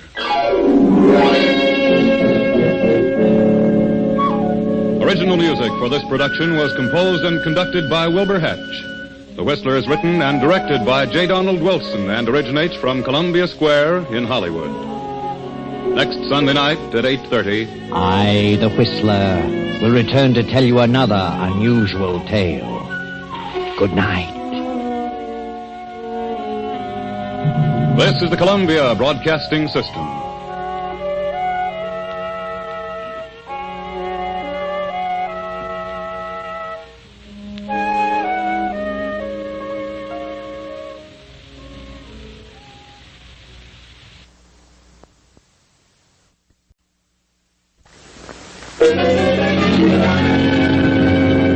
Sunday night, and CBS presents The Whistler. I, the Whistler, know many things, for I walk by night. I know many strange tales, many secrets hidden in the hearts of men and women who have stepped into the shadows. And so I tell you tonight the amazing story of mind over matter. Do you believe there is such a thing as sixth sense, that mind reading is possible? Many people believe that nothing enters the mind except by way of the five senses, but I know better. I know there is such a thing as telepathy. Else how would I know the things that I know?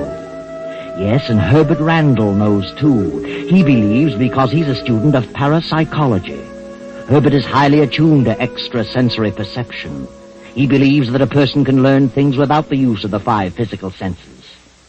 At the moment, Herbert Randall, a textbook in his lap, is apparently dozing. His young wife, Andrea, reads a magazine in the opposite corner of the room. Herbert is mumbling to himself. Yes. Yes, I understand. I see you. I hear you. My unfinished manuscript, you must find it. I am Thomas Banning. You must get the manuscript. I am Thomas Banning. My manuscript. The title is Mind Over Matter. You must come to me. You must come. You must. Herbert. Thomas Banning. I see you. I'll find it. I'll come. Herbert. Huh? What? Mumbling about. Oh, Andrea. You've been dreaming, mumbling to yourself. I haven't been asleep. I've been wide awake. I saw him. I heard him. You were dreaming. No, not for an instant. Thomas Banning, manuscript. That's what you've been mumbling. Who's Thomas Banning? Oh, he was a writer of books on psychic phenomena. I've never met him, never seen him until tonight. In a dream? No, it wasn't a dream. I wasn't asleep. And the message was too clear. Thomas Banning is trying to reach me. And he did. Still in the dream? Oh, dream or not, it was real. I'd never met the man, never seen him. How could I dream about someone I'd never seen? I've got to locate Thomas Banning. Well, why? He has an unfinished manuscript, and he wants me to have it. Well, maybe he's dead. Not necessarily. This is no spook stuff. This is a case of a living mind trying to contact me. Oh, but why you, Herbert? You said you don't even know him. That doesn't matter. He must know of me. Thomas Banning. Unfinished manuscript entitled Mind Over Matter. Well, how can you find him, especially if you don't know what he looks like? I saw him. I heard him. And I'll find him. How? Through his publisher. He's written several books. I'll find him tomorrow.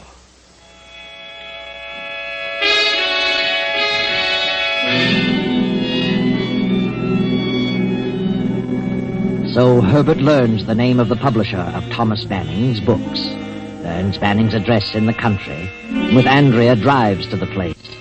As they near the estate, they stop at a gas station for further direction.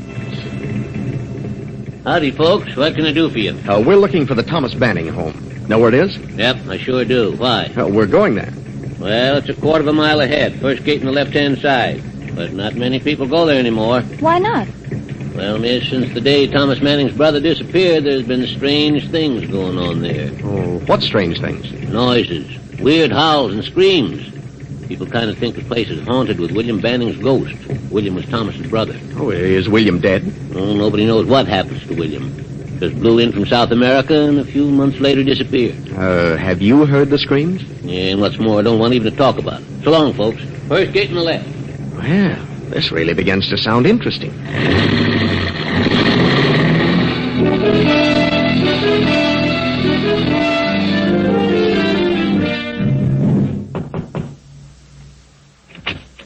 Yes? What is it? Is Thomas Banning in? What did you want? Who are you? Why, I'm Herbert Randall for Gregory House Publishers. Well? We publish Mr. Banning's works. Oh, this is my assistant, Miss Adams. I see. Come in. Wait here a moment. Bit of an icicle, isn't she? I don't like it, Herbert. Let's go. No. Thomas Banning is trying to direct me to do something, and I'm going to follow through. My uncle will see you in the library. This way. This is Mr. Randall, Uncle. And this is Miss Adams. They're from your publishers, Gregory. Oh, well, come in. Sit down. This is my nephew, Bart. How do you do? How do you do? What did you want to see my uncle about? Why, I'd like to talk to him about that. What was it you wanted, Mr. Randall? You're quite free to speak in front of us, Mr. Randall. I attend to all his business. Don't I, Uncle Thomas? Yes. Yes, of course, Bart. What was it you wanted? Well, I'd rather talk to you alone, Mr. Banning. Come now. If it's about the publishing business, there should be no secret about that. No? This is your nephew, Mr. Banning? Yes, of course. And I'm his niece, Velma Banning. Are you quite satisfied, Mr. Randall? I guess so. Then get on with your business. Very well. When are you going to finish your manuscript, Mr. Banning? My manuscript? Yes, the one you haven't finished. Uncle has no unfinished manuscript. Why, no. I explained to Mr. Gregory that I hadn't started the proposed book and that I did not intend to write anymore. Well, Mr. Gregory was under the impression that you'd already started it. Well, no. That is... Uncle Thomas has given up writing. He's been having trouble with his eyes. This is rather an odd time of the night to be on a business call. Well, I'm sorry if I've inconvenienced you. Please accept our apologies, Mr. Banning. Quite all right, young man. I'm sorry I can't help you further. Help me? I'm sorry I can't write anymore. But if my eyes improve, I may be able to do something again. You understand? Yes. Yes, I think I do. Well, thanks for the interview, Mr. Banning. Good night. Good night, Mr. Randall. Come again later on. Good night. Good night. I'll show you to the door.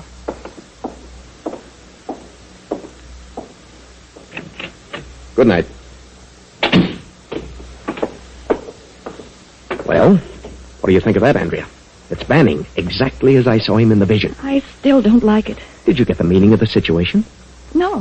What do you mean, Herbert? Oh, I sensed it the second I walked into the room. You would. What was it? Thomas Banning was lying about that manuscript. Did you notice the way those two butted in and led the conversation? He's afraid of them. They've got him cornered for some reason. He was afraid to speak the truth. Say, look. Yes. What is that, a grave? It certainly looks like a grave. Herbert, it is a grave. And freshly dug. A small one, but just about right for Thomas Banning. Oh, Herbert, what do you mean? And look over there. Another one, but filled in. You can tell by the way the grass is sunken. Come on, let's get out of here. There's certainly something strange going on here. Herbert! Now, take it easy. They're killing him. We've got to stop them. No, wait. There's nothing we can do at the moment. We wouldn't have a chance. Come on, let's get back. Herbert, what is it? What's wrong? There it is again. And I'm wide awake. I heard it again. Oh, I didn't hear a thing. The manuscript. You've got to get the manuscript. He reached me again. Oh, please, Herbert, please, let's go. Yes, Andrea. We'll go now.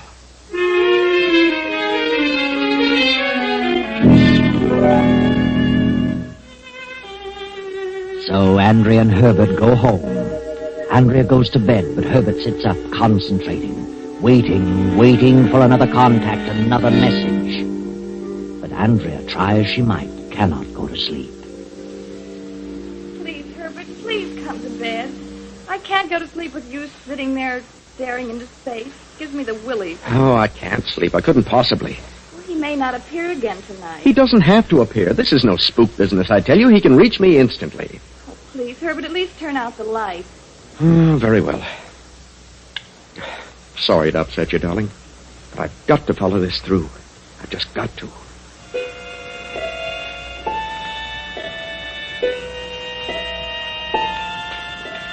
Thomas Banning. Thomas Banning. Thomas Banning. Find the manuscript.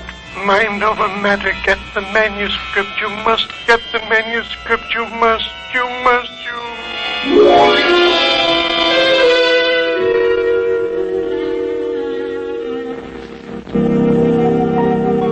The next morning, Herbert is up early after a sleepless night and pays another visit to Mr. Gregory of Gregory House, Thomas Banning's publisher. I'm Herbert Randall, Mr. Gregory. I was here yesterday to get the address of Thomas Banning. Yes, I remember. Well, I'm with the Parapsychology Laboratory of State University. We were interested in knowing if Thomas Banning is planning another book. Well, we've published all of his works and expect him to do another. About 6 months ago, he wrote us that he had one half completed and hoped to finish it shortly. And you've heard nothing further about it? Yes. I talked to him a few weeks ago and asked him what he intended to do about the new book. He said he'd abandoned the idea of any further writing because of his eyes. Said he hadn't even started on the book. Hadn't started it? But he told you previously that he had it half finished. Yes. He seemed reluctant to talk about it, so I dropped the subject. Don't like to say this, but it occurred to me that Banning was, well, slipping a little. Mentally, I mean. Losing his mind? Is that what you mean? Yes, Randall. So I thought it better to say no more about it. He seemed to be terribly depressed. Have you any idea what might have caused such a condition? No. It may have been brought on by the disappearance of his brother. I'd never met the brother, but he had come up from South America. Been living there for many years. A few months after his arrival, he'd vanished. That's all I know about it. I see. Well, thank you very much, Mr. Gregory. I guess we'll just have to forget about any further works by Thomas Banning. Good morning.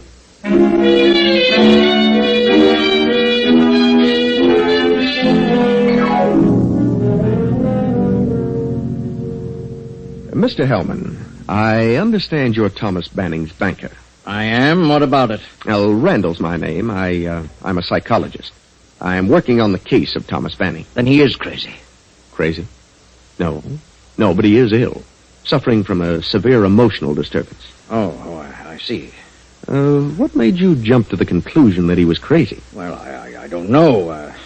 You're a psychologist. Well, what had he done, Mr. Hellman? That seems so strange. Well, he came in here in a terrible hurry one day and drew out all his money. Turned all his assets into cash, except the country place, walked out. He acted very nervous, very queerly. I knew something was wrong with him. I figured he was losing his mind. Mm-hmm. Was that before or after his brother William disappeared? Oh, I think it was before, but I'm not positive. Tell me, did you ever meet his brother? No, I was a bit surprised to learn that he had a brother. But he'd been living in South America for 20 years. Mm-hmm. Did the brother have any children? I understand he had a son who came with him, and the son brought his wife.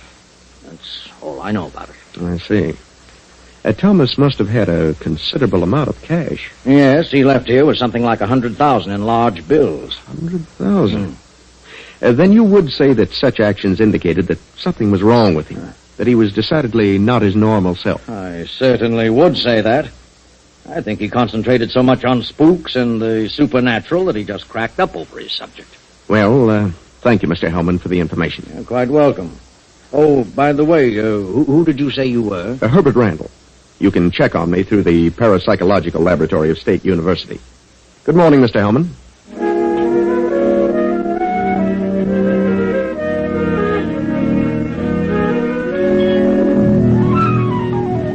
That evening, Herbert and Andrea drive once more to the Banning estate. They arrive, turn in at the gate, and as they drive up the lane... Herbert, look. Well, what do you know about that? That mound of earth is gone. The hole's been filled in. Good heavens, then they've already killed him. Oh, you're probably right. Oh, they're desperate, Herbert. They'll do anything. Don't go in there. No telling what they'll do. Please, Herbert, let's go back. Well, here we are, Andrea. Come on.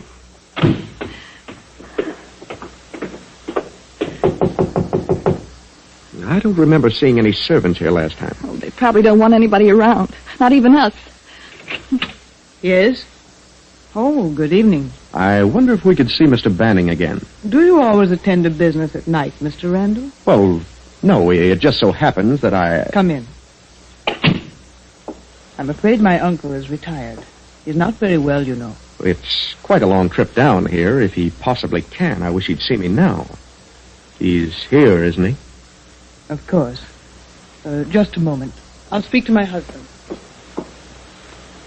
Be careful now, Herbert. Anything might happen. I know that. I'm prepared. I've got my gun. Will you step into the library? You stay out here, Andrea. Come in, Mr. Randall. Yes, come in, Mr. Randall. Mr. Banning. Good evening, Randall. Well, Oh, well, how are you? Didn't you come here to see Mr. Banning? Oh, yes, but You seem so surprised. What do you want this time? Oh, well, I want to talk a little further about the book. Couldn't I possibly see you alone, Mr. Banning?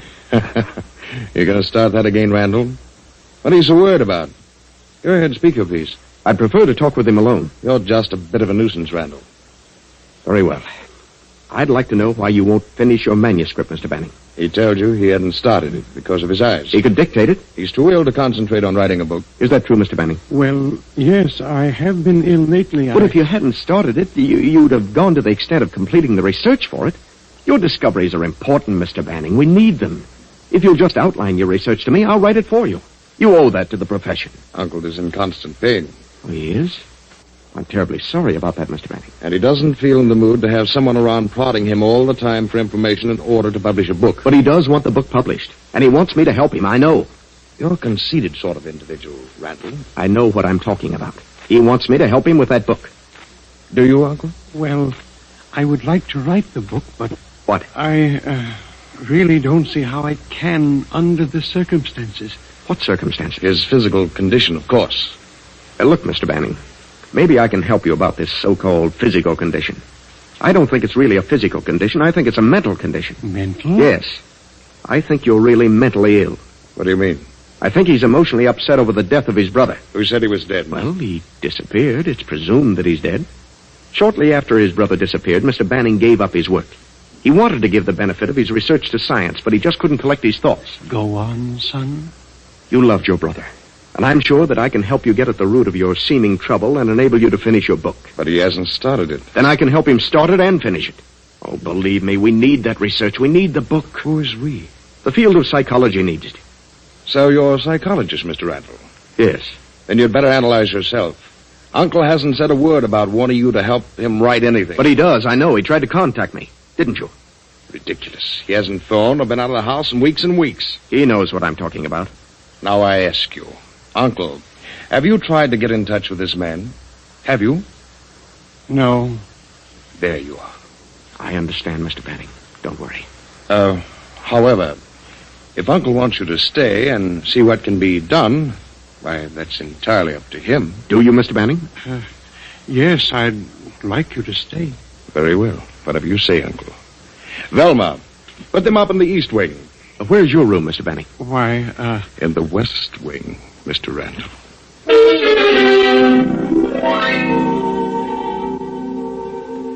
The hours of the evening pass. Herbert and Andrea sit in their room in the Banning house waiting.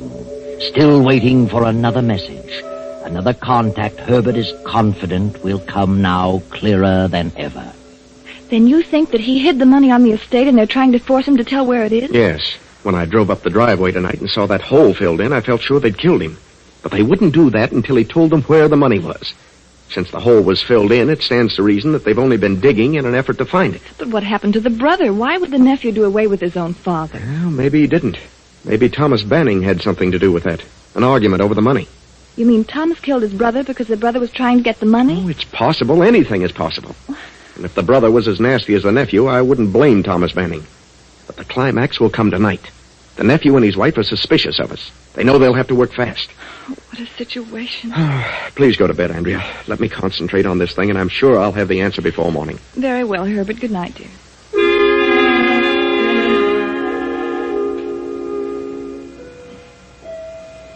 Now, long past midnight, Herbert, half asleep, sits in a big armchair in the bedroom in the east wing of the huge house. Then Herbert begins to stir. Herbert Randall, the manuscript, mind over matter in the library, law's shelf on the right, mind over matter, law's shelf on the right, get it now, get it now, get it now. Library. Lower shelf on the right. Andrea. Andrea. Oh, what is it, Herbert? I got it. I got the message. The manuscript is in the library. Lower shelf on the right. Come on, quiet now.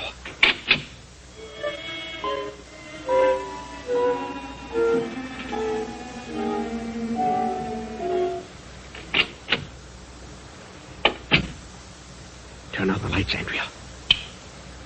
Lower shelf on the right. Here we are. Oh, I hope they can't see the light from the other wing. Please hurry. I'm frightened to death of all this. I wish we hadn't come here. Here it is. Look, here it is. Mind over matter. He did start it. And it's unfinished. Stopped at page 313. Then come on, let's get out of here before they catch us. Andrea. What is it? Look. Look, Andrea. Here in the middle of the script.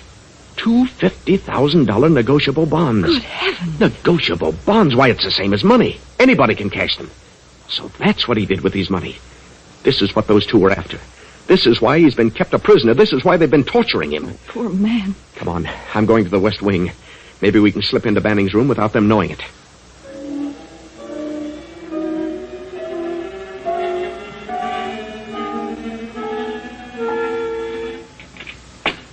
It's unlocked.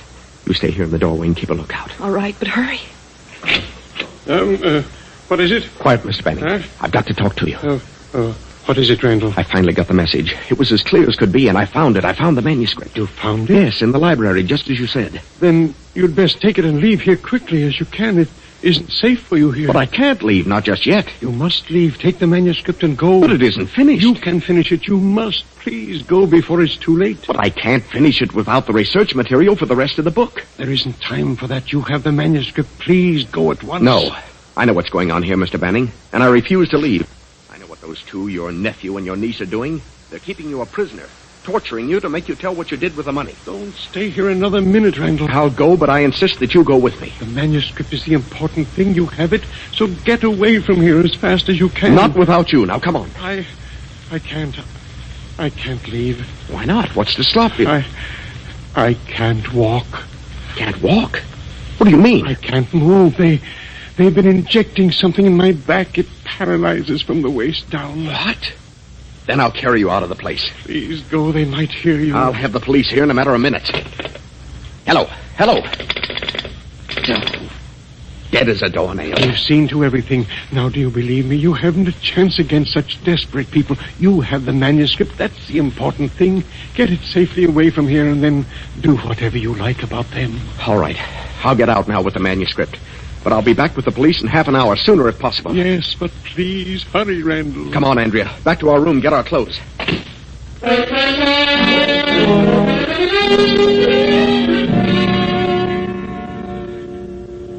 Hurry, Andrea. Step on it. I am. Oh, dear, I wish that phone was working. Say, maybe this one is. Maybe just that one extension was pulled off. Does it work? No, it's dead, too. They're all dead. Oh. Come on, Andrea, let's go. Yes, I'm ready. Oh. There it is again. Did you hear that? Oh, heavens, yes. They must be wise to us.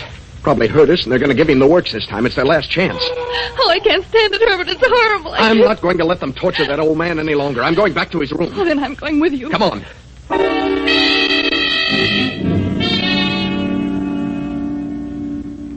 Careful now, Andrea. Stand back when I open the door. All right. Mr. Banning. Randall, why haven't you gone? You must go. I heard you scream. I can't go and leave you to be tortured to death. But the manuscript... Oh, hang the manuscript and the money, too. They'll be safe. Money? Yes, the bonds. Don't worry, I'll take care of them. You found the money? Yes, pasted in the manuscript. But I refuse to leave here without you. Andrea, take this manuscript and go back to our room and lock yourself in. I'm going to wait here for those two to come back. Do you hear me, Andrea? Yes, I hear. Well, then hurry. Herbert. Wait a minute, Andrea. Did you hear that? Yes, I certainly did. It came from another room. The same scream. The same scream. What does it mean? Give me that manuscript, Andrea. Mr. Banning. Mr. Banning. Yes, son, yes?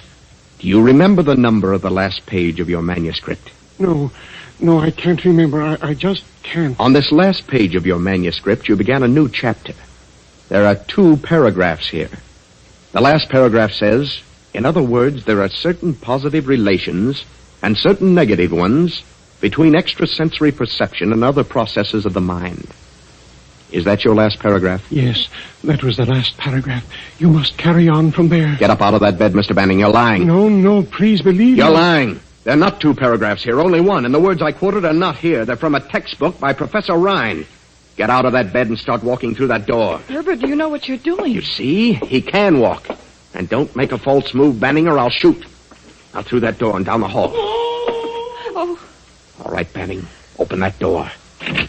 Randall. Put up your hands, both of you. Now get away from that bed. Who is this man? Herbert, look. His hands and feet are tied to the bed. Yes. But take a look at his face. Why, Mr. Banning. Exactly. A little thin, but it is Mr. Banning. Untie him and be quick about it. Mr. Banning, can you hear me? Yes. You're Herbert Randall. Thank God you got my message. I knew I could get through to you. I knew, and you got the manuscript. Yes, I have it here. I only got to page 313, one paragraph ending. Therefore, I am positive that thoughts can be transferred from one mind to another, regardless of distance. Right. Word for word. You have the manuscript and the money, the 2 bonds? Yes. What do you want me to do with the bonds? As you see fit, my boy. Then this man is your brother William? Yes. Don't talk anymore. I'll add the rest. These 2 are not his nephew and his niece. They're his son and his daughter-in-law. They came from South America. They knew you had money and decided to get it. You suspected it, withdrew your money, turned it into bonds, and hid it, knowing that even if they did go to the extent of killing you, they'd have nothing but this house. When they learned that you'd withdrawn your money, they held you prisoner to force you to tell what you did with it, where you hid it. That's why they dug holes all over the estate. You're absolutely crazy, Randall. You had me all fooled for a while. I thought your father, William, was dead. I figured you 2 were holding Thomas a prisoner. And you were. But all the while, William was posing as Thomas. And he got away with it because Thomas and William were twins. Twin brothers. What of it? We're still his heirs. The money still goes to us. We'll let the state decide that. Don't worry, Mr. Banning. Everything will be... Mr. Banning.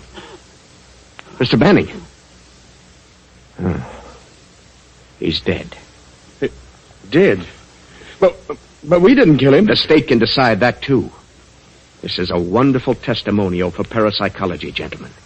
And you three are going to have the opportunity to bear me out in my statements.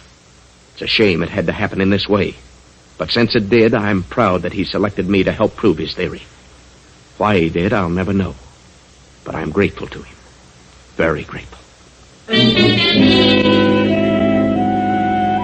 Yes, Herbert, you're grateful. And as to why he chose you, you'll know when you turn to page 213 of the manuscript Mind Over Matter. There's an insert pasted there. Go on, Herbert. Read it. 20 years ago, my wife ran away with another man, taking with her our young son. I never heard from them again. But last week I learned the whereabouts of my son, who had assumed the surname of his stepfather. Since my brother William has returned from South America, I fear for the safety of my life and my fortune. I know they plan to kill me since they have learned of the existence of my son. So I have turned all my assets to cash and willed them and my unfinished manuscript, Mind Over Matter, to my son, whose address is 214 East 32nd Street, this city. What? And whose name is Herbert Randall. Andrea, I'm his son. Herbert. If you get this, God bless you, my son, and carry on with our great work, which is destined someday soon to eradicate the boundaries of time and space. Your father, Thomas Banning. Just a chance coincidence, you say? That's such a convenient explanation for the layman who doesn't understand, and safer, too, to be skeptical and conservative. But one mind can reach another regardless of time or space. And you will agree with me someday. I know.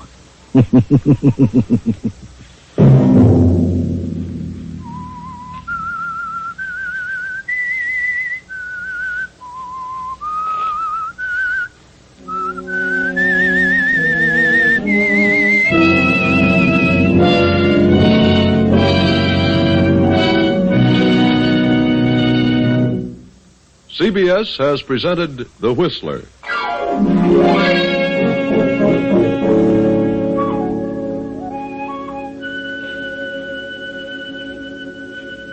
Original music for this production was composed and conducted by Wilbur Hatch. The Whistler is written and directed by J. Donald Wilson and originates from Columbia Square in Hollywood.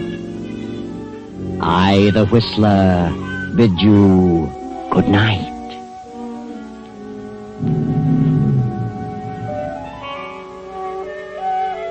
This is the Columbia Broadcasting System.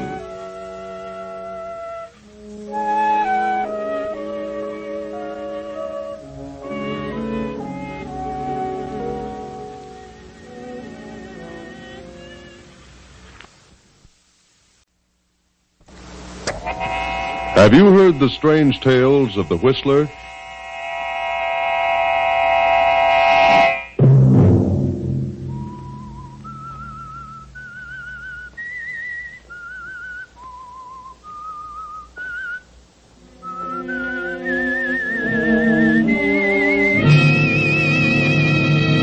I'm the Whistler. Sylvia warned me. She told me about you. Now I know why. She was telling the truth. She knows you, Frank Gerard. She said you were no good. Another Sunday night, and again CBS presents The Whistler.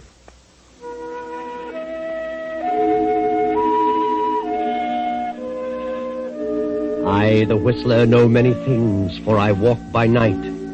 I know many strange tales, many secrets hidden in the hearts of men and women who have stepped into the shadows. And so I tell you tonight the unusual story of the confession. The courthouse walls of a county in an eastern state have echoed for many years the vibrant, persuasive voice of William Marshall. Marshall has defended countless numbers of persons, great and small, who'd become entangled in the meshes of the law, and he has never lost a case.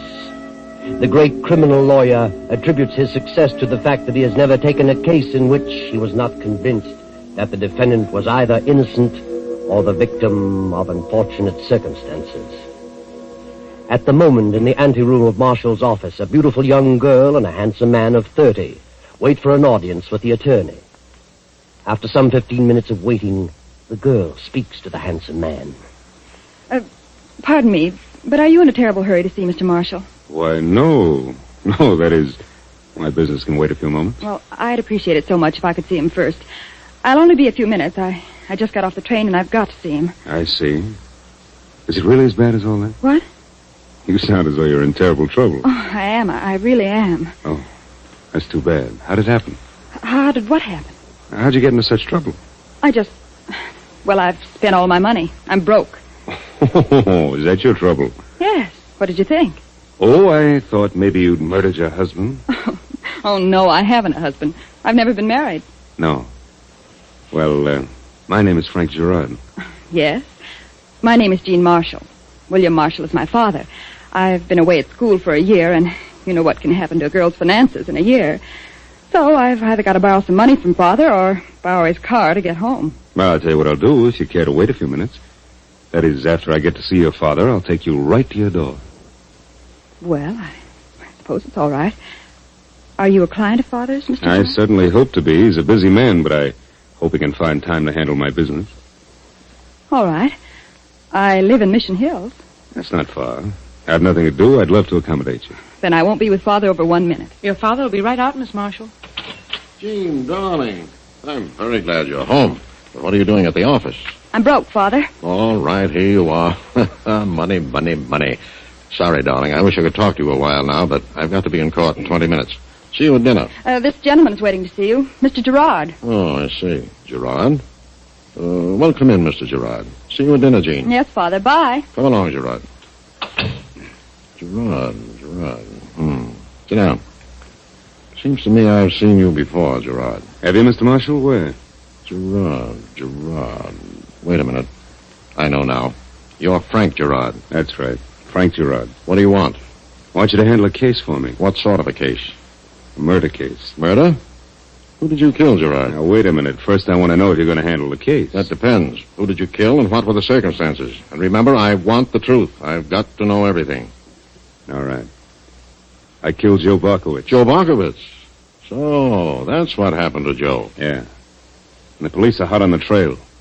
And sooner than you imagine, they're going to trace it to me. In fact, they're on my trail now. And the evidence is going to be so strong against me because we were enemies that, well, I'm going to have a tough job convincing a jury. Convincing them of what? That I shot Joe Barkowitz in self-defense. Self-defense? You shot him in self-defense? Certainly. I'm not a killer. Self-defense. Do you expect me to believe that? Why shouldn't you? Gerard, I know all about you. You belong on the shady side of this city. You've pulled several things that have not been traced to you. You've gotten away with them. But I think you're very bad material. Joe Barkowitz was bad material. It's too bad you didn't kill each other at the same time. Is that the way you feel about it? I do. And if Joe Barkowitz came to me with the same story, I'd tell him the same thing. It wasn't in self-defense. Yeah? I've got a witness. Oh. Mickey Gifford was with me. He saw Joe pull a gun on me. Mickey Gifford? Why, I wouldn't trust him across the street. He was Joe Barkowitz's right-hand man until you came along. He'd turn state's evidence so fast it'd make you dizzy. You really think that, eh? Certainly. I wouldn't touch your case. Why not? Because I think you deliberately murdered Joe Barkowitz. And I've never yet defended a person unless I was convinced he was innocent of malice aforethought. So you don't think I killed Joe in self-defense? No. I know you. I know all about you. Okay, Marshal, I'll find somebody else. Then find them. I'm not interested. You're making a big mistake, Marshal. A big mistake. I'm a busy man, Gerard. Good day. Okay, Marshal. Okay. Oh, Miss Marshall, I was longer than I thought I'd be. That's all right, Mr. Gerard. Where did you say you lived? Oh, yes, Mission Hills. Are you ready now? I certainly am. I've got some bags downstairs. Can you handle them? I'd be delighted, Miss Marshall. Come along. This is awfully sweet of you. How can I thank you? Oh, you don't have to thank me, Miss Marshall. It's a pleasure. A great pleasure.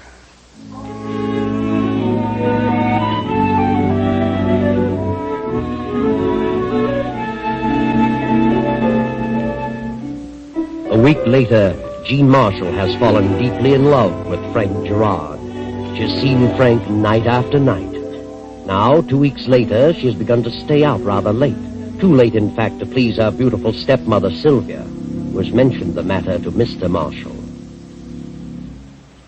Jean, dear, You've been getting in rather late quite a few nights in succession, haven't you? Well, yes. Lots of parties this summer, Father. They seem to break up unusually late. Sylvia says you came in around 3 this morning. Oh? Were you awake when I came in, Sylvia? Yes, I've been troubled with insomnia lately. Insomnia at your age? Why, you should do something about that, Sylvia. Who escorts you to these parties, Jean? Why do you always leave here alone? Oh, that's the way everyone's doing these days. Why? Gas rationing. The girl meets her escort halfway, parks her car, and continues on in his. I see. Well, I'd prefer that you try to get in a little earlier. I didn't know you were staying out so late until Sylvia told me. Is that why Sylvia has insomnia? Yes, Jean. You never say where you're going or who you're going with. It naturally worries me. Where were you last night? Well, I went to a party given by Jack Hyatt. You know the Hyatt. Oh, of course. But I'm sure you understand what Sylvia and I mean. Oh, I'm not a kid anymore. Well, I've got to run along now. See you at dinner, Sylvia. Why didn't you tell your father the truth, Jean? I told him everything he wanted to know. You weren't at a party given by Jack Hyatt last night, because Jack Hyatt has been at Pensacola Naval Station for 4 weeks. He's on leave. I talked to his mother yesterday. She'd have told me if he were home. You're meeting the same man every night. Someone you don't want us to know about. Oh, it has nothing to do with gas rationing. Either he doesn't want to come here, or you don't want him to come. You're not my mother, Sylvia. And you're not so many years older than I am, so why don't you quit trying to mother me? Are you in love with this man? Yes, I am. Terribly in love. I've never met anyone like him. He's young, handsome, and charming, and I'll marry him the minute he asks me. Does that answer your question? Why don't you bring him to the house? Because he and Father had some business disagreement, and Father doesn't care for him. But whether Father likes him or not, well, that has nothing to do with me. Who is he? His name is Frank Gerard. Frank Gerard? You mean... Well, what's wrong with him? Oh, you can't mean it. Well, what are you so shocked about? Do you know him? No. That is not personally. Oh, but he isn't your type. He's a gambler, a gangster. Oh, that's ridiculous. He belongs to the lowest element in town, the underworld. Oh, no wonder he doesn't want to come here. He's not in love with you. He's stringing you. He isn't the marrying kind. Oh, please, Jean, don't see him anymore. Oh, if your father knew this, it would kill him. If we're talking about the same man, Father is entirely wrong. Father forms opinions about people he knows nothing about from personal experience. Frank is the sweetest man in the world. Oh, please, Jean, don't go through with this. You know nothing about him except what Father has told you? No. Then why don't you stop saying things about people? Things of which you have no personal knowledge. Very well, Jean. I'm terribly sorry for you. I'm sorrier for your father. This will break his heart. Oh, Sylvia, don't be so dramatic.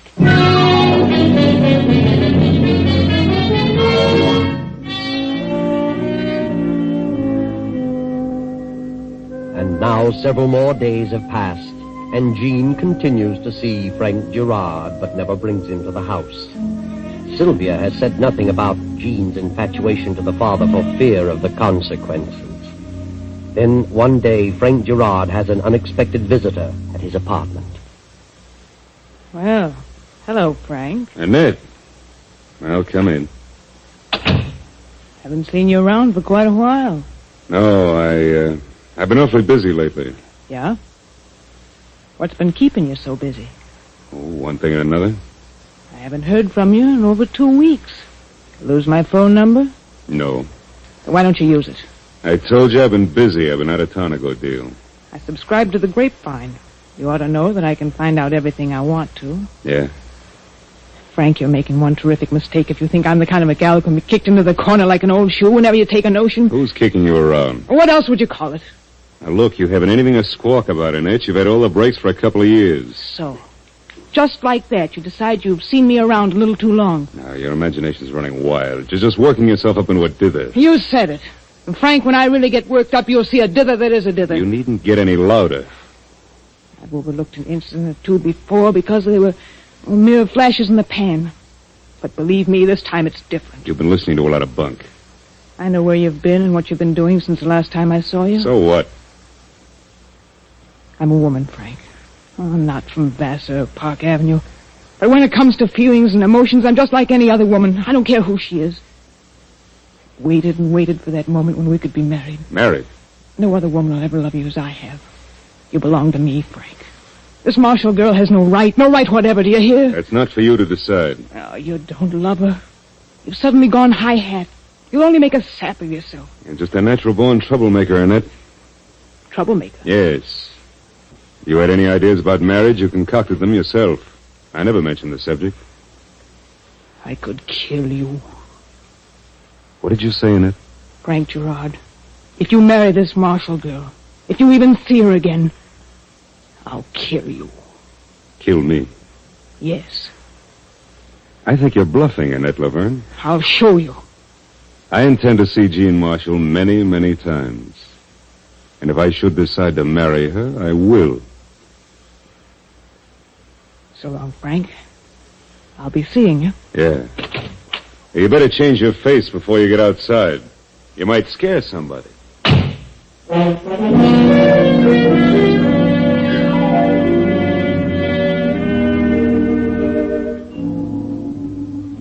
And on that very evening, Frank Gerard and Jean Marshall sit in a booth of a quiet roadside inn on the outskirts of town. The old innkeeper, having no other customers, divides his time between serving the food and playing soft music on an old violin. Well, I like it here, Frank. So quiet and secluded. How'd you ever find it? Oh, I don't know. Have you been here before? Once. Some time ago. You know, darling, I guess that's why I like you so much. Yeah? Why? Well, you always seem to know the right thing to do at the right time, the right place to go. Do I do? Yes. And we seem to get along so well together. We talk about so many things. We understand each other. Yes. We seem to have so much in common. Mutual interest in things and places and people. We've sort of avoided people. Why should we want people around us? Nightclubs positively bore me. You really love me, don't you, Frank? What do you think? Oh, darling. From the moment you leave me at night until I see you again next day, I almost... Well, it seems like 1,000 years. All day long, I worry and worry. What about? That I won't see you that evening. Don't ever worry about that, Jean. Remember that day in Father's office? When we first met? I certainly do. Did you feel the same way as I did? I'm sure I did. I knew from that moment that I loved you. That no one else had ever or would ever mean so much. You're such a lovely girl, Jean. Lovely eyes. Red hair. In fact, you're the most beautiful picture I've ever seen in my life. Oh, Frank, darling. I have a wonderful idea. So have I. A terrific idea. Why can't we drive someplace out of town tomorrow? That's just what I was going to suggest. We can drive out of town and go to someplace up in the mountains. We can swim and fish and boat. Would you like that? And we could stop someplace on the way, some little town. Oh, of course we could. Just as there are a dozen towns on the way. Oh, Frank, darling, I've never been so happy in all my life. Oh, wait a minute. What's wrong? Oh, I can't possibly go tomorrow, Jean. I have an important engagement tomorrow. A business engagement. It's very important. I've got to keep it. Oh, Frank. We can leave the next morning early. Won't that be all right, dear? Well, I guess it'll have to be all right. Good. And I won't see you until morning after tomorrow because, well, I'll be tied up all tomorrow evening as well. Oh, darling. I can't help it. I don't like it any more than you do. All right. Guess I can stand it. Tomorrow morning and all day tomorrow and tomorrow night. Well, I guess I can pull through. I'll see you at the usual place day after tomorrow. What time? We better start early. Say, 8 o'clock. I'll be there, darling.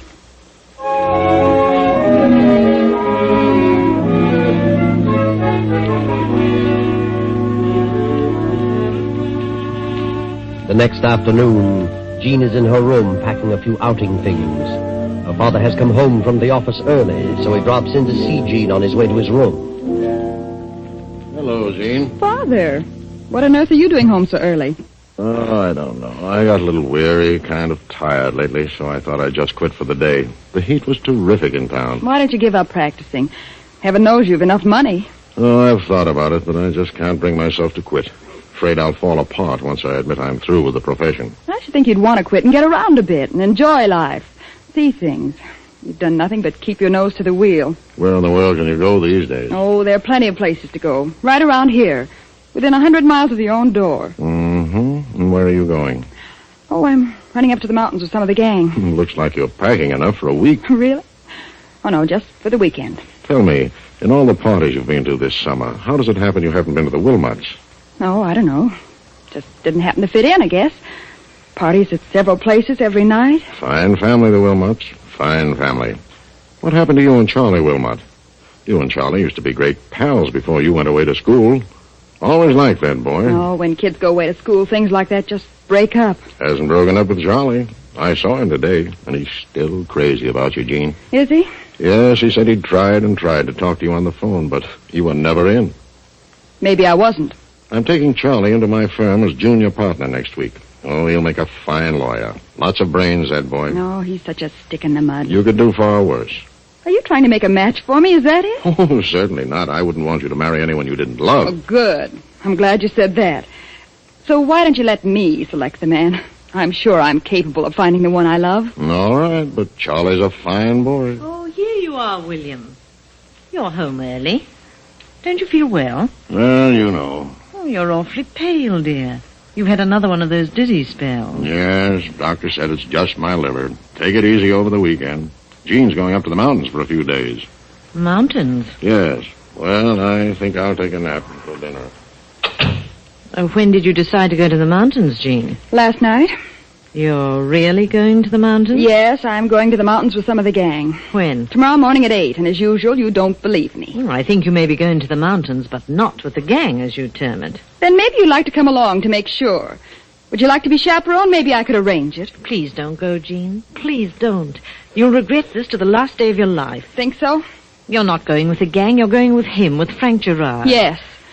And on the way, we're going to be married. Married? Oh, I don't believe that. Why should I lie about it? You may think he's going to marry you, but he has no such intentions. It's an old trick. Sylvia, if you don't drop the subject, you'll drive me into hysterics. Very well, Jean. I've warned you. I've done my best. You're going to be a sad, sad girl.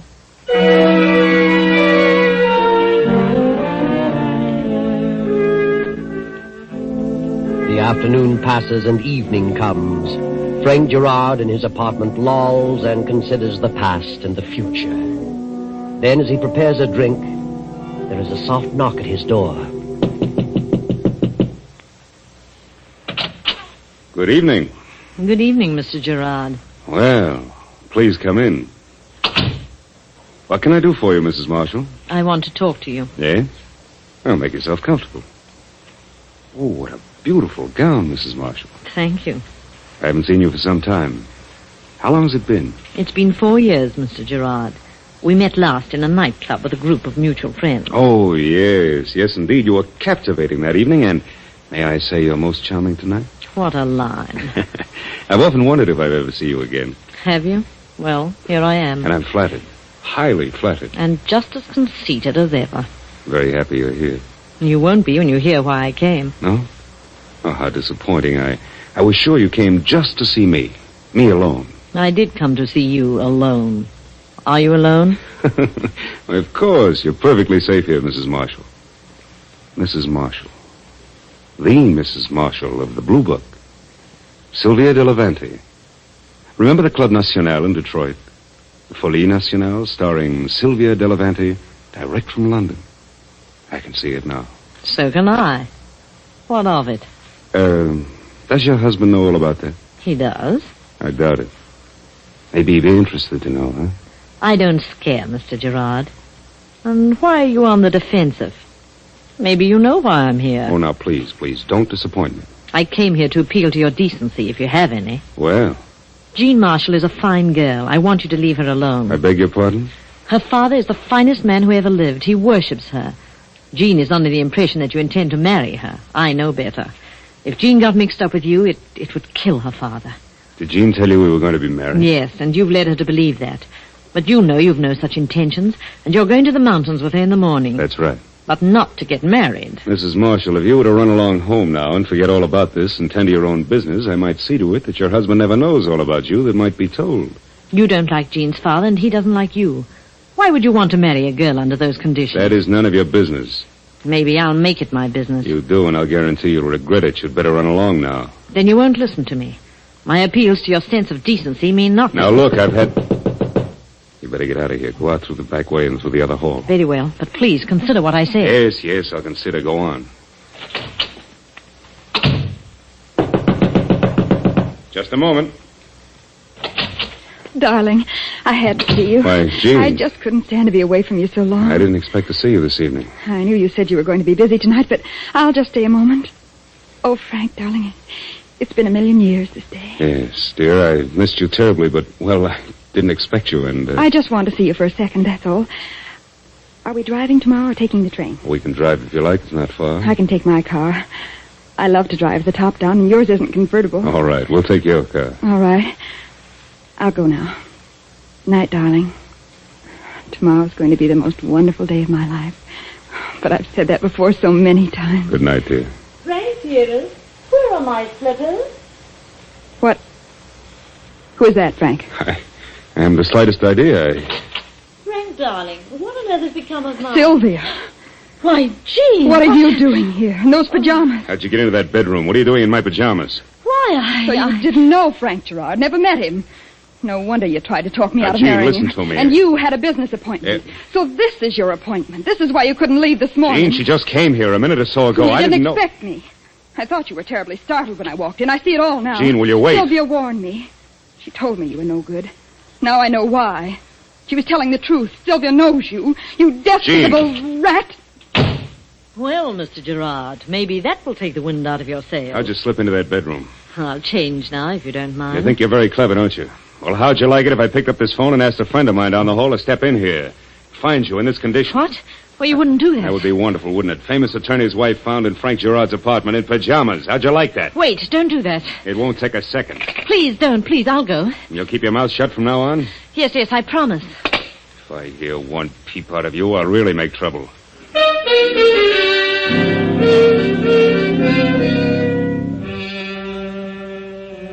Next morning, Sylvia Marshall gets a call to come to the apartment of Frank Gerard.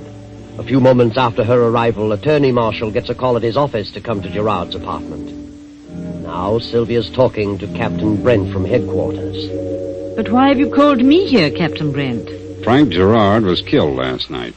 His body's in that bedroom. What? And on the floor of the bedroom, we found this locket with your name on it. Pictures of you and your husband. But how could that have happened? That's what we wanted to ask you about. How do you think your locket could get here? I haven't the slightest idea. Oh, hello, Captain. How are you, Bill? This is my daughter, Jean. Sylvia, what are you doing here? I sent for her, Bill. Frank Gerard was murdered. Murdered? We found your wife's locket on his bedroom floor. I don't like to stir up more trouble than necessary, so I called you. Here's the locket.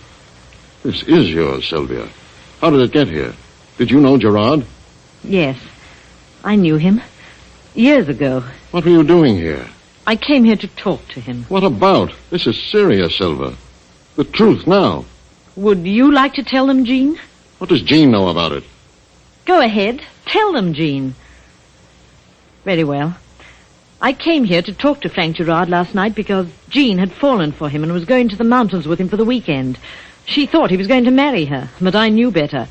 That's how my locket got here. Jean, is this true? Frank Gerard? She's lying. I was here, but I learned she was in love with Frank, and I came here to persuade her to give him up for your sake. She was here when I came in the bedroom in pajamas. Sylvia. That's right. I thought I could convince her that he was no good. So when Jean knocked, I slipped into the bedroom instead of out of the back door, put on the pajamas, and stepped into the living room.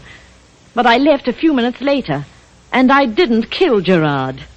Were you in love with this man, Jean? No.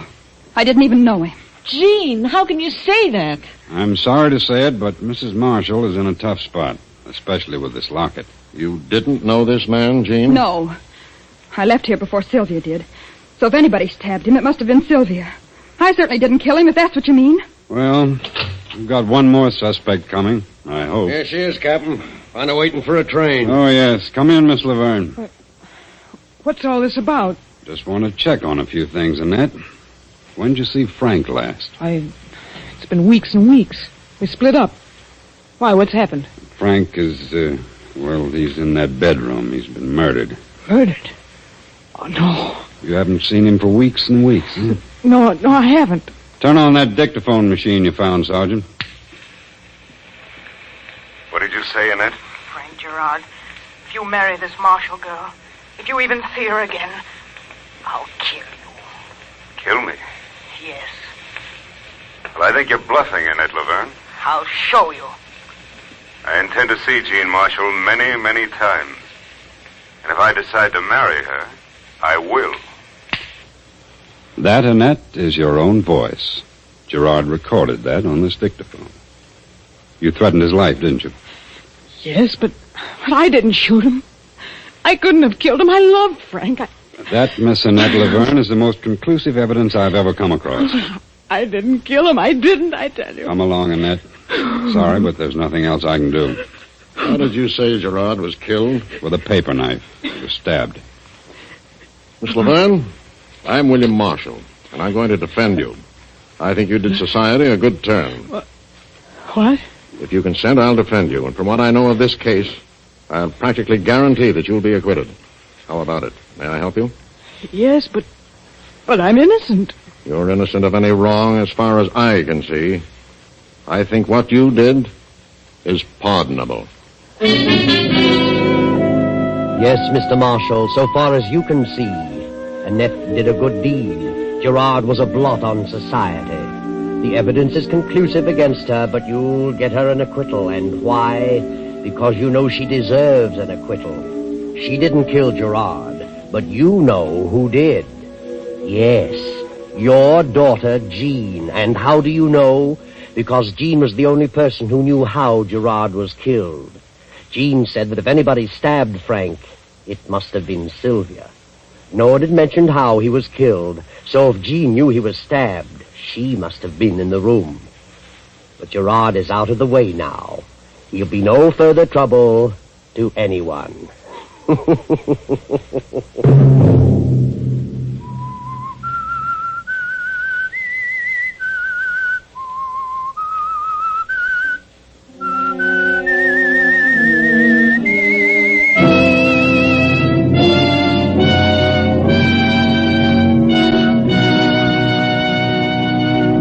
CBS has presented The Whistler.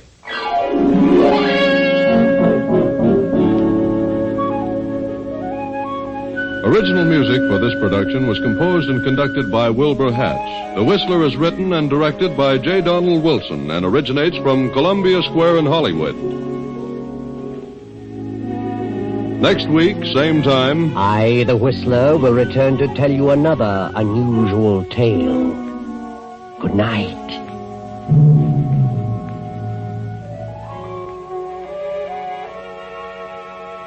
This is the Columbia Broadcasting System.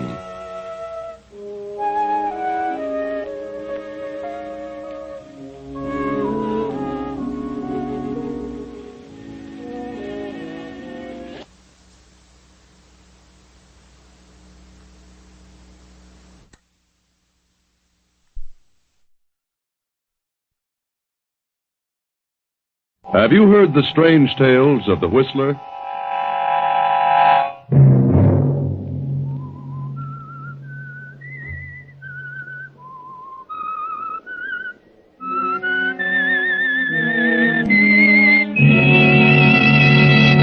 I'm the Whistler. I no longer see fearful things in the night.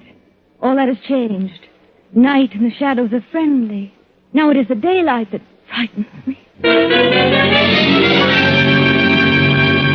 Another Sunday night, and again CBS presents The Whistler.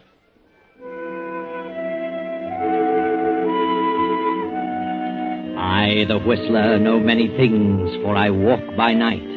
I know many strange tales, many secrets hidden in the hearts of men and women who have stepped into the shadows. And so I tell you tonight the unusual story of Legacy of Death. It was 10 years ago that Henry Mitchell, formerly a biologist, married Martha Holliston, the widow of a wealthy cotton grower. Martha continued to direct the business of the plantation with the aid of Henry as overseer. She had one child, a daughter, by her deceased husband. a girl named Doreen. Now the mother lies on her deathbed. She's been ill for almost a year and grown steadily weaker. It won't be long now, Henry. And there's something I must tell you. Something you must promise to do for me. Yes, Martha, I'll do anything. It's about my daughter. Doreen is 21 now. She's a woman, and she'll be thinking of marriage soon. I know, Martha. I've watched her every move, raised her carefully. I've been stern in my opinions regarding her. And perhaps, at times, I've seemed too strict. Yes, Martha, but a mother knows best. Doreen has always been an odd child. You've mentioned that yourself many times. And as she grew older, she became more strange each day. A peculiar, exotic mind. She must still be guarded and handled carefully until she reaches 30. What are you trying to say, Martha? Doreen is the last of her father's line. And from that line, she's inherited something horrible. What? You mean insanity? No, not insanity. Not insanity? Well... But a horrible tendency. It skipped her father. If it appears at all, it always occurs in the early 20s. If it doesn't appear by the time they reach 30, then they're safe. But what is it, Martha? What has she inherited? The tendency to murder. Good Lord. She must be handled delicately, gently, like a flower. Treated as a minor until she's 30. And if she suffers no emotional upset by then, she's safe. Love, deep love, paves the way for possible emotional upsets, jealousy, hatred, and fear. But it may skip her. You must promise me that you'll care for her as you would your own daughter. Yes, dear, I promise. According to her father's request, I've left the estate to Doreen, with you as trustee and manager, at a yearly salary. Yes, Martha, that's very good of you. Until she's 30, she must have your consent in every matter, particularly marriage. Yes. If she defies you regarding marriage, then you must tell her the truth, but only then. I understand, Martha. Oh, please don't say any more. Now that I've told you, I can rest so much easier. I'll send Doreen in now, dear. I'll be just outside. Henry, you're a darling.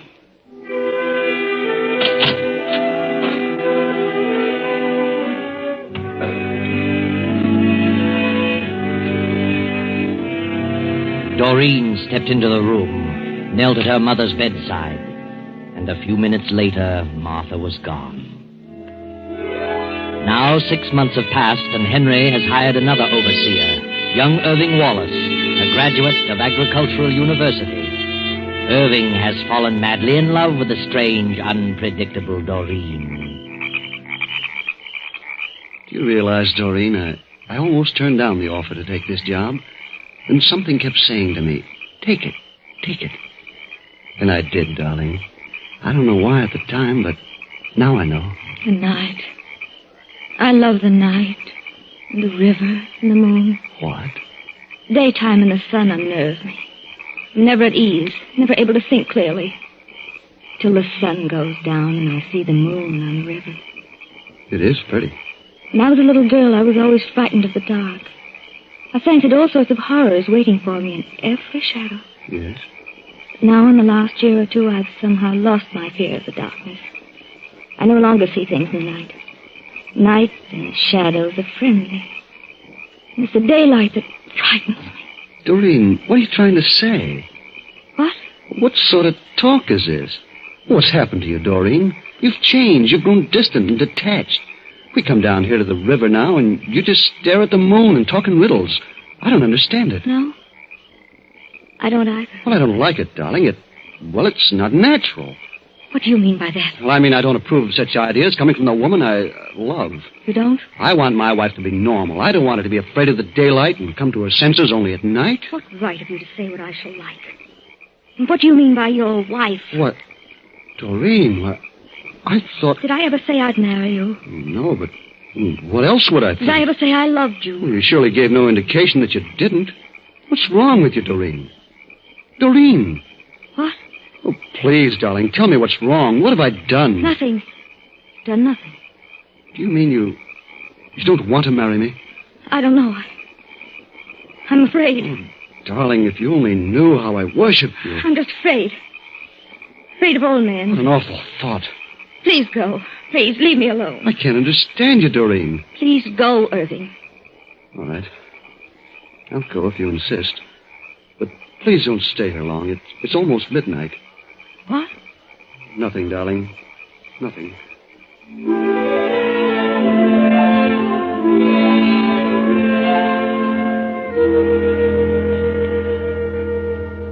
I saw the light in the library, Mr. Mitchell, and I wanted to talk to you. Have you noticed anything strange about your stepdaughter lately? Strange? I mean about her behavior, her actions. Not particularly. Well, I just left her down on the riverbank, and she's talking a lot of nonsense. Nonsense? And what were you doing down at the riverbank this time of night? I may as well tell you. I'm in love with Doreen. I want to marry her. Marry? Yes. I knew nothing of this. Well, I suppose it's only natural. It's just the way it happens, but... Well, really, Mr. Mitchell, I love her so much that I... Never mind. You needn't say any more. Good heavens. Is it such a shock? After all, she's a woman. What's wrong, Mr. Mitchell? Are you ill? No, I'm just... What did you say about Doreen acting strangely? Well, in the last few days, she's changed. She's acting in a weird sort of manner. Weird? Yes. She says that the daylight frightens her, and she loves the dark and the moon. Tell me, is Doreen in love with you? Well, I certainly thought she was. She led me to believe so. Until tonight. And had you talked of marriage? Not until this evening. But I thought the idea was mutual. Then all of a sudden, she turned cold. Well, that's why I came to you. Maybe she's ill or something. Yes. Yes, Irving, she is ill. What? Sit down, my boy. You really love her? Oh, more than I can tell. You have only her best interest at heart? I do. Thank heaven you told me this in time. I'm going to ask a sacrifice of you, Irving. You must stay away from Doreen. You must say no more to her about love or marriage. Why not? I love her. Then you'll do as I say. Keep out of her way as much as possible. I know that seems hard, but for her own good, you must. What do you mean? What's wrong? I see I have to tell you the truth. Since this has happened, I must tell you. Doreen has inherited something that may lie dormant, but which under emotional stress may appear without warning. You're trying to frighten me? Oh, no. Doreen has inherited a tendency to... To what? To murder. Murder? Oh, I can't believe it. Yes. It's a strain in her father's family. It appears only in the 20s, but if it doesn't appear before 30, the person is safe from the malady. Oh, it just doesn't seem possible. I promised her dear mother I'd do my best to protect her from emotional disturbance of any kind until she reached 30. Now, do you understand? Yes, I understand you, but... Well, I'm not cold. You say she's acting strangely. That may be an indication, and you must do your part to help by staying away from her. Very well. I will. If it's for her own good. It is, Irving, believe me.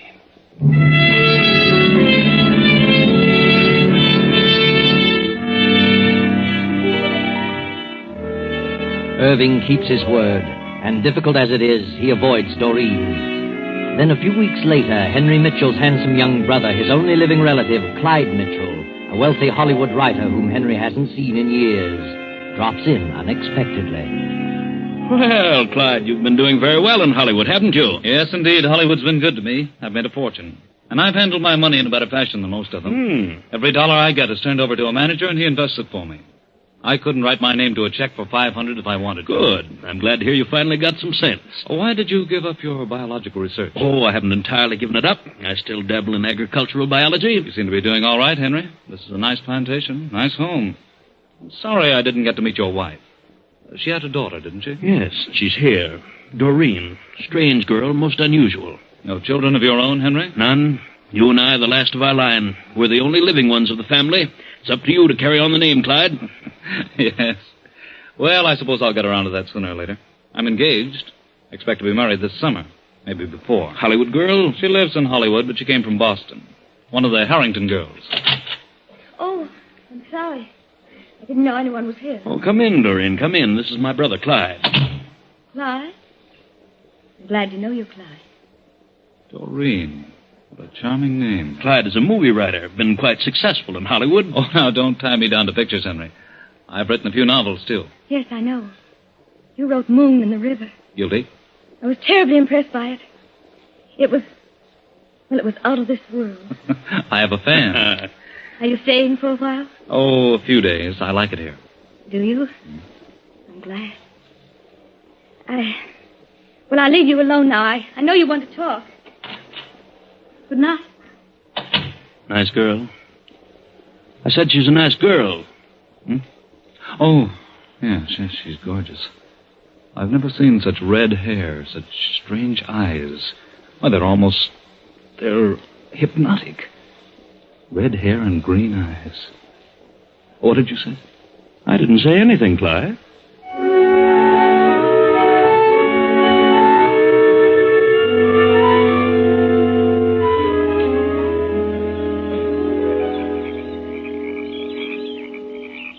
Why have you brought me down here tonight, Doreen? The river, Clyde. The moon in the river. Look at it. The stream of silver and gold flowing on and on. Down to the sea. To the melting pot. To eternity. Yes. It's very beautiful. That's your river. Moon and the river. You made me conscious of that, Clyde. It breathes and lives. That's why I've come to love the night and hold no fear of the dark. You mean you're at ease in the dark? Tonight I'm soothed and the moon thrills me. The moon and the river. And they mean the same to you. The same? They must. Or you could never have written as you did. You and I are the same, Clyde. We say alike. Look at me, Clyde. Yes? Why don't you say it? I know what you're thinking. Say it. Doreen, You love me. No, don't turn away. Look in my eyes and say it. I love you. I love you, Doreen. And I love you, darling. Oh, Clyde, dear. If you only knew what it's meant to me, your coming here 2 weeks ago. You saved me, Clyde. Saved me. But you don't understand, Doreen. It's all wrong. Everything is wrong. Look at me, Clyde. Look. Everything is right. Just as it was intended. Isn't it? But you must listen. Hold me close, Clyde. Kiss me. Doreen, darling, Yes, dearest. What are you trying to tell? I don't know. I can't remember. Oh, I can't Clyde. think. Nothing else matters. Nothing is real but our love. And the moon and the river. And you won't leave me, Clyde, ever. I won't let you. Doreen, please. This can't go on. It isn't right. I've got to get away. You won't leave. You can't leave me because you love me. Yes, help me. I must be mad. But I do love you. But I just can't seem to... Don't say a word, dear. Just us. And the moon. And the river.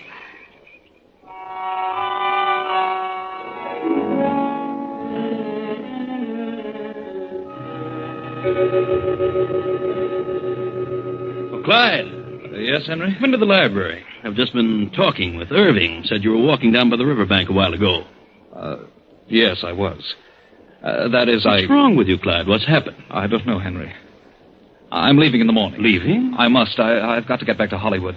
I'm getting married, you know. Next summer, you said? Did I? Well, I've decided to get married as soon as possible. Clyde, I know where you've been. You've been with Doreen. Irving told me. Yes, I was with Doreen. I don't know what's happened to me since I've been here. But I do know I mustn't stay another day. I'm leaving in the morning. Have you fallen in love with Doreen? I don't know, Henry. I don't know what's wrong. Is she in love with you? Is that it? Yes, she is. I tried to fight it off, but... Well, it's just I lost all sense of logic. Doreen is a strange creature, Clyde. I'm certainly aware of that. It seems to... I'm powerless to keep away from her.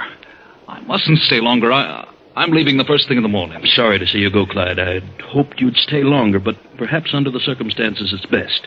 I only wish I were free to go with you. You can come along if you want. No, I can't leave, Clyde. Because of Doreen? Is that what you're trying to say? Yes, Clyde. I can't leave her alone for a single moment. What's wrong with her? There's something odd about her, and you know what it is. Does she know you're leaving? No, I tried to tell her. I see. And I'd better tell her? Yes. Good night, Henry. Clyde climbs the stairs and goes to his room. Henry stands in the door of the library, lost in thought. A few moments pass, and Doreen comes into the hallway from outside and starts for the stairs. Doreen? Yes? Come in. What is it? I've just learned that you've become infatuated with my brother. Infatuated? And before it becomes more serious, I want to warn you that it'll be a mistake for you to fall in love. What do you mean? Why shouldn't I fall in love? Well, don't you think it'd be better to learn more about a man before you allow your emotions to carry you off your feet? I don't understand you. Why should I wait? It'll be better if you do. Please believe me. What's the reason back of all this? Well, Doreen, I hate to tell you this. Why don't you say it? What is it? You're making a fool of yourself. I mean, Clyde is making a fool of you. That isn't what you were going to say. Yes, that's exactly what I was going to say. I know my brother better than you. He isn't serious about you. Why, he's never been serious about any woman. He never will be. He isn't the type. Believe me, he doesn't love you. I don't believe you. I know he loves me. I know. And I'm going to marry him. Marry him? Yes. You poor girl. I'm terribly sorry for you. Clyde was here a few minutes ago. I asked him about you, and he told me that he wasn't in love with you. You see, my dear, he's engaged to another woman. He's going back in the morning to be married. Married? If he had been serious, he'd have told you the truth. I'm sorry this had to happen to you. I've tried my best to keep you from falling in... What did you say? Go on, finish. I said that... Oh, please, Doreen, don't become upset. You tried to keep me from falling in love. That's what you were going to say. Doreen, you must... Why didn't you want me to fall in love? Why? No, Doreen, control yourself. Do you know what I'm thinking? Doreen. I despise you. I hate you. Oh, no, you don't understand. You don't want me to marry Clyde. You don't want me to marry anybody. And I know why. You're lying to me. You told him something to drive him away. I've told him nothing, and I'm not lying. I'll find out in just a moment. Wait, Doreen, wait. I didn't want to tell you, but I see now that I must. You see, my dear, you've inherited a complex, something that lies dormant and may be brought into action under emotional stress. Inherited a complex? Yes. A tendency to murder. Murder? And that's why I've tried to keep you from falling in love, from subjecting yourself to emotional stress. So that's what you told him. Another lie. Oh, no. So I've inherited a desire to kill. Does anyone else know that? Yes, I had to tell Irving. I see. Good night. Oh, I beg your pardon, Mr. Mitchell. Oh, no. Come in, Irving, come in. I wanted to talk to you about... Hello, Doreen. I said, what's the matter with you, Doreen? Nothing. Nothing is the matter. You look as though you... Doreen, what is it? Are you ill? Yes, I am ill. Haven't you heard? Doreen! Good night, both of you. What's wrong with her? I've never seen her like this. Do you suppose... I had to tell her, Irving. I had to. Then it's happened. She snapped. I can tell. I don't know what to do now. I just talked to Clyde. I told him he had to leave at once. The sooner the better. And I told him why. Told him about Doreen. I begged him to go for her sake. He only laughed at me. Told me to tend to my own business. If Clyde tells her the truth, which he will, she's liable to snap completely. But what can we do? I know what to do. When Clyde tells her, she'll turn violently against him. He's got to leave on the first train in the morning, but tonight she may do something. I'll change rooms with Clyde after she talks to him. What can I do? Nothing, Irving. Just try to forget it. Oh, you can get me some coffee. I've got to stay awake tonight.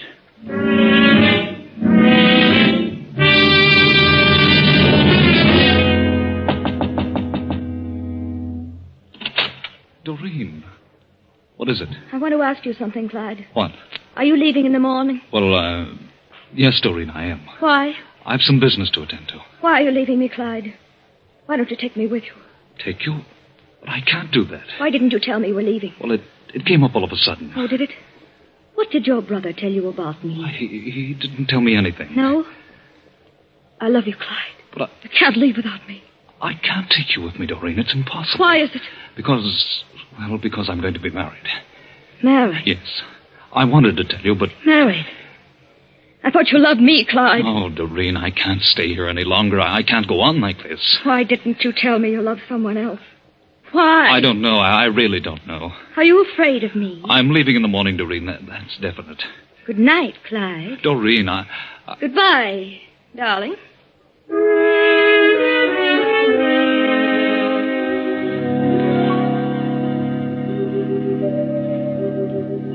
Now, the next morning. Breakfast is set early since the first train leaves at 8:30. At 7, Doreen, her face pale, deep shadows under her green eyes, comes slowly down the stairs to the sunroom. Good morning, Doreen. Morning. Sit down, Doreen. Did you rest well? No. I didn't sleep so well either. Guess the storm disturbed me. Was there a storm? Yes, an electrical storm. Didn't you hear it? I don't remember. What time does the train leave? 8:30. Clyde will be down in a few minutes. Mr. Mitchell. Yes? Mr. Bolton would like to see you. Oh, tell him to come in. Morning, Mr. Mitchell. Morning, Bolton. This is Mr. Davis, my assistant. This is Dr. Upton. How do you do? How do you do? Gentlemen, this is my daughter Doreen, and this is my superintendent, Irving Wallace. Yes, I know. How are you, Irving? What are you doing here? May we see the body, Mr. Mitchell? Yes, Sheriff. Sheriff! Body? Well, what's happened? Clyde has been murdered. Clyde! Murdered? Why, murdered? Yes, during the night. Clyde! Come along, gentlemen. Upstairs. The sheriff and his deputy make the routine inspection of the room and the body. And after the coroner completes his examination, they return to the breakfast room. I'm afraid I'm to blame for this unfortunate circumstance. My wife begged me to keep her from emotional upset. I did my best, but I'm afraid it wasn't enough. I never dreamed she was falling in love with Clyde. When I learned about it, it was too late. I made a mistake by telling her. It only upset her the more. Say she inherited this tendency to kill from her father? Yes. Her mother made me promise to guard her carefully until she was 30. You see, it only appears in the early 20s, if at all. It lies dormant and may be brought to the fore by emotional stress. I see. Too bad. Did you leave your room last night, miss? What? No. That is, I don't remember. You were in love with him, and you didn't know about the other woman? I loved him. I didn't know about the other woman till last night. I didn't kill Clyde. You have no recollection of leaving your room? No, Will you come to town with us, miss? Why? Oh, we just want to talk to Wait. you. Wait, I can't stand this any longer. Doreen, why, she didn't kill Clyde. I know. I killed him. You? But Here we go again, Doc. You're trying to protect her, Irving, because you love her. I do love her. Sure you do. Where's the gun? Gun? There's no gun. Clyde wasn't shot. No? No. I killed him with a sickle. A sickle from my tool shed. Now, do you believe me? Has he seen the body, Mr. Mitchell? No, I didn't say how he was killed, but Irving... I killed him. I knew about Doreen, and I wanted to save her because I was jealous of Clyde. Well, he was killed with a sickle, all right. Yes, my sickle, from the tool shed. Now, do you believe me? Do you know what you're saying, Irving? I think he's shooting in the dark. No, and I can prove it. If Doreen had entered that room and stabbed anyone, she would have killed Henry. Not Clyde, but Henry. Why? Because Henry was afraid of what might happen during the night. So he changed rooms with Clyde. And I was the only one who knew that. Doreen would have killed Henry. Is that true, Mr. Mitchell? Why, yes, we did change rooms, but... And she didn't know that. Well, I don't know how she could have known it, but she must have discovered the switch. You know, I think Irving knows too many details to be lying. I think he's telling the truth. I am. I killed him. He didn't. Irving didn't kill him. He is trying to protect me. I remember something now. Remember what? If you killed him, Irving, what time was it? It was 4 a.m. Have you established the hour of death, Doctor? I have. Wait, I'll tell you. It was at midnight. 12 o'clock. What time was he killed, Doc? About 12 o'clock last night. Couldn't possibly have been 4. How did you know that? At midnight, I went to Clyde's room to talk to him. I was awakened by a horrible dream. It frightened me, so I went to his room. Clyde wasn't there. No one was there. So if Henry was occupying that room, and he was not there at midnight, Henry must have been in Clyde's room. What? Henry must have killed Clyde. What? Why would I kill my own brother? For the same reason you killed my mother. Oh, nonsense. I've been suspicious of you ever since Mother died. What? I know you've looted my estate. Now, look. That's why you didn't want me to marry. And you were your brother's only heir. He was wealthy and his money could save you. You knew I was suspicious of you. Why, this is ridiculous. So you killed Clyde for his money and tried to blame it on me because you knew I'd be suspected. That's why you told Irving about my hereditary tendency. Why, she's crazy, gentlemen, completely insane. Examine my mother's body. Check the account. She's mad, Mr. Mitchell, do you believe she inherited this tendency to murder? Why, certainly. Her mother warned me of all this. You're a biologist, aren't you, Mitchell? Oh, yes, I was. Still are, Dr. Henry Mitchell. Well, I still dabble in biology, only as it concerns agriculture. Mm-hmm. I recently read an article you wrote a few years ago in which you proved the one thing that was not hereditary was a criminal instinct. That such tendencies were the results of environment. You proved that. Well... And you knew from the beginning that the mother was merely a victim of a false belief. But you used that belief to suit your own purpose. It all adds up against you, Mitchell. We'll just follow through with the girl's advice about your wife's body. I wouldn't be at all surprised by the results of the autopsy. Let's go, Doc. And they did follow through on Doreen's advice. And they did find her estate rifle. And they found traces of poison in the mother's body. So Henry confessed. If it hadn't been for Doreen's psychic powers, he'd have gotten away with everything. Oh, yes, Doreen was definitely psychic. Because she said she went to the room at midnight and no one was there. But she did not go to the room. But she did wake up at the start at midnight. She knew something terrible was happening, but didn't know what it was till this morning. She put things together and knew the truth. And Irving knew about the sickle because he missed it from its rack, and he was merely guessing. But it all worked out to a successful conclusion, and Doreen need have no further worry about her so-called inherited criminal tendency, because there is no such thing. I know.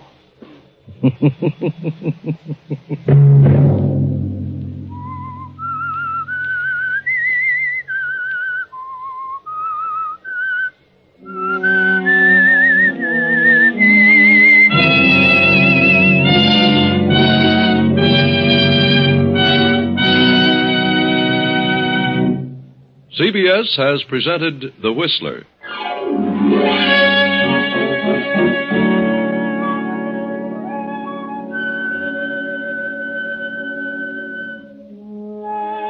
Original music for this production was composed and conducted by Wilbur Hatch. The Whistler is written and directed by J. Donald Wilson and originates from Columbia Square in Hollywood.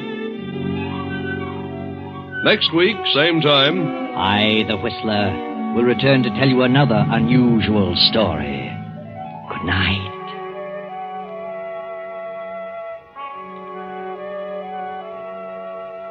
This is the Columbia Broadcasting System.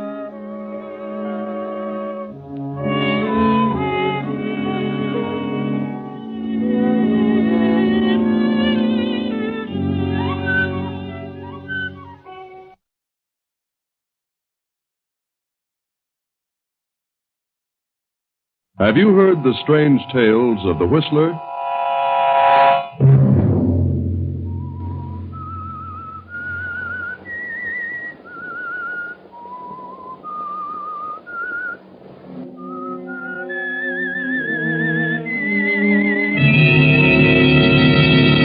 I'm the Whistler. My plan is sound, mathematically sound. It cannot fail. It's perfect. 3 months from now, I will be worth $50,000, independent for life. Another Sunday night, and again CBS presents The Whistler. I, the Whistler, know many things, for I walk by night. I know many strange tales, many secrets hidden in the hearts of men and women who have stepped into the shadows. And so I tell you tonight the amazing tale of Fool's Gold. Herbert Lang is chief teller of the Amalgamated Bank. A thrifty man of 43, Herbert has been an employee at a small salary for over 20 years. Honest and punctual, his reputation is above reproach. Herbert is thin, slightly bald, bespectacled, and unmarried. Herbert is a poor man, but he has a plan. He won't always be poor, because he's developed his plan for 10 years, and 10 years should bring mathematical perfection to any plan. For 5 years now, it has been working. And by the 1st of June, 3 months from now, I will be worth $50,000. Herbert studies the figures on the little pad before him, writes a total of 50,000, and smiles behind his bifocals. Then an abrupt sound breaks his meditation. Herbert? Huh? The auditors just found another shortage, and they've traced it. Shortage, another? Yes. $3,000. They've traced it? Definitely. Third one this year. And to whom did they trace it, Mr. Faber? That young fellow, Barton. He denies it, of course, but the evidence is all against him. Barton, I can't understand what happens to young men lately. I do my best to hire the ones I think are on him. I wish you'd exercise a little more care. Oh, I know they have the best of references. I should think by now you'd be able to judge character at a glance. I'd have sworn by that boy, Mr. Faber. They've taken him down to the police station. Oh, what a shame. Very embarrassing, Mr. Faber. I feel as though I'm responsible. Oh, now, don't take it that way, Herbert. After all, we're insured. But it is annoying to both of us. We all make mistakes in judgment now and then. Besides, you had your nose to the wheel without a vacation for 3 years now. It doesn't pay, Herbert. You'll crack up. Well, I haven't felt as though I needed a vacation. And besides, when I do take one, I'd like to have it all in one lump. I've always wanted to tour Europe or some foreign land. 2 weeks mean nothing. I understand. I feel the same way, but what chance is there? I do think you need a rest from this place. I'll let you know when I'm really tired, Mr. Faber. I doubt it. I will say that I admire your devotion to duty. Thank you, Mr. Faber. It's good to hear you say that. I want you to know that I appreciate the opportunity of being with the firm for 20 years. Yeah. Oh, there's a board of directors meeting this afternoon. I'm going to try to get you a raise. Oh, that's all right. Whatever they decide will be for the best. I wouldn't want the board to think I was dissatisfied here. You're 43, Herbert, and alone, unmarried. That isn't right. And you're not the type of man to tackle marriage on your salary. Well, I've been thinking about it. I have plans. I've saved a bit. I found the right woman. Oh, Mr. Faber, I may surprise you one of these days. Yeah. Up into my office after the board meeting. I may have some news for you. Make it around 3. Thank you, sir. Thank you. Herbert sits at his desk smiling. What complete confidence they have in him. What a perfect setup. 3,000 more accounted for. 3 more months and I'll have reached my goal. 50,000 and independent for life in South America. With a move of sudden decision, Herbert slaps on his hat, walks out of the bank, and pays a visit to Hazel Yates at her apartment. What are you doing away from the bank at this hour of the day, Herbert? Well, I'm out to lunch. I thought I'd drop by. Oh, that's nice. I'm certainly surprised. Hazel, exactly 3 months from now, I'm going to take a vacation. You certainly need one. It's been ages since you've been away from your work for more than a day. Yes, I know, but I had to keep my nose to the grindstone. But now it's different. What do you mean? Well, I've kept it a secret, but now I can tell you. I'm going to get married. Married? Herbert, you're going to get married. That's right. But I thought you never considered marriage because you felt you couldn't support a wife. Oh, that's true, but now it's different. I didn't want to say anything till I was sure. What are you talking about?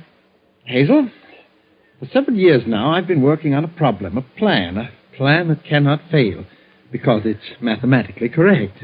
What? Herbert, you frighten me. It has to do with the stock market. I've worked it over and over. Stock market? Gambling? Oh, no, not gambling. Not the way I worked it out.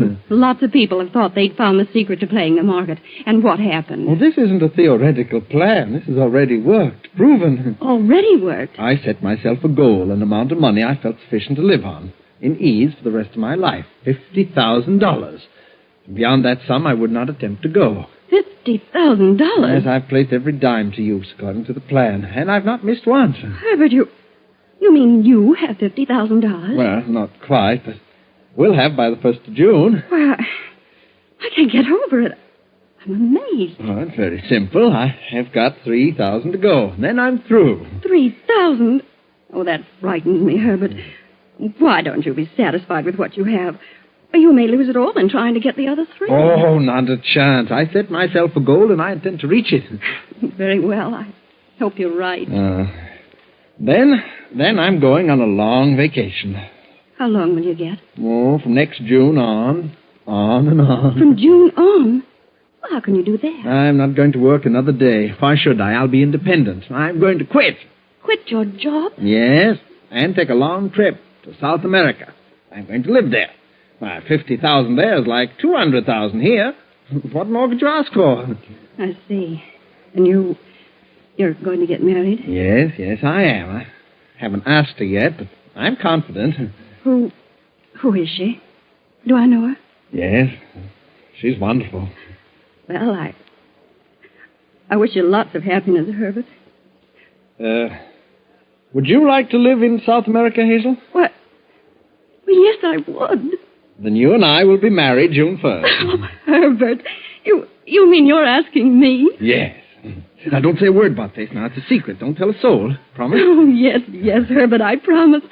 Oh, darling, I thought you were never going to ask me. I want to surprise you. I've never been so thrilled in my life. I've got to run along now, dear. I'll see you later this evening.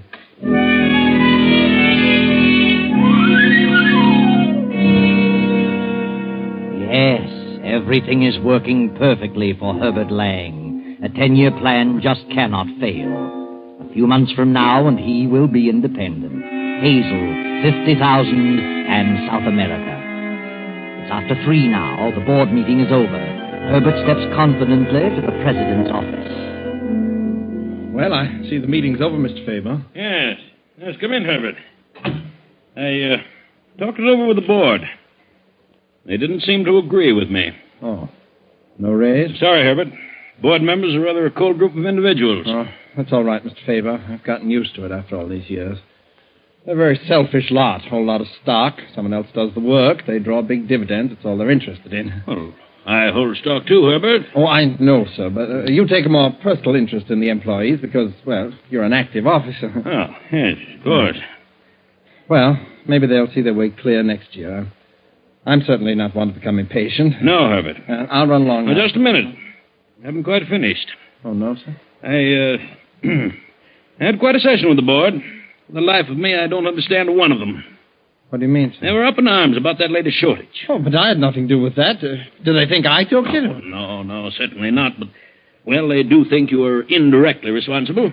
Brought up the fact that the 5 men you've hired in the past 10 years have all been sent to the penitentiary. Oh, but how can I tell by looking at a man that they were all recommended? The board thinks you've been working too hard, Herbert, that you need a rest. What? They've instructed me to give you an extended vacation. Extended vacation?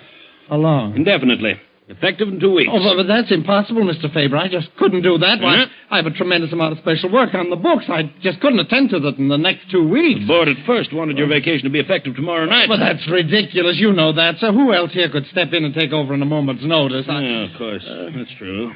Do you think you could straighten things around in 2 weeks if you had special assistance? Special assistance? Yes, but I won't need any help, sir. I'll be able to handle it myself. Well, as soon as you finish, take a nice long trip. You need it, Herbert. Very well, sir. Oh, yes, and by the way, the board has voted you a $500 bonus. Have they? They only give a bonus on retirement. Why don't you tell me the truth, Mr. Faber? Sorry, Herbert. That's the way they feel. Nothing I can do about it. Oh, you'll let me hear from you from time to time. Huh. Retired at 43. Huh. Well, good night, Mr. Faber.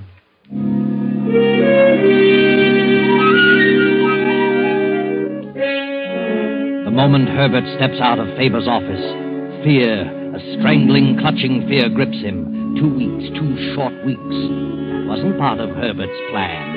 This is something he hadn't counted on. He's 2,000 short of his 50,000 goal.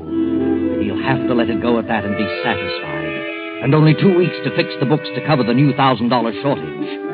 Night and day he works alone, works feverishly. Then on the 10th day, he has accomplished his plan. The book's balanced. Everything is perfect. Things worked out sooner than I expected, Hazel. We didn't wait till June. We can be married tomorrow and sail the next day. I've arranged passage. Why so soon, Herbert? I thought we could have a regular wedding. No, I think we better leave now. Sooner the better. Oh, all right, Herbert. Whatever you say.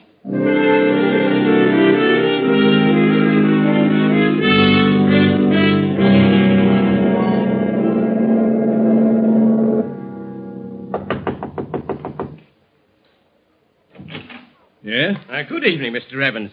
Anything you or Mrs. Evans wish, just press the button. Thank you, Steward. I'll arrange for your deck chairs in the morning. Thank you. Yes, you're welcome, Mr. Evans. Why did he keep saying Mr. Evans? Evans? Did he say Evans? Yes, Mr. and Mrs. Evans. Strange. Must have confused us with someone else. I'll put him straight on that in the morning. What did you do with the passports, Herbert? Well, they're in my coat. May I see mine? Yes, of course. Later. We'd best get along to dinner now. I always thought a person had to appear and sign his passport before an official. Oh, no, not always. May I see my passport, Herbert? What's wrong with you, Hazel? Please, Herbert. I'd like to see it. Very well. There you are.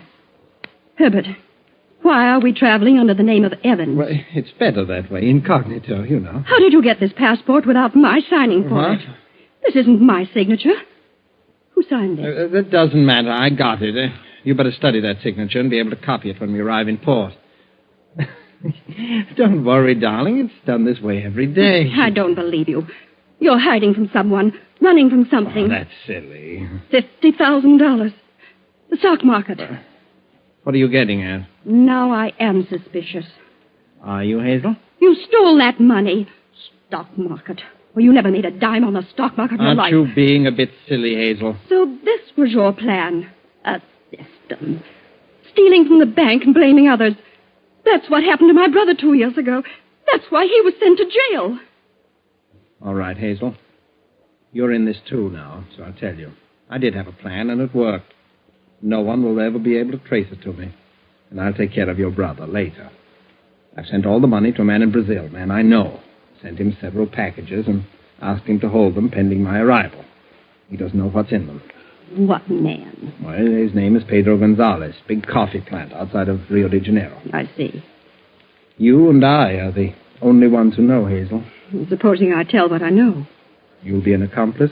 But my brother will be cleared.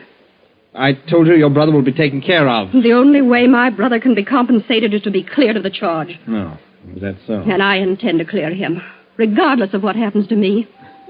Hazel, you're being awfully silly about this. Last call for dinner, Hazel. Come along now. I don't want any dinner. Oh. Then let's step up on the top deck, huh? Let's just talk this over. A lot of things you don't understand, Hazel. Well, I'm sure I can explain things to your satisfaction. I certainly need some fresh air. I'm terribly sorry to have upset you like this, Hazel.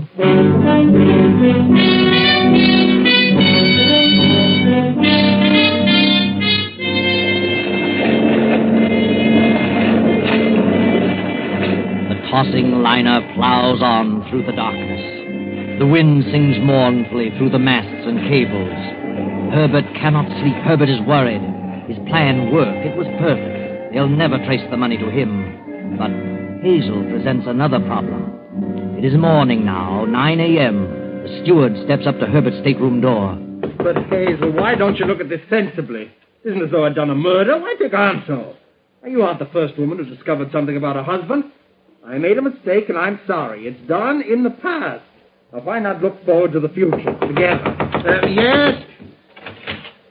You rang, sir. Yes, well, my wife isn't feeling well this morning, Steward. Oh, I'm sorry, sir. I'll have something sent down, darling. Is breakfast still being served, Steward? Yes, sir, for a few minutes yet. Then come along, please. She'd better have something light, grapefruit, coffee, and dry toast. Yes, sir. And how about a soft-boiled egg? Well, is she seasick? No, she isn't seasick. She's just emotionally upset, you know. You know how a woman gets sometime over nothing. Oh, yes, I know, sir. I think an egg will be nice. Very well. Grapefruit, coffee, toast. Dry toast. Dry. And an egg. Take about 15 minutes or so. Here's the coffee shop, sir. You'll get quicker service here. Oh, thanks, Steward. And good luck, sir. What? What do you mean? Well, I married myself, and I know how it is. Women are just naturally suspicious creatures and jealous of everyone. Jealous of your past and your future. Yes, I know. And how long have you been married, sir? Not long. Well, she'll get over it. Be sorry. Get over what? Well, I just couldn't help hearing when I came to your door just now. You pardon me. I'd better get my order in. Oh, yes, it's after 9. By the way, if you're in the mood, there'll be games and contests on the after deck, topside, starting now. Horse races.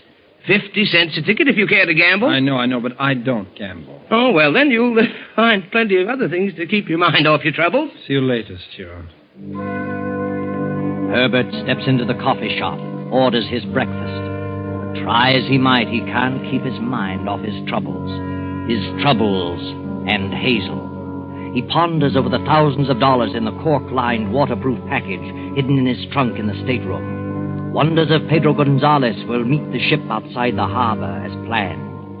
15, 20 minutes pass. Then... Mr. Evans! Mr. Evans! Yes, what is it? What's wrong with you? It's your wife, sir. It's your wife. What are you trying to say? She isn't in the stateroom. No sign of her. Well, she must have decided to walk around. No. Will you calm down, please? Look at this. I found this on the dressing table. A note? Let's have it.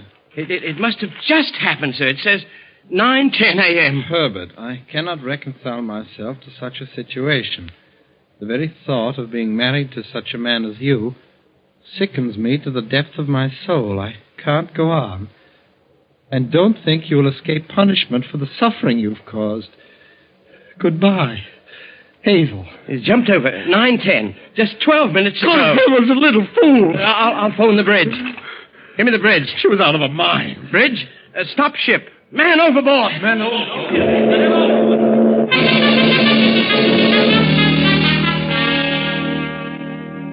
The ship leans over and puts about. They scour the choppy seas for over an hour, circling and circling. Herbert stands beside the captain, peering wild-eyed into the water. Finally, the captain gives up hope, orders the ship to resume its course, and invites Herbert to his quarters.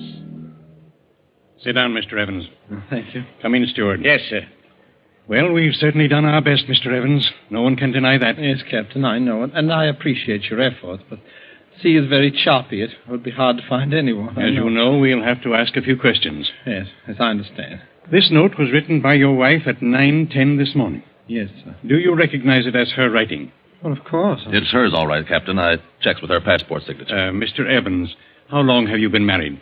Just a few days. We were on our honeymoon. The tone of this note indicates that your wife was terribly upset about something she had discovered. That's right. I tried to reason with her, but she refused to see my side of it, I guess.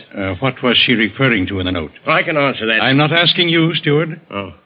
What was she referring to, Mr. Evans? Well, she was referring to another woman.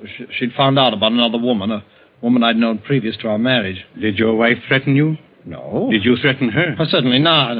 When did you see her last? Well, it was at 9 o'clock this morning. She was so upset she didn't want to go up to breakfast. I decided to go alone. I rang for the steward to bring her something to the room. That right, Steward? Yes, sir. After the steward left, did you go on deck with your wife? Well, no, I left with the steward, went to the coffee shop. That's where the steward found me and showed me the note. Yes, sir.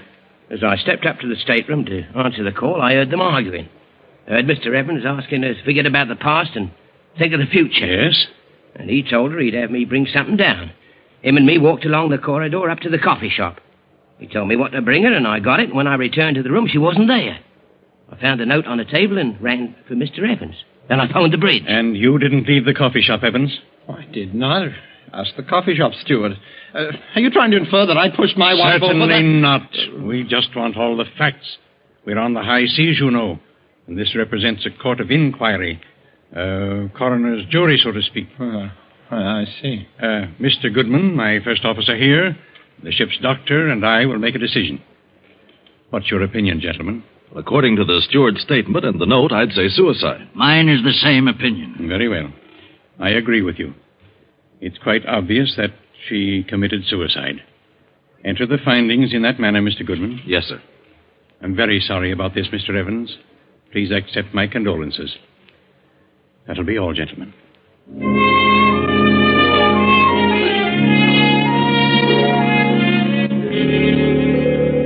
And so Herbert, very sad but far less worried, goes back to his stateroom to think. Then days later, the sleek liner checks speed and prepares to stand off outside Rio de Janeiro, awaiting the arrival of the pilot.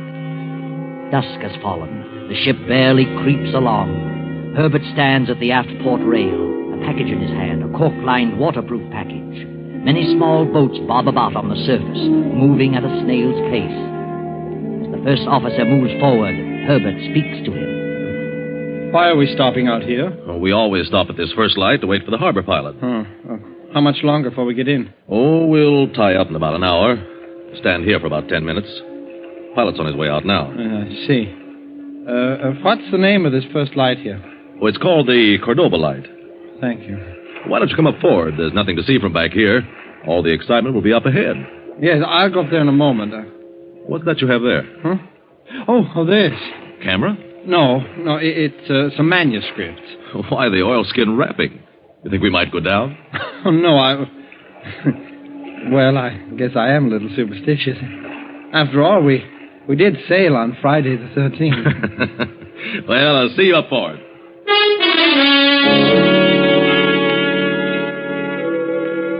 The ship comes to a dead stop, and Herbert peers over the port rail into the dusk. He scrutinizes each small craft, waiting, watching for the signal from Pedro Gonzalez. Then, after several minutes, a tiny launch approaches the ship very slowly, and just as it reaches the port quarter, a tiny red light flashes on and off. Herbert cups his hands around his eyes and focuses on the one man in the little boat. The light signals again, Pedro Gonzalez.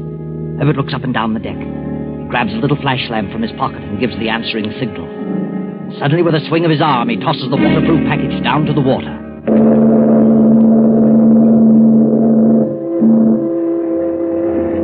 He's got it. Good work, Pedro. The man grabs the package, and the little launch moves away and heads up the coast as the liner churns off up the harbor. Herbert smiles a smile of relief and steps briskly with self-satisfaction toward the bow.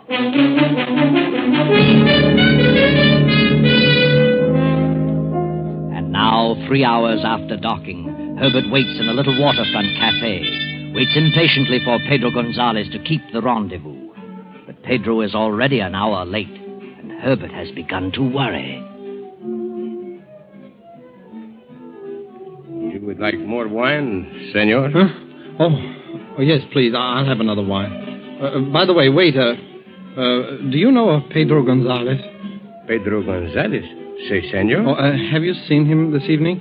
No, senor. Oh. Well, bring me the wine, please. I'll wait a little longer. Si. Buenas noches, senor. Pedro, where the devil have you been? I have been on my way. You got the package all right? See, I got it, Herbert. I'm sorry I'm so late. Oh, I was beginning to think you'd run out on me. Where have you been? Run out on you? How could you think such a thing? I'm sorry, Pedro. I was just upset. Well, I knew you would be worried, but there was nothing else I could do. I was worried, too. What do you mean? I was followed by another boat. What? See? And no sooner had I pulled away from our ship and headed up to my cabin than another boat started following me. What kind of a boat? I do not know. It could have been a government cutter. So I headed out to sea and then cut in behind them. They kept right after me, so the minute I... Care for some wine, Senor Gonzalez. Oh, no, gracias. We are leaving at once. Gracias, senor. Come, Herbert. Let us get away from here. My car is outside. We will drive up to my place on the coast. Of course. Here you are, waiter.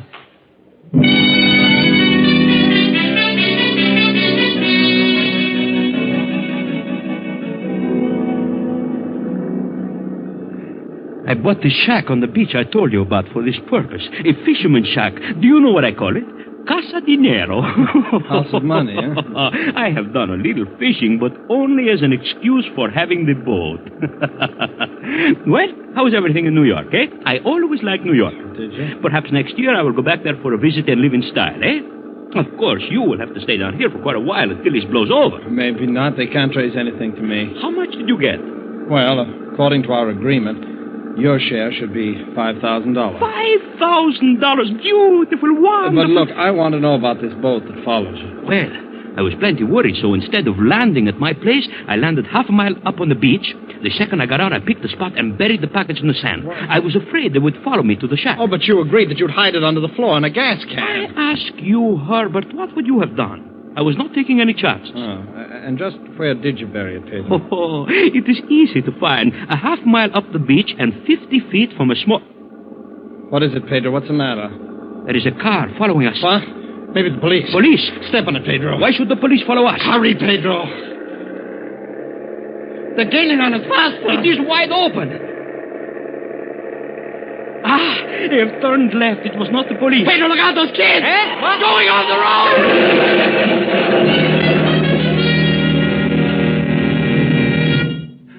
Pedro, you didn't hit them.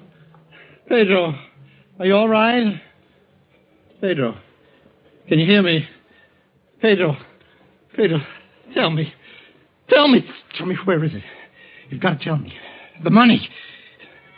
Pedro, where did you bury the money? You can't die. You've got to tell me. Pedro, where did you... But poor Pedro was dead, quite dead. And with him died the hopes, the plans, the 20-year plan of Herbert Lang, the perfect crime that ended in failure. Herbert was a thief, but worse still, he followed it up with murder. Oh, yes, Herbert killed Hazel, choked her, and threw her over the first night out. She wasn't in the room that following morning. The steward only thought she was. And Herbert himself forged the suicide note. For 2 years now, a thin, emaciated, glassy-eyed figure has been wandering around a Brazilian beach, digging holes in the sand. No one knows why, and no one cares. Just another simple-minded derelict. And poor Herbert Lang will go on digging for a long, long time. I know.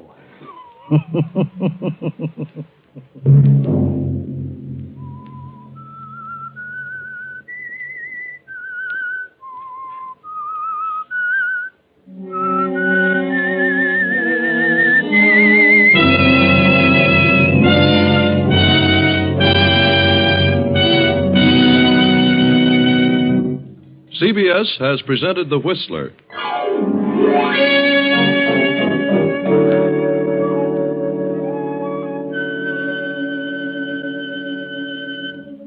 Original music for this production was composed and conducted by Wilbur Hatch.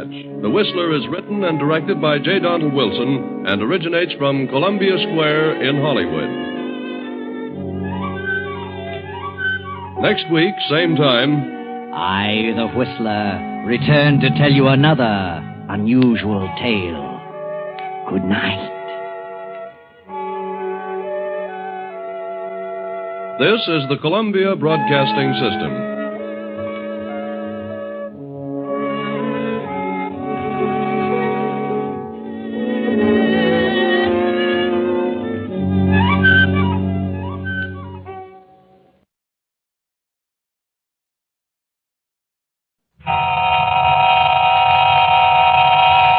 Have you heard the strange tales of the Whistler?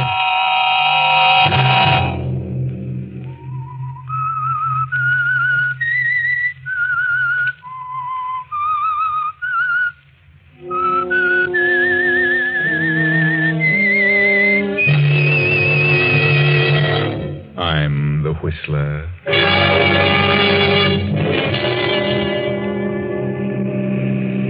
Here's the sanitarium, Harvey. Is he still unconscious? Yes. Oh, here comes the attendant. We're all ready for him, Mrs. Jackson. Take his feet, Harold. Oh, you had the time, huh? Yes, I had to give him a good one on the chin. You'll have to watch him. He may try to get away when he comes to. Don't you worry. We've got a lot of tough cases here. Don't let him know who brought him here. And don't let him know I had anything to do with it. Leave everything to us. It's a 2-hour drive back to the city, Donna. Yes. Well, I'll phone you tomorrow. Good. If anything happens, we'll call you. Thank you. Good night.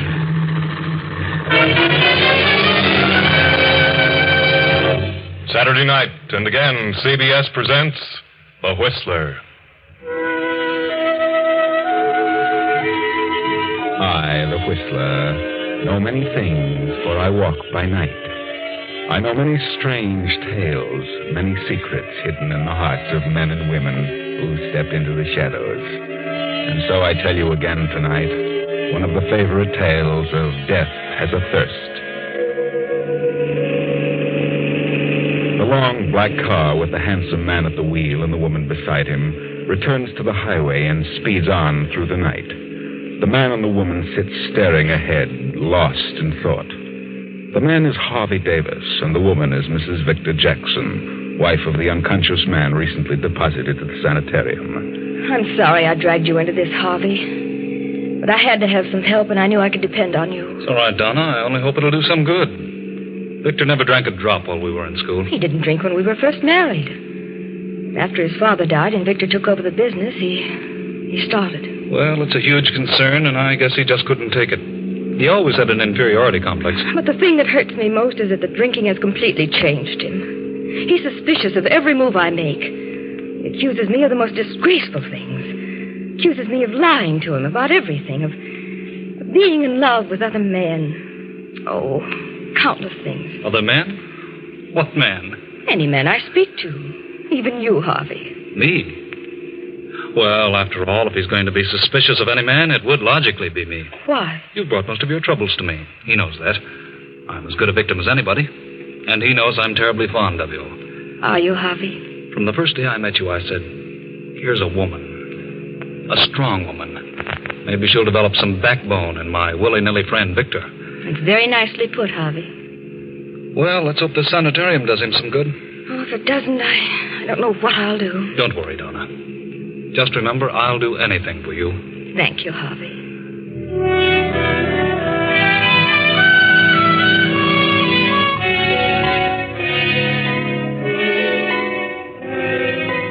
Toward midnight, the black sedan arrives at the Jackson mansion. The butler greets Harvey and Donna at the door. Evening, Mrs. Jackson. Evening, Mr. Davis. Dr. Saunders is in the library, ma'am. He's waiting for you. Dr. Saunders? At this hour? What on earth does he want? You'd better see him, Donna. Maybe he knows. How could he? Come with me, Harvey. Of course. Oh, good evening, Dr. Saunders. Evening, Donna. Evening, Harvey. Hello, Doctor. This is quite a surprise. Yes, I can imagine. Harvey and I, we've just been for a little drive. I felt I needed some air. That's so? Did you come to see Victor? Victor isn't here. Really? But I know where he is. You do?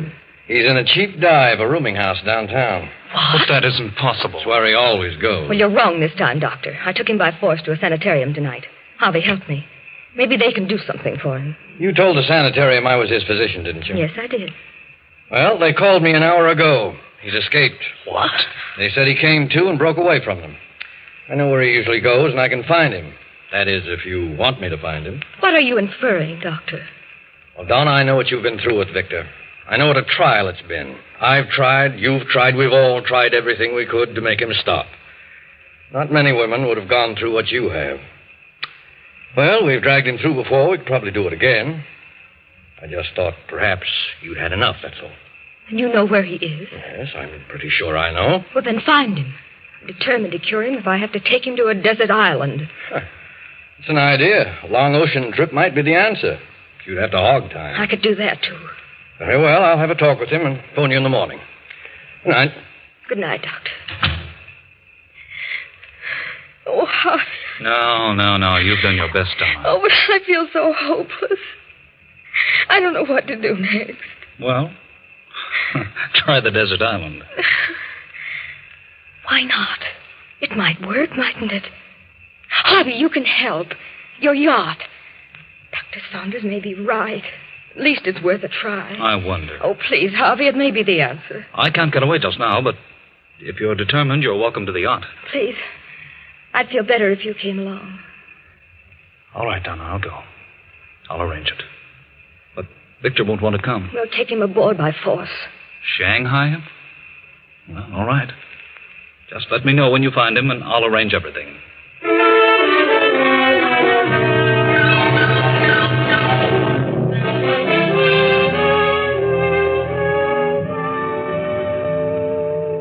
When he checked in, he was as drunk as a lord.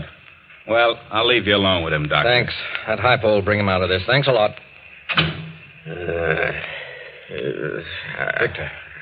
Victor. What? What's going on here? Who are you? Get away. Quiet now. Take it easy, Victor. Huh? Who are you? Doc Saunders. Doc? Uh-huh. Oh, what do you want? I want to talk to you, Victor. It's very important. Important? Huh? Come on, Victor. Snap out of it. Oh. Hey, what's the idea? What'd you slap me for? Wake you up. I've got to talk to you. Oh, hello, Doc. Better. What are you after? Is your head clear? I guess so. All right, then listen to me. Do you know where you are? Yeah, my old haunt. You know how you got here? Well, let me see. I can't remember. Mm-hmm. Well, I'll tell you where you're going if you don't pull yourself together. Where? To the insane asylum. Did you say asylum? I did. There's nothing that hastens final mental breakdown, insanity, more than alcohol. Insanity? Are you just telling me that? No, I can prove it. Good Lord. Want that to happen to you? Oh, no, but I just can't seem to quit. You're going away, Vic. Away? Where? Sending you on a long voyage with no liquor. Oh, no. No, you're not. All right. I'll get hold of myself. Yes, you've said that before. Oh, I can take it and leave it alone if I want to. But you haven't so far. You've gone from bad to worse. Now you're going where you can't get it. But, Doc, I can't. I'd die. I couldn't stand it. You'll stand it and like it if I have to. No. I won't be pushed around by anyone.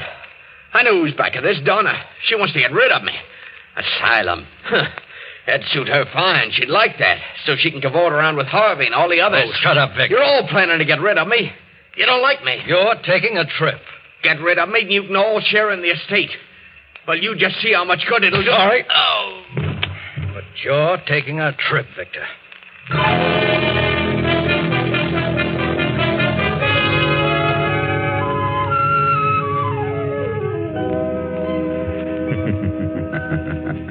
Well, here you are, Victor. Several hundred miles at sea. And worried, too, aren't you, Victor? That talk about insanity really upset you. You believe it, too, don't you?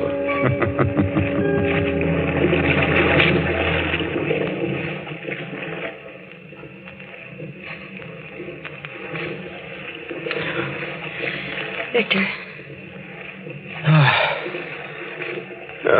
What's this? Where am I? Donna. Do you feel better, Victor?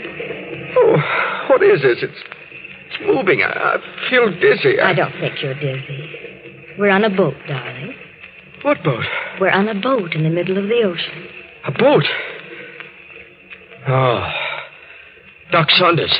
That's what he said. A voyage. It's his idea. Now, Victor, everything's going to be all right. I know what you're planning to do. You're planning to kill me. You want to get rid of me, want me to die. You won't die. Whose boat is this? Harvey's yacht. Harvey. Now I know it's a plot. Now I know what it's all about. You and Harvey, that's it. Oh, don't be ridiculous, Victor. Harvey consented to let me have the yacht. Is he on board? Yes. Of course. You and Harvey. And be a prisoner. What a perfect setup. You don't mean that, Victor. I've been suspicious of you two all alone. Who else is on board? Nobody but the captain and a crew of 4. And Harvey and the doctor. Where are you taking me? We're just cruising. Just cruising. Till you find the right spot. Right spot for what? To dump me overboard. No one will ever know, will they? And you'll see I jumped over. It was washed over the side. Oh, Victor, what has happened to you? You're like a stranger to me. I just don't know you. It doesn't seem possible that you're the man I married. What's happened to you? Don't you know? If I only did. Why, I'll tell you what's the matter. I'm crazy. I'm insane. My grandfather was insane. And undoubtedly my father, and so why not me? You're talking nonsense. Oh, no. Hasn't Doc Saunders told you what he knows? No. Oh, come now. You 3 are closer than that. Stop talking such nonsense. I won't listen. Well, I'm getting out of this cabin. I can't stand to be cooped up like this. Please stay for a while, Victor. Please. Here, I brought you some milk. Please drink it. Oh, milk, huh? It's got a funny color to it. It smells strange. What's in it? Arsenic? It's just plain milk, Victor. Drink it. Do you like milk, Donna? Yes, I love milk. Then drink it yourself. Victor! Oh, all over my dress. You're trying to poison me, that's it. Get out of here. Get out. Victor, please, darling. Get out!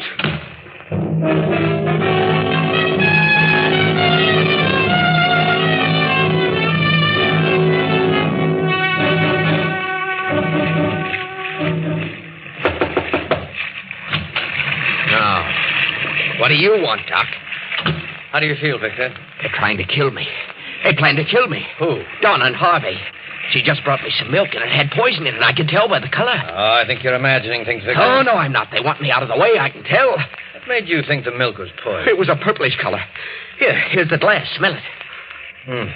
Maybe I'm not so crazy after all. I didn't say you were crazy. I only want you to stop your drinking. Drink may bring it on. Where did they get the poison? Oh, now, come. Forget it. Do you know where they get the poison, Doctor?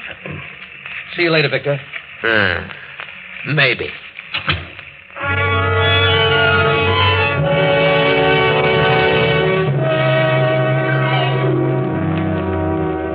Did you send for me, Doctor? Yes, Donna. Did you take some milk to Victor? Yes, I did. What did you put in it? Why should I put anything in it? Victor thinks you did. Why, you should know me better than that, Doctor. You did put something in it. Well, yes, I did. Some of that red liquid to make him quiet. Oh, yes, of course. That's what it was. He threw it all over me. Oh, I'm thoroughly disgusted, Doctor. I can't go on with him this way. He isn't drinking, but there's something wrong. I've decided to give it up as a bad job. I'm going to get a divorce. Divorce? I'm afraid it's too late for that, Donna. Too late? Well, what do you mean? There's something I haven't told you. I've been hoping it wouldn't be necessary, but after the day, I've given up all hope. Why can't I get a divorce? You cannot divorce an insane person. Insane? Good heavens. Yes, Victor has all the symptoms, and it's liquor that's hastened the crack up. I couldn't be certain as long as he was drinking, but today I realized the truth. What? Oh, I'm bewildered. I've never been so shocked in my life. I wish you hadn't told me. I'm sorry, Donna. I wanted you to be on your guard. You see, he has some strange hallucination about you and Harvey. He thinks you're planning to do away with him. Do away with him? Yes. Oh, but that's ridiculous. I've never had such a thought. Never. But now I'm frightened. Doctor, what about Alice? Your daughter? Oh, she's all right. I wouldn't worry about her. But think what this will mean if this gets out about Victor. It may ruin her whole life. I can understand that. Oh, this must never happen. It must remain a secret. That'll be difficult. It's going to be hard to handle when that craving returns. I'll think of something. I'll find a way. Doctor, come quickly. It's Harvey Davis. What's wrong, Captain? Found him in his bunk with a cord around his neck. Good heavens. It was Victor. Quiet, Donna. Come along.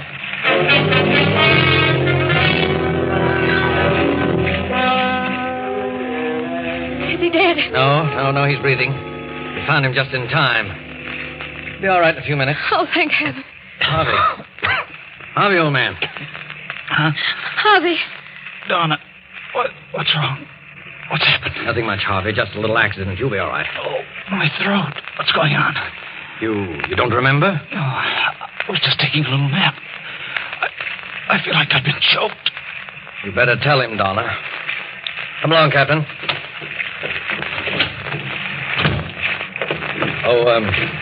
Captain, have you any liquor aboard? Yes, Doctor. Several bottles in the locker in my cabin. Let's have a look. I keep it locked because, hey, it's been jimmied.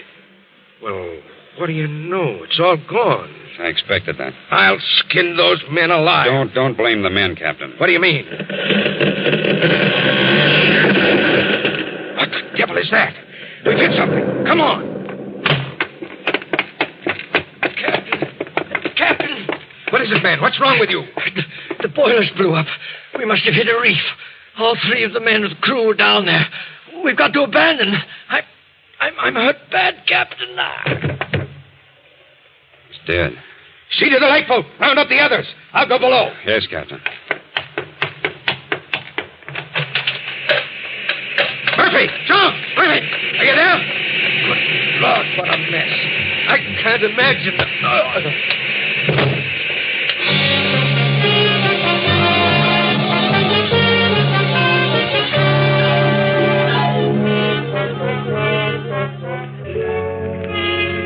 Two days pass, and the sun beats down relentlessly on the 5 survivors in the open boat. The doctor watches anxiously over the still unconscious captain, and Donna and Harvey keep a constant eye on Victor, who sits alone in the end of the boat, staring at the horizon. How's the captain, Doctor? Still holding his own. Must have had a bad fall down that companionway. I don't think he fell. Huh? It's a good thing you went down after him. Now, we're running low on water. I hope we sight some land today. How much water have you in your canteen, Donna? Half full. I say, look over there. What's that? A ship. No, it's land. An island. Grab an oar, Victor. Come on, Doc.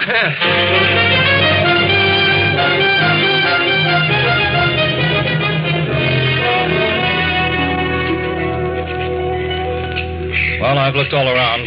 This place is as barren of food or water as the Sahara Desert. I'm afraid if we do locate any water, it won't be fit to drink. Oh, there must be water. What do you care about water? You've got a canteen full of whiskey. How much water is left? I have some, and Dr. Saunders has some. So I'd better get busy. Although my experiences on other islands like this haven't been so good. Well, here's a chance to put your chemistry to use, Harvey. You know the test for lead and zinc. Yes. Look, I'll give you 2 vials and some sodium sulfide tablets and potassium chromate. You know the test. When you come to some water, 1 tablet in 10 cc's of the liquid. A dark precipitate means poison. Yes, I know. Thanks, Doctor. Well, I'll start off and keep a direct line to the other side, wherever that is. Wait a minute, Harvey. I think I'll go with you. Why? Oh, maybe I can help. I'd go with you, Harvey, but I better keep an eye on the captain. He's the only one who knows where we are. I've got to pull him through. It's all right, Doc. I don't need any. I think I'll go anyway. All right, if you insist. Come on. Harvey, wait. I'm going too. Why? Because I want to. We don't need you. I'm coming just the same. Please, Harvey, I'd like to come. All right, let's go.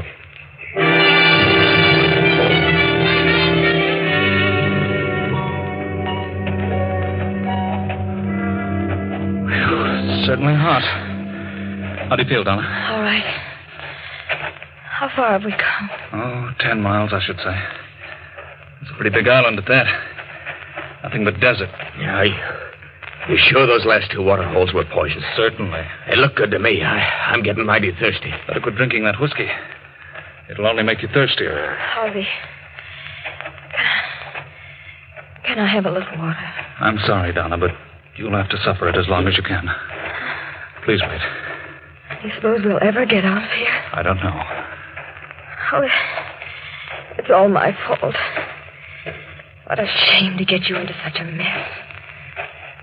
Please forgive me, Harvey. There's nothing to forgive, Donna. I'd do it again 100 times over. For you. Would you, Harvey? Yes.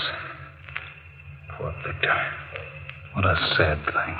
No one must ever know, Harvey. Promise me if we ever get out of this. Promise me you'll never let anyone know. No one will ever learn from me. I got him! What on earth? Harvey, he's got a gun. Where did he get it? Come on. I got him, look. A lizard, a big one. I knew we'd find something. Put that down. You can't eat that. There must be water around here. There must be. Where'd you get that gun? Out of the captain's locker. Better take it easy with those shells. We may need them. Yeah. Maybe I will. Have a drink? No. All right.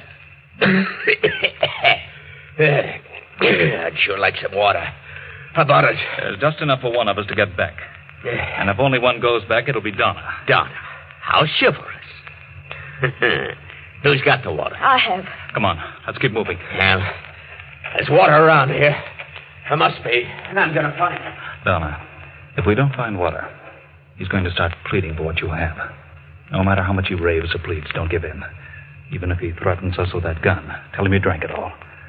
I want you to have the best break out of this. Thanks, Harvey. I appreciate that. I found it. Water! I found water! Hurry, Donna, hurry.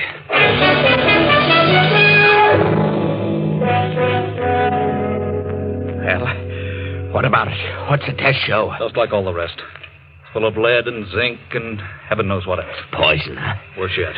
How about some of that water? What water? In Donna's canteen. There isn't any more. Who drank it? I did. You both did, and you left none for me. You've got your whiskey. I can't drink whiskey all the time. You've done pretty well on it for several years. I've got to have some water. Harvey warned you. Harvey! Is that all you think about, Harvey? You should have married Harvey. Perhaps you're right about that. Are you sure that water's poison? I'm not drinking it, and I'm thirsty, too. Maybe you're just waiting. For what? I don't know. But I can imagine a few things. We'd better stop here for the night. Are you very tired, Donna?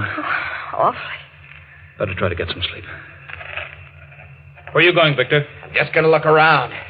I may find something. I'm hungry. I'm going to build a fire with this brush. Don't get too far away. I'll be around. Don't worry. Keep a close watch on your canteen, Donna. I have an idea what he's up to. I'll try not to sleep, but I'm dead tired. I'll do my best, Harvey. If he goes to sleep, I'll try to get that gun away from him. Good night, Donna. Good night, Harvey.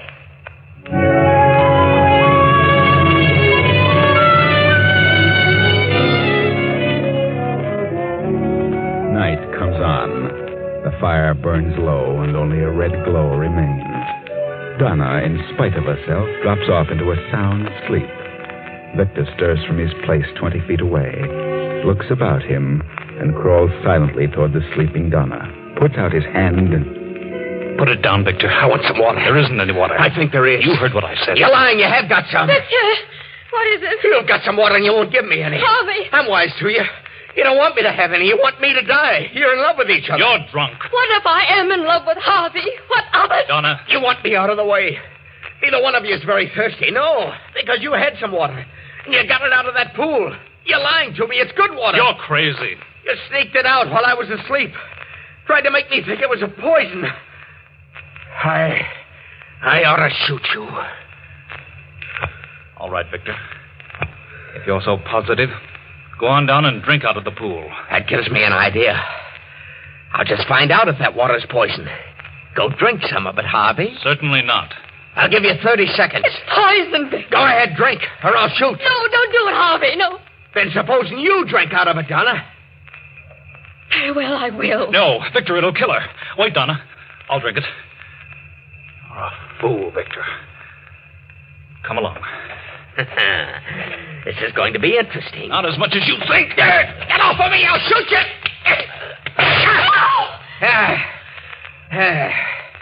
Maybe that'll hold you, Harvey. Oh, It's all right, Donna. Just hit my shoulder.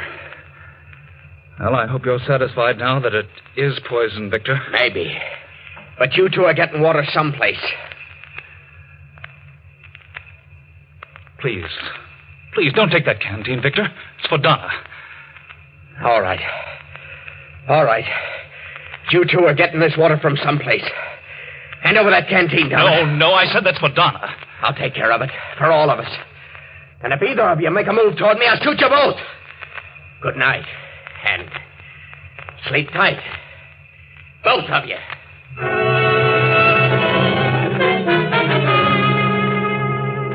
The night slowly fades and the chill of dawn creeps in.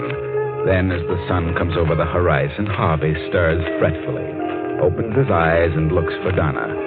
She sits beyond the dead embers of the campfire, her hands folded before her, staring blankly into space.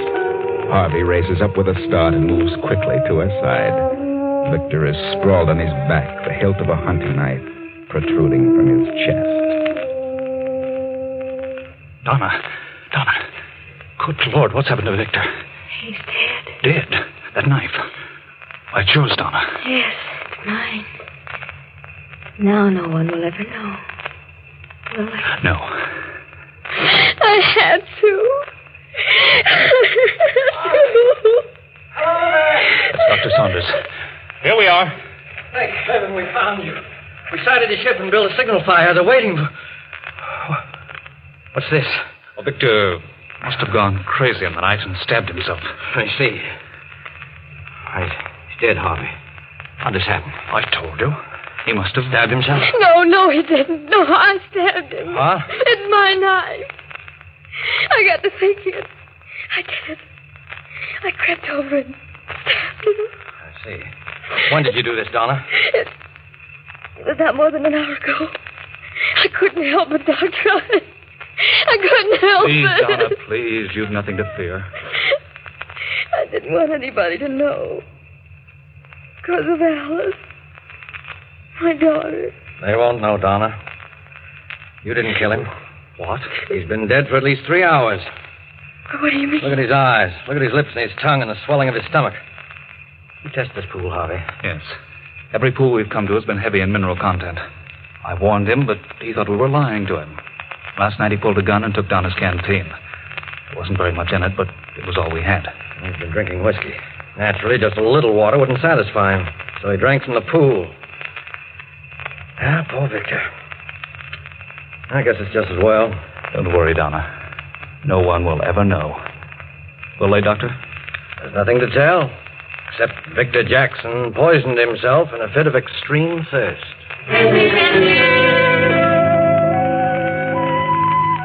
No, Donna. No one will ever know. You did your best. You tried hard to make things work out. But somehow fate seemed to take things right out of your hands. But you know better, don't you, Harvey? You know what happened. Tell us. Tell us, Harvey. After Victor took the canteen from Donna and drank the few swallows in it, he fell off to sleep. Then I took the canteen and filled it from the poison pool. I knew he'd wake up with a greater thirst. And he did. But I'm not sorry. He's better off. And I found I do love Donna. And I'll take care of her for the rest of our days.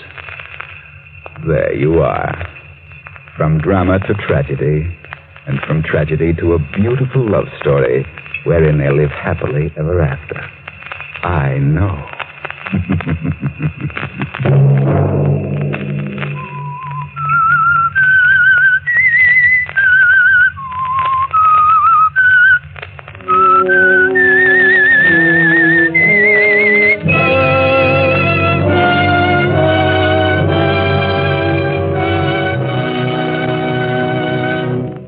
CBS has presented The Whistler.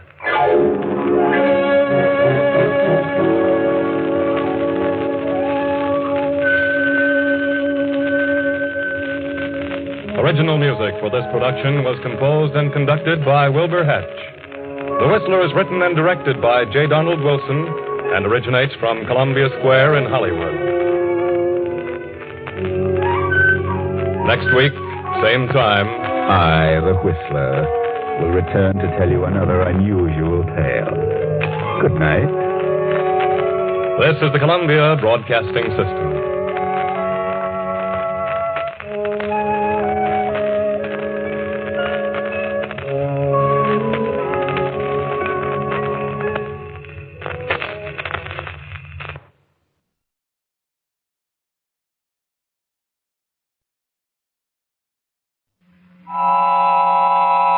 Have you heard the strange tales of the Whistler?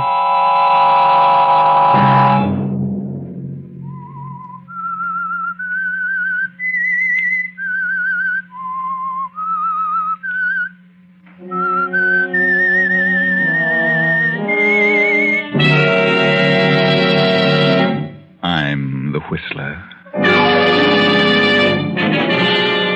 I didn't ask you to marry me. You asked me. And you said you were going to get a job so you wouldn't be dependent on your mother. I was happy then, Barry, and proud of you. Another Saturday night, and again, CBS presents The Whistler.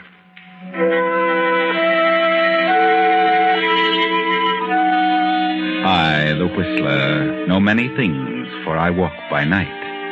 I know many strange tales, many secrets hidden in the hearts of men and women who have stepped into the shadows. And so I tell you tonight the weird story of the man who waited. A huge estate spreads out before you, the ancestral home of the Bartletts, set amid the peaceful New England countryside. The war has not yet come. It is 1937. The estate is ruled by Lydia Bartlett, a cold, cantankerous woman ill with heart trouble. Into this unhappy setting has come young Genevieve Garrison to act as secretary companion to bedridden old Lydia Bartlett. Lydia has but one child, a son, Barry, recently returned from a tour of Europe. The handsome young Barry is immediately attracted to lovely Genevieve, and after a month has passed... Genevieve? Genevieve, where are you? I'm up here, Barry. Oh, I've been looking all over for you. So this is your hiding place. No one ever comes up here, except the birds. It's mighty windy up here in the tower. I love it. It sings to me. Yeah? You're a strange girl. You know, I think you're part of this wilderness. Some wild thing that shows itself for an instant and then disappears. That's your charm for me, Genevieve. That unattainable wildness that lures me. Please, Barry. Oh, I know Mother'd have a fit if she knew I were in love with you. Then you must be sensible, Barry. After all, she controls the estate. And you'd have nothing if you were to make her angry.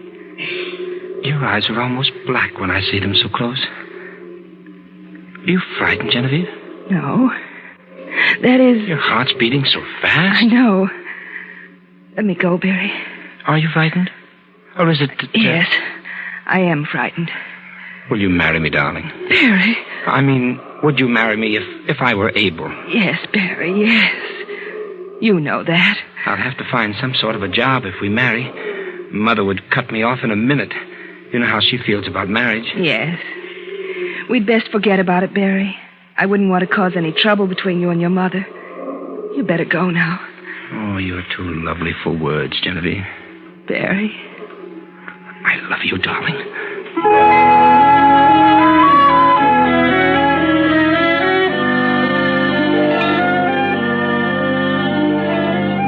And so 3 months pass by. Then one day, Genevieve steps into Lydia Bartlett's bedroom. Did you call me, Mrs. Bartlett? I certainly did. Where have you been? Put the pillow behind my back and lift my head a little more. There. Is that better now? Yes, it'll do. I want to talk to you. What about? About Annie, the maid. Oh. Has that young stable boy been visiting Annie again? Well, I think she sees him on her days off. Well, I want it understood once and for all that I'll not tolerate any such nonsense under my roof. It must stop. But I think Annie would leave if you forbid her to see the boy. She's really very much in love with him. Love, bosh. Silly nonsense. Mrs. Bartlett, you loved your husband, didn't you? My marriage was arranged by my parents. It only lasted a short while, because he died.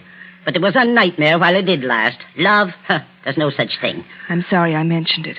And there's something else I want to talk to you about. Yes? What is it? What's wrong with you lately? You don't look well. You better see Dr. Ansted. I have seen him. And what did he say? Nothing serious. It's, well, a slight heart murmur. He gave me some medicine. I'll be all right. Rather take care of yourself. I will. Where's the newspaper? Here. Anything in it? Read it to me. Well, there's a tea, a charity affair with the proceeds going to the baby shelter. Baby shelter. Women are fools. Well, go on. What else? Oh, a number of engagements and several wedding announcements and... Oh. What's the matter? Well... What is it? Well, it's something about your son. Barry? What do you mean? Read it. Seen frequently together are Miss Joan Marvell and Mr. Barry Bartlett, son of Lydia Bartlett. An early announcement is anticipated. The fool! He's out of his mind. How dare he do such a thing? I won't have it. I won't. Mrs. Bartlett, I just... Oh. Annie, come here at once. Miss Garrison has fainted.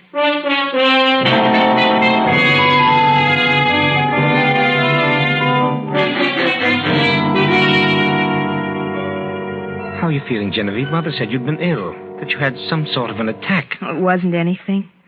I had rather a shock. My heart isn't too good. I was reading the paper to your mother, and I noticed your name coupled with that of a Miss Marvell. Oh. It was silly of me to give way because I know it can't mean anything now. Genevieve, I think I'd better come right out with it. You mean it's true? Oh, Barry, how could you? I've been trying to get up here to discuss it with you. You know that such an arrangement as ours is no good. Why, if Mother ever found out we were married, we'd be sunk. It's very unfair. It's just as unfair to me. I didn't ask you to marry me. I was content the way things were. But when you asked me to be your wife, you said you were going to get a job so you wouldn't be dependent on your mother. I was so happy and so proud of you. Well, I tried to get a job. But it's terribly awkward trying to find something to do when you're not accustomed to it. And you can't ask a man of my position to go out and become a garage mechanic or something like that. There's nothing dishonorable in becoming a garage mechanic. Oh, don't talk nonsense. Naturally, I can't tell my friends my reason that I'm married. Naturally. I met Joan some time ago. I was up at King's College with her brother Ned. She's grown up to be most attractive. More attractive than I am, of course. I didn't say that. It would be a very suitable marriage. The Marvells have pots of money, and the old man would give me a place in his business. Oh, naturally, I plan to take care of you, make you a suitable allowance, and that sort of thing, if you'll divorce me. As a matter of fact, Joan knows all about you and has consented to marry me if I can get a divorce. She knows about your being married to me. But there's something else she can't know, Barry. Why, what are you talking about? I'm going to have a child. Your child. A child? Who knows about it? Dr. Ansteth. I went to see him and he told me what was wrong with me. Well, Ansteth's a good sport. He won't talk. Anybody else? I've told no one else. But I think Annie suspects. Oh, I hope it doesn't get to Mother. But you can understand now why I can't divorce you. I can understand why you think so, but I still think it's a shame. Why do these things have to happen to me?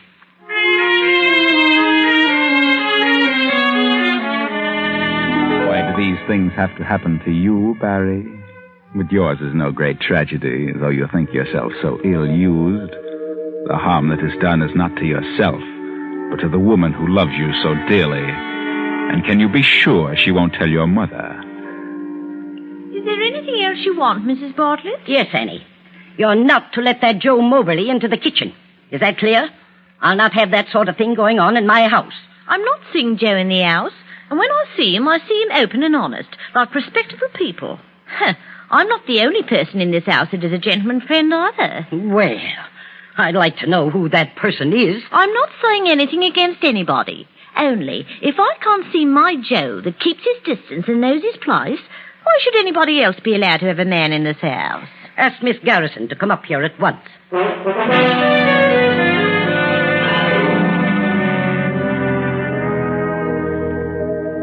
Annie said you wished to speak to me, Mrs. Bartlett? And so I do.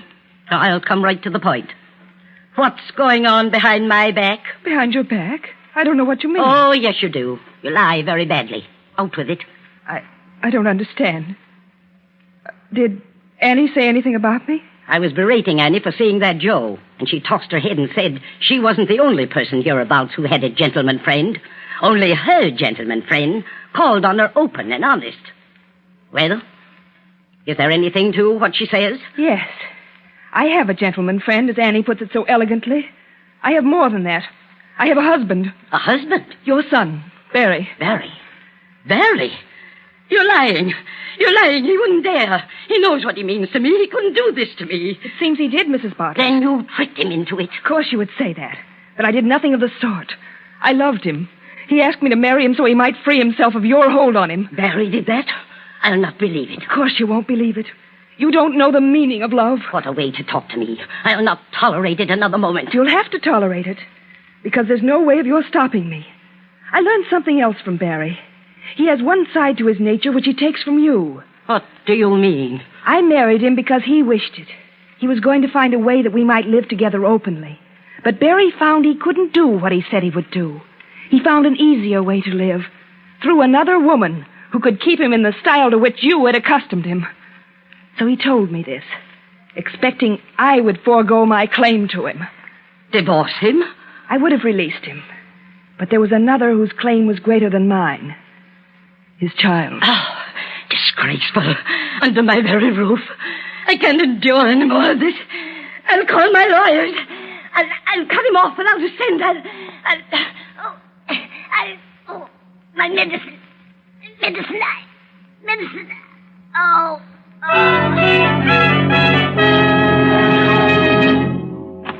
What's happened, Miss Garrison? Come in, Annie.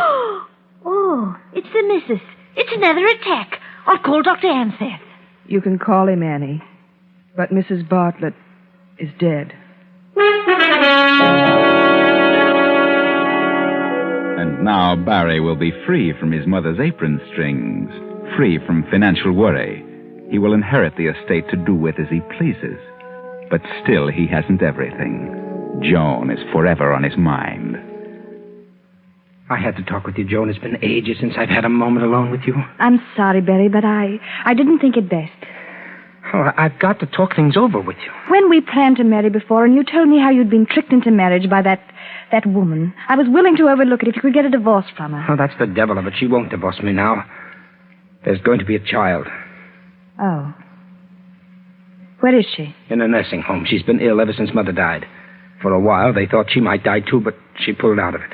Oh, I know she must have, led you on, but You're so attractive, and she must have been really fond of you. But I don't love her, dear. I love you. Can't you understand it? I can't give you up. I won't. Barry, darling, I love you too, but this isn't a thing we can decide in a moment. You must be patient. Patient. Patient.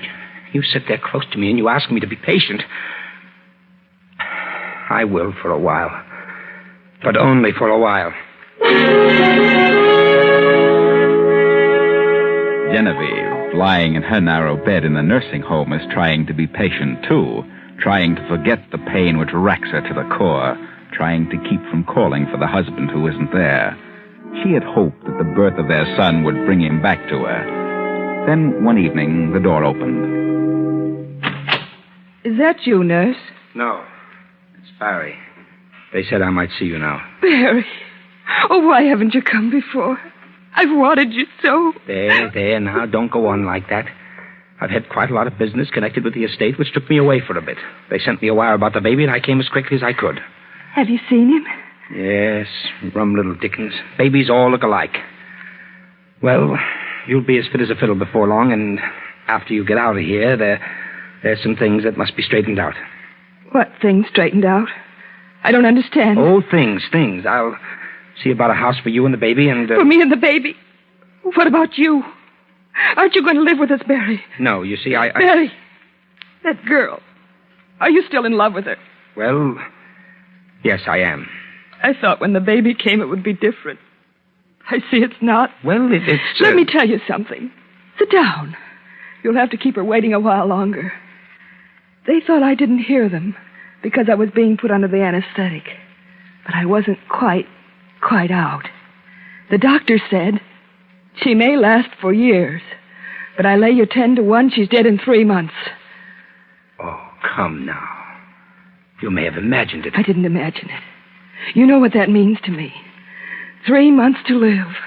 You can see how important it is that those 3 months should be spent with you. The doctor didn't say a word to me about your being in such a serious condition. But I heard him. I see. And you don't want to give me a divorce? You want me to wait, is that it? Yes, Barry. Please. First it was my mother, and now you. Barry, there's something I feel I must tell you. Something about your mother you don't know. Well, what do you mean? The doctor said she died of a heart attack, and she did. But she wouldn't have died if I'd given her the medicine for it. She'd found out from Annie that I'd been seeing some man, and when she asked me who it was, I told her everything. You did? She went into a tantrum and stormed at me. She had an attack. And I stood by and watched her. Watched her gasp for breath and call for help that never came. I did that for you. For you, Barry. And you expect me to go on with you? I'd expect you to stay with me and our son during the last remaining months of my life. And if you try to leave me or seek to have me put away because of what I've done, I'll bring you into it. I'll swear it was your idea. That you're an accessory.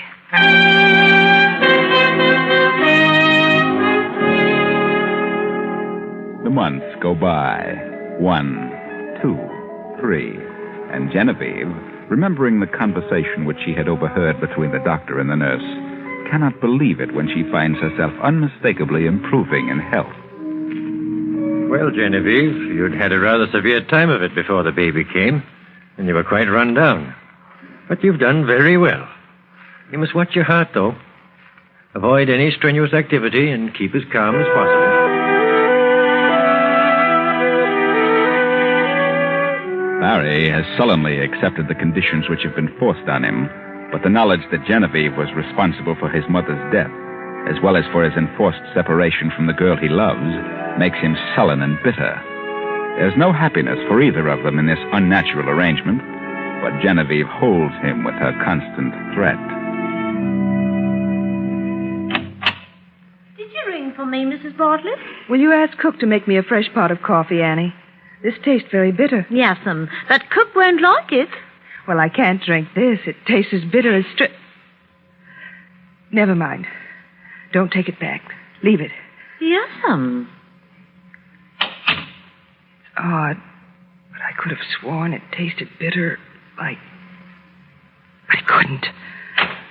Oh, good morning, Barry. Good morning. I'd offer you some coffee, but it's not so very good. No, thanks. I'll just have a look at the paper. I had coffee in my room. Oh? Since when do you do that? What? Since when do I do what? Have coffee in your room? I did this morning. Was it this same pot? Well, it might have been. I don't know. I never noticed. Why? Did you notice it was quite bitter? I can't say that I did.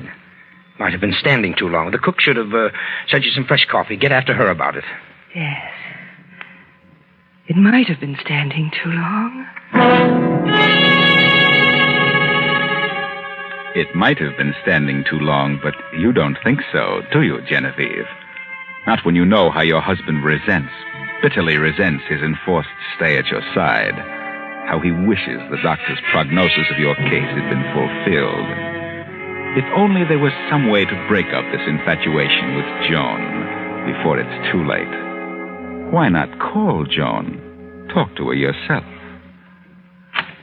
Miss Joan Marvell, ma'am. How do you do, Miss Marvell? Come in, please. Thank you. That will be all, Annie. I suppose you're wondering why I sent for you. Yes, I was a bit surprised, to say the least. I want to talk to you about Barry. Barry's my husband.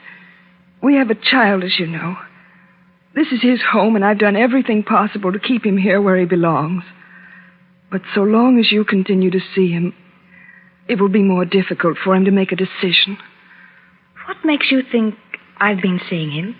I can tell by the way he acts. He thinks he's in love with you. And he will continue to think so until you make a definite break. Well, Mrs. Bartlett, I've not been seeing Barry. He's tried to reach me many times, but I've purposely avoided him. Are you sure? Yes, because I'm going to be married to someone else. So you have nothing further to worry about. Does Barry know this? No.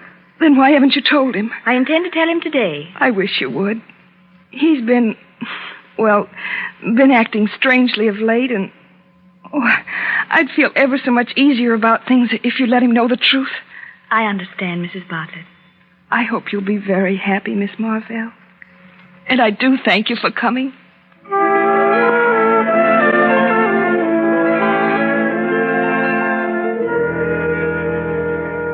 So you see, it's all for the best, Barry. You don't mean that, Joan. Until I talked to her, I was really undecided about marrying Roger Hedden. But now I know what to do. She's a lovely woman, Barry. The most tragic eyes I've ever seen in my life. You must go back to her. She wants you, needs you. You must forget about me. So she sent for you, did she? Yes. She thought she was being clever. Oh, why doesn't she give up? She knows how I feel. I do wish you hadn't gone to her. I'm glad I did. I know now what to do. And having seen her, talked to her, I understand you so much better. Understand me? Yes. I think you know what I mean. Goodbye, Barry. No, please. Joan, please, wait a minute. You don't really love this, Roger. You're doing this just because of Genevieve. You must think of yourself. Think of me. Hold your decision for a few weeks. Why? Well, something may happen. I mean, if you'll just wait a bit, the picture may change for us. How do you mean? How could that be possible now? Promise me that you'll wait. What are you thinking, Barry? Why, nothing. I just want you to wait. She said you'd been acting odd. She's imagining things. I'll have to hurry now or I'll miss my appointment. Goodbye. I said goodbye, Barry. Oh, yes. Goodbye, Joan.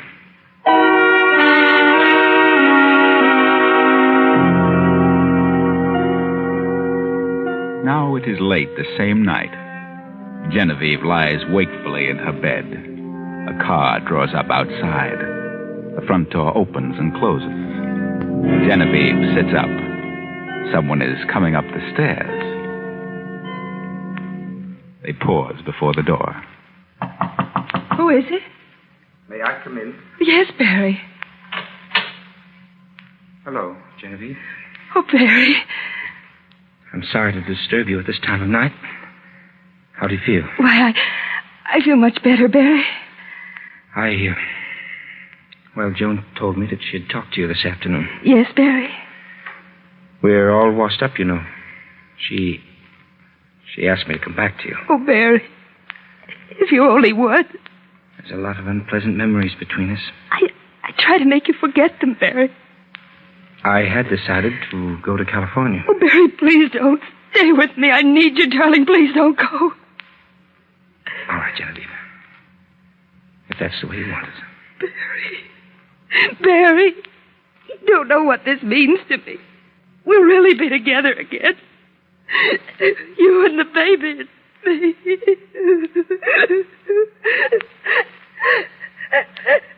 me. Genevieve, what's wrong? It's my heart. What? Excitement. My medicine in the bathroom. Please, Barry. Medicine? Yes, the little one with the medicine dropper. Please. Yeah. Yes, Genevieve. Bottle with the medicine dropper in it. Medicine dropper in it. Oh, yeah. I have it. How much do you take? 5 drops. 1, 2, 3, 4, 5. There you are. Thank you, Barry. Oh, you'll be all right now, Genevieve. You'll be all right in a few moments. I'll stay in the other room tonight. Barry. What is it? That bottle. That isn't my medicine. What? No. Look at the label. That's your mother's medicine. Mother's? Oh, good Lord, it is. It's wrong for me. That medicine is a heart depressant. Barry. What have you done? I can't breathe. Can't. Genevieve. Genevieve!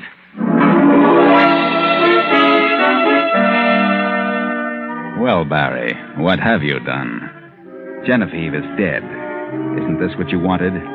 You're free now, Barry. Free. Then, 45 minutes later, Dr. Anstead hurries into the bedroom.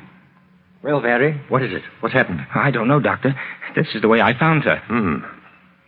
Well, not sign of a pulse. Poor girl. I can't understand it. She'd improved so much. She's dead, Doctor? Yes, Barry. I'm sorry. I'm completely dumbfounded. Wait a moment. What's this? What? What on earth? Why, she's taken some of this medicine. Good heavens, yes, I can smell it in the glass. Well, what's wrong, sir? This isn't her medicine. I prescribed this for your mother. My mother? Genevieve's heart needed a stimulant. This induces the opposite reaction. Oh, she took this by mistake. By mistake? But how on earth could... Well, there's nothing we can do for her now.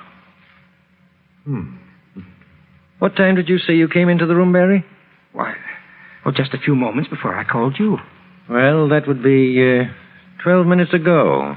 Yes, that's right. I see. She was gasping for breath. She tried to say something, but I couldn't make out what it was. I called you immediately. Well, I'll call the undertakers. I'll use the phone in the hall.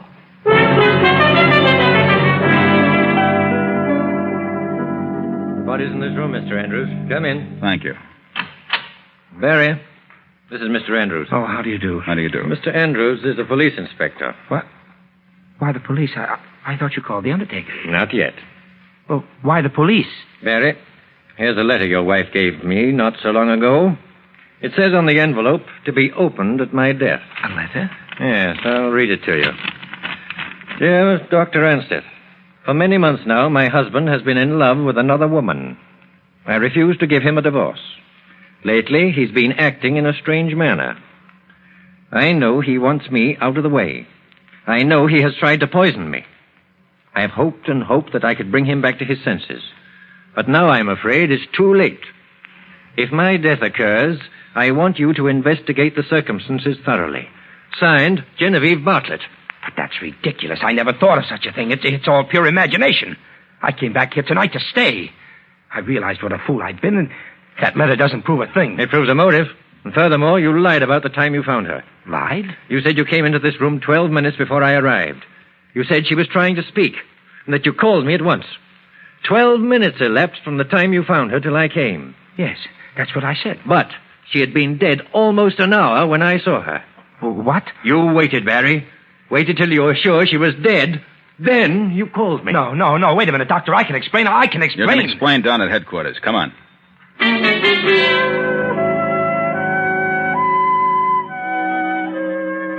Barry tried to explain. He told the truth. He had come back to Genevieve to stay. He did get the bottle for Genevieve. It was an accident. But he couldn't explain why he waited almost 30 minutes before he called the doctor. He said he just sat beside the bed in a daze, and that was the truth. But no one would believe him. No one. Poor Barry.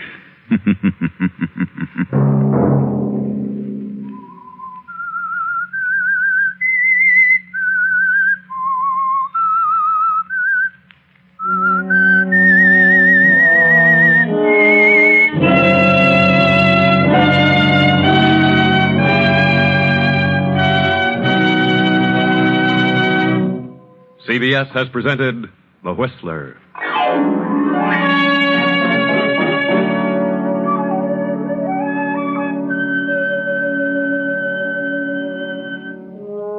Original music for this production was composed and conducted by Wilbur Hatch. Tonight's story was written by Elizabeth Easton and directed by J. Donald Wilson. The Whistler originates from Columbia Square in Hollywood.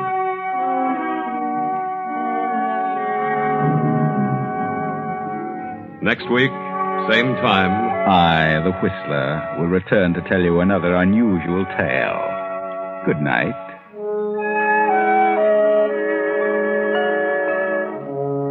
This is the Columbia Broadcasting System.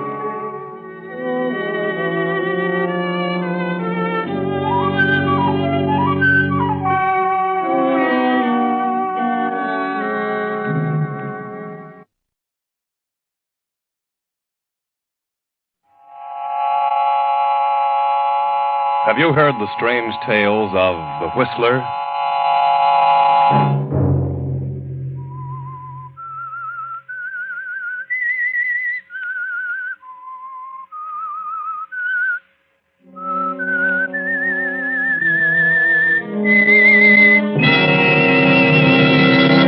I'm the Whistler. Don't. Not again, please. I can scarcely think now. I won't be able to think at all if you do it again. Please, I couldn't stand it. There just won't be anything left if you do. Please. Another Saturday night, and again, CBS presents The Whistler.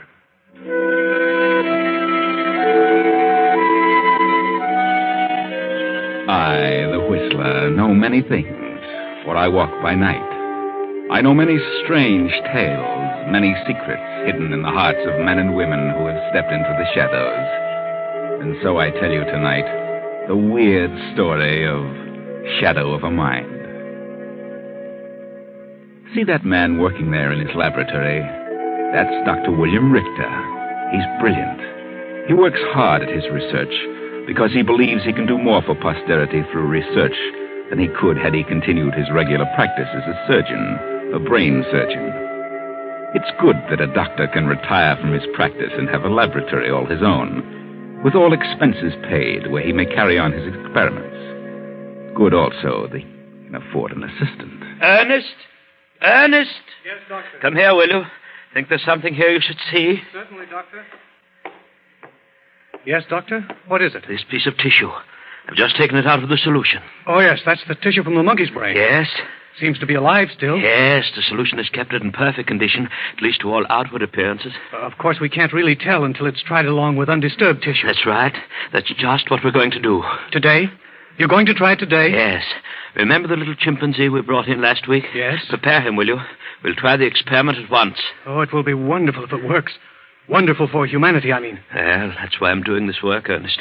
Because of the great benefit it will be to mankind if I can find a way to keep tissue living when completely severed from a body. And then replace it.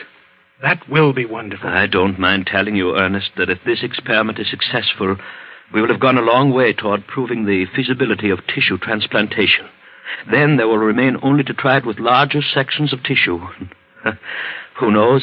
Perhaps sometime, due to our experiments, man will be able to perform this operation on complete sections of the human brain. It's a great work you're doing, Doctor. Yes. Now, prepare the animal, will you? Yes, Doctor.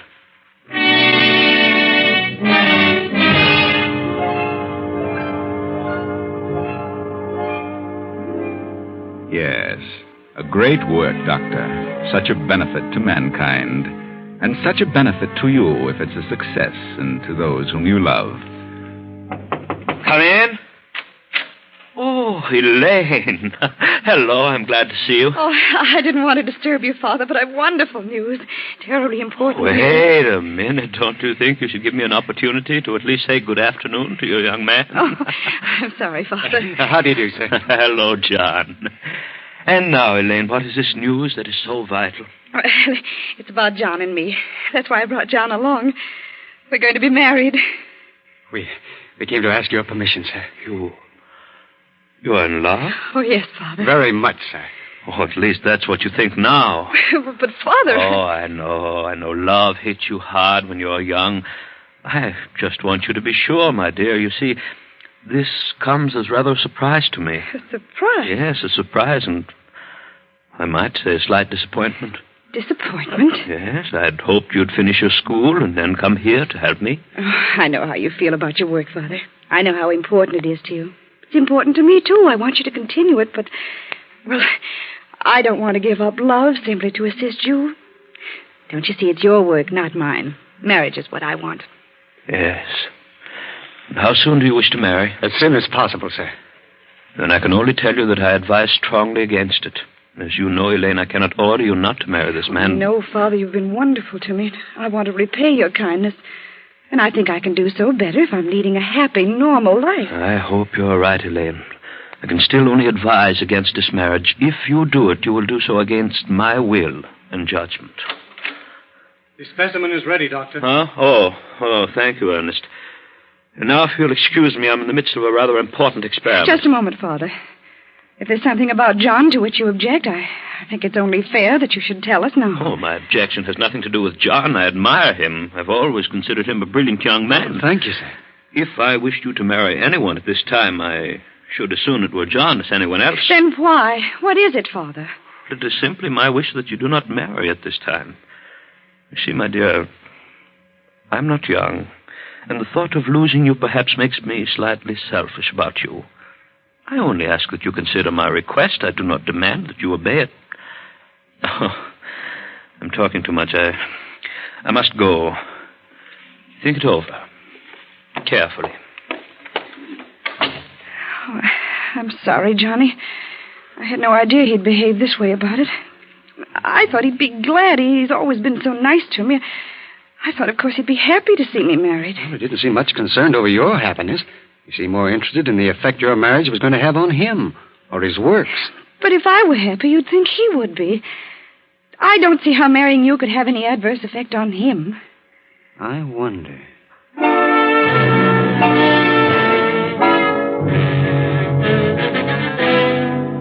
Several days have passed during which John has thought about it. Wondered why the doctor doesn't want his daughter to marry.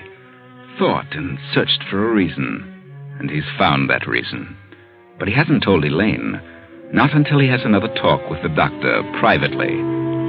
John and Elaine are driving along the twisting highway to her home. Why on earth did your father ever have his laboratory in such an out-of-the-way place? Oh, he works a lot with animals. They might disturb people if he had close neighbors. Yes, I suppose so. Looks as though he might have picked a straighter road. Johnny, why are you so certain that you can convince Father our marriage is the right thing? Well, the only reason he objected was because of what it might do to him. I know what that was. And I can assure him that the result of our marriage won't be what he feared. But why won't you tell me? Oh, now, darling, don't you worry about that. Here, give me a kiss. Oh, Johnny, Johnny, look out! The bridge! Look out, we're going over!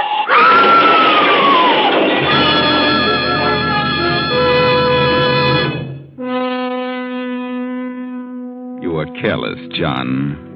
You needn't have had that wreck if you'd been watching. Even in your haste to settle things with the doctor, you should have been more careful. More careful with the life of the woman you loved. Now her father works feverishly trying to bring her to. Will she? Quiet. Looks pretty bad. I'm afraid it's a concussion. Yes, but will she... I suppose you are satisfied now.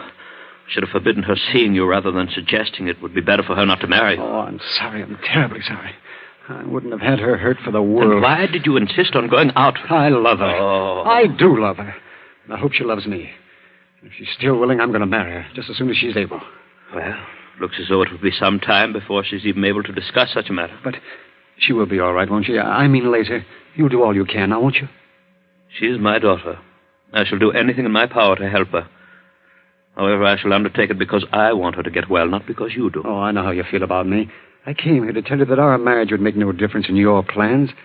But that's not important now. The only thing of importance is her recovery. I want you to know if there's anything I can do, you can count on me. What you can do probably will not be much.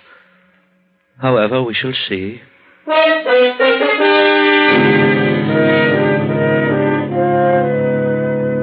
Not much you could do, John. If you'd only realized then just how much you would do, maybe you wouldn't have been so anxious. It hasn't been pleasant, though, has it, all these days of waiting while Elaine came out of her coma and then lapsed back in again. And when the doctor operated on her, that was hard on you, too. These short visits you've been allowed with her. Does it seem strange that the doctor won't let you stay too long in the room with her?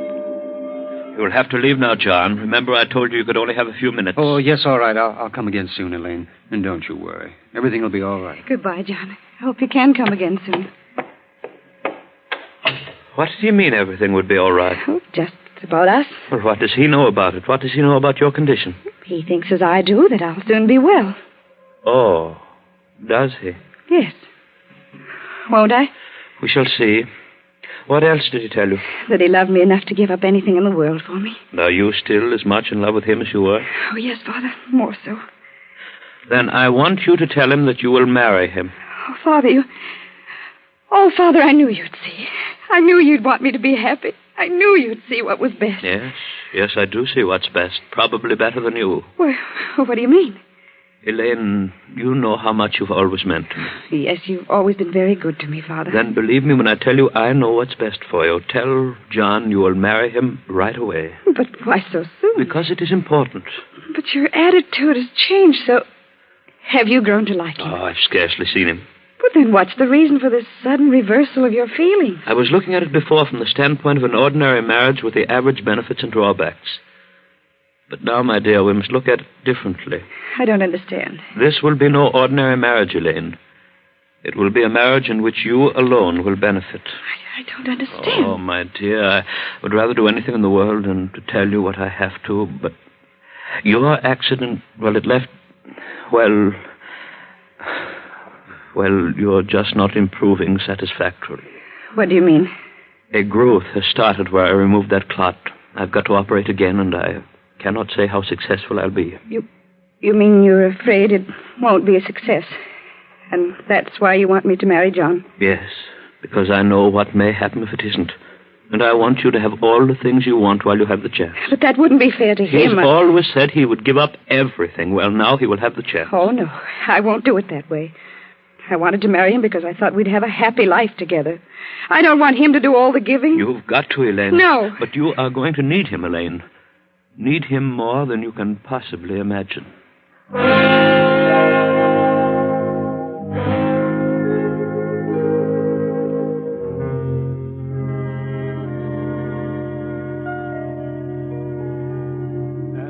That is the way things are, John. She told me how much you love her, and now's your chance to prove it.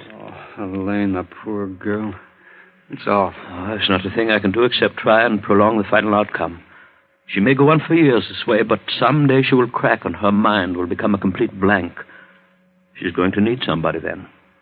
Somebody that loves her as much as you say you do. Oh, there's no question about that. Of course I love her. And you will still marry her after what I've told you?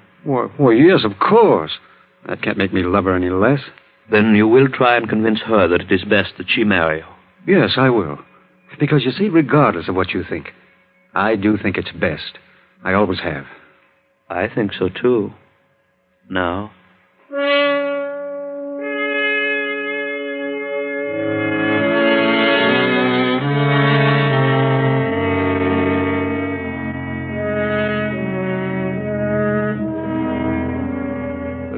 see, darling, this can't make any difference in my love for you. Simply that you've got to undergo another operation. Yes, but Father said he couldn't be certain how it would turn out. I think he's pretty certain. He told you then? Yes. And it doesn't really make any difference. Except that I've waited longer. And now I love you more. Oh, John. So please, darling, say you'll marry me. You still think it's wise? Yes, I know it is. All right, John. I'll marry you. When? How soon? Any time you say, John.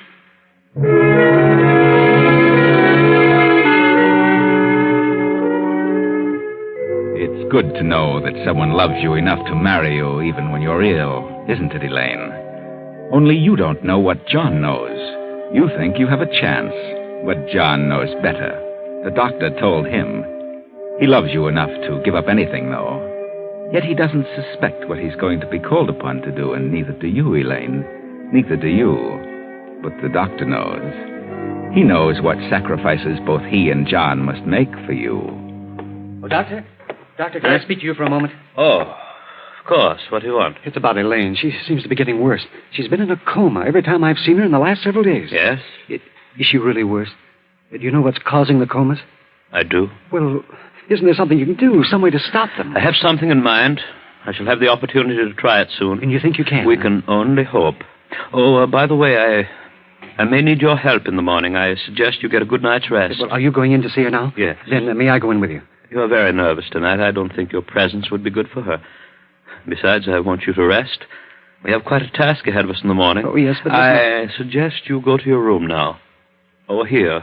In this envelope are some sleeping powders. Be sure you take them. You'll need a good night's rest. Yes, but Elaine, If you will cooperate, I think I can assure you that Elaine will improve rather rapidly from now on. Now, please do as I say. Well, all right, then. And good night. And please let me know in the morning. I shall.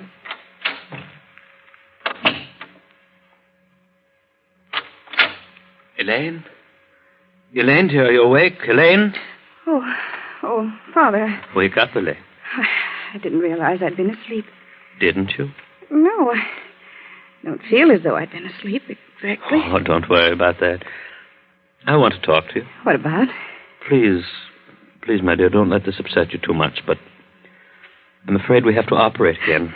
That is our only way out, otherwise you'll lose your mind. My mind? Oh, Father. Easy, Elaine. I told you there's a way out. Way out? Yes, you see, I have known for a long time this was going to be necessary. The growth has started again, and it's spreading. And wherever it's spread, that part of your brain is dead. So I must remove that part. But I must trust you, Father. I know if any surgeon can do it, you can. I can remove it, I'm certain of that. The question is in what condition it will leave you. What do you mean? Well, it's too large a part of your brain to leave you, well, entirely the same. It's the part that controls your will. We can't just remove it and leave you that way. But how? That is where John and his willingness to sacrifice for you comes in. I don't understand. I'm going to perform the same operation on John. But there's nothing wrong with John's brain. No? He has a brilliant mind. I know. That's why we chose him. We chose him? I don't understand. I told you once that you were going to need somebody that really loved you. Somebody willing to give up everything for you. And that's why you wanted me to marry him. Yes. You see, it was the only way to save my little girl. He seemed like a very intelligent young man. That was important because, you see, I didn't want just anybody's brain taking the place of that part of yours which I shall remove. You mean you're going to... Yes. Oh, Father, listen to me. I love John. You can't do this thing to him. Oh, let me die. I don't want to live if it means this. Please, Father, listen to me. I'm probably the only brain surgeon in the world who can do it, and I've prepared well. Everything is ready, including John. Father, please. Oh, you mustn't become overwrought, Elaine. Here, I'll just give you this hypodermic.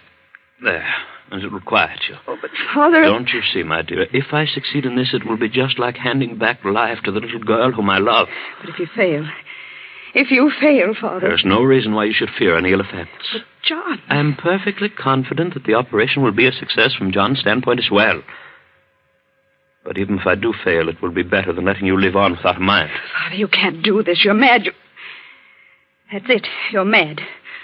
Father, you're mad. You couldn't dream of such a thing if you weren't. I not only can dream of it, I'm going to do it.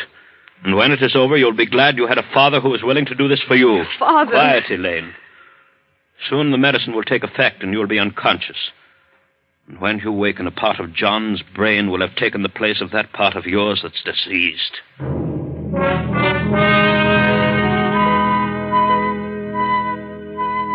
The operation was a success, a complete success for Elaine. A fine piece of surgery, Doctor. You must feel highly pleased with your ability. A pity this operation can't become a contribution to surgical science, but I doubt that you'd want the world to know. And you, Elaine, you look so different since you've been up and around. Your will seems so strong. And your attitude toward John. What's happened to your love for him? Elaine, what are you getting ready to do? I'm going out. You're going out again? Yes, do you mind? Well, I thought maybe you'd stay with me tonight. You were out last night. It's awfully lonesome just sitting here in this room. Never getting out, never seeing anyone. You're in no condition to see anyone. But I'd like to see you, Elaine. When you stay home, I like to see you. Well, I'm not staying home. I'm not sitting around here spending another dull evening with you. Suppose I am dull. I can't think. I had something I wanted to tell you. I remembered it this afternoon, something I intended doing before we were married. But, I can't remember what it was. Oh, you can't remember anything. All you can do is sit around and whine. Oh, why do you talk to me like that, Elaine? You used to love me. I remember you said you loved me once. And I love you, Elaine. I've always loved you. What have I done to make you stop loving me?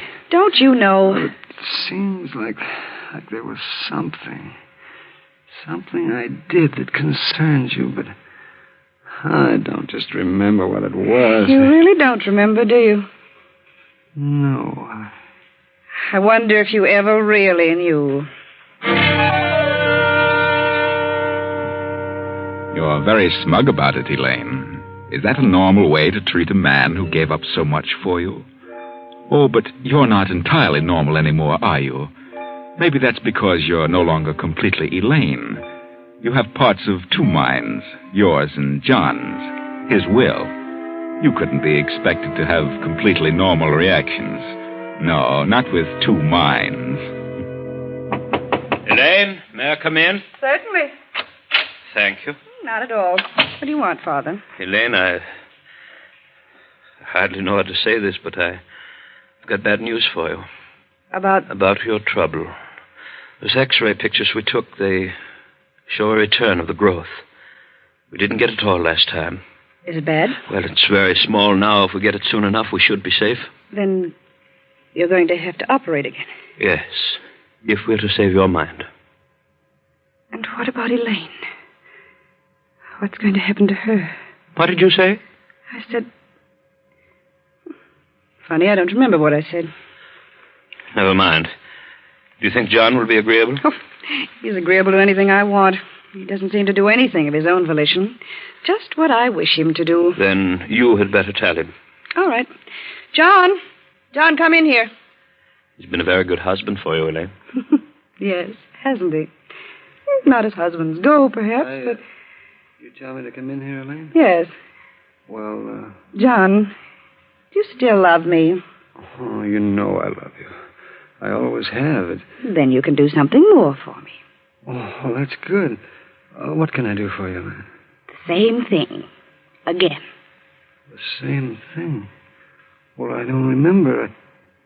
Oh, no. No, I didn't do anything for you. You did something to me. Don't do it again. Not again, please. I can scarcely think now. I won't be able to think at all if you do. I couldn't stand it. There just won't be anything left. Oh, yes, there will. There will be me. And you love me. Remember, John?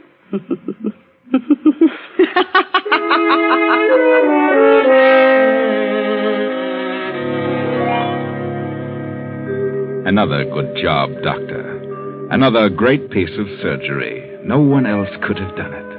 The first time, taking just the part of John's brain which controlled his will, giving that to Elaine and making her will so strong she cared nothing for anyone but herself, and leaving John so that he'd resist no more. That was well done. And this time, just a little bit more. Only this time you made a mistake, Doctor. This time you took too much of John's brain. This time you took the part that remembers. You took too much, Doctor, and now John is dead. You've given his will to Elaine, and now his memory. And the part of John's mind that remembers also hates Doctor. Come in. Oh, Elaine, my dear. Come in, my child. Well, I didn't expect you so late. Elaine, what are you doing with that gun? I have something to settle with you, Doctor. Why, I don't understand. You've never called me doctor before, Elaine. It is not Elaine you're dealing with, Doctor. What do you mean? This is John. You killed my body, but you put my mind in this body. My will and my memory. This body is Elaine's, but these thoughts are John's. That is impossible. Not for you, Doctor, not for the great brain surgeon. Well, this time you've gone too far, you and Elaine. You took my mind, only you took too much of it. And now it is no longer Elaine. It is I, John, who controls the actions of this body. And the mind of John hates you for what you did. I only did it to save my little girl. But had you not objected to the marriage in the first place, nothing would ever have happened. What do you mean? I remember now. Now John's thoughts remember what it was he found out about your objection to the marriage. That's what we were coming to tell you when we had the accident. John found out about your wife's will. What? The money that made it possible for you to continue your work would all go to Elaine when she married. Oh, but... You didn't want that, did you, Doctor? Because you weren't her real father. But I've always loved you as a real father. I've done everything for you. Excuse me, Doctor. For Elaine. You forget you're dealing with the memory of John. And with his will and his memory in this body, you can see why it's perfectly natural to kill you. Wait, now listen to me. For a long time I've known that something went wrong, and I didn't intend it that way, but I have prepared for it. I have a signal bell connected with this room to the laboratory. Ernest has been instructed to come here immediately upon hearing it. Well, I've just rung it. He'll be here in a second. You wouldn't dare to kill me because you'd be convicted as a murderer. How many times do you think a man can be afraid of death, Doctor? Oh? Remember, you've been through the process of killing my body for a long time now. I shall be easier on you. I shall kill you quickly now, with this gun. What is it? That gun, stop her. Good heavens. Stand back, Ernest. I have no desire to harm you. He's the only one my memory hates. The only one my will says to kill. You killed your father. No, Ernest, I didn't. But I saw. I stood here and watched you kill him. Yes, but Elaine didn't pull that trigger, and he was not my father. I'll call the police. Stop. Stand over there in that corner. Now throw me the keys to the car. That's it. Now stay here. If you try to follow me, I'll kill you.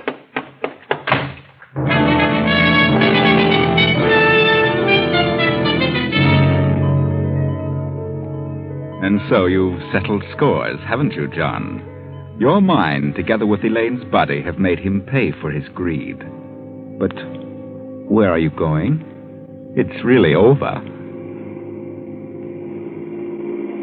Why do you hurry so? Why do you drive so fast?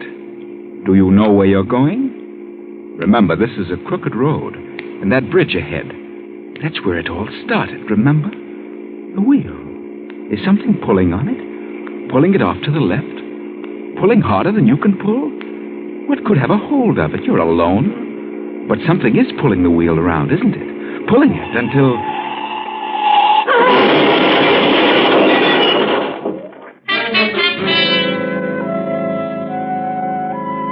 That's really the best way. They couldn't go on with John's mind and thoughts in Elaine's body, and now they're all dead. John, William, and Elaine. John, the innocent victim. Elaine, the guilty accomplice. And William, the great brain surgeon who tried so hard to save Elaine. You think so? Well, what neither of them knew was that there was never anything wrong with Elaine's brain in the first place. Her comas were induced by medicines administered by William in his efforts to convince them that something was wrong with her. Because that way, he'd have a reason for attempting his fiendish experiment in brain surgery. He was a good surgeon.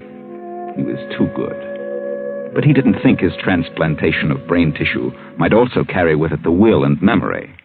And when a will as strong as John's combines with the memories he had, well, you could hardly blame him for killing the doctor, could you?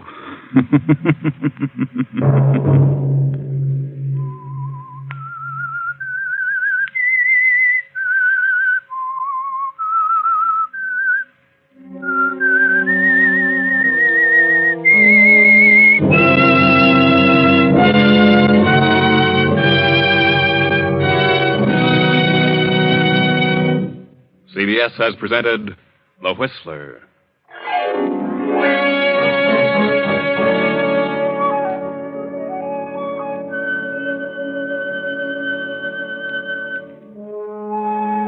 Original music for this production was composed and conducted by Wilbur Hatch. Tonight's story was written by Dwight Hauser and directed by J. Donald Wilson. The Whistler originates from Columbia Square in Hollywood. Next week, same time. I, the Whistler, will return to tell you another unusual tale. Good night. This is CBS, the Columbia Broadcasting System.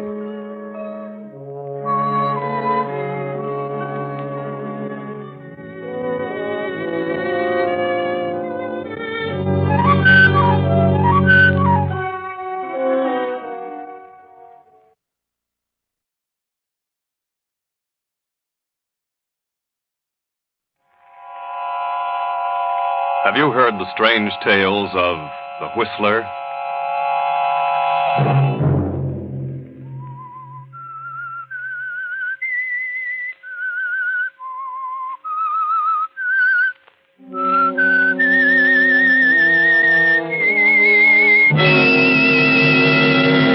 I'm the Whistler. She wants me to leave, wants me out of the way. Sure, so she can have everything for herself. Well, I ain't gonna let her. I'll kill her first. Saturday night, and again, CBS presents The Whistler. I, the Whistler, know many things, for I walk by night. I know many strange tales, many secrets hidden in the hearts of men and women who stepped into the shadows. And so I tell you tonight the unusual story of justice. Elderly John Henderson, a well-to-do farmer in the Middle West, a widower with a son of 18, has recently married a young woman named Marta, a girl from the city. The coming of the war placed extra burdens upon Mr. Henderson, and in the past few months, the shortage of hands and overwork have been too much for his aging heart. It has been necessary for him to take to his bed and trust the actual running of the farm to his eccentric son, Matthew. Father, I want to talk to you. What's wrong now, Matt? I got to talk to you. Well, come in and talk. I'm not staying here any longer. I'm a-leaving. Now, don't start that again. I ain't going to stay here and be bossed around by that woman. I ain't gonna. Don't I have trouble enough without you squawking all the time? What is it now? I know more about this farm than she does. Who does she think she is? Marta is my wife, Matt. She's a good woman, and she's trying her best to be a mother to you. But you're too pig-headed to give her a chance. Mother? She's nothing but a nasty... Now, Matthew, that'll be enough out of you. She don't like me, and I don't like her. Shut up, or I'll get out of this bed and whale the daylights out of you.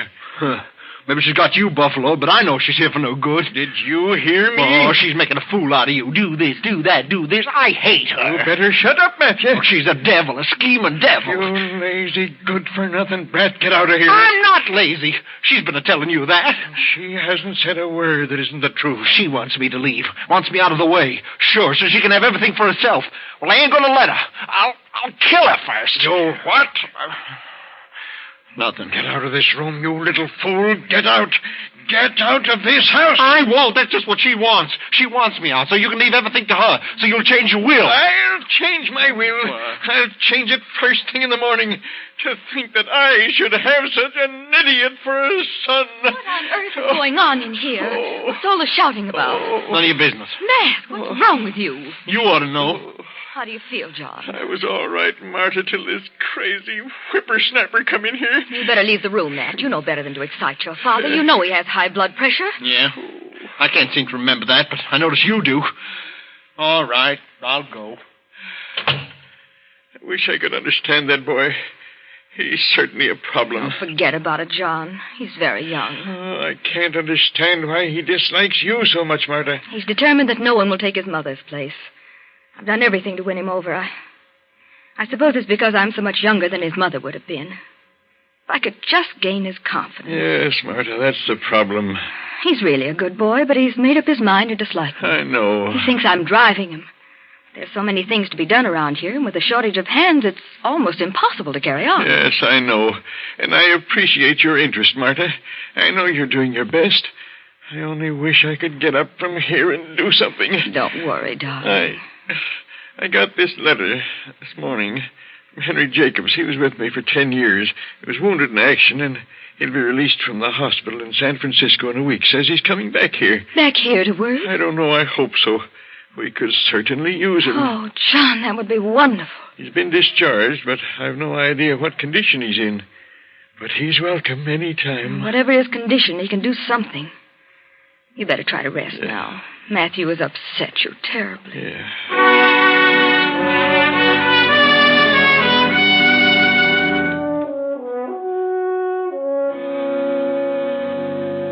2 weeks pass, and all the while the enmity between Matt and Marta grows worse and worse. Then one morning, the long-awaited arrival of Henry Jacobs becomes a reality. Well, things don't look same around here. What's happened, Matt?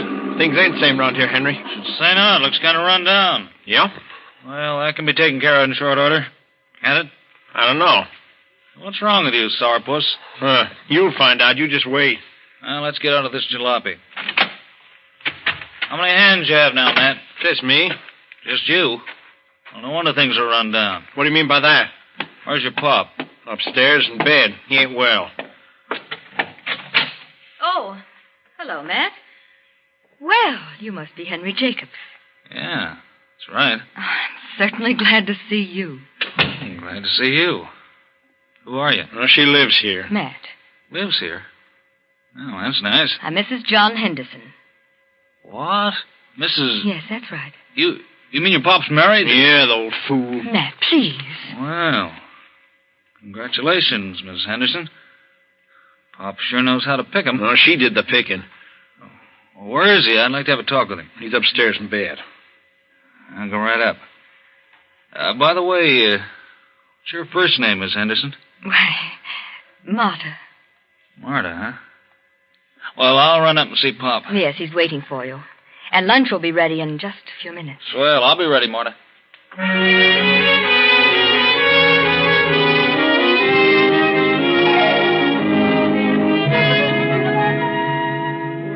Well, Henry, you're certainly a sight for sore eyes. I'm glad you're back safe, and I want you to know that I'm proud of you. Thanks. How do you feel? Were you hurt bad? No, not too bad. I can still do things. I have to go back in a year or so if it's still going on. In the meantime, I plan to stay here. Good. From the looks of things, you sure need someone. I certainly do. Oh, you met Marta, of course. Yeah, nice woman. What's wrong with Matthew? He don't seem to like her. I don't know, Henry. He's got some idea in his head that she doesn't like him. Well, Matt always was a peculiar kid. He's worse now than he was. Well, maybe he'll get over it. You like Marta? You think she's a good woman? Why, of course, she's wonderful. How'd you finagle it? Oh, I don't know. Well, don't matter. She's a swell gal. Glad you like her, Henry. She's trying hard to run things, and with no one but Matthew. Don't worry, Pop. I'll pitch in the morning, and in a few days, no one will recognize the place. I'll see you later.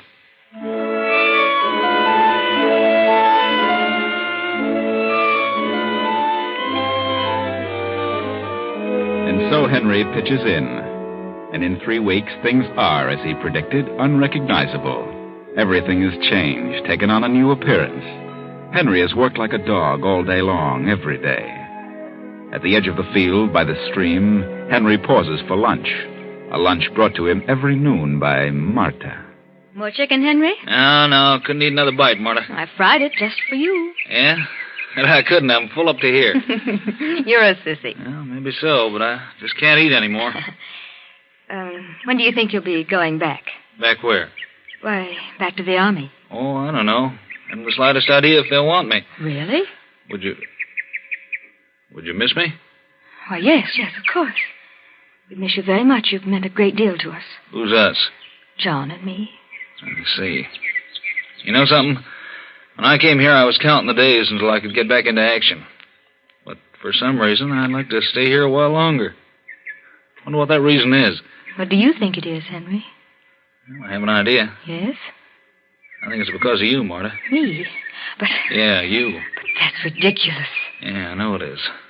Well, that's the way it is. Henry, look at me. Do you love me? Is that what you're trying to say? Well, I don't know just what I'm trying to say, but... Well, I'm just a little punch drunk. Why don't you tell me? But you're married, Marta. Married to John. You want to say it. Why don't you? All right. Yes, I do. I do love you. Henry. Now, I better get back to that tractor. Got a lot of work to do. Henry. Kiss me. Huh? Now you better get back to your tractor.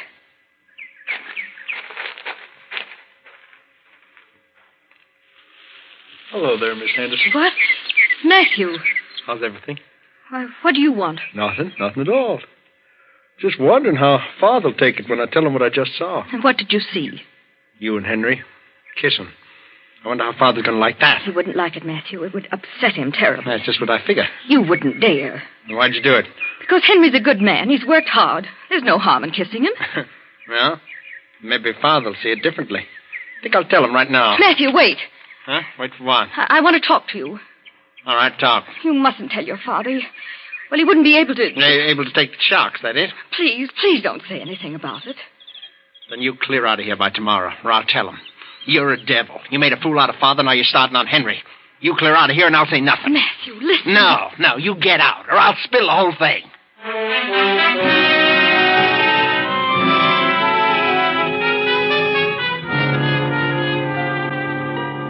Well, Marta, now you are in a precarious situation. Matthew really has something to talk about now.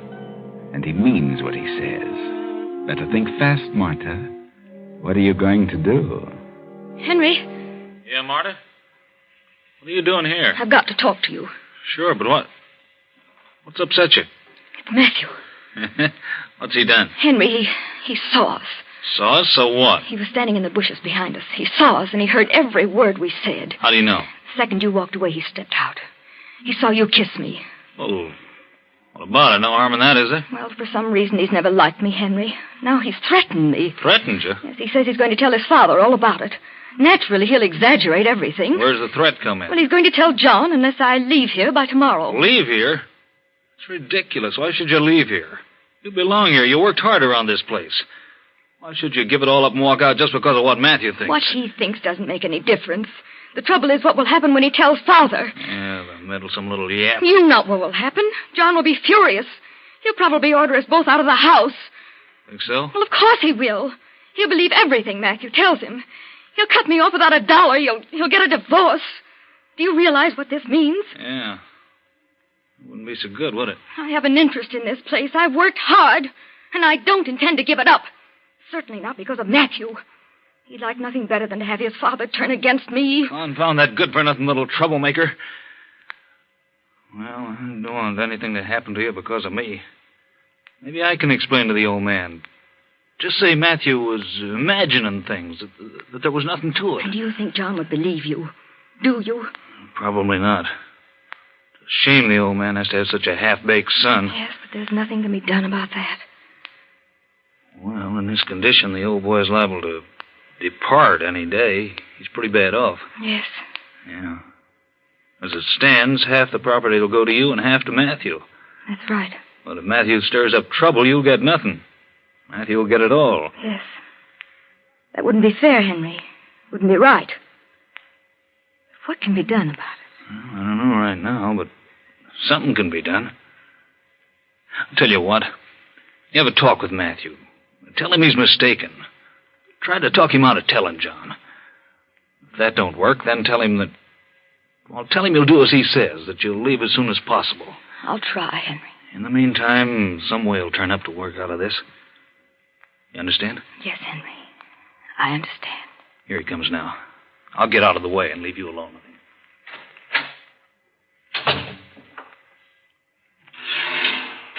Oh, there. Matthew, have you said anything to your father yet? Father? What about? You know. About me and Henry. Oh, that. No, but I'm a-gonna in a little bit. Please don't, Matt. Think it over. You misunderstood everything. It isn't the way you think. Oh, no, you can't pull any of your tricks on me. I'm not pulling any tricks, Matthew. You're mistaken about everything. Oh, please don't tell him. You've upset him enough. You're constantly at him about something. Am I? Yes. Anyone would think you had no regard whatever for his health, that you didn't care whether he lives or not. That's so. And if you tell him this, it may kill him. Yeah? Well, I'm telling him just the same. All right, Matthew, you win. Huh. You don't need to tell him. I'll leave. When? Just as soon as possible. When is that? A couple of days. I just can't walk out in a few minutes. Okay. Okay, I'll give you 3 days. That's next Saturday night.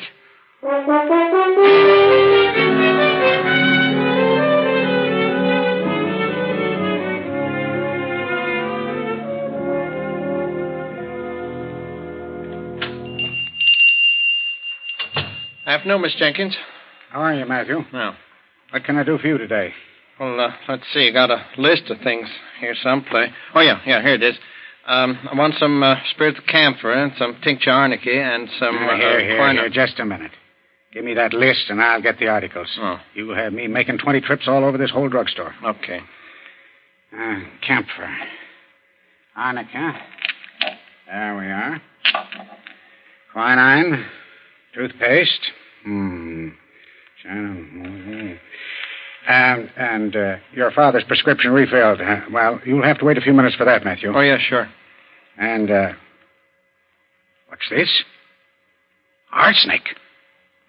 Yeah. What's that for? Well, for rats. Rat poison. Well, I'll just give you a package of rat poison ready prepared. That's all right. Yes. There you are. Here. You'll have to sign this register for the rat poison. Oh? On this line. Yeah, sure. There you are. I'll have the prescription ready for you in a couple of minutes. Just take it easy, Matthew. Yeah, sure.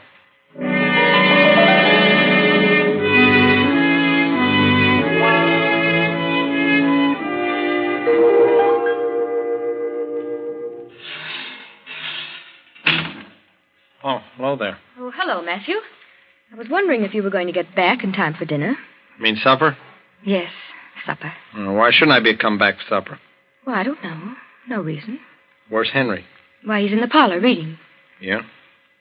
What are you staring at? Nothing. I'm not staring.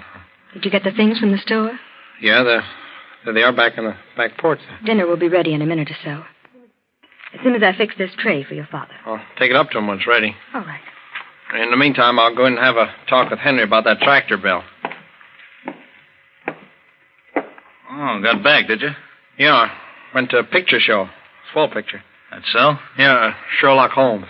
Oh? Murder story, I suppose. Yeah. Good show. I had it all figured out, though. Oh, is that so? Can't fool you, huh? No, I was way ahead of him. Here you are, Matthew. Better take it up to your father while it's hot. Sure. Parsnips night, huh? Gee, I like parsnips. I'll be right down.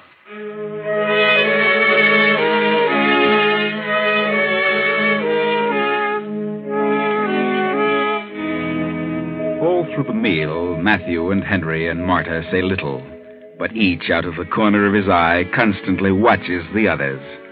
Matthew is the most silent and refuses to engage in conversation. Now dinner is over, and as they rise from the table... It's John. Something's wrong. It's another attack. Hurry! John, what is it? Marta, Mary medicine. I'll get it. Hurry, Marta. Here it is. John! Quick, Matthew, call the doctor. Hurry!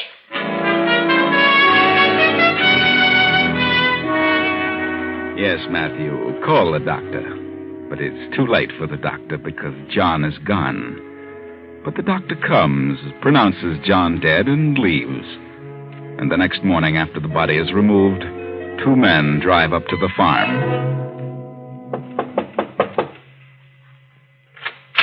Yes? Miss Anderson? Yes? My name is Houston. I'm the sheriff. Yes, Mr. Houston. May we come in? Of course. Oh, this is Deputy Sheriff Baker. How do you do, Mr. Henderson? I'd like to talk to you regarding the circumstances of your husband's death. Circumstances? Well, what do you mean? Your husband's doctor refused to sign a death certificate. Refused? Yeah. But why should he refuse? Why, Mr. Henderson has been ill for some time. Nevertheless, the doctor suggested that an autopsy be performed. An autopsy? Why an autopsy? Because your husband didn't die of a stroke. He didn't? No. Well, then what on earth? Well, it seems that... Oh, come in, Henry. You too, Matthew. Why? What's wrong, Marta? You're Henry Jacobs? That's right. I'm Houston, the sheriff. Sheriff? And, how are you, Matthew? I'm all right. All right, sit down, all of you. What are you doing here? We'll get to that in a minute, Matthew. The sheriff says that John didn't die of a stroke. What? That's right. The doctor suggested an autopsy. It was performed, and a content of arsenic was found. Arsenic? Good Lord. John Henderson was poisoned. The doctor recognized the symptoms. He examined the food served John last night and became suspicious. He brought some of it with him. Arsenic was found in the parsnips. Parsnips? Did you prepare the food, Mrs. Henderson? Of course. Did you by any chance put anything in the food? Certainly not. Where would I get arsenic? Do you have any arsenic or rat poison on the place? No, not a bit. I'm out of it. I'm going to get some tomorrow. You better check the premises thoroughly, Baker. Yes, sir. Did you serve the food to your husband? No. Matthew took it to his room. But I didn't put anything in it. Why should I? According to Dr. Stevens, you and your father have been quarreling a lot. Oh, but I didn't put anything in the food. I didn't. And why did you buy a box of rat poison at the drugstore yesterday? A single little box of rat poison for a farm this size. Why? Well, Come on, why? Because she wanted it. She told me to get it. Well, you signed for it. She did it. She told me to get it. She's the one who did it. Matthew. She did it. I never said a word about rat poison. We always buy it by the pound. Oh, she's a lion. She wanted Father to die. She couldn't change his will, so he couldn't divorce her. All right. Where's the box of poison you bought, Matthew? I don't know. I gave it her. Come on. Where is it? I never even saw it, Sheriff. He's lying. Matthew and his father been quarreling? Yes. I'm sorry, Matthew. You forced me to tell the truth. Oh, she's a devil. I knew she was here for no good. She did it. She's going to kill me, too. I know. She's a devil. Stop yelling, will you? Oh, Sheriff, I couldn't find a speck of arsenic on the place excepting this. Rat poison. Where'd you find this box? In that room there. In the bureau drawer. Whose room is that? It's Matthew's room. I didn't put it there. She did. She put it there. You did no such thing. Oh, you're all against me. You all want to get rid of me. I know. All right. Come on, Matthew. You're a bit too hot under the collar. We'll take you where you can cool off for a while.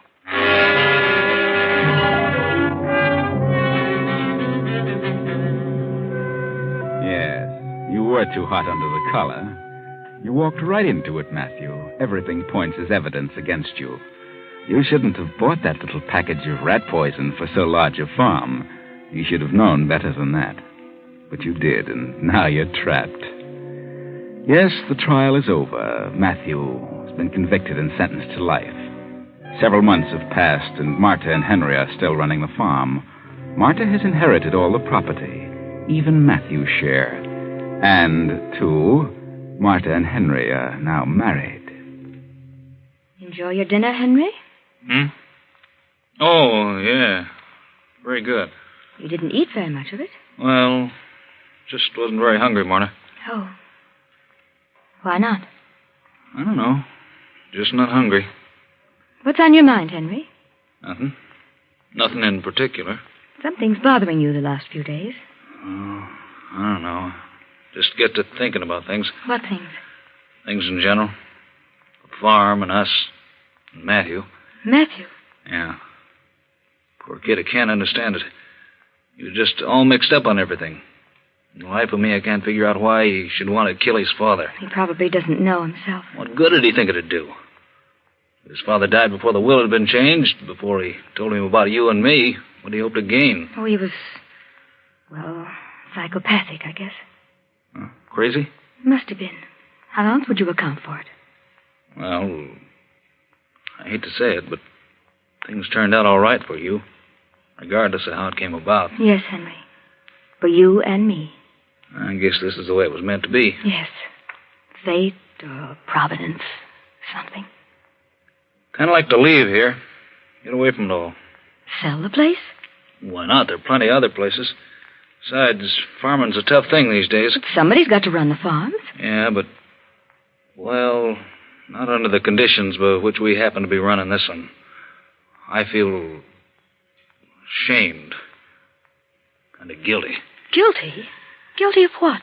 Oh, nothing exactly. Only I'd rather leave here. How about it? Well, I'd rather stay here for a while. Why? Well, I just would. You mind? Yes, I do mind. I don't want to stay around here any longer. Henry, what on earth is happening to you? Well, I just told you I'm leaving. Henry, What's the matter? I don't know. I've got the funniest feeling. I'm getting dizzy. I've felt this for several days now. Have you? Yes, I can't understand it. This time it seems worse. Does it? Yes, Oh, pain. Pain in my heart. Henry. Pain? In your heart? Yes, it's getting worse. In your heart, Marta? Are you sure it's in your heart? Yes, it must be. Oh, there it is again. Henry, I think you better call... Call a doctor? Why? Why? Good heavens, Henry, what do you mean? I don't think it's your heart, Marta. What? No, I think it's your stomach. Henry, what do you mean? And I don't think a doctor can help you. Not now. Henry, what have you done? Henry! What do you think? You fool, you crazy fool. You've been putting something in my food. That's what the spells have been. Rat poison, Marta. Ever hear of it? Why, Henry? Why? I've been suspicious of you all along, Marta. I never believed Matthew was guilty. He didn't put that poison in his father's food. You did. And you told him to get it at the drugstore. Like a poor fool, he got it and signed for it. Henry, you don't know what you're saying. I have proof of it right here. Look. I got this note from Jenkins, the druggist. It's the order list you gave to Matthew. It's in your own handwriting. Look. You see that? It says arsenic for rats. Can you deny this? All right, I did write it. I did tell him to get it. And you opened the package. Who put it in the food? Then placed the box in Matthew's room. You might as well tell the truth, because you're dying, Marta. Yes. But I did it for you. For us, Henry. For us? Yes. I'll confess. Oh, get the doctor. Please. Oh, no, you're not confessing to anybody. Matthew can stay right where he is. I'm your husband now, and everything will go to me. You filthy. I'll fix you. You won't get away with it. I'll call the police. Oh, no, not that. They'll get you. They'll know what you've done. No, they won't. My car's parked in town. I have an alibi. I'll just tip over this lamp and beat it back to town. No one will ever know what happened. You've got a big surprise coming, Henry. A big... Have I, Marta?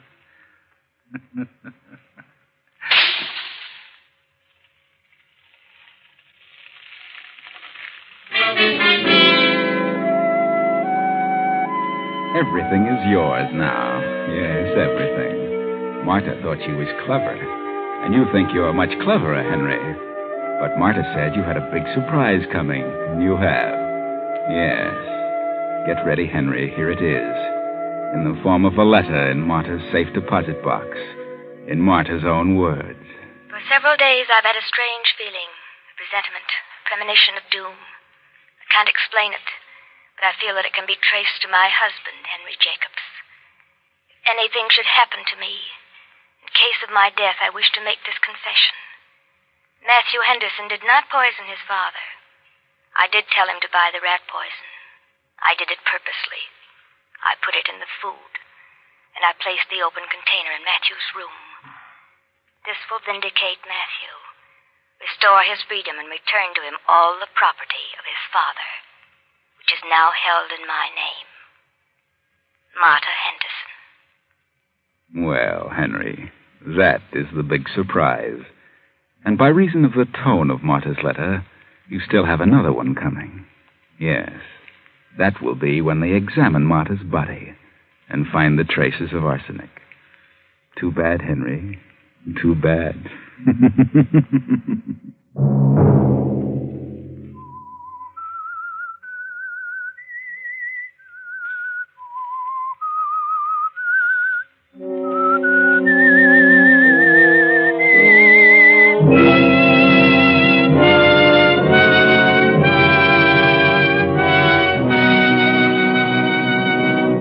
CBS has presented The Whistler.